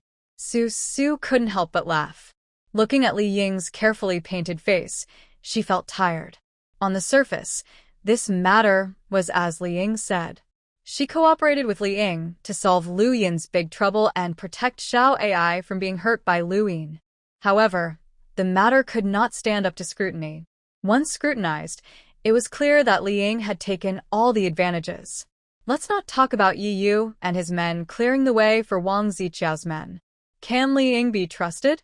If she suddenly teamed up with Liu Yin and shot Yi Yu and his men in the back, Su Su would have no place to cry. She thought about it and didn't give Li Ying a definite answer. She just yawned and said, "I can't make the decision for Yi Yu and the others on this matter. I'll go ask him and then give you an answer."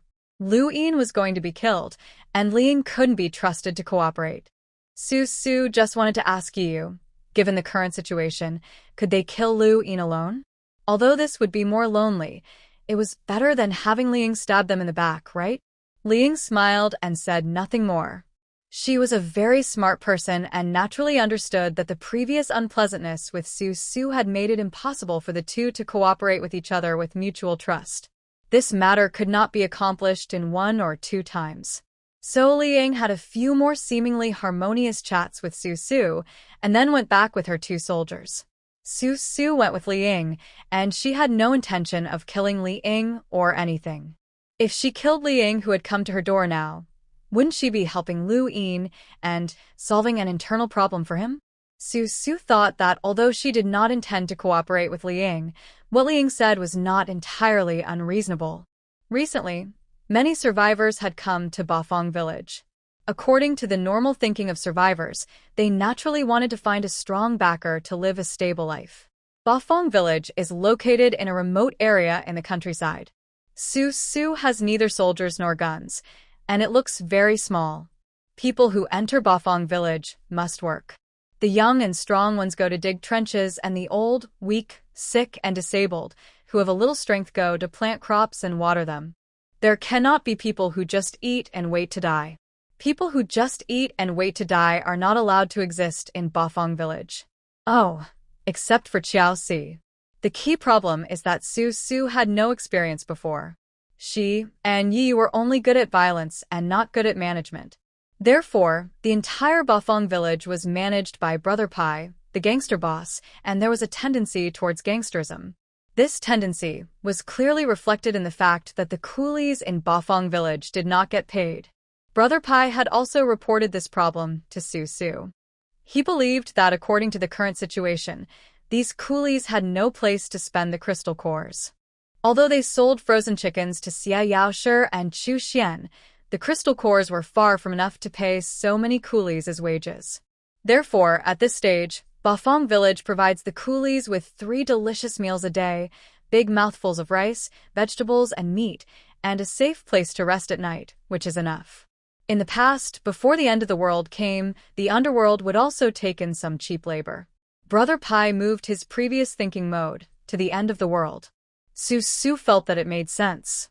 In today's society, people only needed to have enough food and clothing. As for other needs, they had to be met before they could think about other things. So if they wanted to raise the issue of salary, they had to wait until the defense project of Bafang village was built into an iron wall and was watertight. So in such a situation of obvious exploitation of labor, there are still survivors who come to Bafang village. Isn't this a bit abnormal? Well, this can explain that in the end times, just having a hot meal is enough, but in reality, there are really many people who want to go to the safer and more prosperous Chunchung safe zone with a more complete human social system. Thinking of this, Su Su, who had originally returned to the bedroom and wanted to sleep, couldn't fall asleep at all. So she put on a coat, put on her nurse shoes, and walked down the stairs. Seeing that she was worried, Brother Pai stopped what he was doing, came over, and started chatting with Su Su. After a chat, Brother Pai finally understood the purpose of Li Ying's visit to Su Su today. He sneered and looked at Su Su, who was already sitting on the leather sofa. He also sat down opposite Su Su and said, "Who knows whether what Li Ying said is true or false? She might just want to occupy our Bafang village, so she deliberately used Lu Yin as an excuse. I don't dare to trust her easily." Su Su nodded and stroked her belly. Xiao Ai arched her palm. Su Su was a little out of breath, but she couldn't help feeling very happy. She said to Brother Pai, "Then what do you think we should do to distinguish the real survivors from those spies? Why do we need to identify them?" Brother Pai waved his hand, and the style of a gangster boss suddenly came out. "We gangsters never look for a few cops to be undercover.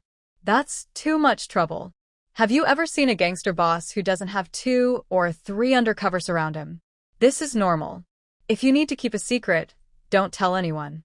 Defend yourself well, and leave a few more ways out for yourself. Make sure that even if your closest people betray you, you can still live well. It doesn't matter whether you have undercover surround you." After hearing this, Su Su thought about it carefully. This was indeed the truth. Even if Yu turned against her, she could still live well with her parents and Xiao Ai. Besides that, she had to do a good job of defending her side. In addition, since the safe zone has become like this and they are wasting time like this, we must support the side that is beneficial to us and make more allies. For example, aren't Xia Yaoshi and Chu Xian trapped in the maggot tide? Their supplies will soon run out, right? We should support them with supplies and let them fight with Lu Yin. A sinister smile appeared on Brother Pai's face. This was their method as a gangster. This really woke Su Su up. She couldn't help clapping her hands and said with a smile, "Brother Pai, you really think the same as I do. I was just about to say that Li Ying wanted to use us to kill Lu Yin, so why don't we use someone else's hand to kill Lu Yin? As for Li Ying, it doesn't matter. Let her fend for herself." That's exactly the point. Brother Pai nodded, thinking that Su Su was a teachable kid with great potential to inherit his scheming legacy, so he chatted with Su Su about a few details, such as how to transport the supplies to Xia Yaoshi and Chu Xian. In order to provide Chu Xian and Xia Yao with supplies and make them hold out against the siege of the maggots, you had to find a way to do it. That night, when Yu came back from outside, Su told Yu about this. After hearing what Su said, Yu quickly sent a telegram to the 4 people who were monitoring the safe zone, specifically asking about the situation of Chu Xian and Xia Yaoshi. The 4 people also replied quickly, saying that Chu Xian and Xia Yaoshi were not in an easy situation now, each leading thousands of people, and were trapped in a tide of maggots, and were gradually starving to death.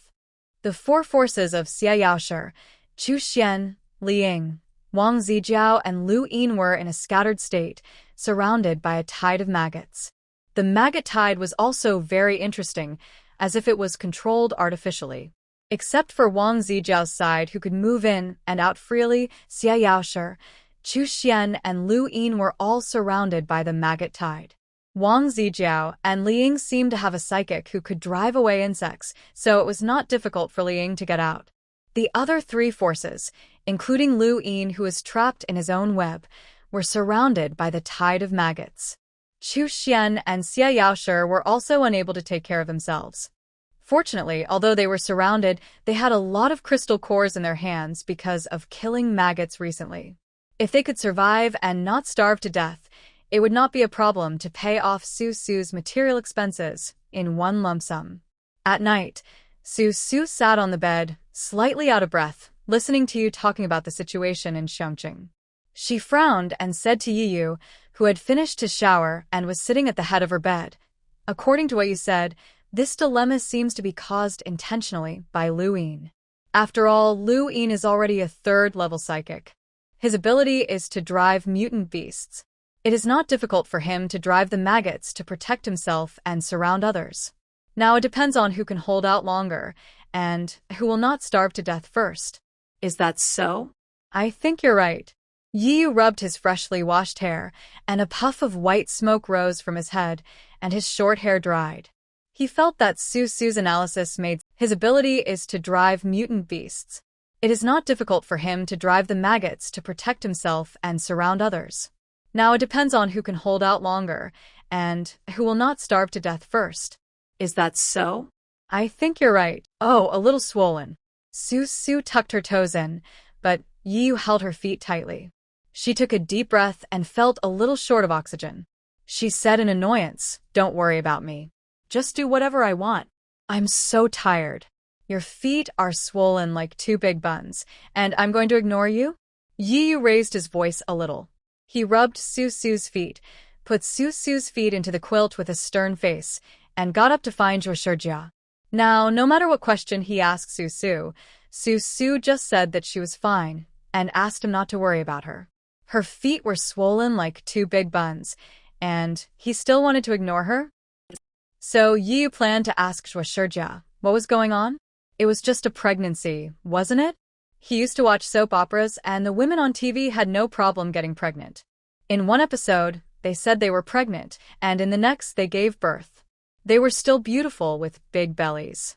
But how come Su was pregnant, and not only were her feet swollen, but she was also gasping for breath? As soon as Yu left, Su closed her eyes, as if she was extremely tired, and fell into a light sleep in a daze. As a pregnant woman, Su naturally knew that everything she was experiencing was normal. Yu went to ask Zhuoshijia, but couldn't get any information out of her. For a woman to be a mother, it's just swollen feet, shortness of breath, and pain in the coccyx. The suffering has just begun, and there is nothing to be surprised about. Sure enough, Yu ran to find Zhuoshijia in a hurry, but was bombarded by Zhuoshijia and stood beside Su's bed with a drooping face, watching her leaning on the bed, nodding her head. When she slept a little deeper, she looked like drowning. She took a few quick breaths and straightened her neck. Obviously, she couldn't open her eyes, but she couldn't sleep deeply without worry. Seeing her like that, Yu's eyes were red. He climbed onto the bed quietly and sat next to Su. He wanted Su to sleep on him, but Su frowned, closed her eyes, and waved her hands, mumbling, "Don't touch me. I feel uncomfortable sleeping in any position. If you have the time, you might as well rub my feet. It makes me uncomfortable." "Oh, okay." Yu quickly climbed to the head of the bed, sat at Su's feet, and rubbed her feet. Her feet were swollen like two big buns. Yu felt uncomfortable just looking at them, not to mention Su herself. "Yu, do you have a way to contact Xu Xian and Xia Yaoshi and send them the supplies?" Su closed her eyes and panted. Because Yu rubbed her feet, her swollen and painful feet felt a little better. So she told him what she had been thinking about. When Yu heard it, he nodded and replied, "This is easy. We can go rob the airport, get a plane, and airdrop the supplies to them." "We're going to rob an airport?" Su, who was leaning against the head of the bed, suddenly opened her eyes, wondering if things were getting a little complicated. She looked at Yu, frowned, and asked, "I saw those hang gliders and gliders on TV.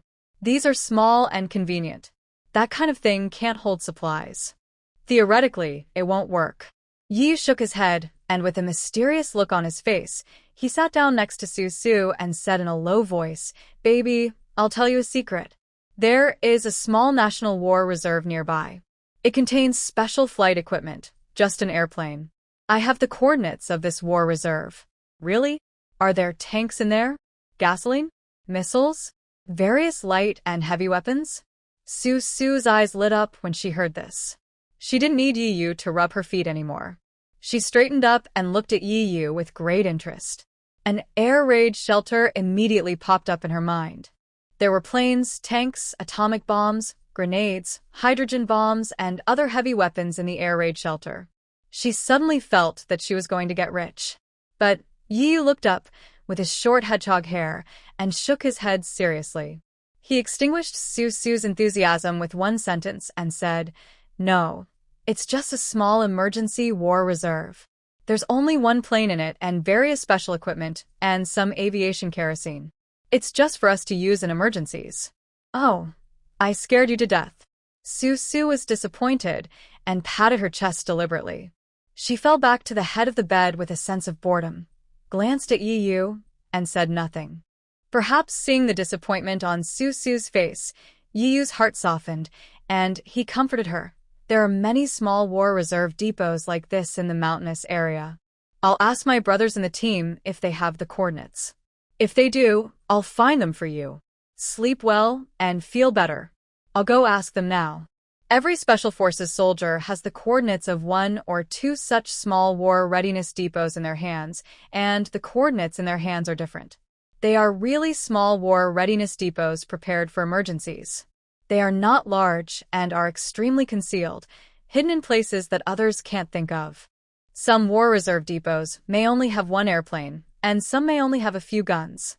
Just as Su imagined, there would be large quantities of gasoline missiles or light and heavy weapons in them.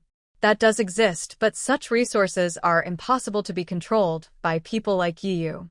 The country cannot allow Special Forces to know about such a huge amount of military resources. A Special Forces soldier is a human-shaped weapon. If a team of Special Forces soldiers had control of such a huge amount of military resources, imagine how much social panic it would cause. Yu comforted Su and waited for Su to fall asleep. Then he got up and went out, counting a few people, and went to look for the plane according to the coordinates in his hand. When Su got up early the next morning, Yu and his men had already driven the plane back and parked it in the parking lot outside Bafang Villa.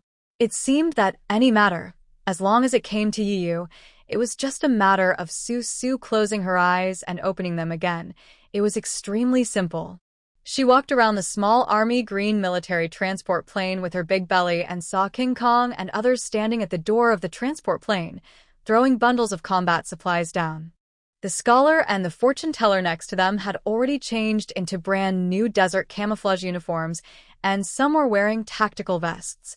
Yi was loading magazines and pistol grenades into the tactical vests. When he turned around, he happened to meet Su's eyes. He smiled at Su, and a bloody cut appeared on his chin. "Injured again?" Su frowned, supported her waist, and took 2 steps towards Yu. She couldn't help but reach out to touch the bloody wound on Yu's chin, but he raised his head, dodged Su's hand, frowned and said, "Don't touch it, it's still bleeding, you'll be too lazy to wash it later." She held her fingers silently and looked at Yu. She felt a little pain in her heart. She smiled, not knowing what to say. She said that she was used to seeing blood and didn't feel lazy to wash it.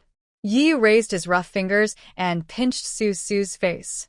He felt that her skin was smooth and tender, and it felt very good. He felt that his hands were full of mud, so he withdrew his hands, turned his head to look at the empty cabin of the plane, and said to Su, "We have recovered everything that can be recovered. I will go to other coordinates tomorrow." "No need." Su interrupted Yu and glanced at the bloody cut on Yu's chin. Just then a drop of blood fell from the cut. She raised her hand to catch it and felt an unusual burning sensation in her palm. Su shook her head and whispered, "Having a plane is enough. It's good. I mean, by the way, I should apply some medicine on you." Su didn't know what she wanted to say, nor did she know what she was thinking. She was currently pregnant, and she always felt that her brain was not enough. She couldn't think of many things so much, and even if she did think of them, she always couldn't understand them. She just turned around, took Yu's hand, and walked into Bafang Villa.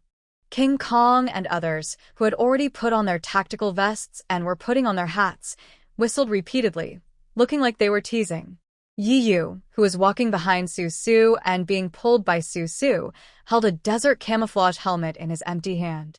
He turned around, looked at King Kong and others with a threatening look, and nodded his head, meaning that he would turn around and deal with them.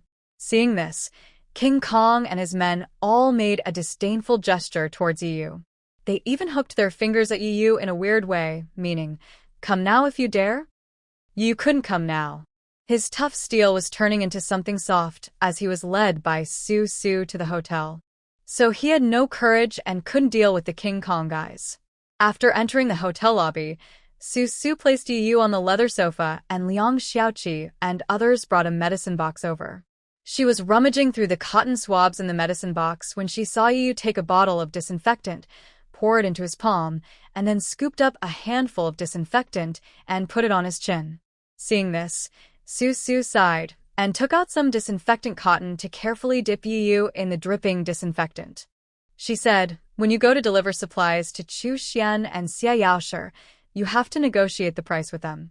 We don't give these supplies for free. They have to spend crystal cores to buy them."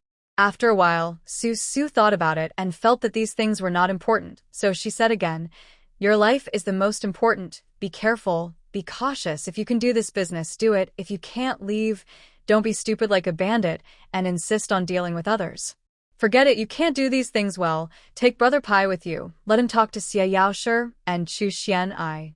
Before Su finished her words, Yi leaned over and kissed her chattering lips and said with a sly smile, "You were too lazy to talk to me for a long time before. Did you take the wrong medicine today? You are nagging like an old woman."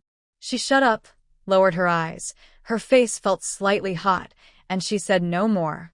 She looked so honest, not at all like the arrogant and cold-spoken Su in the past. The morning sun shone in through the French windows, warm and somewhat hot. On the small yard outside, Qinyu and Zhou Xiaolin were walking with their baby. When they saw Su and Yu kissing inside, they blushed and smiled secretly, turned around and took another road, so as not to disturb the two. Everyone was busy until after lunch, when Brother Pai had someone move the frozen chickens out of the ice storage and stuff them into half of the cabin of the small transport plane. Together with Yu and a few others, they took the small transport plane to the safe zone to discuss business with Xia Yaoshi and Chu Xian, who were trapped by a tide of maggots. Xia Yaoshi's soldiers are much fewer than Chu Xian's, but he and Chu Xian have the same dilemma, that is, they are trapped in the maggot tide and cannot get out. Chu Xian has 250 psychics in his hands. In theory, he can fight his way out of the maggot tide, but he is the farthest from Su's Bafang village. He has to directly cross the 3 small safe zones of Xia Yaoshi, Li Ying, and Lu Yin. By then, there is no telling how many fierce battles there will be. Therefore, for Chu Xian, there is really no need to fight his way out now. Although Yu and Brother Pai did not bring many frozen chickens, the appearance of this transport plane gave Xia Yaoshi and Chu Xian great confidence. Just as Su expected, they were trapped in a tide of maggots and had little in their hands except crystal cores. No matter what price Brother Pai negotiated for a pound of frozen chicken, as long as Yu was willing to deliver the goods to their door, Chu Xian and Xia Yaoshi agreed immediately. How do you deal with your children getting sick or catching a cold in kindergarten? My little girl has a runny nose and a cough, and I don't know whether I should ask for leave. If I do, I'm afraid that she will have to adapt to kindergarten after all the hard work, and then the continuity will be broken. If I don't ask for leave, I'm really worried. Of course, Chu Xian and Xia Yaoshi also intended to cram some people into the small transport plane, hoping that Yi Yu and Brother Pai would take those people who were more important to them to the safe zone first, but the small transport plane was only so small that it couldn't fit many people. Each person would take up a seat, and that seat would have to be bought at a high price based on Brother Pai's nonsense. Not to mention that 100,000 crystal cores per person is so expensive, 80,000 ordinary crystal cores would still be needed. Because in the current situation, unless Chu Xian and Xia Yaoshi's people fought desperately and led the survivors out of the siege of the maggot tide, the only way out would be Yi Yu's small military transport plane. In the safe zone where the work was in full swing, Brother Pai and Yi Yu, who were sent by Su Su, were making a fortune. In the faraway Bafang villa, it was a little quiet in the afternoon. Su Su and 10 babies, pregnant women, the elderly, etc. were taking a nap. However, a figure rushed into the vegetable field behind a villa in Bafang village. He wandered in the vegetable field for a few times, and then, while the soldiers who were digging trenches returned to their respective country villas to rest, he bent down and put something in the vegetable field. After a while, the figure also wandered back to the villa where he lived and said to the people who were guarding in the living room, "After observing for a few days, it is very difficult to enter the Bafang villa. Although it is quiet outside the wall, Yu's people are actually guarding in some corner and ordinary people can't get in at all. What should we do?" The man in the living room had a greasy face and was chewing a chicken in his hand. This was the standard for the coolies digging trenches in Bafang village. They must have a roast chicken to go with their meals every day. I think the life in Bafang village can't be any better. Are we sure we have to listen to the commander and start a riot on the day Su Su gave birth? Or are you planning to be a laborer in Bafang village for the rest of your life? The man who had been wandering around in the vegetable field said this. He sneered, took out a special iron box from his trouser pocket, raised his hand and handed the iron box to the man eating roast chicken, and ordered, "I have already released the maggots in the vegetable field. Find a way to release these maggots. Be careful not to let them be eaten by the chickens.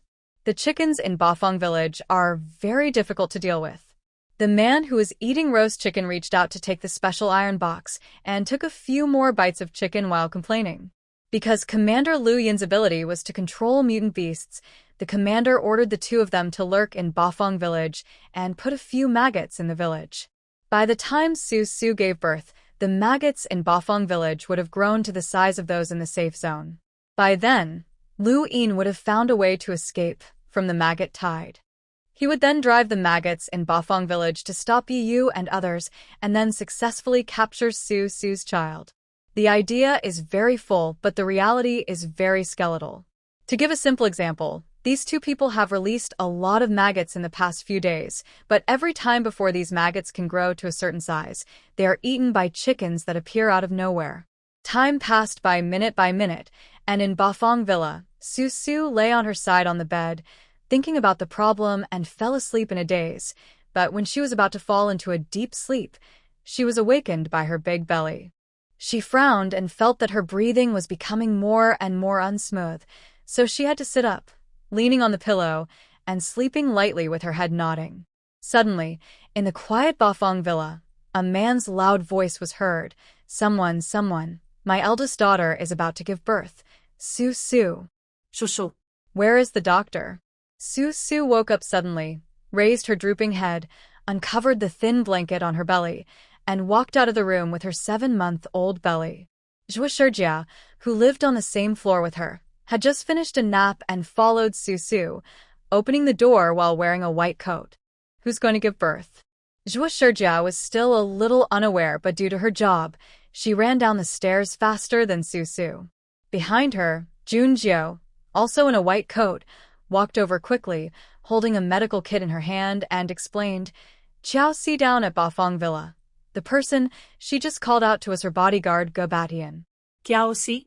Zhuo Shijia stopped and glanced at Junjiu. A group of nurses gathered behind Junjiu.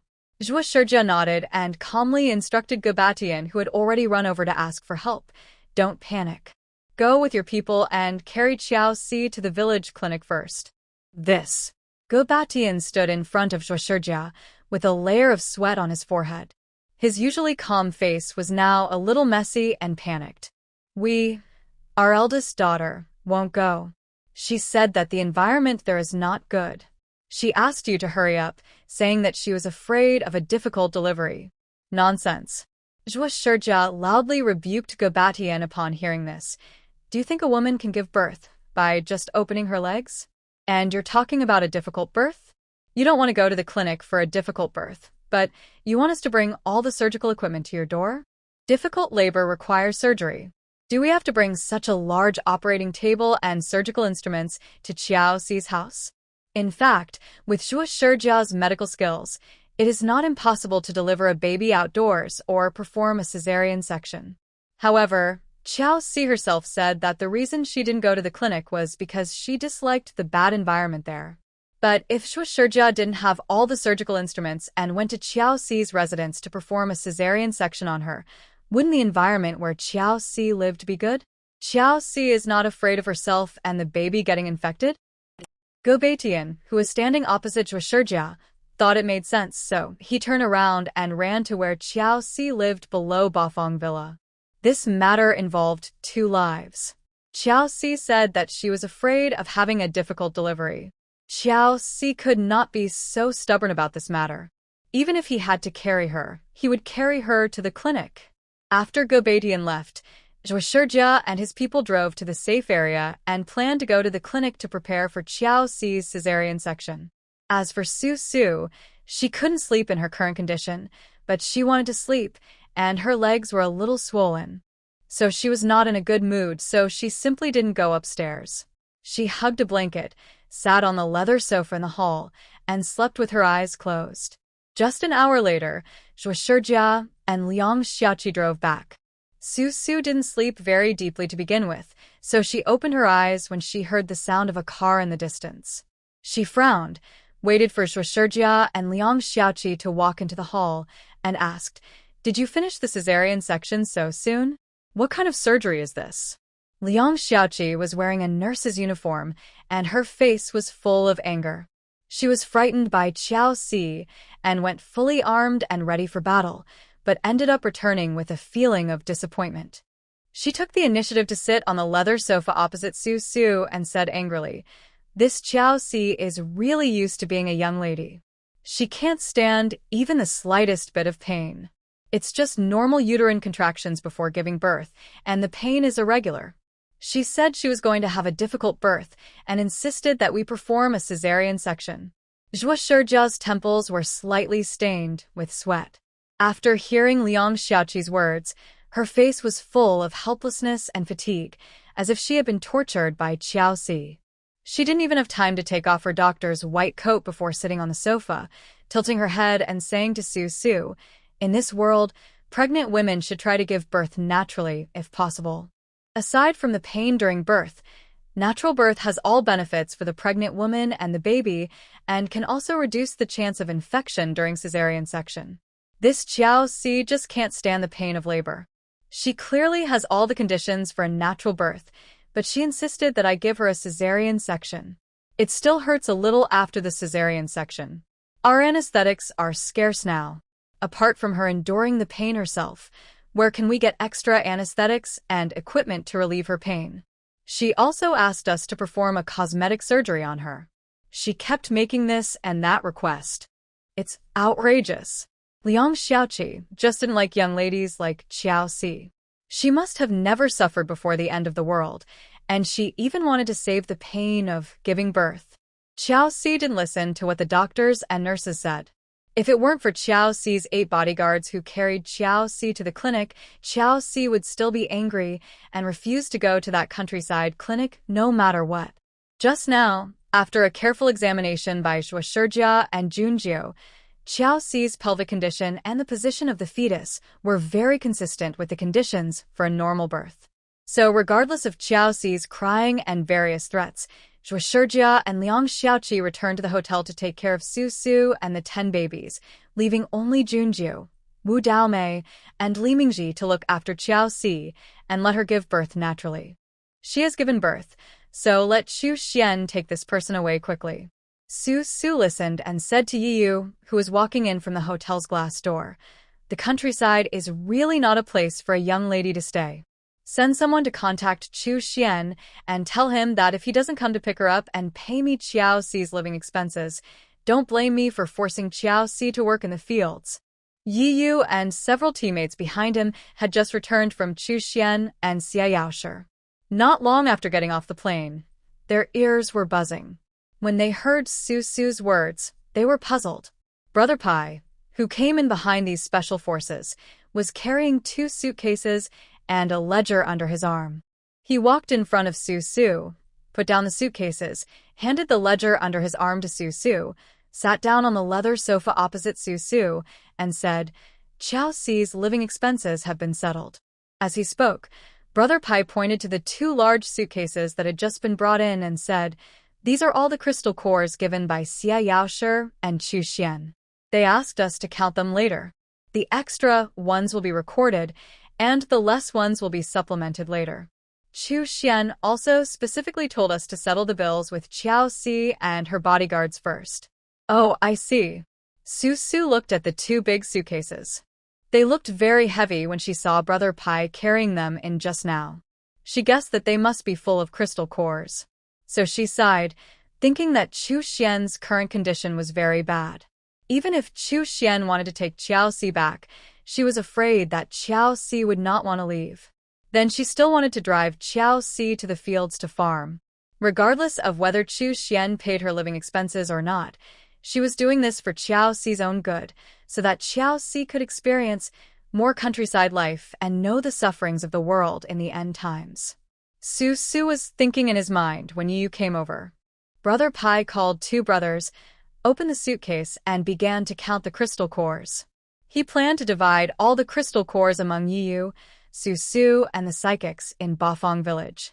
According to Brother Pai, there is no commercial system in Bafang village now, and ordinary people have no use for crystal cores, so there is no need to distribute crystal cores to ordinary people. If crystal cores are really distributed to every ordinary person, then no matter how much they earn, it will not be enough. If the society develops again in the future, those who participated in the construction of Bafang village can go to him to receive a sum of crystal cores if they want to leave, which can be used to go to other safe areas. Therefore, all the crystal cores earned by Bafang village are now given to the psychics, not only people like Su Su and Yu, but also those idle psychics. As long as they have registered with Brother Pai and got work to do, they can get crystal cores. The crystal cores are given to the psychics so that they can replenish their superpowers on a daily basis. This can be regarded as an investment by Bafang village in the psychics. Of course, the psychics didn't think much of what Brother Pai did. Only a few ordinary people had objections to it. But most ordinary people just felt that having enough food and clothing and a place to sleep peacefully was enough. Even if they were given the crystal cores, they would have no place to use them. There are also people who don't want to stay in Bafang village because of Brother Pai's approach. Brother Pai will compensate them with 50 ordinary crystal cores per person per day according to the number of days they have worked as hard labor in Bafang village. After receiving this amount of crystal cores, those ordinary people who want to leave will not be seen off. This time they flew into the maggot tide and earned quite a lot of crystal cores. Brother Pai and the 2 gangsters were counting the number of crystal cores in the hall. Yiyu and his brothers went to get something to eat and then went to rest. After resting, they had the routine task of killing chickens. Su Su got up and went for a walk outside the hall with Zhuo Shijia and Liang Xiaoqi. After a while, another man in military uniform came in with a gangster and delivered a letter to Su Su. The letter was written by Liang. It contained detailed information about how many people with special abilities and how many hostages Lu Yin had in his hands. It seemed very sincere. Su Su watched and found that Xie Qingyan and Xie's mother were now in Lu Yin's hands. According to Li Ying's analysis, the reason why Xia Yaoshi was trapped in the maggot tide and did not exert his powerful destructive power as a lightning user to break out of the maggot tide was, firstly, because Xia Yaoshi was not yet at the time to fight to the death, and secondly, because Lu Yin was holding Xia Qingyan and Xia's mother in his hands. The fortune teller's cover was very well made, like a rectangular lid that directly covered the truck compartment. A ray of light leaked out from the gap and just shone on the scholar's face. He tilted his head and was stunned for a moment. Then he saw a pale, thin face in the gap. It had been lying in the gap and looking at him at some point. The face belonged to Li Xiaoyu, with fine black hair sticking to her cheeks. She was looking at the scholar for help. She opened her mouth in the gap, but it seemed that she couldn't make any sound because she hadn't spoken for a long time. She just stretched out a bare, thin arm through the gap towards the scholar. Unable to tell what was causing the trouble, the scholar's fair face was dazed for a moment. He raised his hand, held Li Xiaoyu's hand, and squeezed it gently, only to feel that it was as thin as a stick. Before he could react, the mist around him condensed into 2 mist blades, which made the gap a little bigger. What a magnificent scene it was! In the white mist, the fragrance of flowers was lingering faintly. Her fair skin was stuck with black hair. Before the end of the world, Li Xiaoyu's hair was short, but now it had grown to her buttocks. Just when Su Su felt that something was wrong with the scene, she saw the scholar holding Li Xiaoyu and taking 2 steps back, as if he was pushed back by a gust of air. As soon as he stepped back, a pair of huge butterfly wings suddenly opened behind Li Xiaoyu's back, colorful and dazzling. At this moment, her love barrier of floral fragrance was extremely strong. Although Su Su's heavy rain and Shuxing's thick fog had a reducing effect, they were standing too close to Li Xiaoyu.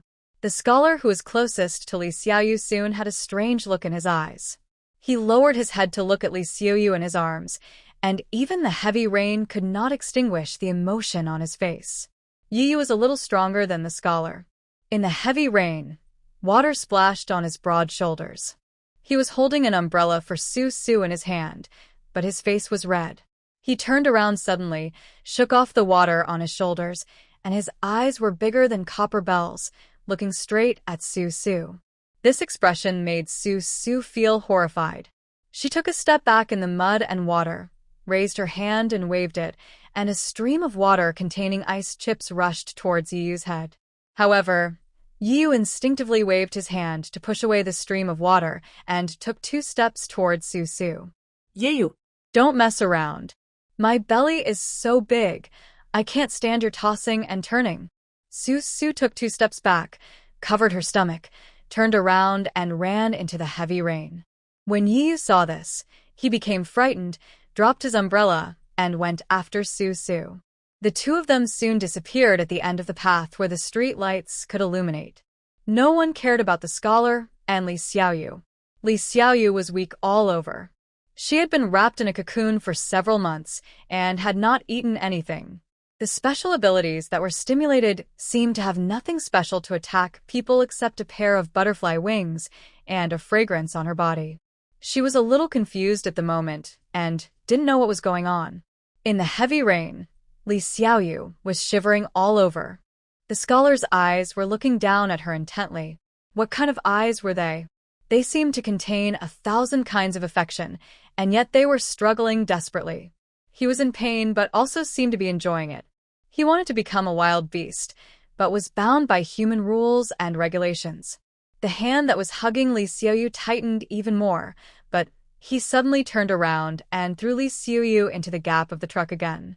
Li Xiaoyu's voice was hoarse, and she was thrown back into the dark truck trembling all over. She struggled to prop up her arms and looked back, only to see the scholar lying on the gap, gasping for breath. The heavy rain splashed small water droplets on his head and back, but he looked at Li Xiaoyu, closed his eyes, opened them again, and stared at her like a wolf staring at its prey. The scholar was struggling to control himself, not wanting to jump in and eat Li Xiaoyu. In the heavy rain created by Su Su, his mind was sometimes clear and sometimes dizzy. He gasped and said to Li Xiaoyu in the gap, "Can you fold your wings?" she "Has wings?" Li Xiuyu turned around and realized that she had a pair of wings on her back. Then she felt a sharp pain on her wings. It seemed that when the scholar threw her in, her huge butterfly wings scraped against the edge of the gap, so it hurt a lot. But Li Xiuyu still frowned and tried to move her butterfly wings. The fragrance in the truck became stronger. The scholar who was standing at the edge of the gap pinched the edge of the gap with his big hands. His knuckles turned bluish-white in the rain. His body shook and his eyes were confused for a moment before he yelled at Li Xiuyu inside, "Put it away." As soon as she finished speaking, Li Xiaoyu's wings seemed to be able to fold, and they folded into 2 straight lines, buried in her snow-white shoulder blades. She turned around, saw that the scholar outside was feeling better, and asked in a rough voice, "Are you okay?" "It's okay." The scholar lowered his head, with water dripping from the tip of his nose. He felt a little better because the flower fragrance disappeared quickly, but in the next second, he began to unbutton his clothes. What are you going to do?" Li Xiuyu shrank back in fear and crawled into the truck, but she didn't have much strength at the moment, and the movement of crawling forward with all her strength seemed only 1 or 2 steps in the eyes of the scholar. Li Xiuyu was a little surprised, but she could only hear the scholar laughing with difficulty. "Don't worry, we are all professionally trained and can control ourselves." Although it was very difficult, the scholar still managed to grasp his sanity. He regarded this as a practice to control his animal nature.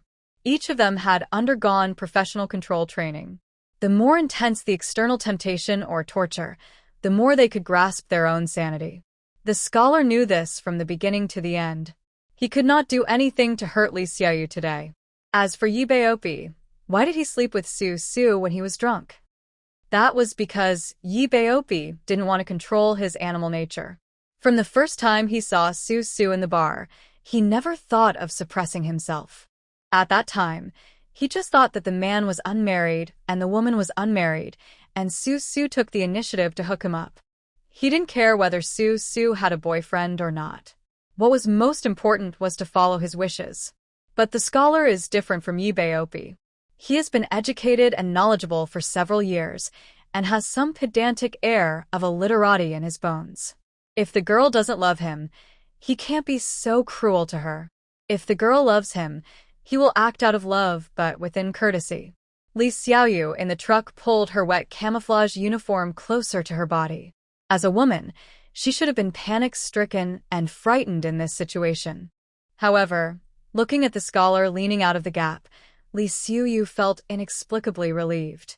She trusted the scholar for no reason. He said he could control himself, so she believed he would not come in. In the distance, Su Su was running forward in the artificial rain. She turned her head to look at Yi Yu, who was catching up with her. As she ran, she heard Yi Yu shouting behind her, "Su Su, don't run away. Take care of the child. I won't touch you." "Really?" Su Su stopped, stood in the rain, covered her stomach, and turned around. Before she knew it, Yu caught up with her and picked her up. She was so anxious that she slapped Yu's face and said angrily, "Yu, are you crazy? I told you not to do it now. Wake up. Wake up. Wake up. Stop fighting." Yu walked with Su Su in his arms, dodging Su Su's hand that was slapping his head as he walked, and said patiently, "I just chased you all the way and was woken up by the rain. Hee, I'll carry you back. The rain is too heavy and the road is slippery." Because it was raining, Su Su was now more than 7 months pregnant, and her body looked a little bloated compared to when her belly was smaller. Her running and jumping around made Yu frightened, so he simply picked up Su Su and walked straight back to the hotel. The small hotel in Bafang Villa was shrouded in a drizzle that was getting smaller and smaller. Yi walked into the hall with Su Su in his arms, and just happened to see Zhuo Shijia running down from the 3rd floor in dishevel. When he ran to the 1st floor, he saw Su Su and Yi standing in the hall on the 1st floor, both of them soaked in water. Zhuo Shijia's red face was anxious, and he shouted, "It's raining so hard. Why are you still out here? Go back to your room, take a shower, and change your clothes. I'll get the emergency kit." Then Zhuo Shijia turned around and hurriedly ran up the stairs again. "You are me." King Kong was not good at speaking, and there was a strange red on his dark face. Zhuo Shijia lowered her head, and her ears were also red as if they were dyed with color. She reached out, pushed King Kong away, and hurried upstairs. King Kong was left standing on the stairs in a daze, not knowing what to do. Seeing Yi Yu holding Su Su, whose belly was as big as a balloon, walking up steadily, King Kong's lips stammered, and he reached out to stop Yi Yu and asked, "You told me last time to make it a done deal. Now that it's done, what should I do next?" The next step is, of course, to ask for compensation. Yi Yu acted like a senior, holding Su Su and walking around King Kong. As he hurried upstairs, he taught King Kong, "Even if she doesn't want compensation, you must give her compensation at all costs. After this, she will be yours." Su Su listened coldly to the senior Yi Yu teaching the junior King Kong. She raised her hand and grabbed Yi Yu's ear, twisting it hard. Amid Yi Yu's cries of pain, the two of them went up to the third floor. "Is this how you chase a girl?" Yi Yu's method was wrong in the first place, but he still thought he was right, treating King Kong as his apprentice and teaching him by example.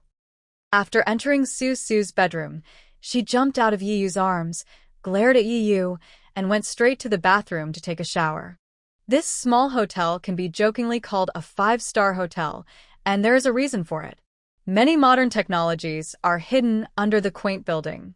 For example, the entire exterior wall of the hotel is covered with uniquely shaped solar panels, and the hotel has hot water available 24 hours a day. When she came out of the hot bath, Zhuo Shijia was already dressed and standing in the room with a first aid kit. Yi Yu took the initiative to find some clean clothes, went in, and took a shower directly in Su Su's bathroom. Each room in the hotel has a large and comfortable living room with a large and comfortable leather sofa, an LCD TV hung on the wall, and a floor-to-ceiling window covering an entire wall next to it.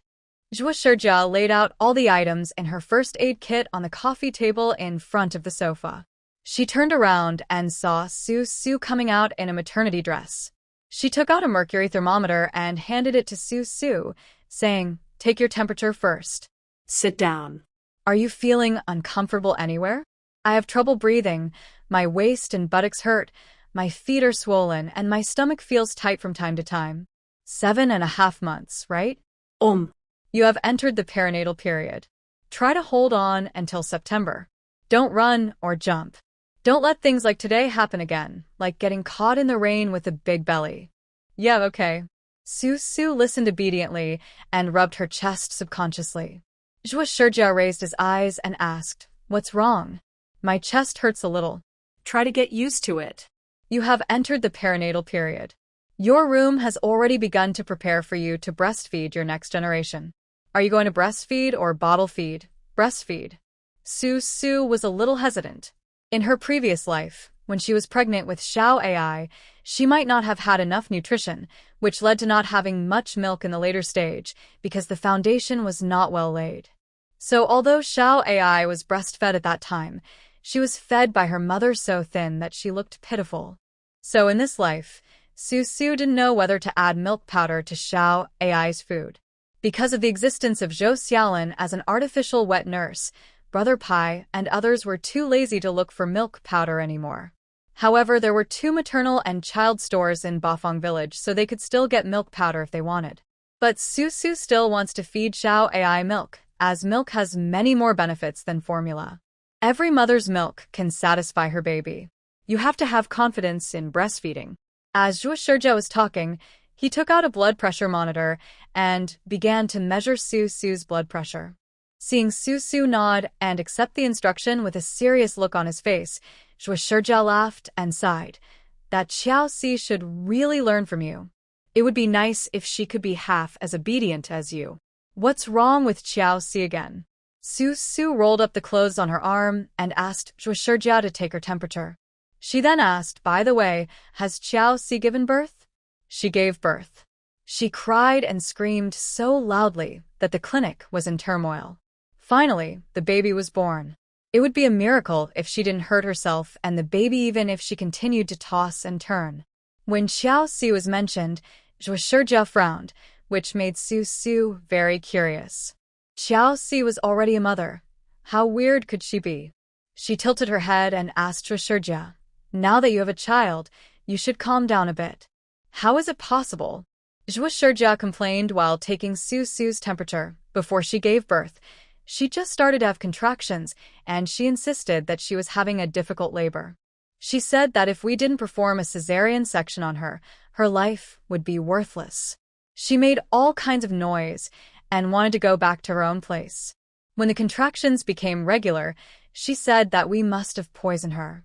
She screamed and ran away and insisted that we carry her to the delivery bed. When she pushed, she said she had no strength. Oh, my God. Just by listening to Treasury's words, Su felt that Xiao Si was truly amazing. Even at the stage of a woman giving birth, he could do so much. What else in life could not be done? Thinking of Xiao Si's eccentricity, before Su could see it herself, the next morning, Gobatian ran up to Bafang Villa with a crying baby in his arms. He was waiting anxiously in the lobby on the first floor. The baby in his arms, who was only 2 or 3 days old, was crying weakly. From the sound, it was unclear how long he had been crying without anyone caring, and his voice had become hoarse. Brother Abeo happened to be picking up today's meals to deliver to the soldiers who were digging trenches outside the village. When he passed by Gobatian, he stuck his head out to take a look. The baby was only 2 or 3 days old. His skin was still red and wrinkled, and he was howling with his little mouth open. His lips were so dry that they were almost peeling. "Are you hungry?" He couldn't help but ask. Gobatian didn't understand either, so he turned around and showed the baby in his arms to Brother Abeo, saying, "Our eldest lady said she's not a cow, so let's take her out and coax her." Su, who happened to be marching down the stairs, heard this.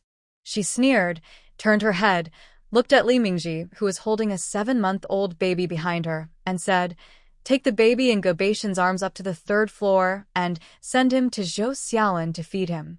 Li Mingji nodded, carried the child downstairs, and placed the 7-month-old baby on the carpet under the sofa in the hall, letting the baby crawl on the floor. She straightened her back with a cold face, took the baby in Gobatian's arms, and looked at it. She was so angry that she shouted, "Your young lady is really capable. It is said that even a tiger will not eat its own cubs. She has no milk, and she doesn't even feed this child with her saliva." This. Gobatian looked embarrassed, lowered his head, and explained, "We didn't make any preparations before, and we didn't even prepare a water bottle for the young master. Before I came, I fed the young master a few spoonfuls of water. So, what did you prepare before?" The one who asked the question was Brother Bao, who was standing nearby.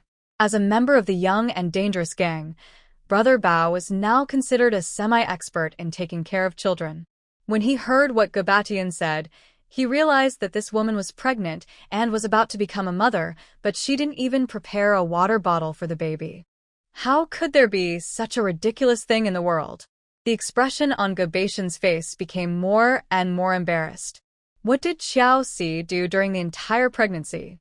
In the early stages of pregnancy, before the end of the world came, she ate out, went shopping, watched movies, did all kinds of makeup and beauty treatments, attended all the celebrity banquets she could attend, and wore high heels, beer, and champagne all the time. It's not entirely true to say that Xiao Si is wrong.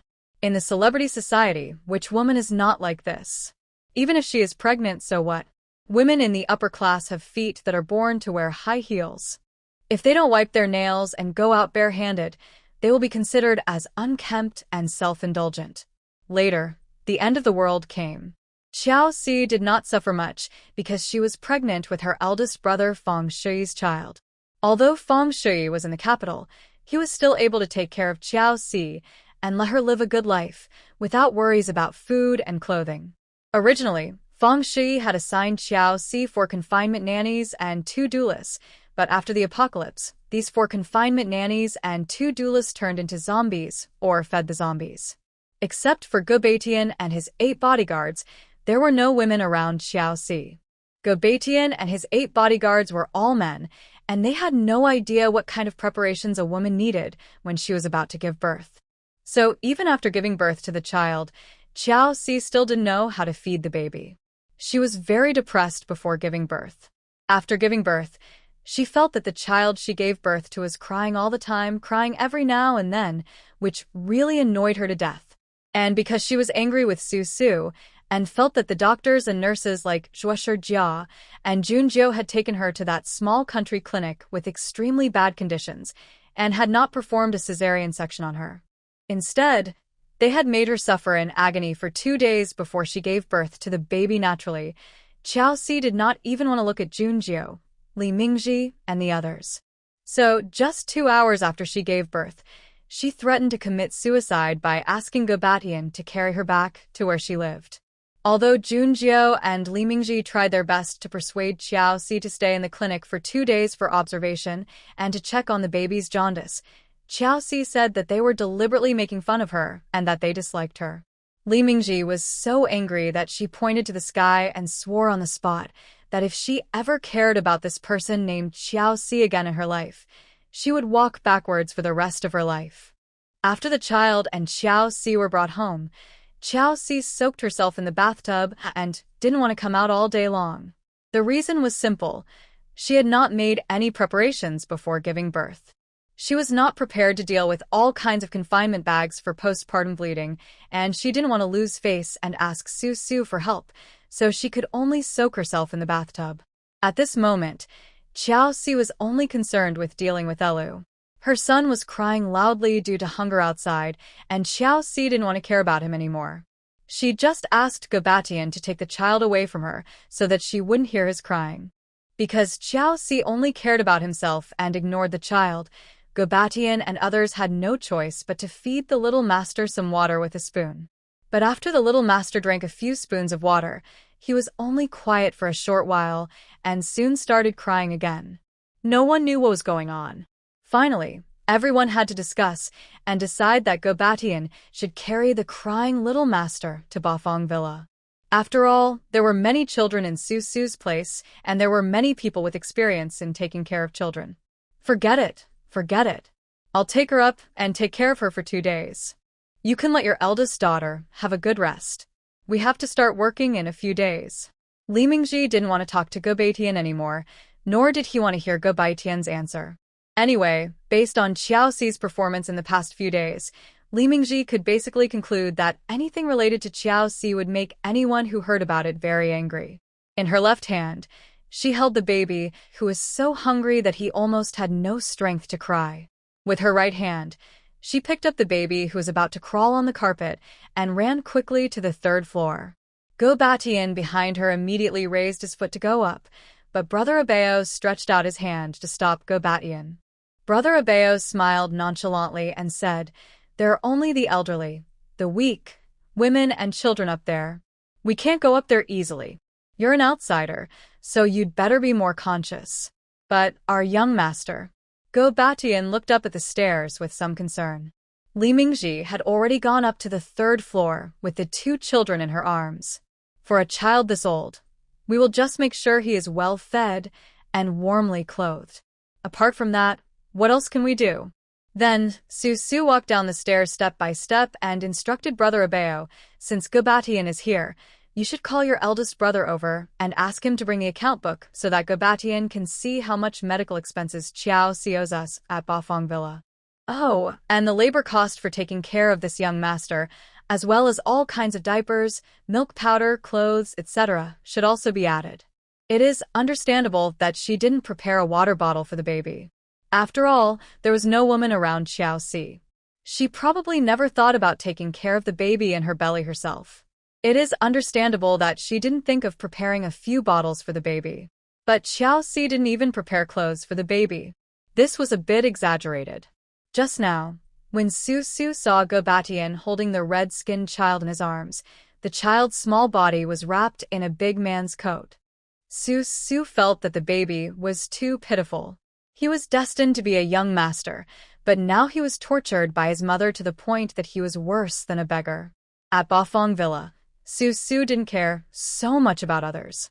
In addition to Qiao Si, she also took in 4 pregnant women who were about to give birth. Su Su didn't ask these pregnant women for the delivery fees or various medical expenses. But isn't Qiao Si a playful person? Isn't Qiao Si rich? Didn't Qiao Si say her godfather was very powerful? If Su Su didn't argue with such a rich young lady, wouldn't it be unfair to Qiao Si's family's money? By the way, it's the end of the world.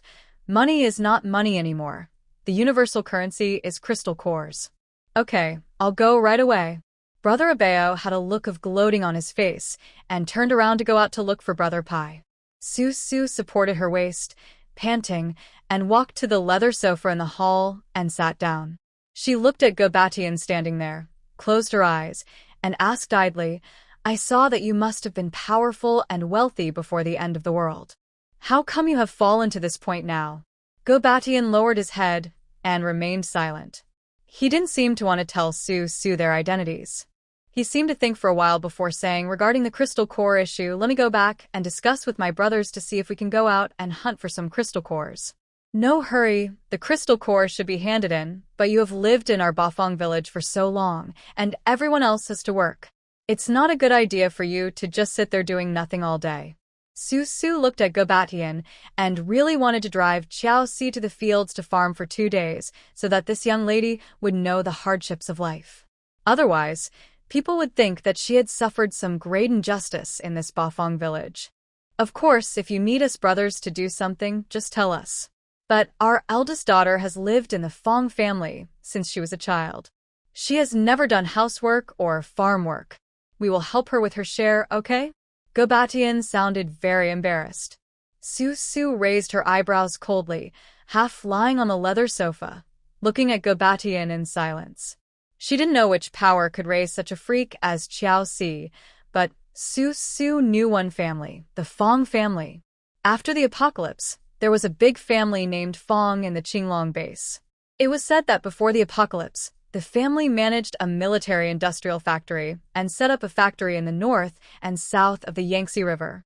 It seems that they mainly produce military supplies. It is said that before the end of the world, the Fong family had many connections in the army, otherwise they would not be able to produce military supplies. If they can produce military supplies, then it is not impossible to produce and sell various types of guns and ammunition as ancillary products. Moreover, such a family that is connected with the military industry must have considerable influence in both the military and political aspects. Back then, the Fong family relied on these 2 military-industrial factories to settle in Xi'an City and then moved north with the whole family to the Beijing base. After the Beijing base collapsed, they stayed in the Qinglong base and became a big shark. Su Su was not sure how many people the Fong family had now. When she was at the Qinglong base, she heard that the Fong family was planning to resume their old business and build an arsenal to make some guns and ammunition. Because of this, the Fong family was in the spotlight at that time. At that time, the Fong family was left with only Mr. Fong, 2 lonely old ladies, 2 useless daughters, and a large number of minor relatives. It is said that Mr. Fong once had 2 sons. What was the eldest son's name? Su Su could not remember, as he died in Chuncheng. The second son had been missing for many years. Except for a madman like Su Su, no one had any hope of finding the missing people in the apocalypse. As for whether Qiao Si was related to the Fong family, Su Su had no idea. Even if she was related, Qiao Si's surname was Qiao, and she was pregnant with the child of the eldest young master in Go Baitian's mouth, but Go Baitian called Qiao Si eldest young lady. The relationships in this wealthy family were really complicated. Okay, whatever you want.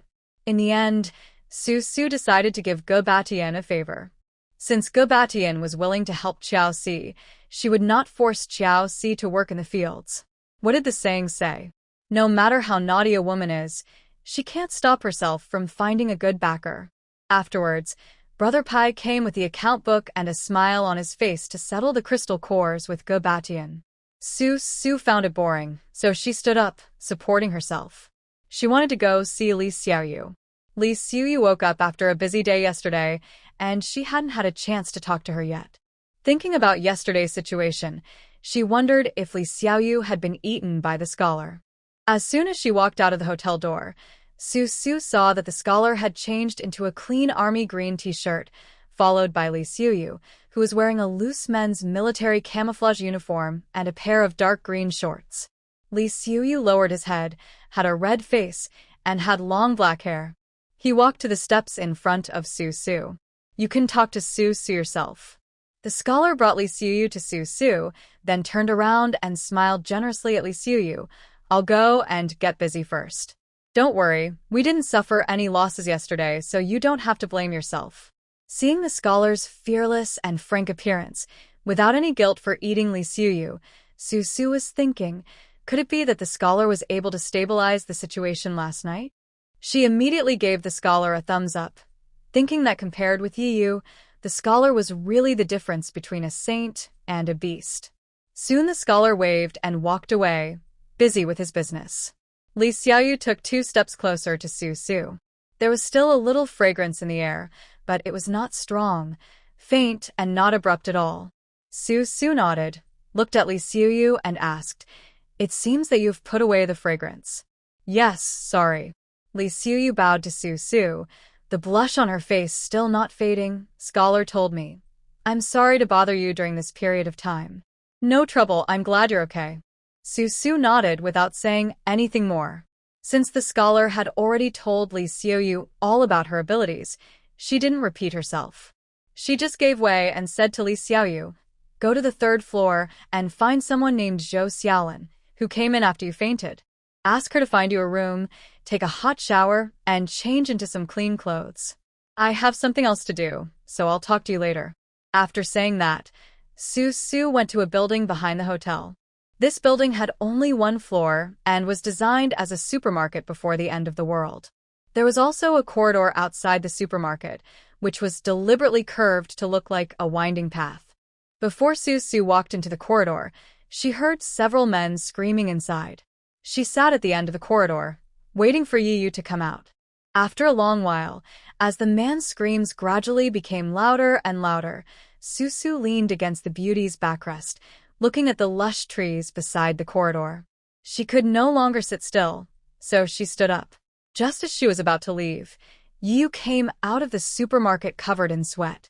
He shook the blood beads in his hand, looked at Su Su standing in the ancient scenery, smiled and greeted her, and asked, "How long have you been here?" "It's been a while. Have you found out anything?" There were several people locked up in the supermarket last night. Last night, Yiyu asked the fortune teller to tie up these people and bring them to the supermarket for interrogation. Hearing the screams of these people just now, Su Su roughly knew that the Special Forces' interrogation methods were probably not very civilized. She did not ask about the process, but only asked Yiyu about the result. Yiyu walked towards her, holding a few pieces of toilet paper in his hand, wiping the blood off his fist. After wiping it dry, he put his arm around Su Su's waist, led Su Su to a sunny place, and said, "They said they were instructed by Chu Xian to come here to get some mutant soil. They hid it in the truck that Brother Abeo used to deliver food yesterday. They heard that my aunt's mutant soil was hidden in a truck, so they found Li Xiuyu's truck. Ha ha ha ha, they didn't find the mutant soil, but they were fascinated by Li Xiuyu." When saying this, Yi wanted to laugh. How did Chu Xian send out such a careless thief? Brother Abeo had to deliver meals to the villagers 3 times a day, so he drove a half-old pickup truck with a lot of sundries in the truck bed. If someone deliberately lay flat and hid in the truck bed, 5 people could easily enter Bafang Villa in 2 or 3 times. Su Su and Yi were also careless, thinking that people in the apocalypse were too busy to take care of themselves. They thought that apart from Lu Yin, who was coveting the unborn baby in Su Su's belly, there was nothing worth stealing in Bafang Villa. And now Su Su was still a few months away from giving birth, so they never thought that someone would go to a place where all the superpowers gathered to steal things. Therefore, the vehicles that Brother Abeo used to carry meals in and out of Bafang Villa were never inspected. It seems that no matter whether there is anything worth stealing in Bafang Villa, Yi's people should be more vigilant.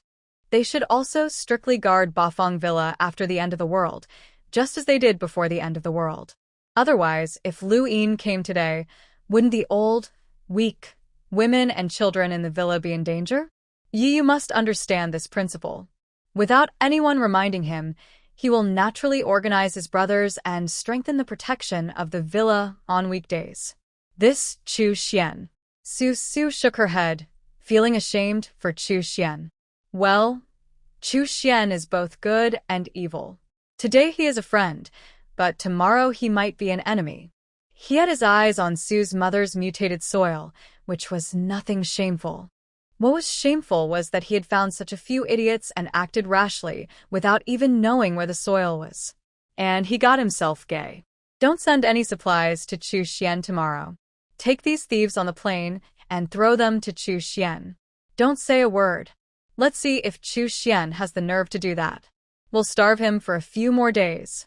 Although Su Su thought it was a bit funny that Chu Xian sent a few stupid thieves to steal the mutated soil, she could not just ignore what Chu Xian did. On the contrary, wasn't Chu Xian both good and evil? If you provoke Su Su, you will naturally be punished. Su Su did not do anything extreme. She spared the lives of the 5 stupid thieves and returned them to Chu Xian and temporarily suspended the transaction with Chu Xian. Of course, the content of their transaction also included Xiao Si and the others. Su Su was not reluctant to part with Xiao Si at all, and she never thought about getting any benefits from the Fong family behind Xiao Si. After terminating the transaction with Chu Xian, Su Su promised to pack up Xiao Si and the others for Chu Xian and deliver them to his door. Okay, be careful. Yi Yu naturally had no objection to Su Su's words. The two walked forward all the way. When they reached the place where they walked down the corridor, Yu took a step down the stairs, turned back, took Su Su's hand, and helped her down carefully. At the end of the corridor was the hotel, but the hotel was below. To get to the hotel, they had to walk along a small path. The path was paved with stone slabs, and it looked very neatly laid. Su Su stood on the stone road and tilted her head to look. A tall tree covered half of the corridor. She was stunned for a moment. She thought that all cars entering and leaving Bafang Villa would have to be carefully checked. What a tedious task it would be. Then she heard Yi Yu ask again, "What are you thinking about? Are you lost in thought?" Su Su turned around and looked at Yi Yu, who was standing at the bottom of the stone road, one step lower than her. She smiled and sighed. "It's nothing. I just feel that it's not peaceful anywhere. Even if we move to another place and live in seclusion, it's still not peaceful. Are you afraid?" He raised his rough fingers and brushed away the wind-blown hair on Su Su's cheeks. There was a little heartache in his eyes. His Su Su just wanted to live a good life, but she couldn't even have a good pregnancy. When would those messy people and things end? At this moment, Yi Yu felt a little angry. Su Su shook her head, grabbed Yi Yu's bloody hand, and walked down the stairs. "What are you afraid of? This is the most frightening thing in life. Once you have experienced it, you will find that there is nothing more terrifying than this." Yi Yu followed behind Su Su. Although she held one of his hands, he was always on guard against Su Su falling down the stairs. When he heard Su Su's words, he was startled and asked, "What's the scariest thing that's ever happened to you?" On the path, the shade of the trees was mottled, and patches of golden light shone through the leaves and fell on Su Su's face. She turned around and looked up at Yi Yu. The expression on her face suddenly became extremely cautious. She did not answer Yi Yu, but said, "Last night, Zhuo Shijia told me that I have entered the perinatal period.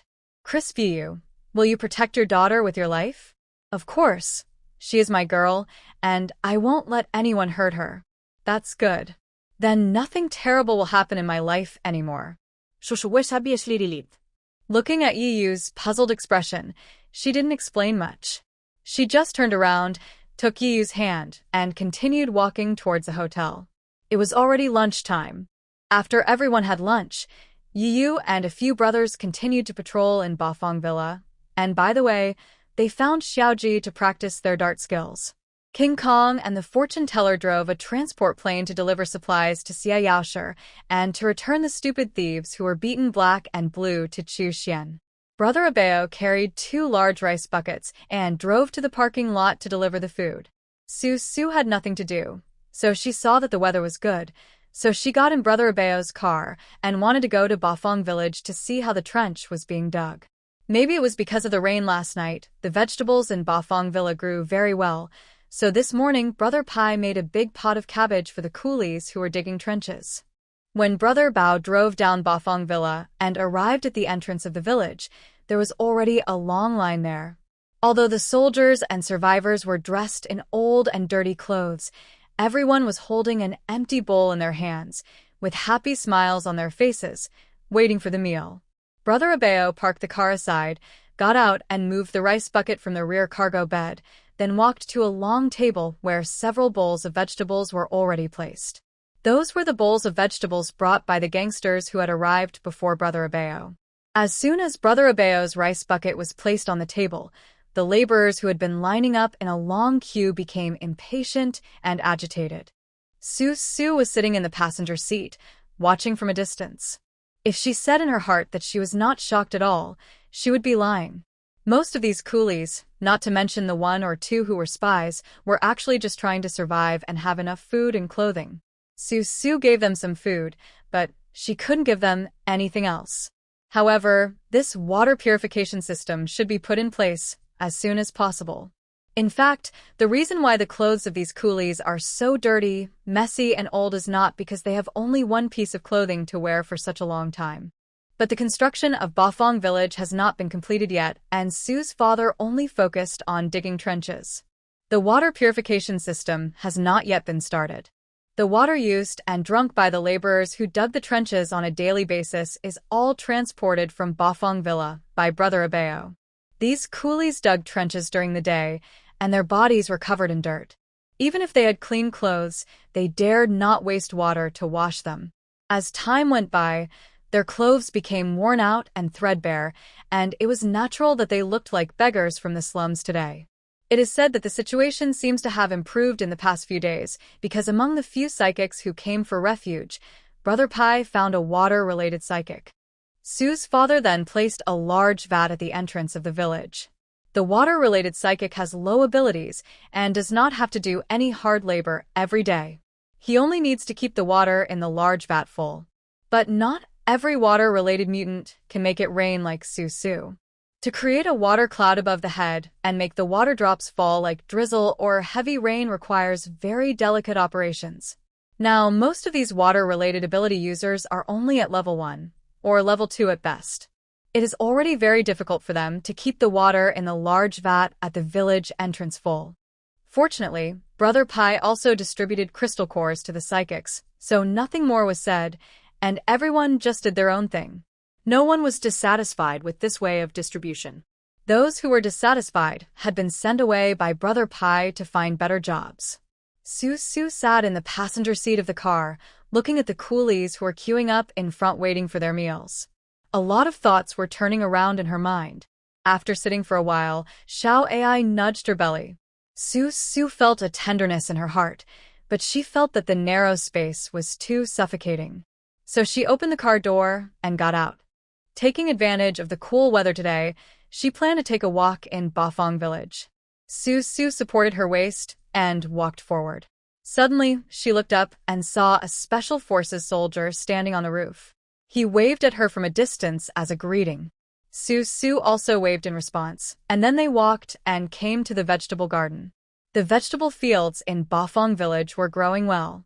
Although there was no wood-related ability from Su's mother to promote growth, the laborers were taking care of them according to the laws of nature, and the growth seemed to be going well. When Su looked at the vegetable fields, green sprouts had already appeared. Behind her was a villa, and in front of the villa was the place where soldiers and survivors lined up for meals. Su was not far from where these coolies were standing, but because of the country villa between them, she had a sense of quietness in the midst of noise. However, her 5 senses have always been sharper than those of ordinary people. As her 3rd-level supernatural powers became more mature and abundant, any unusual sound in this environment could not be hidden from Su's ears. At this moment, she could hear a very imaginative sound coming from a villa not far away. Su tilted her head and looked towards the country house where the sound came from. She only saw women's clothes, underwear, and skirts of various colors drying in the backyard. In the corner of the backyard, there was also a row of high heels. Seeing these high heels, Su was even more surprised. But now is the end of the world, and Bafang village is in such an environment, with a layer of dirt on the cement road, and women still wear high heels. Moreover, The women's clothes drying in the yard didn't look like they belonged to just one or two women, but rather a pile of women's clothes. Su was a little curious. She touched her bulging belly and walked a few steps towards the villa. Suddenly, a chick appeared from somewhere in the vegetable garden nearby, clucking and pecking at the vegetable seedlings. Seeing this, Su frowned, threw a water arrow, and shot the chick to death.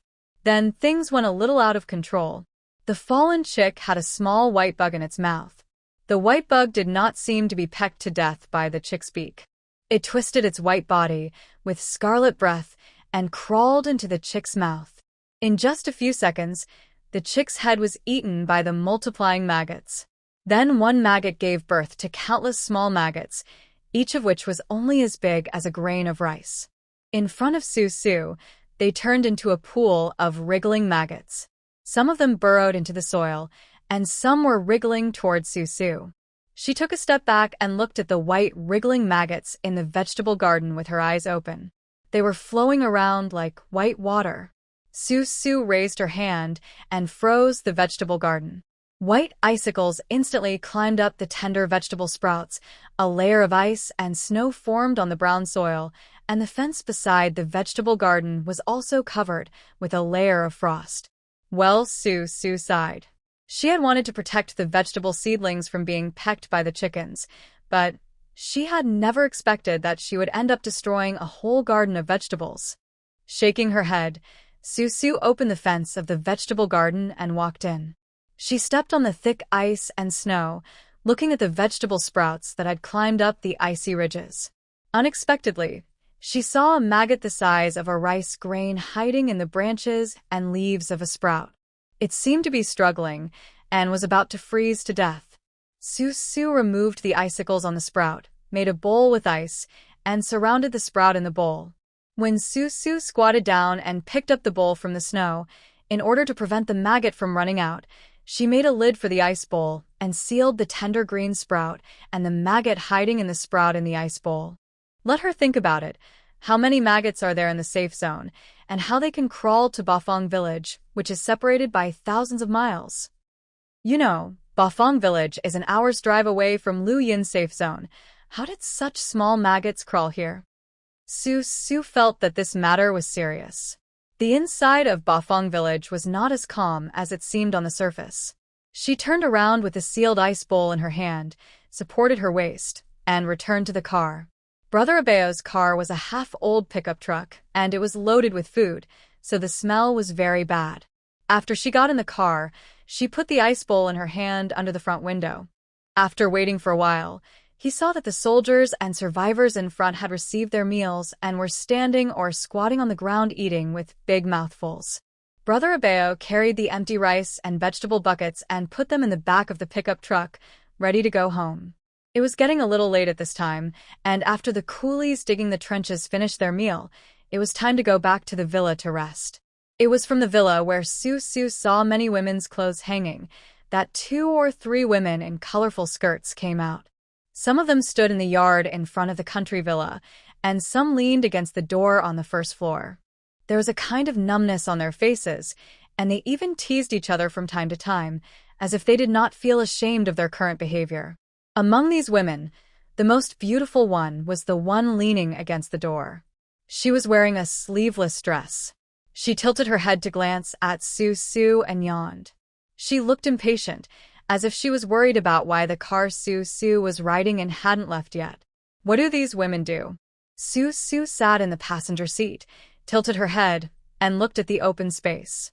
There were a few men with bowls of rice in their hands, but no food. They looked ready to make a move, planning to go to the women standing outside the villa as soon as the car Su was in left. At this time, Brother Abeo had already returned to the driver's seat. When he heard Su's question, he was stunned on his face with a nose stud. He was afraid that Su had misunderstood Brother Pai, so he hurriedly explained, "These are the women who came yesterday. Brother Pai has not assigned them any work yet. He only gave them a house to stay in first." As a gangster, Brother Abeo had seen a lot of this before the end of the world. However, he had been following Brother Pai since he got involved in the gangs. In Brother Pai's eyes, Brother Abeo was already a well-established underworld leader. Besides, Brother Pai owned several large hotels, and Brother Abeo usually looked after the hotels for Brother Pai. Therefore, Brother Abeo was quite familiar with the call girls in the hotels. The women who appeared in Bafang village now are not even call girls. As soon as they showed up yesterday, Brother Pai and all the gangsters saw through the nature of these women at a glance. They knew that they were planning to come to Bafang village to do flesh trade. However, when people came, it was not convenient to drive these unarmed women out, so Brother Pai took these women in and built a house for them to live in. He only waited for 2 days before arranging jobs for these women. Who would have thought that these women were so restless that they couldn't even wait for a day? They opened their shop early this morning and started doing business. The price is quite cheap, 5 minutes for a bowl of rice. Want more minutes? Add another bowl of rice. Su in the car listened to Brother Abeo's explanation and nodded. She roughly understood what Brother Abeo meant. He didn't want her to misunderstand that these women were actively instructed by Brother Pai, so she smiled and said, "I see. I'll go check it out." As he spoke, Su opened the passenger door and walked out of the pickup truck. When Brother Abeo, who was in the driver's seat, saw this, he thought it was bad. So, he hurriedly got out of the car, raised his hand, and made a gesture to the Special Forces soldier standing on the rooftop of a villa. Seeing this, the Special Forces soldier nodded and sent a signal to Yu. The people who were eating in the open space, or had finished their meals, or were leaving their meals to go to the women, all stopped where they were and looked at Su, who had never left Bafang Villa since she came here. Everyone stepped back to make way for Su and lead directly to the villas of the streetwalkers. The streetwalker leaning against the door and yawning was wearing a red dress and a pair of red high-heeled shoes. Her hair was neither too long nor too short and was tied straight. She wore a colorful artificial flower on her ear with 2 purple feathers under it. When she saw Su walking into the yard, she raised her thin eyebrows, crossed her hands in front of her chest, and said with a sweet smile, "Oh, what a rare guest. Could it be that you are the owner of Bafang Villa? We don't do business with pregnant women here." The layout of this main room is not much different from that of most country villas. Although these country villas are decorated very spaciously and brightly by those invisible wealthy farmers, and the roofs are covered with solar panels, they are not authentic villa designs created by famous designers after all, and many details are created casually by those farmers. For example, the building where Su is standing now, apart from a few chairs, a table, and a TV, there is only a bathroom, and opposite the bathroom is the staircase to the second floor. When Su came in, a woman had just finished taking a shower and opened the bathroom door. She was not wearing anything.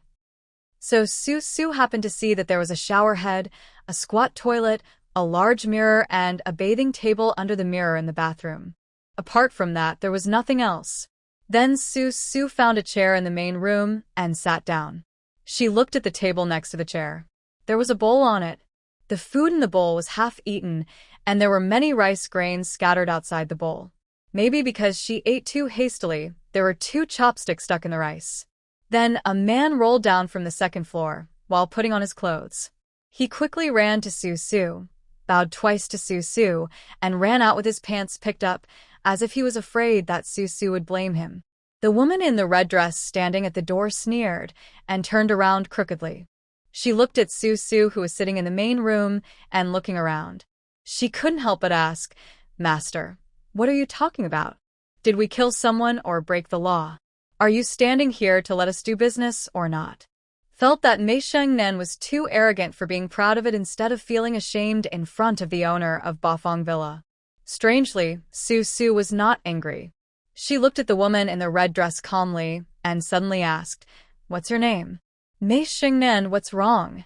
"Oh, plums." Su nodded and smiled, with an expression of what a coincidence. This expression made it impossible to tell whether she was happy or angry, nor did she mean to look down on these streetwalkers.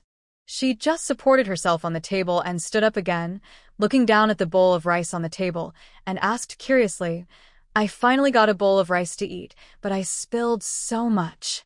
Isn't it a pity? What's so regrettable?" The woman called Plum by Su Su walked in with her hips twisted and flirtatious. She raised her hand and threw the unfinished food on the table into the trash can. She looked indifferent and said, "I have the ability to earn it. What I earn is mine. I am happy whether I save it or waste it." Okay. Su Su sneered and nodded in a very strange way. "You earned it, so you can waste it if you like." Suddenly, Su Su turned around, still wearing that weird expression, looking at Mei Xingnan and said earnestly, "Maisie, in my opinion, your ability is more than this. A bowl of rice can buy you 5 minutes, which is too cheap. You have to position yourself higher." "You." Mei Xingnan looked at Su Su and felt angry for a while, but suddenly she wanted to laugh. Then she thought about Su Su's words, and it seemed to make sense. She couldn't tell whether Su Su was mocking her or encouraging her. Just when Mei Xingnan thought that this needed to be pondered, Su Su walked out the door and shouted to Brother Bao, who was standing at the door, "Just say it was me who said it. From now on, whoever insults these women with a few bowls of rice will be kicked out of Bafang Villa." "Yes." Brother Bao nodded unconsciously and began to feel that something was wrong with Su Su. He and everyone else didn't understand what Su Su was thinking at the moment. Was she angry because she saw streetwalkers in Bafang village, or what? Anyway, Su Su seemed to be in a good mood. Su Su said that from now on, no one in Bafang village can use a few bowls of rice to insult Mei Xingnan and other women who are engaged in the flesh trade. This sounds really weird. In the eyes of the world, do these streetwalkers need to be insulted? The price they offer is the price of a bowl of rice. They are insulting themselves. So Brother Bao and everyone else naturally think that Su Su's words are just sarcasm. Su Su just thinks that she is a decent woman, so she can't tolerate the existence of a little filth in her Bafang village. She wants others not to use a few bowls of rice to insult Mei Xingnan. In fact, she is mocking Mei Xingnan, saying that she is only worth this much. That must be it. When Mei Xingnan heard this, she thought Su Su was clearly starving them to death. She immediately became angry, turned around with her skirt fluttering, and questioned Su Su, "We are not supernatural beings, and we don't have the energy to do hard labor. We rely on our own abilities to make a living. Did we provoke you? Are you trying to destroy our livelihood? Why are you pretending to be so righteous?" "No, I'm not going to kill you." Su Su tilted her head, turned around, looked at Mei Xingnan, and thought seriously about how she should tell Mei Xingnan.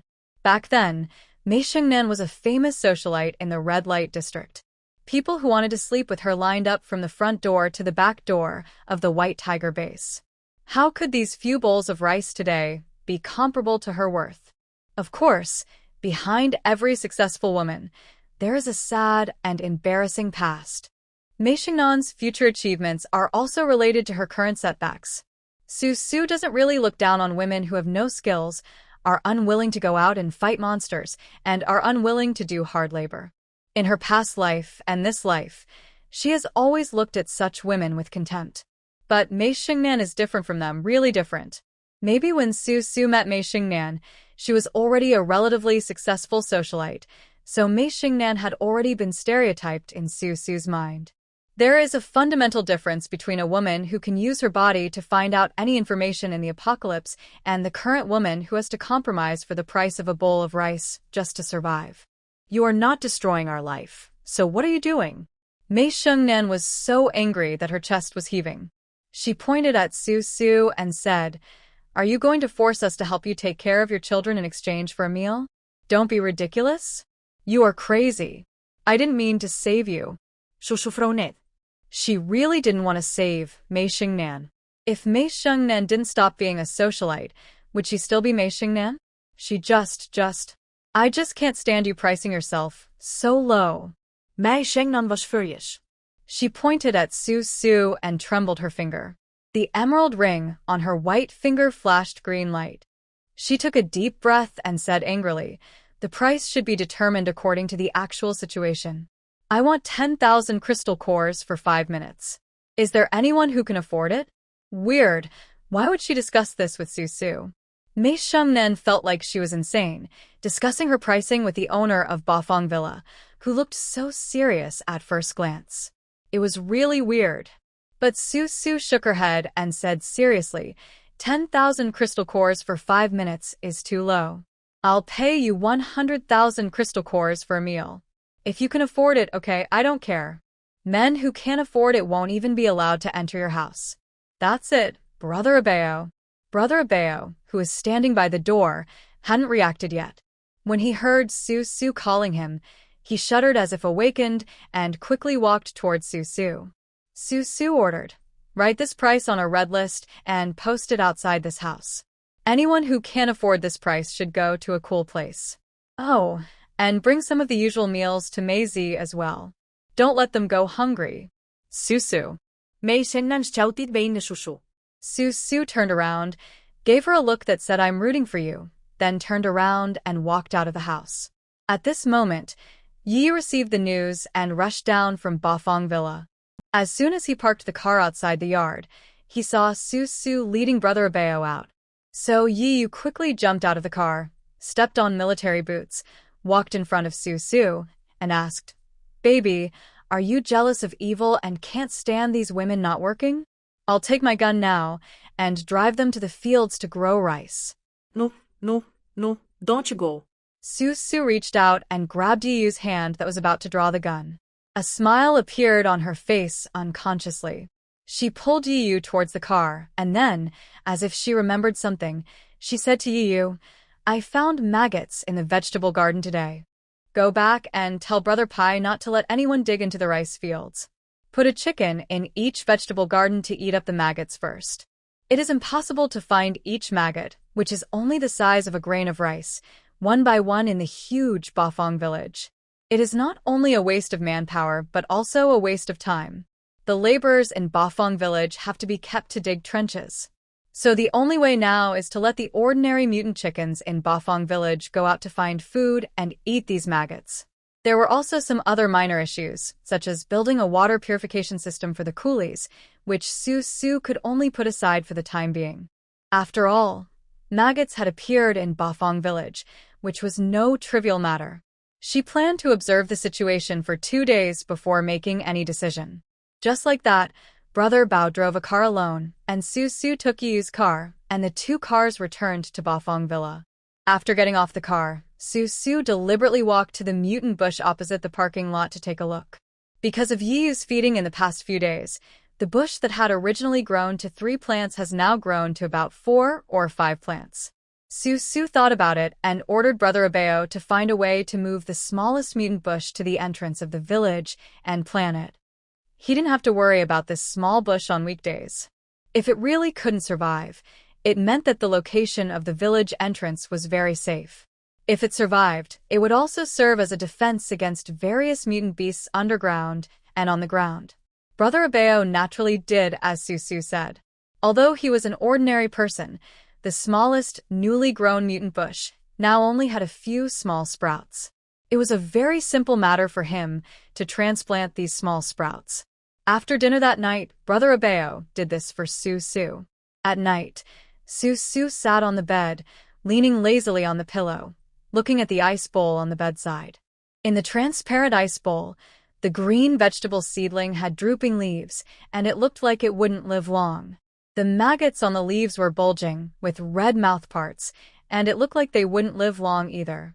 Su has not yet figured out how to breed these maggots. Whether they are mutant maggots or mutant chickens, they cannot be allowed to roam freely.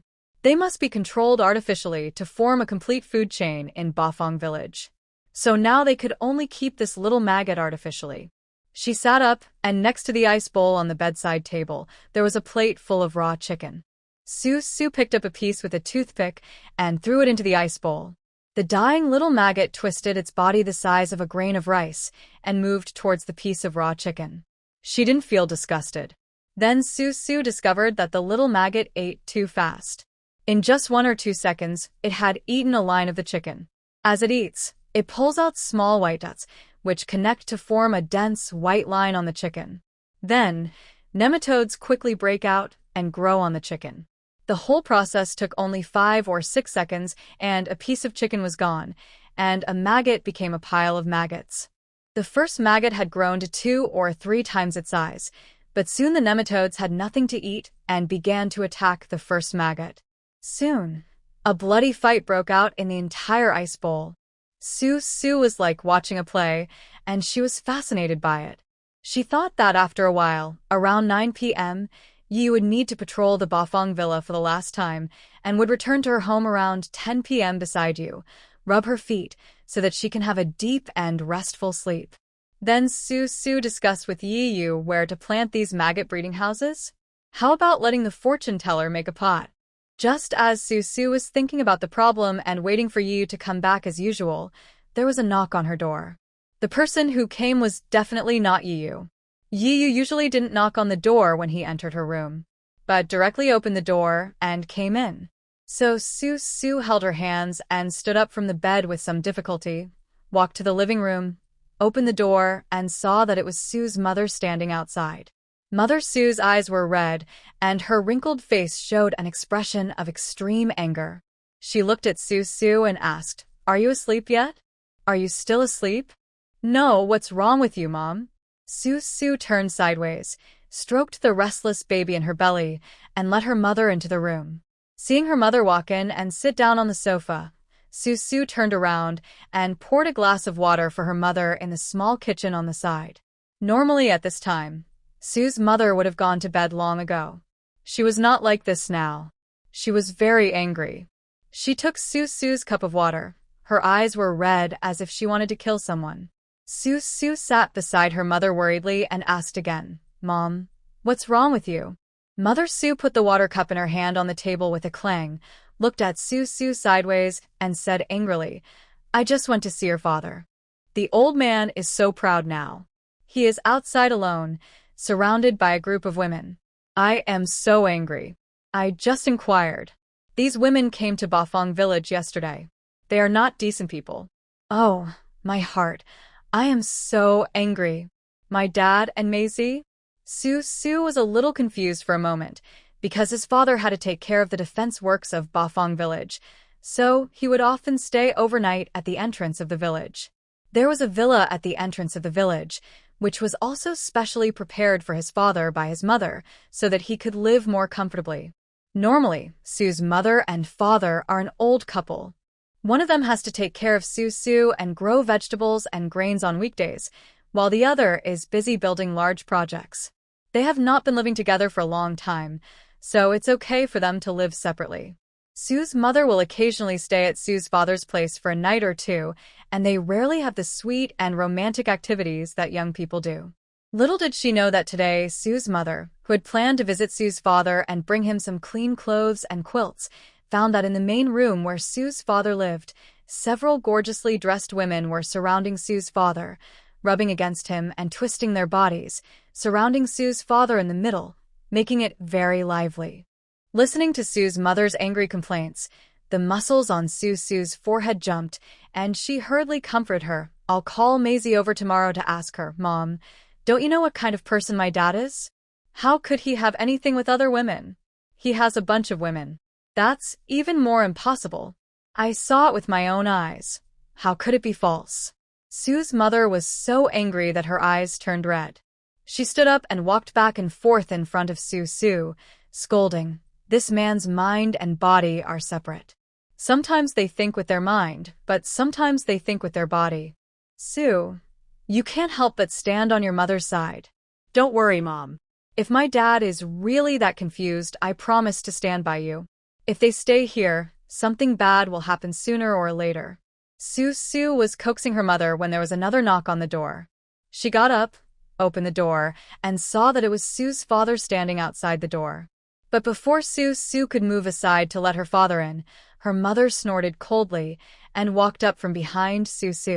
Su inside the door quickly moved aside to leave space for Su's father to explain to Su's mother what happened between him and Maisie and that group of fox spirits just now. However, Su's mother raised her hand, pushed Su's father away, and walked out the door directly. "Dad, my mom said that you and Mei Shengnan and the other girls had improper behavior." Looking at the back of Su's mother leaving, Su hurriedly asked Su's father loudly, "You already have a grandson. Do you have one?" No. Outside Su's door, facing Su's questioning, Su's father explained in a very embarrassed manner, "Didn't you forbid those women to do business in the village?" Tonight, Mei Shengnan was afraid that the world would not be in chaos, so she came to my place to make trouble. Hey, what's going on? A fly won't bite an egg without cracks. Why did they pick on you? Su's mother, who had not walked far yet, stopped walking when she heard Su's father's explanation. She turned around, pointed at Su's father, and questioned him sharply. Father Su turned around, with his back to Su, and explained to Mother Su, "Mei Xingnan and the other women thought that I was the father of the owner of Bafang Villa. They couldn't figure out what Su wanted to do to them, so they came to me to make trouble. Alas, it was just a show of force on the surface. In fact, their real purpose was just to find out what Su wanted to do. Then why didn't they ask me? I'm the mother of the owner of Bafang Villa." Faced with the issue of her husband's fidelity, Su's mother, an aunt from the neighborhood committee, fully demonstrated her questioning spirit. Like a crime-solving expert, she did not miss any flaws in Su's father's words and raised questions immediately. Father Su was stunned, and then asked anxiously, "How should I know? Maybe it's because men are easier to talk to? You old and disrespectful man, you've exposed yourself, haven't you? Are you actually very happy inside? What the Hades are you talking about in front of the kids? How could I say such nonsense? Isn't this true? It's disrespectful to the elderly and indecent. Go back here, let's talk about this separately." Because Su's mother's voice was so loud, and Su lived on the second floor, and when she quarreled with Su's father, she was standing in the corridor, so the doctors and nurses on the third floor, the gangsters and special forces in the hall, all heard the content of the quarrel between Su's father and mother clearly. Su's father thought that even if he and Su's mother were shameless, no matter what Su said, she was respected as owner of the manor by the coolies digging trenches below. He and Su's mother were arguing in front of so many people, which was somewhat to save Su's face, so he reached out and grabbed Su's mother and took her into a room on the second floor. Then the noisy sound became much quieter, but it seemed to be getting more and more intense. After a while, Su's father's voice became louder from inside the room, and at the same time there was the sound of Su's mother throwing things. Su frowned, supported her waist, and stood outside her door for a long time. She glanced at the curious faces upstairs and downstairs, and those faces quickly shrank back and went about their own business. The upper and lower rows of teeth in this mouth sometimes fight with each other. How could a couple not have quarrels? However, in Su's impression, although her mother was a bit talkative, nagging, and always complaining about Su's father, her father had a good personality and would never say too much if he could. When the two of them quarreled, Su's father would usually remain silent. Like this time, Su's father couldn't control himself and loudly refuted Su's mother. This had never happened in Su's memory. She began to consider the danger posed by Mei Xingnan. Mei Xingnan, whom Su knew, had never been a simple character, and she and Su did not have a very deep friendship. If one really had to define the relationship between Su and Mei Xingnan, Su felt that the relationship between her and Mei Xingnan could only be regarded as a transaction. Mei Xingnan values material things above all else. She accumulates all kinds of materials in her crystal core and accepts no one who comes to her. She will be willing to serve anyone who can afford the price. However, while she is greedy for material things, she sometimes paradoxically shows some disdain for them, as if she has given up hope. However, in the midst of despair, she occasionally shows some hope for the future. In short, Mei Xingnan is a very contradictory person. It is not entirely true to say that Mei Xingnan is a very capable woman. It may be the need of the times, or she may be artificially sought after. In short, Mei Xingnan's fame in the apocalypse is growing, so great that it is not an exaggeration to say that she is the #1 socialite in the apocalypse. Maybe men are just like this, with a herd mentality at work. Someone brought 10,000 crystal cores to invite Mei Xingnan for a meal, and someone brought 20,000 crystal cores to invite Mei Xingnan to dance. Later, Mei Xingnan's price was driven higher and higher, and when she put on airs appropriately, more and more men came to her. It is said that when the 4 major bases were established, the White Tiger base did not have any special features compared to the other 3 bases, but because of Meishengnan, it could barely be regarded as the red light district of the White Tiger base, and was much more lively than other bases. When Su Su approached Meishengnan, she was just a simple socialite who was good at currying favor with everyone and had a very good relationship with men, but she had not yet done any business of buying and selling information. At that time, Su Su killed Bai Luoluo in Chunqing and offended one of Bai Luoluo's old lovers. The old lover Su Su no longer remembered his name or appearance, but he spoke rudely and threatened that either Su Su would return Bai Luoluo to him, or Su Su would replace Bai Luoluo and spend a few nights with his brothers. Before he could finish his words, Su Su chopped off his head. Bai Luoluo's old lover was a minor official in the Chunqing base. After Su Su killed this old lover, she naturally could not stay in Chunqing anymore. However, she had not yet turned Chunqing upside down, and she did not know whether her daughter had left Chunqing. Therefore, she had to stay in Chunqing until she turned Chunqing upside down. So Su Su insisted on staying in Chunqing to find someone. Even though she had some conflicts with Chunqing's ruling system, she did not leave. After wasting a few days, the wife of Bai Luoluo's old lover came to seek revenge. Until now, Su Su still can't believe that Bai Luoluo's old lover actually has a very infatuated wife. Bai Luoluo's old lover's wife is an ordinary person, but she has a younger brother whose superpower level is higher than Su Su's.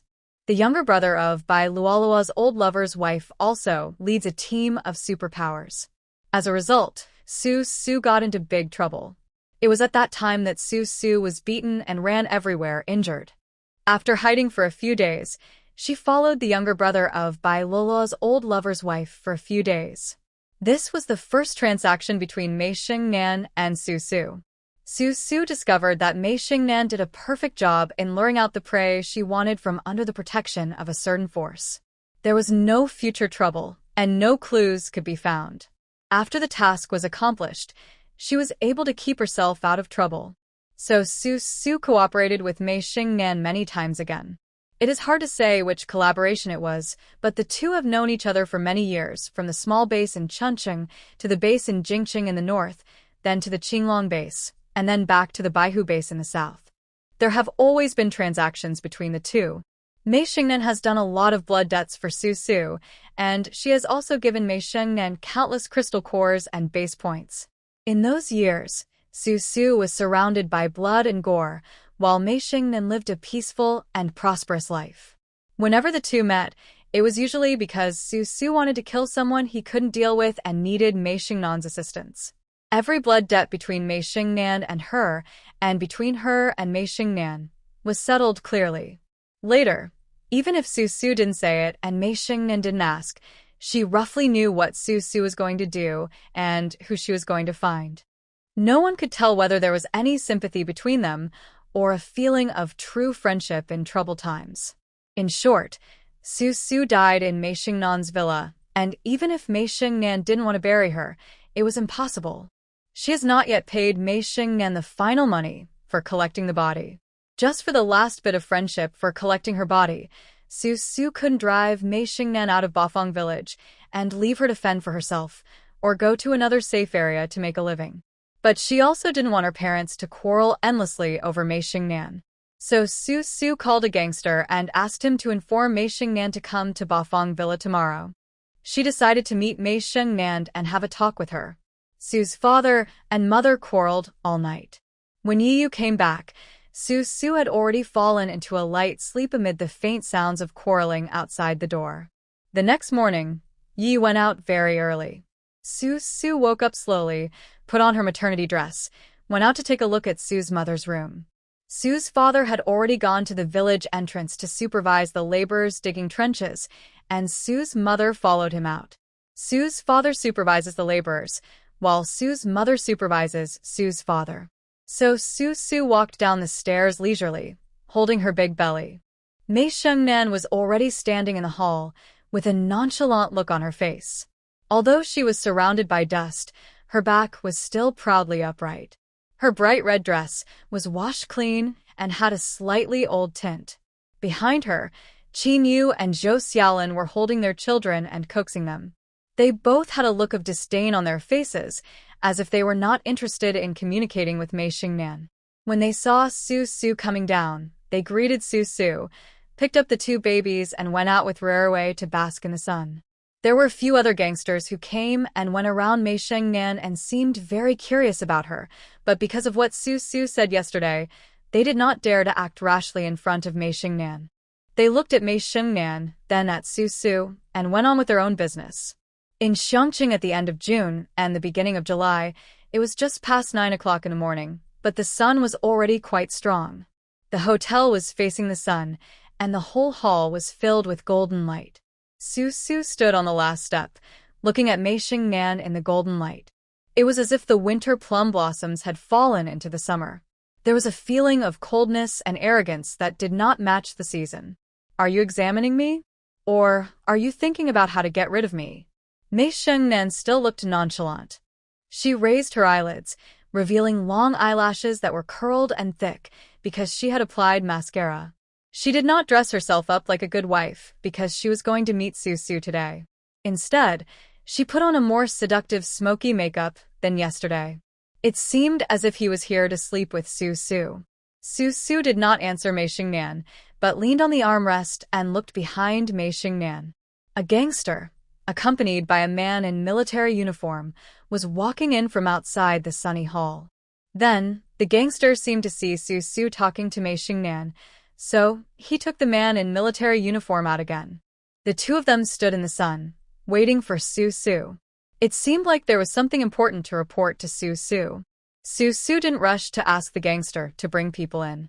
She just turned her gaze back to Mei Xingnan, thought for a moment, and asked, "Did you take your sisters to look for my father yesterday?" "I have looked for it. The owner's father is very cute. Even at such an old age, he still has such an innocent reaction." Haha, it's really funny. Mei Xingnan was not afraid of death. She stood in front of Su Su, smiling charmingly and ambiguously. It's just that Su Su asked this, so Mei Xingnan said this on purpose. It felt like she was seeking death on purpose. It was the end of the world anyway, and she was tired of living as a half-human, half-ghost. Dying under a man was death, dying at Su Su's hands was death, and dying at Su's mother's hands was even more death. The sooner she died, the sooner she would be free. Su Su nodded and said to Mei Xingnan very seriously, "My father is an honest man. He has lived for most of his life and has never done anything to let my mother down. No matter what your purpose is, I hope this incident will not happen again in the future." He. Mei Xingnan laughed again, moved her body, swayed her skirt, changed her posture, still standing straight. She raised her eyes and glanced at Su Su, her face full of charm. "I can't control this man's thing." It was hard to tell whether she agreed to Su Su's request or not. Anyway, only Mei Xingnan and Su Su knew. Su Su did not dwell on this matter any longer. She just thought that Mei Xingnan agreed not to bother Su's father anymore. She changed the subject and asked again, "Have you ever thought about changing your career?" What? Mei Xingnan left sarcastically. There was a dead look in Su Su's eyes. "Do you think everyone is like you? A superpower? Your father is a superpower and can build houses. Is your man a superpower or a special forces soldier? People like me are born to be ordinary. I can't lift anything with my hands or shoulders. I can't do anything except serving men. Ha ha ha ha. This job is really suitable for me." After thinking for a while, Mei Xingnan seemed to have not said enough. She glanced at Su Su's big belly and said, "How about I help you take care of the baby?" Ha ha, what a joke. I have neither the patience nor the love. What can I do? Su Su, my master, please don't be so kind to me. I don't need your salvation or your pity. Just let me live like this. I think this kind of life is good, and I enjoy it. Really? Su looked at Mei Xingnan quietly. Looking at the happy smile on Mei Xingnan's face, she didn't know why, but she always felt a little sad. People always like to use their own code of conduct to criticize and accuse. In everyone's mind, the self-depraved Mei Xingnan is like heaven and earth compared to Su Su. Mei Shengnan is the object of criticism. Many decent women look down on her and despise her, believing that a woman who can only survive by selling her body in the end times must be lowly and bad, and must be morally condemned. Su Su shook her head, looked at the smiling Mei Shengnan, sighed realistically, and said, "Although I don't agree that women must rely on selling themselves to survive in the end times, I know that I don't condemn or despise your rights. After all, this is also a way of survival." She looked at Mei Shengnan, and Su Su walked down the last step. She supported her waist with one hand, walked forward, brushed past Mei Shengnan's shoulder, and continued. In a group, there are many ways to survive. Go out to fight monsters, look for supplies, boil water, cook, wash clothes, and take care of children for others. This is also a contribution. You cannot deny the contribution of this strength. Everyone can find their own position in the group. The difference lies in what kind of person you want to be, whether you want to win the respect of others, or you have given up and think that you have always been this kind of person, with no hope, no future, and only want to fall into the Avicii Hades from now on. Whether it's a demon or a ghost, you don't want to crawl out of the darkness, and you don't want anyone to pull you out. You feel that in this life, you can only rot in the darkness. Mei Shengnan didn't move or answer. The smile on her heavily made-up face gradually faded. As Su Su spoke, her back became straighter and straighter. In the end, she stood behind Su Su like a straight flag, with her red skirt fluttering. Su Su turned around, with her back to the bright sunshine, looking at Mei Shengnan's back, and said, "Maisie, I have also experienced such darkness, and I have been struggling forward step by step in despair. No one can save me, and I don't need anyone's salvation. So here, I will never look down on you or abuse you, but I won't let you continue to do this business. You don't have to ask anyone anymore, and you don't have to do anything to test my bottom line. I won't kill you, nor will I indulge you. If you're bored, you can come here and talk to me. I will tell you what you should and shouldn't do in my Bafang village." It should have been a happy reunion, but Mei Shengnan's behavior made it difficult for Su Su to get close to her. But that was also good. In Su Su's previous life, there hadn't been much love and affection between her and Mei Shengnan. It was just that perhaps people were used to walking in the dark, and those who walked with them would always be more tolerant. If it had been someone else, Su Su might not have said so much to her today. I don't know which sentence seemed to touch Mei Shengnan. She turned around and looked at Su Su with her pair of eyes with colored contact lenses, which seemed to be sparkling with a layer of starlight. Mei Shengnan sneered and said nothing. She opened her mouth, choked for a moment with pain in her throat, and then cleared her throat and said, "That's it? You mean you've summoned me here today with such a large force? Are you planning on causing trouble for me?" "I didn't mean to cause you any trouble." "Okay then, I'm leaving." "Okay, remember my words, behave yourself, and take care." As soon as Su Su finished her last sentence, Mei Shengnan really left. She walked calmly and proudly in Su Su's eyes, without regrets and perseverance.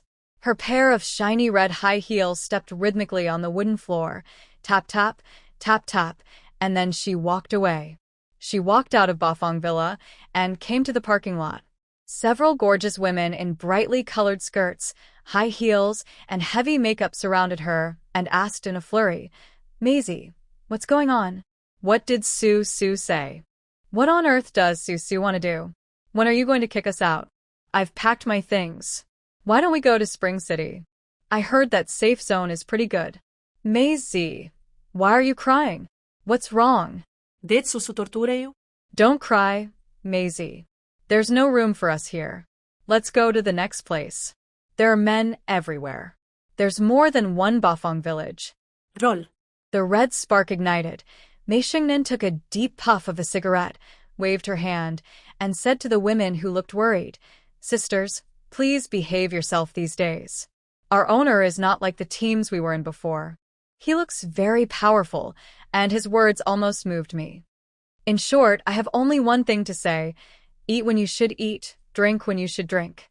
She asked us to stay, so we stay with peace of mind.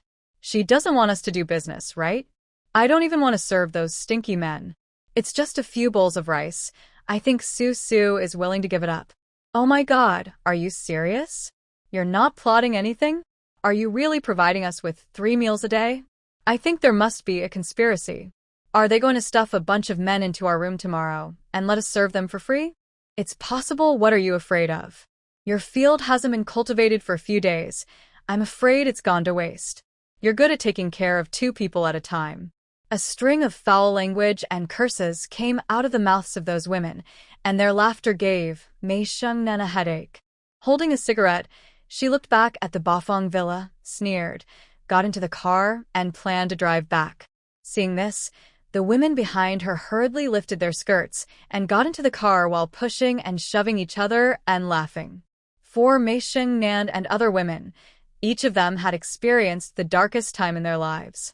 No matter what Su wanted to do with them, or how many men in Bafang village were waiting for them to comfort them, it was not easy to survive until today. They just lived day by day, one day at a time, and for them, one day of living was one day of earning. In Bafang villa, after Mei Shengnan left, Su walked in the hall while touching her belly. Without waiting for the gangsters and the man in military uniform standing outside the hall to come in, Zhou Xiaolin and Qin Yu, holding the baby, walked quickly into the hall with Ruerui. Zhou Xiaolin looked back with disdain on her face, as if Mei Shengnan was right behind her. I don't understand. She has normal hands and feet. She can do anything. Why does she have to do this? Qin Yu was holding a baby in one hand and holding Ruerui's hand with the other, standing a little behind Zhou Xiaolin. Although she didn't say anything, the expression on her face showed that she agreed with Zhou Xiaolin. Su smiled, looked at Zhou Xiaolin and asked, "So what kind of person do you think you would have become before you met me?" Zhou Xiaolin was stunned, opened her mouth, and seemed to want to say something, but in the end she didn't say it. Qin Yu behind her thought for a moment and said thoughtfully, "Probably. Maybe about the same as Mei Shengnan."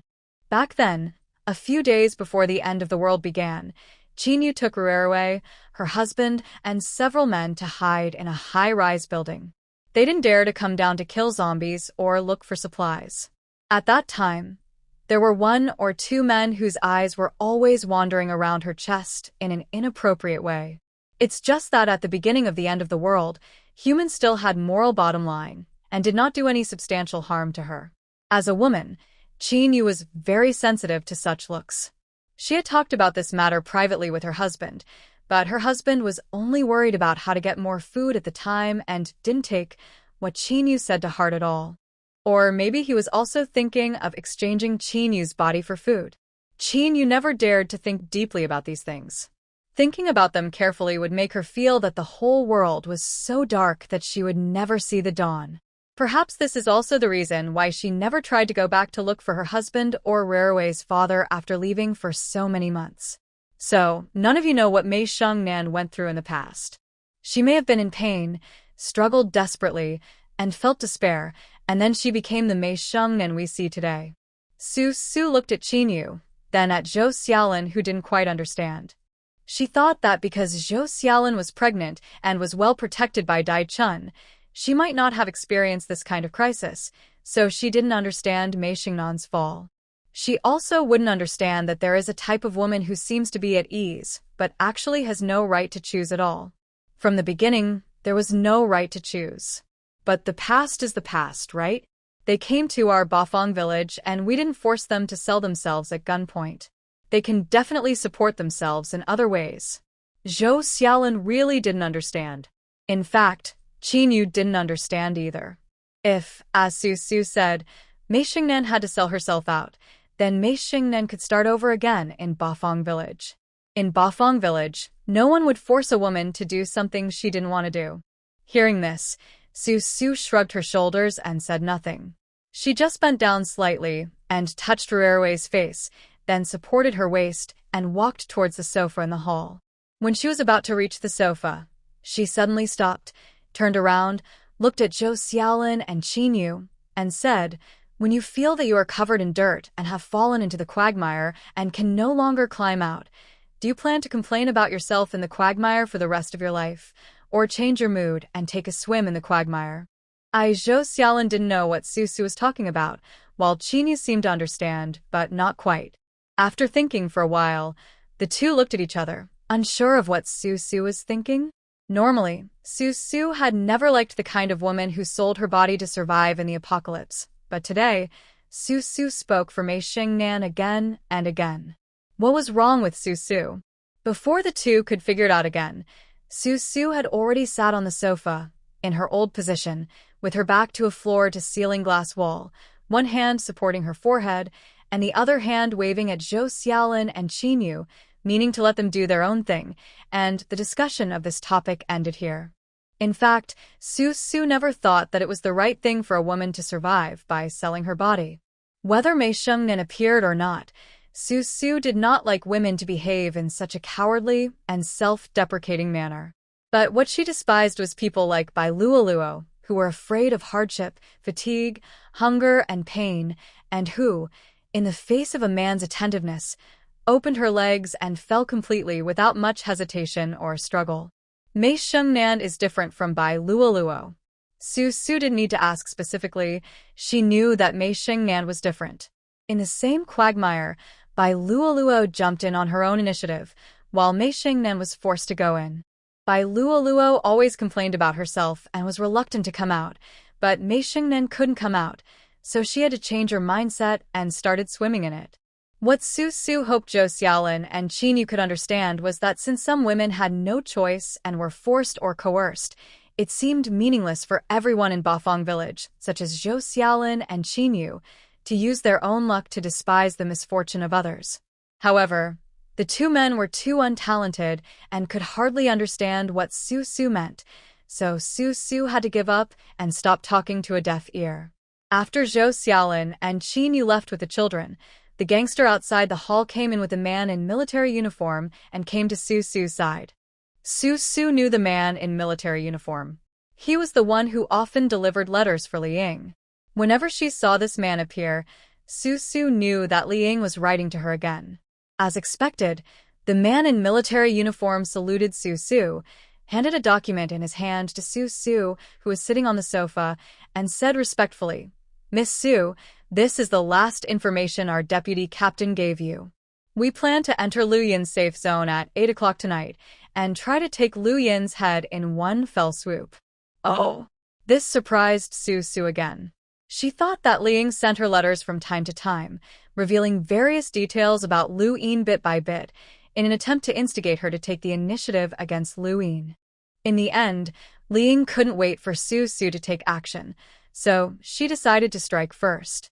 Su raised her head and glanced at the folder handed to her by the man in military uniform.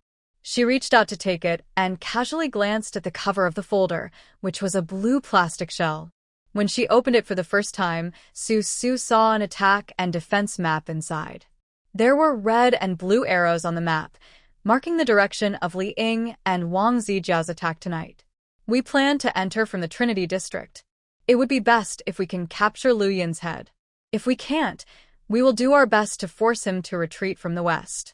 As Su took out the attack and defense map and looked at it carefully, the man in military uniform explained that the red arrow was the attack route of Li Ying and Wang Zijiao, and the blue arrow was the direction in which Lu Yin might escape. How come all these escape routes pass by our Bafang village? Besides Su, Brother Pai leaned over, and Su handed the map to Brother Pai. Then he looked up at the man in military uniform and asked, "How confident are you in killing Lu Yin?" 3 points. As far as I know, Lu Yin and Wang Zijiao brought a total of 6,000 people and stationed them in a safe zone. It was only not long ago that you and Lu Yin gradually formed different camps.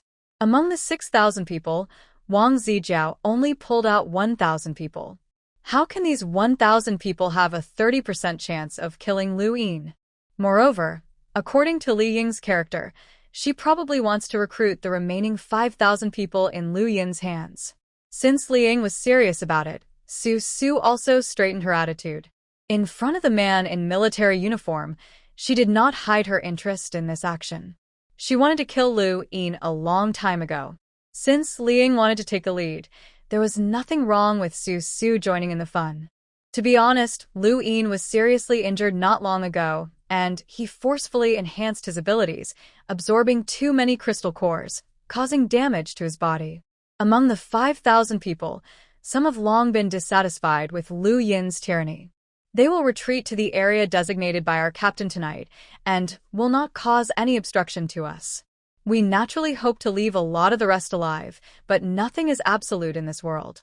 If they swear to follow Lu Yin to death, then don't blame us for being ruthless. In the blink of an eye, there was a bloodbath. The words of the man in military uniform made Brother Pai's scalp tingle, and the expression on Su Su's face also became colder and colder. If people want to do great things, they will certainly not care about trivial matters. Human life is worthless during the ups and downs. The end of the world has just begun, and the social structure of mankind has not yet been rebuilt, but there are already all kinds of struggles for power. Such situations will only increase in the future, not decrease. These 1,000 or 5,000 people only counted the soldiers, not the survivors.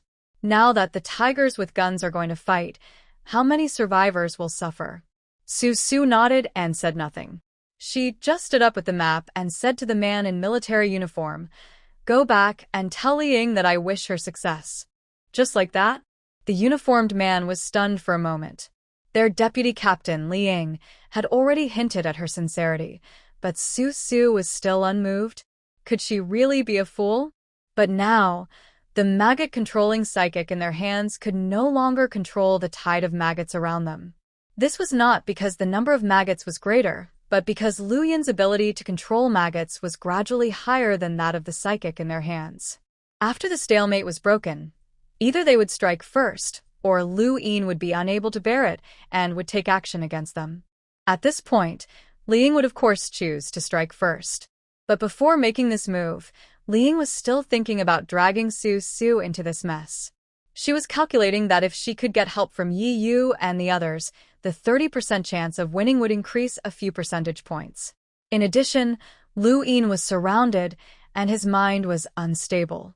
He was thinking about forcibly increasing the level of his supernatural powers, and he absorbed too many crystal cores, so his body had long been broken. So Li Ying was in a situation of complete victory. But Su Su was not easy to control. No one knew what she was thinking at the moment. She just asked the man in military uniform a few simple questions and then let him go back. From beginning to end, he never expressed any opinion, saying anything like asking Yi Yu to help Li Ying. As soon as the man in military uniform left, Brother Pai, who was studying a map, put down the map and said with embarrassment on his face, "Su Su, this matter is both easy and difficult to handle. With Lu Yin's death, Li Ying may not be able to rest easy. Of course I know Li Ying is also a worry." Su Su stood up, stood in front of Brother Pai, moved her swollen feet twice, and thought, "But the most important thing right now is Lu Yin. None of us knows how many spies are hiding in Bafang village, and when these spies will start to make trouble, so we can only cut off the fire as soon as possible. Lu Yun muss die. If he doesn't die, he will always be thinking about us. I will go find Yi Yu and try to make Lu Yin live beyond tomorrow." After saying that, Su Su walked out and found Yi Yu, who was practicing dart skills on a mutant chicken at the back of the hotel. She handed the map in her hand to him. Su Su didn't even need to explain to Yi Yu like the man in military uniform. Yi Yu understood the attack and defense diagram at a glance. He was playing with a dart specially made for him by a fortune teller. He tilted his head to glance at the mutant chicken struggling not far away. The chicken had an identical dart stuck in its body.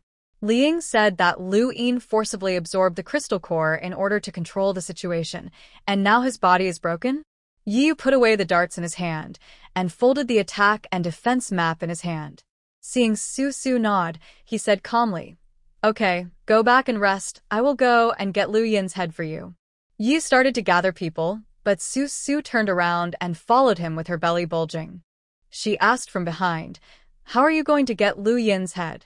Go into the safe zone and help Li Ying kill Lu Yin?" In front, Yi Yu stopped and turned around.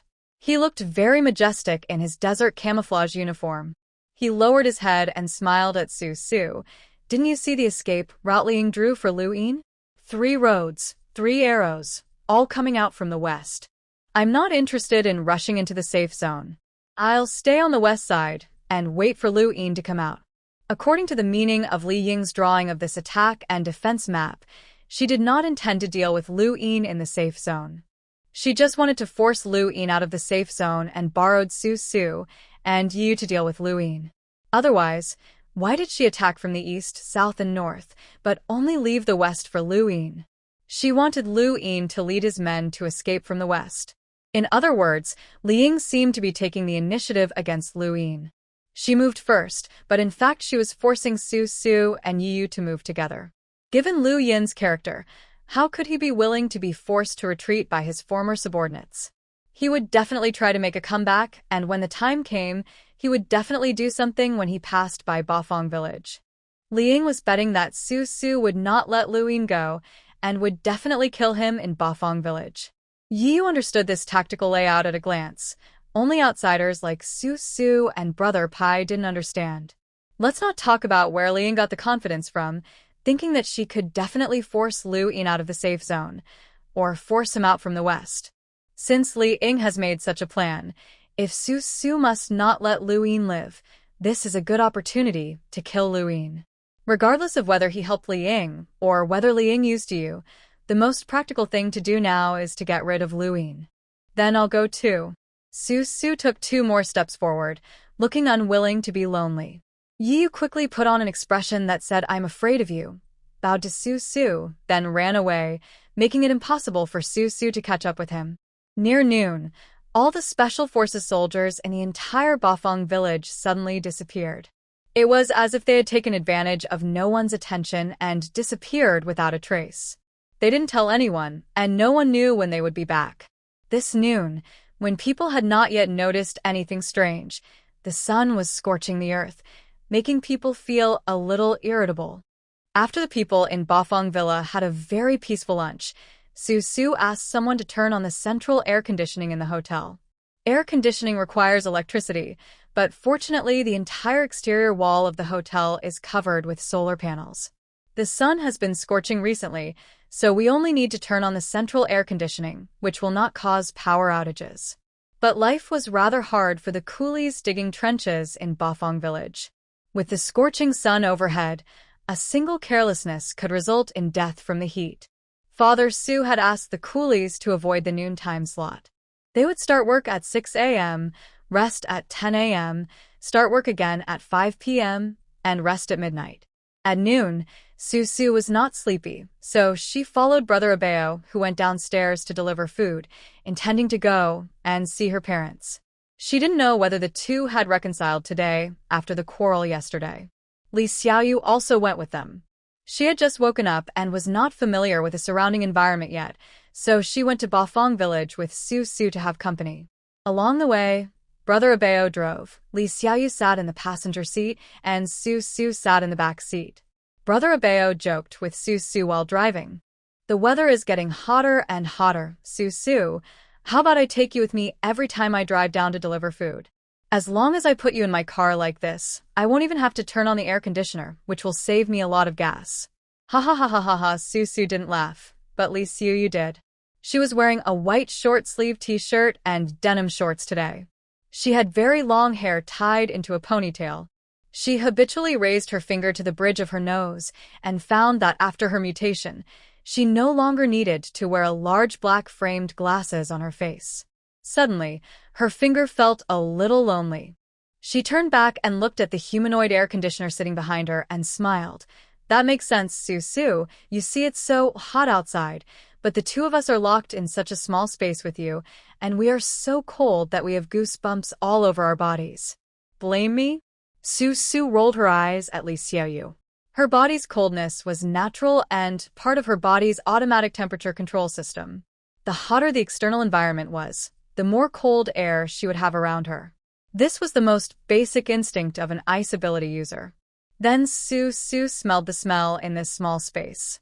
Apart from the body odor of Brother Abeo, there was no trace of fragrance. She looked at Li Xiaoyu with approval. She thought that Li Xiaoyu controlled her fragrance very well and did not have the problem of Su Su, who was unable to control her own coldness. As they were talking, the three of them had already arrived at Bafang village. Under the bright white sunlight, in an open space near the village entrance, except for 2 mutant chickens clucking around in the open space, there was no one else wandering around in such a scorching sun. Su and the other two parked the car and got out. Li Xiaoyu helped Brother Abeo carry food from the truck bed. Su, with a full stomach, took 2 steps towards the villa where her parents lived. She then remembered the mutant bush planted under the village wall, so she changed direction and planned to go and take a look at the bush first. As soon as she stepped onto the open space, soldiers and survivors came out from the villas in groups of 3 or 4 under the scorching sun and helped Brother Abeo carry the table and put away the vegetable bowls and rice buckets. Because Yu and other Special Forces soldiers had gone somewhere unknown today, all the gangsters were taken back to Bafang Villa to replace Yu and others and serve as guards in Bafang Villa. So today, only Brother Abeo came to deliver food. Li Xiaoyu was very conscious. Without Brother Abeo asking or Su telling her, she took the initiative to pick up the big spoon and put food into the bowls of people who were already in line. The food in Bafang village is very good. The chicken is chopped into small pieces and cooked very fragrantly. Today, it is served with a large pot of vegetables and another pot of chicken soup. The dishes in each large pot are very satisfying. Li Xiaoyu just takes a large spoonful and puts it in people's bowls, which makes the amount of dishes piled up. Su walked to the iron gate at the entrance of the village and looked back. She found that more and more survivors and soldiers had come out, holding their bowls under the scorching sun and queuing up to get their meals. A woman also came out of the villa, where Mei Xingnan lived not far away. She was wearing a lace nightgown and holding a bowl in her hand. It seemed that she was also planning to queue up for meals. Su smiled, opened a small door on the heavy iron gate, and walked out of the earthen wall.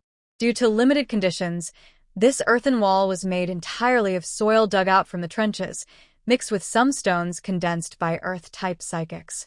The simply piled-up earthen wall could not withstand any attack from heavy firepower, and even the psychics' supernatural powers could not stop it.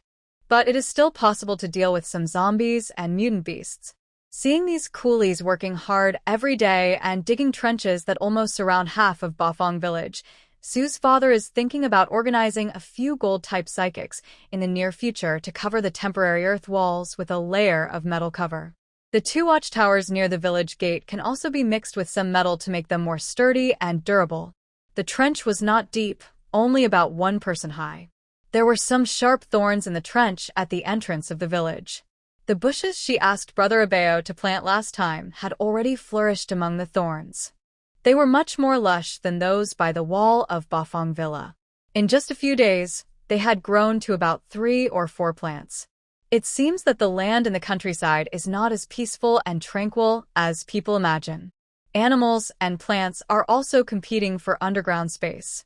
The road connecting to the village entrance has been hollowed out a bit under the design of Su's father. He plans to make the village entrance into the shape of a bridge. When the conditions are ripe, he will put something under the bridge that can resist foreign invasion, such as water, thorns, or mutated bushes. After inspecting the bushes and trenches, Su stood at the entrance of the village again, looking at the path ahead under the scorching sun. It was quiet without any movement, only the scorching sun raging on the earth.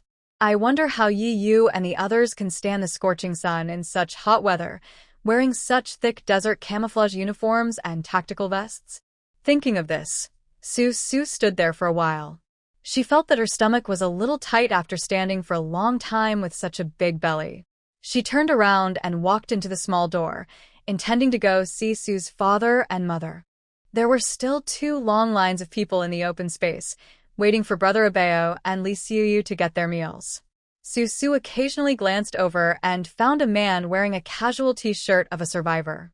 He got 2 bowls of rice from Li Xiaoyu and walked to a man squatting in the corner. There was nothing much to say about queuing up to get food for teammates, but Su's 5 senses were sharper than those of ordinary people. Her eyes followed the fat man with 2 bowls of rice and fixed on the man squatting in the corner. She looked more closely and found that the squatting man was a person with superpowers. Moreover, his level is not low. He is a wood-type mutant who has just passed the 3rd level. A 3rd-level wood-type mutant would have a high status in any group, but Su looked at the gray clothes on the 3rd-level wood-type mutant, and it was obvious that he was one of the coolies digging trenches. This is exactly what the saying goes. You can make a living with your superpowers, but you have to rely on hard labor. Why? She was thinking in her heart, and the third-level wood-type superpower glanced over, and through the crowd of people, his eyes met Susu's. The third-level wood-type superpower's eyes were obviously stunned, and then he said something to the fat man who brought him food, and did not take the food from the fat man's hand. He stood up, turned around, and went to the back of the villa. There is nothing special about the scenery behind the villa. Apart from the vegetable fields, there is a wall, and outside the wall is a moat. Further away from the moat is a barren rice field. Susu frowned, held her waist, and followed. She walked on the dirt road paved with small stone slabs, frowned slightly, left the bustling open space, and came to the back of the house. Across 2 or 3 vegetable gardens, she saw the third-level wood-type mutant, standing in a vegetable garden with his trouser legs rolled up, looking like he was waiting for her. This third-order wood-type mutant was tall and thin. He wore a short-sleeved t-shirt, jeans, and a pair of muddy sneakers on his bare feet. It was difficult to see the original color of the sneakers. When Susu took a look at him, she felt that the eyebrows of this third-level wood-type mutant were dark and thick, as if they were deliberately drawn on. Susu felt a little uncomfortable looking at them. She was just about to ask what this third-level wood-type mutant wanted to do by hiding his abilities and condescending to come to such a small Bafang villa, but she heard footsteps behind her. Susu turned around and saw the fat man with 2 bowls of rice standing behind her with a greasy face. The fat man was holding a shiny black gun in his hand with a silencer on the muzzle. TSK. Susu sneered, holding his waist, ignoring the fat man with a gun behind him, and just looked at the third-level wood-type ability user and asked very calmly, "What does this mean? I don't have any bad intentions. I just want to follow and see what's going on." What she said was the truth. After the end of the world, many high-level psychics were afraid of trouble. When they entered a certain group or a certain force, they would hide their strength first, observe the group for a while, and then find an opportunity to reveal their level of psychic ability, calling it amazing. Susu had done such things before, so she didn't think there was anything suspicious about this third-level psychic. She followed him just out of curiosity. But the third-level wood-type mutant obviously didn't think so. His 2 small eyes under his thick eyebrows flashed with a malicious and vigilant light. He looked at Susu and sneered, "Since you have discovered me, I have nothing to hide. I can take advantage of the fact that the special forces are not here today to capture you for our commander. No, I didn't find anything about you. I just followed you out of curiosity. You didn't even try to hide it and directly admitted that you are a spy. Is this really okay?" Susu was shouting in her heart, but on the surface, she looked at this third-order wood-type mutant in silence. She immediately guessed the identity of this person. He said, "Commander? Could he be Lu Yin's man?" While Susu was silently guessing, the third-level wood-type mutant spoke up again. "According to our commander's original plan, we were going to raise some mutant maggots here with you. When you give birth, we'll use the mutant maggots to contain you and his men, and then come and get you and your newborn baby. But since you've discovered my identity, I have to execute this plan ahead of time." Susu looked at the man who had already told Lu Yin's entire plan in advance without even interrogating him, and suddenly asked curiously, "Are you so confident that you can take me down by yourself? You and the others are gone, but aren't there other people with special abilities patrolling the village? Isn't there still me?"